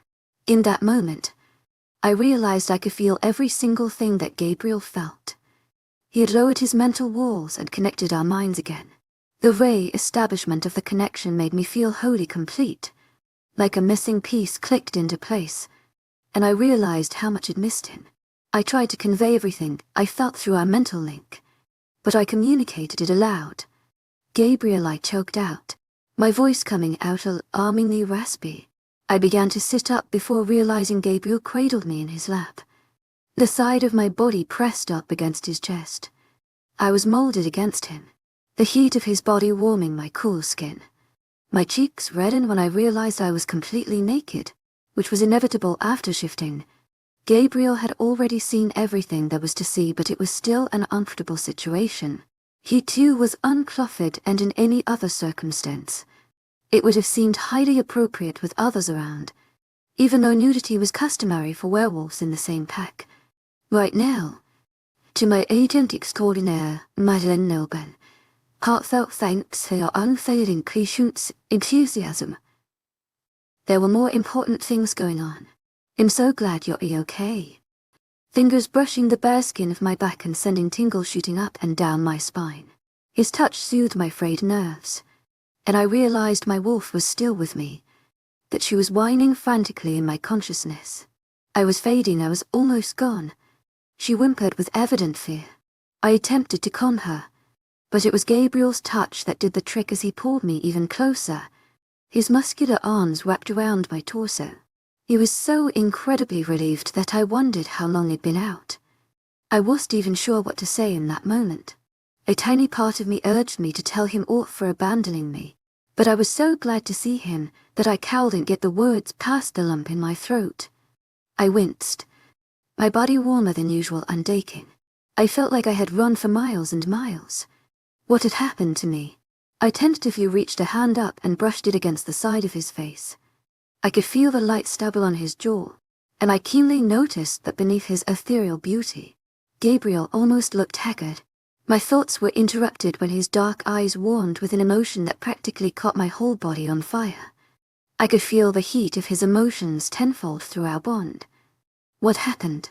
I rasped, echoing my train of thought. Gabriel's brow furrowed and his lips flattened into a thin line.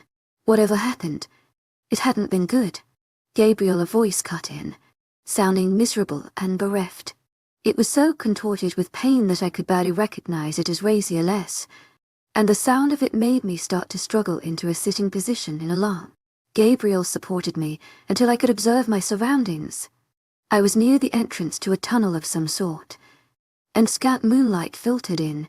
There was a hunched body near us, and I felt my mouth open in shock as I realized it was a motionless Kane.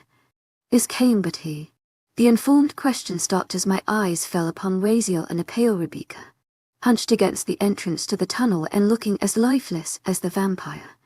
Kane tried to turn you, and then he ran. Rebecca stabbed him, and then she just Gabriel. Looking grim, gestured helplessly. I could see confusion on his face, and I knew he was torn between his mother and me. His wolf wanted him to stand by his mate, but the part of Gabriel that still cared about Rebecca wanted to go to her. I couldn't even think about Kane trying to turn me. It was immensely disturbing, and I wasn't sure my fragile mental state could handle it right now. All I knew was that my wolf was still with me, so somehow they'd stopped Kane's malevolent plan. I hadn't even known vampires could turn werewolves. Go to her, Gabriel. They'll be fine, I said weakly. His sharp gaze focused on me. In not letting you go, while the gesture was heartwarming, I still felt my insides constricting as I put the pieces together. Rebecca, is she? Not yet. Is Kane dead? I already knew the answer before Gabriel shook his head, and I realized what Rebecca had done. Somehow, she had used her blood instead of Gabriel's. That had to be the only possible explanation. She had been willing to sacrifice herself for her son. The notion sent a hot spike of pain stabbing through me, leaving me nearly breathless as I realized that Rebecca could not live. Not if we wanted to rid the world of Kane. The blood, it worked both ways, I said softly, staring at the woman's near, prone figure. Rebecca's breathing seemed to be painful, and her eyes were shut. Tendrils of dark hair were stuck to her face with perspiration. I didn't know, Gabriel replied, just as quietly, a wealth of pain in his voice and in his feelings. I felt a wave of guilt crash over me, even though I was sure why. I wished I would have known her plan.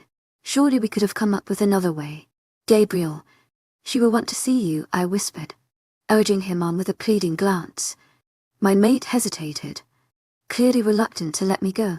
I did not want him to release me, but I knew what he had to do. If he had been about to protest, Raziel cut him off. Gabriel, she wants to talk to you, the angel said lifelessly. Yet again, I felt as if someone was gripping my heart and squeezing it. The angel was losing his only daughter. I turned my head away, unable to bear the sight as tears pricked the back of my eyes. I almost wanted to go over and crouch beside her, but did not want to interfere with their familiar moment. After a moment of still silence, Gabriel gently moved me off of his lap, placing my back against the firm cavern wall. His hands lingered on me a bit longer than necessary, making my skin prickle with heat. He gazed at me for a moment, eyes burning with a heavy emotion that had my mind reeling, before moving over to the others and crouching down by his mother. I was only about 10 feet from Rebecca, so I could hear everything she said, and the sound of her rattling breaths escaping her weakened body. I felt like I was intruding, but my body was much weaker than normal and I was sure I'd be able to get up. My eyes found Kane's figure, slouched against the tunnel wall across from me, my body mere feet away from his. I found the close distance to be repulsive, his head lolled to the side, the vampire's skin even paler than normal. The hilt of a knife protruded from his chest and one of the monster's hands was loosely clasped around it, as if he'd been trying to remove the weapon. I would have thought he was dead, but Rebecca's state told me otherwise. The bastard was incredibly hard to kill. I felt my fangs sharpen slightly as I stared at the bloodsucker, loathing coursing through me. I could feel my wolf's hatred echoing my own. Rebecca's weak voice cut off my vindictive train of thought. Sorry I didn't tell you, she murmured quietly. Gabriel was crouched next to her, a confusing jumble of emotions.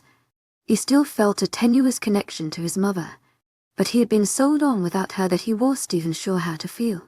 His grief was obvious, but it was different than the grief a normal wolf would feel when losing a parent. He had never really known her. "I wouldn't have let you," Gabriel replied gruffly after a pause.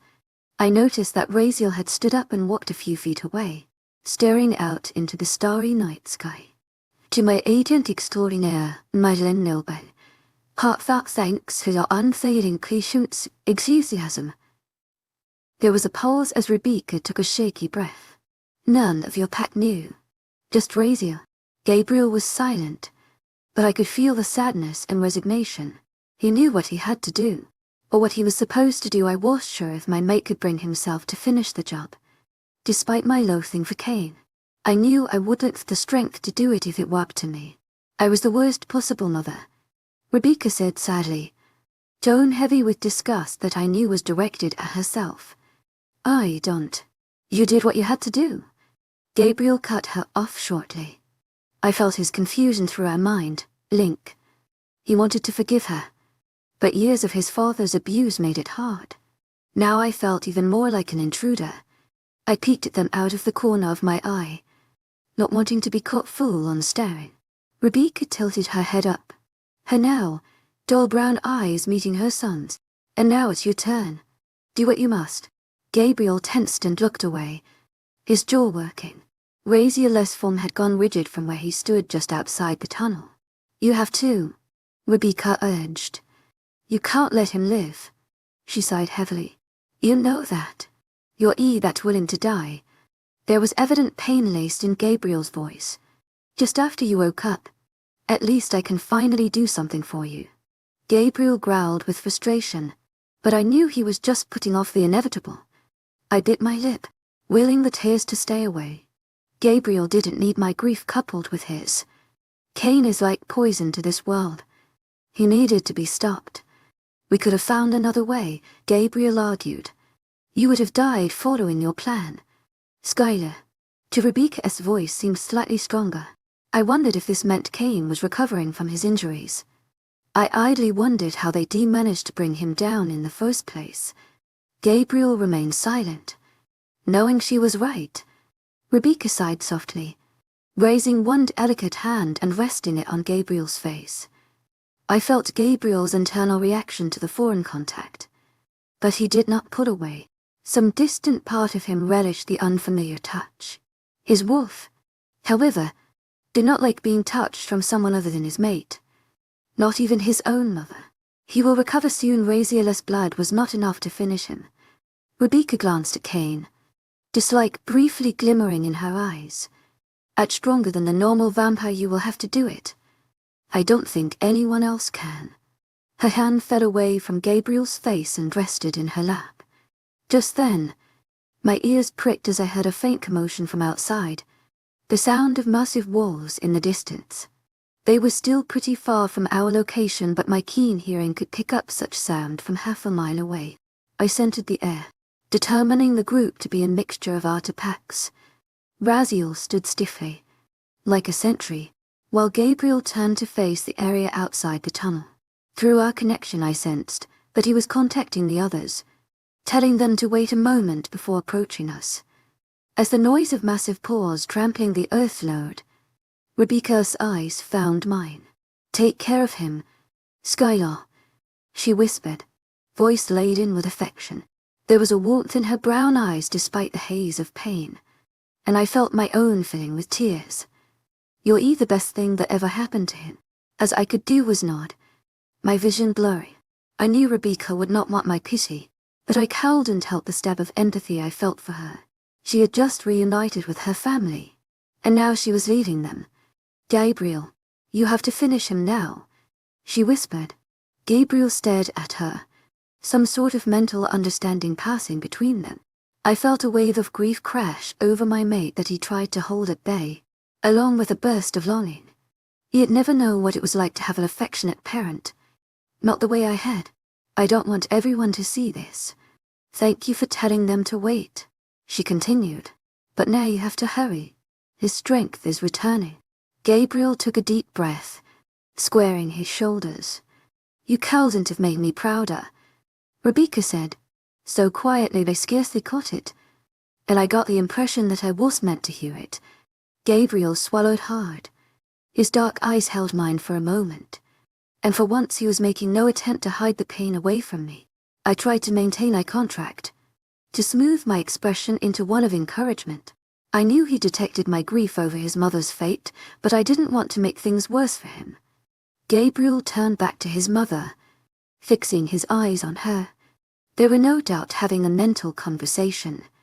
Their eyes remained locked as Gabriel rose to his full height and took a deep breath. Then, to my surprise, he began to shift, fur erupting from his skin and his body contorting as he transitioned into wolf form. The sound of his bones cracking and molding into wolf shape resonated in the cavern, where he stood on for legs.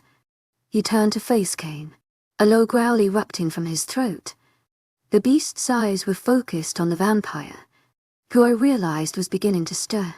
I was momentarily confused before my wolf responded to my question before I could even ask it. He has to behead him. It's the only way to make sure. The thought made my stomach lurch, but I knew she was right.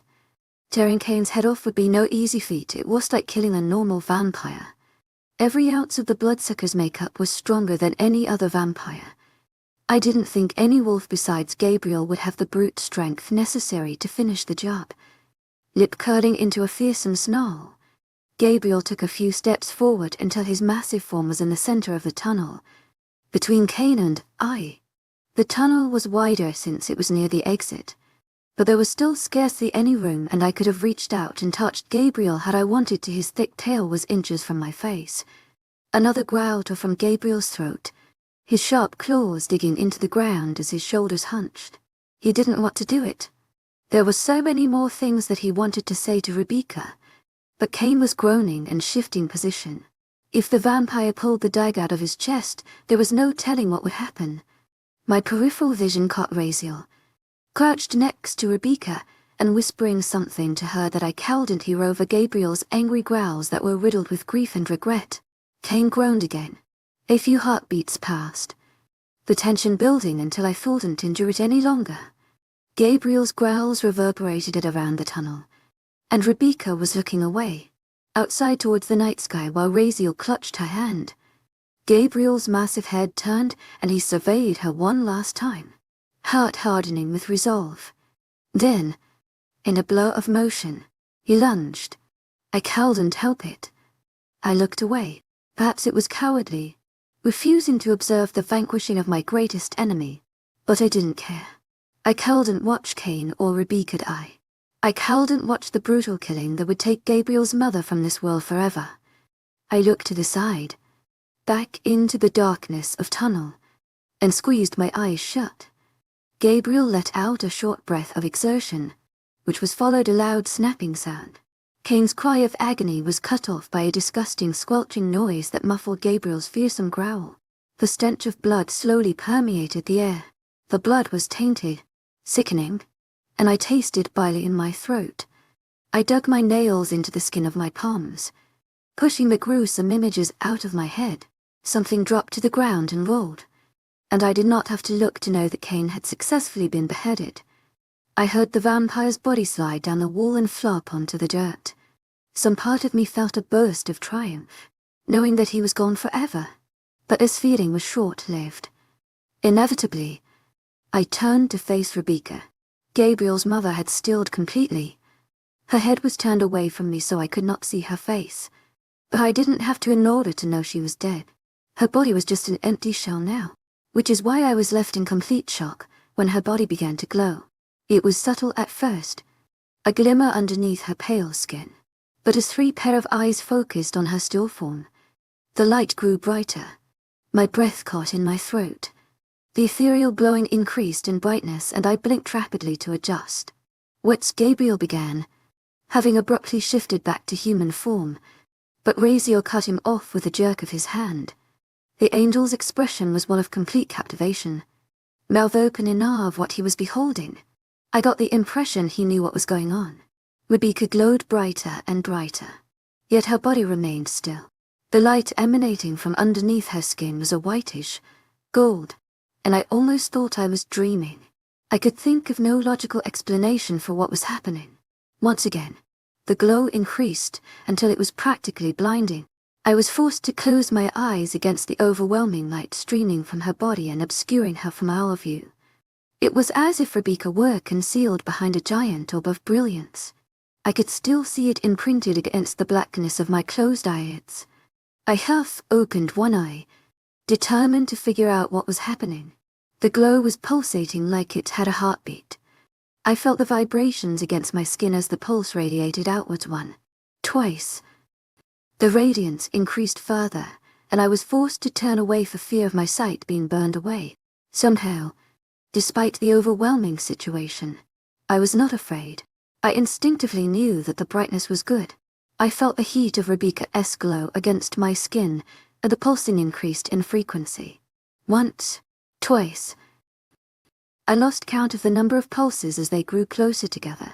But the glow was growing hotter the faster the pulses came.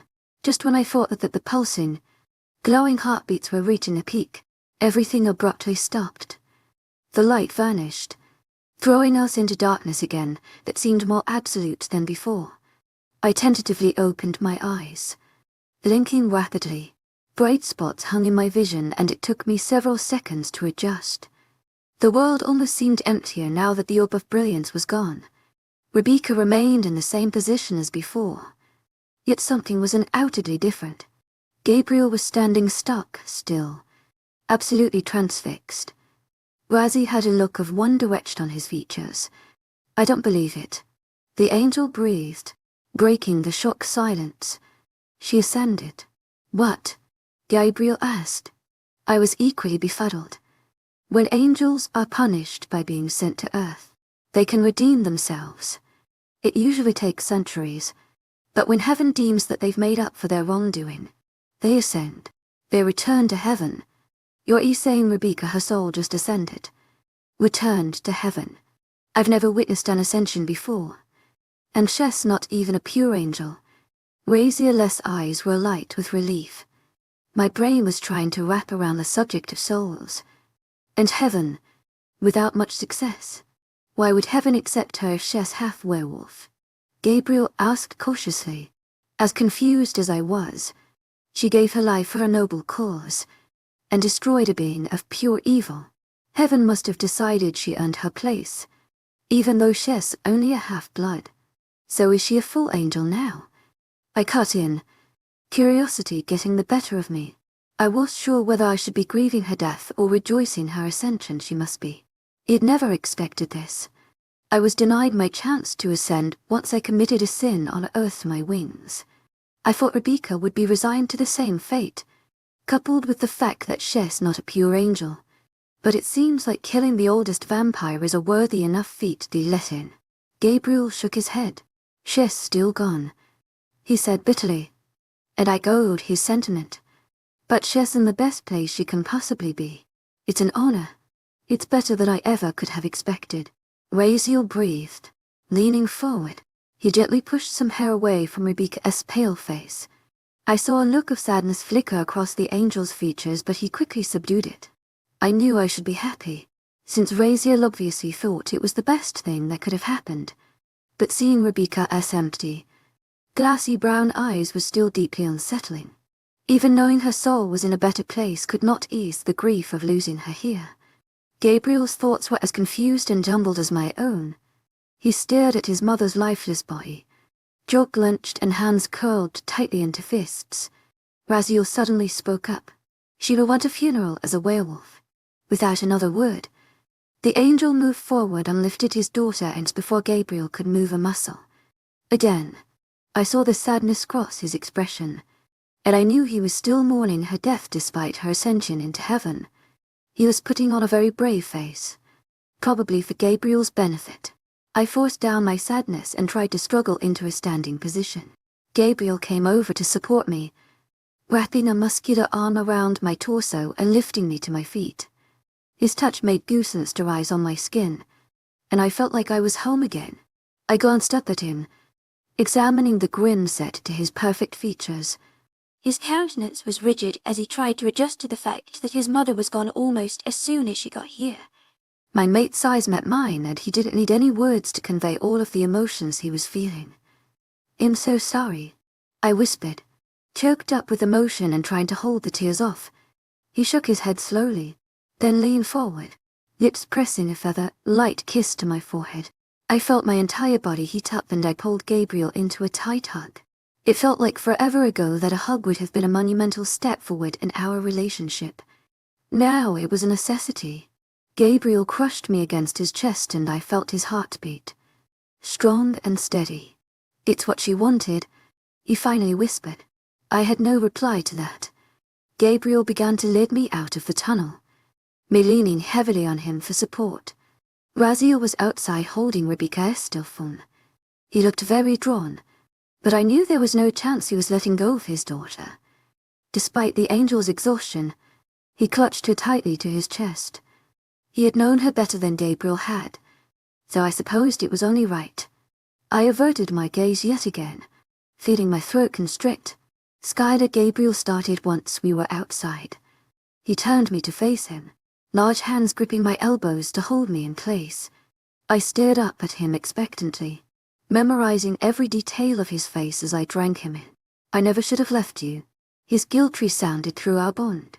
"No, you shouldn't have," I replied softly. "But I understand why you did." I was too tired even to be angry at this point. I was sure that would come later. "I couldn't have you trying to stop me." He spoke almost ironically. "Well, I tried anyways." Gabriel's eyes inadvertently glanced towards his mother. He released a heavy breath. "I'll make it up to you. I know it must have been hard. I barely got through it." I blinked, surprised he was admitting to his own weakness. It isn't pleasant waking up after your first night with your mate, only to find he is abandoned and you right after marking you. I couldn't help a bit of resentment from leaking into my voice, left over from that terrible morning. "It had nothing to do with you, Skylar. You know that," Gabriel replied heatedly, his normally impenetrable dark eyes burning into mine with fervor. I got the impression he'd been wanting to say this for a while. "You were perfect," he added mentally. Gabriel's eyes traveled down my body lazily and then back up to my face, and I could feel the affection radiating through our bond. I blushed and cowed in reply, standing next to a naked Gabriel while I myself was unclothed, referring back to the night where we completed the mating ritual. Set my thoughts very much astray. It just didn't feel appropriate for this moment, but my animal instincts couldn't help it. This whole situation felt surreal.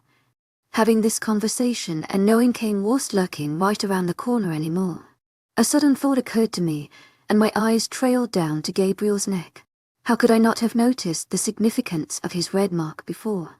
It was still there, prominently displayed on his skin. Sure, it could just be taking a while to fade, but it was still encouraging. "We don't have to worry anymore, do we?" I asked timidly after a moment of silence. I heard commotion in the distance and realized Gabriel had called to the others. I felt a burst of anxiety to make sure everyone was okay. I knew my parents were fine, because I still felt the dormant mental link to them. But I prayed Maria and Will were safe too. Gabriel glanced at Raziel, who stood as still as a statue, cradling his daughter. At least he knew her fate was a good one, but that couldn't make it much easier. Gabriel's gaze then traveled to the tunnel where, just beyond the fringe of darkness, Kane's corpse lay.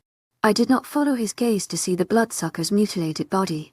I did not need to double check to know he was dead. I could feel it in the open air, in the complete absence of evil. His coven must be gone. Tui had done the world a great favor. Well, more specifically, Rebecca had done the world a great favor. Kane and his minions were gone. Echoing my sentiments, Gabriel nodded his head once, firmly. Epilogue. 3 days later. The rain poured heavily from the sky in torrents, plastering my clothes tightly to my skin. My hair was drenched and stuck to my face in curly tendrils, but I paid it no mind. If I were human, I would have been very cold, because this time of year the rain was icy and could be quite brutal. I glanced up briefly at the overcast sky, blinking away the drops that splattered against my face. The weather was perfectly suited for today. Today, we were honoring the werewolves that had died in the battle. 3 had died fighting the vampires. Rebecca, To my agent extraordinaire, Madeline Nilben, heartfelt thanks for your unfailing patience, enthusiasm. Had given her life so Cain would no longer walk this earth. Another of the Black Mountain's pack members had gone down as well. I hadn't been well acquainted with him, but I felt his loss through Gabriel. I had been struck no small amount of horror when I saw the last victim, because I recognized her. It was Bree, who had come with us on my first tour of the Black Mountains pack. She had sparred with me during my first test upon coming to their land. Apparently she was brought down in a 2-on-1 fight, and had died valiantly. Still, my grief had worsened when I saw the others carrying her limp body. The funerals for the latter 2 wolves had already come and gone, and their families carried away the bodies to have a few more minutes with them before nature took over. Now it was Rebecca S. turn. I blinked away my grief, riddled thoughts as I saw my mate's lodge from approaching through the thick sheets of pouring rain. As always, the sight of Gabriel warmed my heart in ways it never thought possible.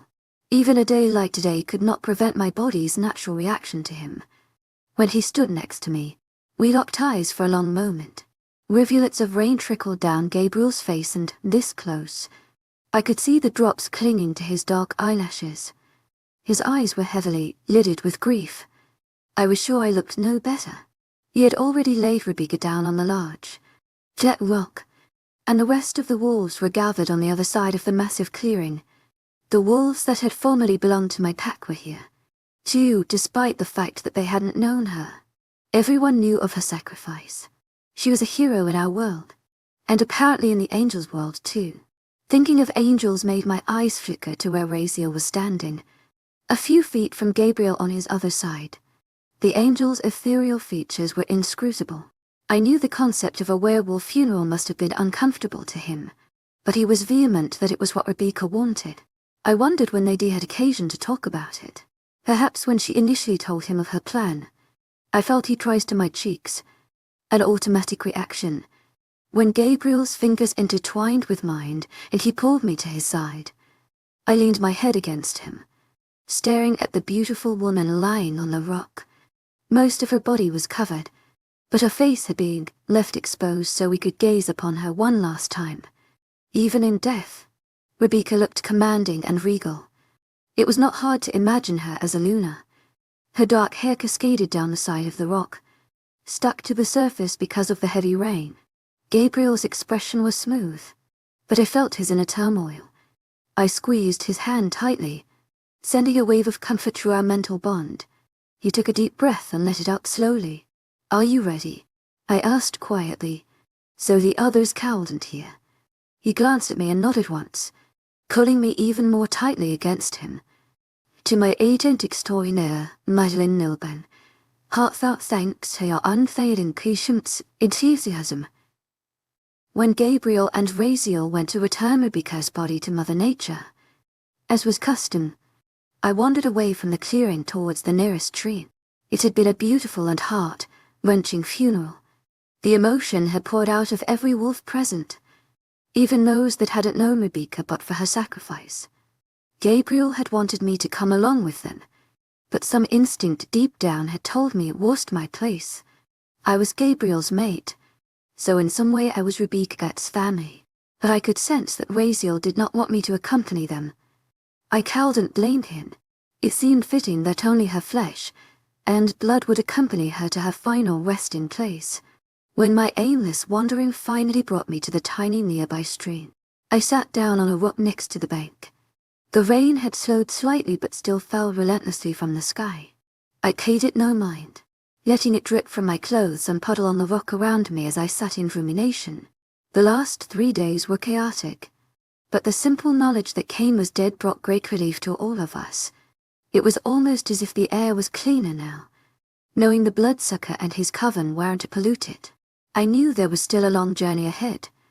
I was Luna, and the vibrant red mark on my pale skin was a daily reminder of how far I had to go. Gabriel's mark was still present, and I was going to cherish that fact every day. Maybe it would fade. Maybe it wouldn't. All I knew was that I would cross that bridge when I came to it. I couldn't spend every day worrying about something that was not necessarily an inevitability. I wanted each moment with my mate to count. I had to make up for lost time, especially for the years Gabriel had spent convincing himself he'd never have a mate. You've stopped overthinking everything and just trusted your instincts, my wolf remarked dryly, and I rolled my eyes. I tilted my head up, staring mindlessly up into the endless grey. I had a lot to be thankful for. To my agent extraordinaire, Madeleine Nilben, heartfelt thanks for your unfailing patience, enthusiasm. I had met the one I was destined to love. And love him I did. My family and friends were safe. The pack would soon be constructing the third village, where a lot of us would be residing, and the two groups of werewolves were getting along exceedingly well. All things considered. Still, there was some niggling thought at the back of my mind that I could not push away. Call it instinct, or sixth sense, or just my wolf's paranoia, but something told me that there was still going to be some great obstacle to overcome, whether 1 year from now or 10 years from now. Or perhaps I was paranoid. With Gabriel by us, we can do it. My wolf spoke up, smoothly and confidently. I agreed with her. My wolf's tone suddenly grew more serious. He will definitely need us. To my agent extraordinaire, Madeleine Nilben, heartfelt thanks for your unfailing patience, enthusiasm. He never really knew Rebecca, but she was still his mother. He knows we're here for him. You should vocalize our feelings for him.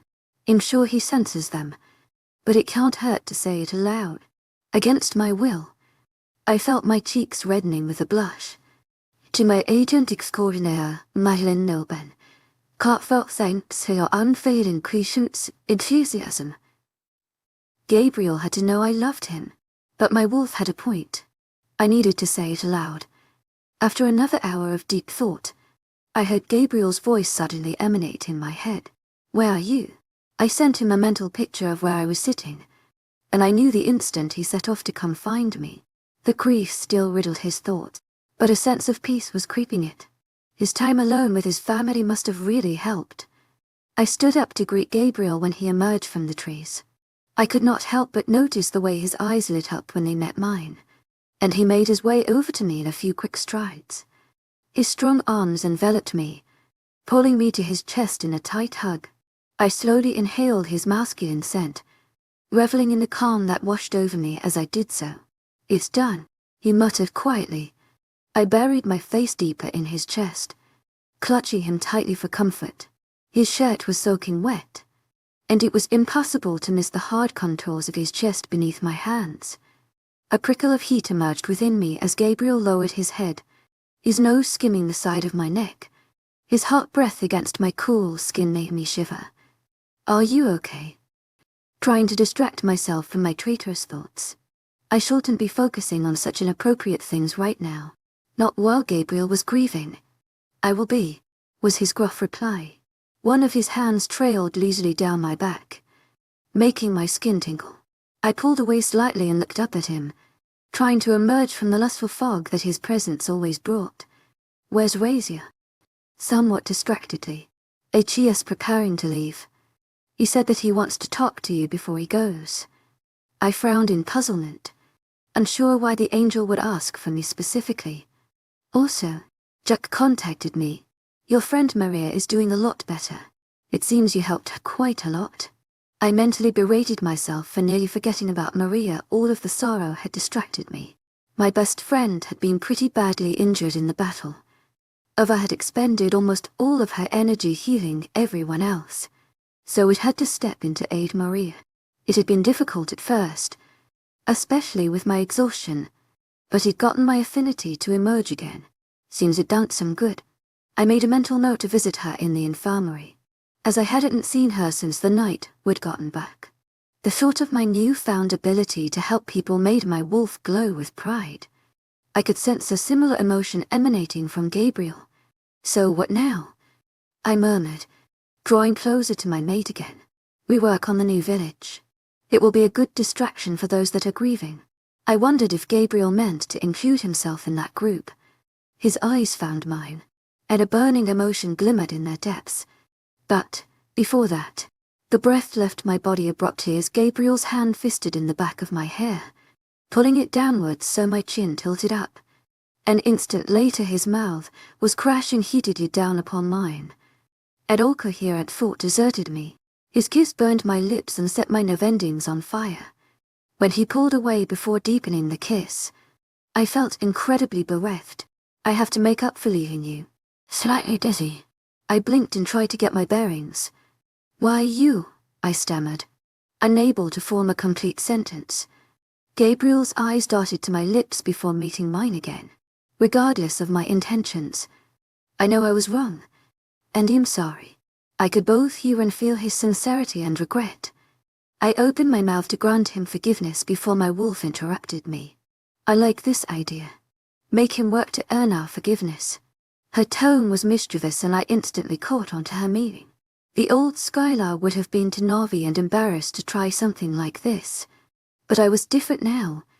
I knew what I wanted and how I was going to get it.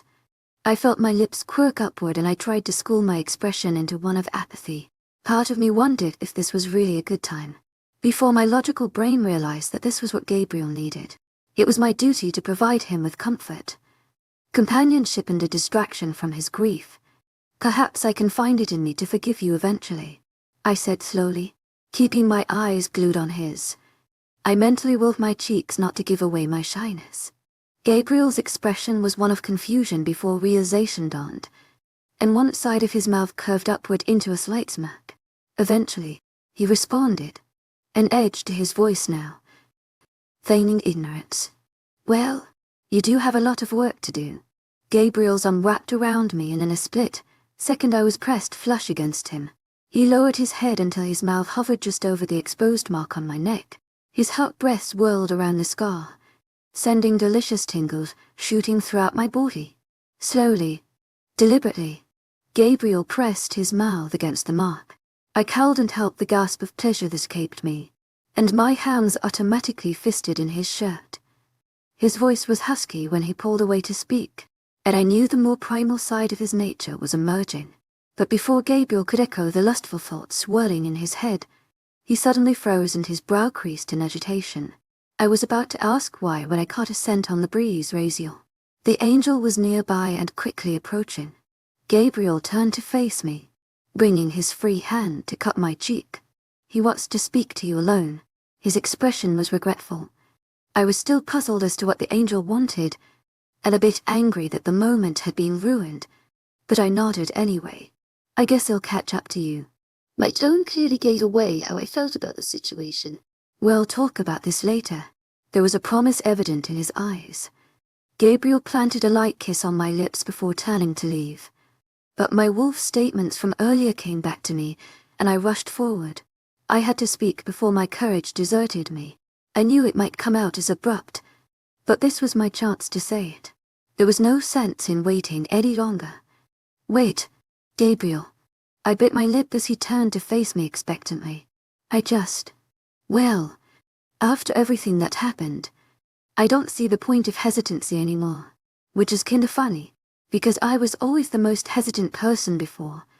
Cowardly. But now I feel braver, especially since Kane is dead, and there aren't any other threats around. Yet so I think it's time to tell you how I feel. Now I know this might come across as a weird time, but I want to say it before Raziel gets here. So, Gabriel, I want to tell you, I know. Skylar. Mouth gaping open, staring up at him. I hadn't realized how badly he'd been rambling, but Gabriel's faint look of amusement confirmed it, as his words sank in. To my agent extraordinaire, Madeleine Nilben, heartfelt thanks for your unfailing patience, enthusiasm. I just didn't care anymore. I felt my spirit soar as I recognized the emotion he channeled through our bond. Gabriel's eyes contained a burning, overpowering sentiment that I could now place. It radiated through our mental link, and I knew I was returning it. And despite the fact that I hadn't vocalized my love for him, he knew. I wondered if Gabriel had known how deep my feelings ran as soon as he marked me. These thoughts were interrupted as Raziel's scent grew stronger.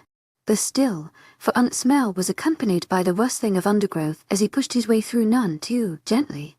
The angel swiftly came into sight. Walking quickly, electric gaze focused on me. He briefly nodded at Gabriel who, with one last, lingering look at me, departed and left the two of us alone. I got the impression we would continue our conversation in depth later. I turned to face Raziel as he stopped a few feet away. I was still distracted by what Gabriel had said, and I blinked a few times to emerge from the happy days. Clearly this must have been important for the angel to come out here. Evening was approaching, and the rain had stopped during my time with Gabriel. The angel's dark hair was still slightly damp, and I could detect the obvious grief in his normally unfathomable eyes. I idly wondered just how old Raziel was. His emotions seemed so mortal, but every time I was in his presence, I could sense the otherworldly aura about him. I am leaving shortly after this, he began, eyes searching mine. What he was looking for, I did not know. Thank you for your son, thank you for everything, I replied, unsure what else to say. I should be thanking you. You're the one good thing that's ever happened to Gabriel. You helped us take down Cain. To my agent extraordinaire, Madeline Nobel, heartfelt thanks for your unfailing patience, enthusiasm. Our packs will forever be grateful. Raziel sighed, running his hand slowly through his hair. Cain was a menace. I only wished I could have helped more. I got the impression that his regret wasn't really directed towards me. She really liked you, he continued, and I knew exactly to whom he was referring. She must be been a wonderful Luna, I said softly, echoing my thoughts from earlier. She may have been half werewolf, and that may have been the heritage she stuck to, but she had all the makings of a true angel. Raziel's mouth twisted in contemplation, and he gazed upwards at the sky, almost as if he could see Rebecca there. I wondered if she was watching over us. Heaven agreed with you. His gaze returned to settle on my face, and I tried not to show my discomfort at the intensity. I didn't think he'd ever completely get used to Raziel's presence, not the way I was used to other werewolves. That goes with what I wanted to talk to you about. Skylar. For some reason, I got the impression that Raziel was slightly more tense than before. I nodded for him to go on. While heaven seems incredibly distant to you, as it does to all mortal creatures, the angels aren't completely ignorant to what goes on down here. Perturbed, so they watch over Earth. In a way, they don't care about most day-to-day dealings. To my agent extraordinaire, Madeline Nobel, heartfelt thanks for your unfailing patience, enthusiasm. But certain things interest them. Like what? Like Cain's death, was his short reply. I blinked in surprise, some awareness being triggered in the back of my mind. My wolf stirred uncomfortably. They care about vampires. Wouldn't they just think of them as... I tried to find the right word. Scum. Indeed, they do. The angel crossed his arms over his chest, looking contemplative. But Cain has been around for as long as some angels have. He was one of the biggest scourges on this earth. He left quite a stain, so to speak. My mind vainly tried to put together exactly where Raziel was going with this. I must have looked confused because he sighed and continued. The death of a great evil like that is something to celebrate. It's a big deal, so to speak. Even in heaven. So they're proud of us for killing him. I felt like I was grasping at straws. You've caught their attention. Such a heroic feat does not go unnoticed. Raziel's eyes bored into me, and for some reason I got the impression that he didn't think capturing heaven's attention was a good thing, despite how his words sounded. More specifically, I should say Gabriel has caught their attention. He did the deed, and he has the angel lineage. Feeling a burst of nervousness for reasons I couldn't explain. You're saying that's a bad thing. All I'm saying, Skylar, is that you all did well, but just know that you should keep an eye out. You've attracted heaven's attention. His tone was solemn, but the angel wasn't finished. They'll be keeping an eye on you. What? We'll have a bunch of holy beings watching us, because we killed a vampire. Now I was intensely disturbed. I glanced up at the sky surreptitiously as if I could see winged creatures lurking above. Don't take this warning lightly. I thought you had the right to know.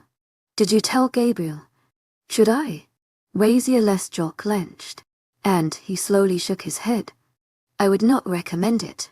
Now I have to go. Skylar, I've said enough. To my surprise and irritation, after speaking so cryptically, the angel turned to leave. Goodbye, Skylar. Take care of Gabriel. He will need you. He was making his way in the opposite direction of the village. The words rung with warning, an ominous promise.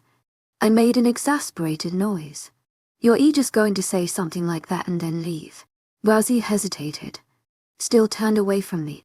A few seconds trickled by incomplete silence, and I felt my frustration building. Before I could add anything else, to my agent extraordinaire, Madeleine Noble, heartfelt thanks for her unfailing patience, enthusiasm. He turned back over his shoulder. Don't worry. I'm sure I will be seeing you two again sooner than you think. With that, he was gone. Later that night, I lay in bed next to my mate, the man I loved. I was cold against him, our fingers interlaced, my cheek resting against his chest. I was sure my cheeks were lightly flushed. I could feel the faint sheen of sweat coating Gabriel's skin, and my own was dewy with perspiration. If it had any doubts at all about how Gabriel felt about me, they were now erased after our lovemaking. Ochidi put every ounce of passion and affection into it, and it felt the sincerity of his apology resounding throughout our bond. His guilt still lingered, no matter how many times I told him I'd forgiven him for leaving me. Truly, I understood why Ochidi left. It had hurt, but his actions had been selflessly motivated. Come to think of it, nearly everything Gabriel had ever done had been for selfless reason. I had been so wrong about him. It hated him and his pack from the day they started taking our land, mostly because of actions his father had taken before Gabriel was Alpha. I could still remember the vehemence with which it renounced him the day before the meeting. Now, though, I knew better. Gabriel's actions against my pack had been cruel at times, but Ichidi been providing for his own in the way Chidi been taught. He didn't want the power or land for himself, everything was for the Black Mountains pack. I could never think of my pack suffering in a positive light, but I knew what made Gabriel do what he did. Hopefully, he could go about things more peacefully now that I was Luna. Thank you, came Gabriel's quiet voice, interrupting my thoughts. I tilted my head up to examine his face. His eyes were half closed, and I realized how exhausted he still looked. His eyelids began to droop as I watched. Just as quietly, Gabriel was silent for a long moment. As a minute passed, then two, without a response from him, I figured I wouldn't get an answer. As I was about to return to my former position and close my own eyes, he spoke again. For being mine. My cheeks warmed and I felt a rush of excitement at the frank words. I cowed and held the smile that formed on my face as I rested my cheek on his chest again, wrapping my arm around the large torso. I didn't need to formulate a response to that. Gabriel could sense the emotions infused in our mental link. I wondered if I'd ever get used to the soaring feeling I got in my stomach when my mate claimed me as his. Gabriel surprised me by letting out a small snort of derision, and he said I would never be able to love. He wrapped his arm around me and drew me even closer until our bodies were melded into one. This brought me up short. I was at a loss for words. Hearing the word love escape Gabriel's mouth in conjunction with me left me feeling lightheaded and dizzy. I had sensed the emotion through our bond, but by vocalizing it, it was just that much sweeter. I had no doubt that the he to whom Gabriel referred was his father, David, the cruel alpha that had been the first to start treating my pack like dirt, and apparently treated his own family worse. I cowed and held the morbid curiosity that struck me as I wondered what happened to Gabriel's father. He never told me, but at a time like this, when my mate was only temporarily distracted from his grief, I knew I shouldn't ask. Still, the thought of David telling his own son that he would never love made my blood boil. I vehemently hoped that he had gotten what was coming to him. When I glanced up at him again, I realized Gabriel was asleep. I'd never seen him so peaceful. I'd never seen him sleep at all. I let my eyes run over the regal features, sculpted lips, infernal line. He didn't exactly look like the savage alpha that his reputation made him out to be. Perfect, my wolf thought. To my agent extraordinaire, Marion Nilban, heartfelt thanks for your unfailing patience, enthusiasm. She growled agreement. I watched him sleep unabashedly for several minutes before deciding it was time I do the same. Yet, when I pulled the blanket up over my body and inhaled the masculine scent surrounding me, sleep would not come. When I squeezed my eyes shut and waited for it to take me away, I was still left wide awake. My wolf stared in my mind, something agitating her and leaving her uncomfortable. I tried to soothe her, not wanting the emotions to wake Gabriel up. It only took me a minute longer to realize what was bothering me. It was what Raziel said earlier. I could not get the angel's words out of my head. As I lifted my head again and gazed upon Gabriel's face, seeing him sleep for the first time, the cryptic phrases echoed in my mind and kept me awake and restless. I gently ran my fingers down his peaceful face. I was unwilling to burden him with what Raziel had told me. I wanted Gabriel's face to be this worry-free forever.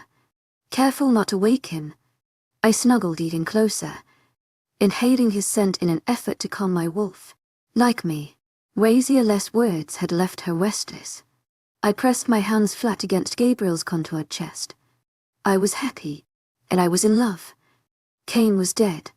Despite our losses, I should be fast asleep next to my mate. But, even as I lay there, my eyes remained wide open.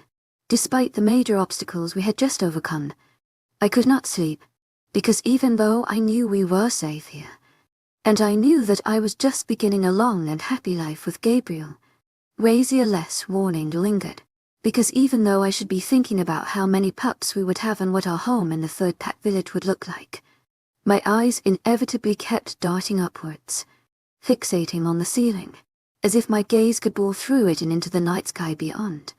As I remained awake and unnerved, I knew I was still far away from sleep tonight despite the bright future ahead of me, because regardless of my happiness, my instincts would not let me sleep, and Raziel's warning rang true in the back of my mind, no matter how far away they were, or what dimension or universe they were in. The angels, powerful beings beyond my comprehension, were there, watching us,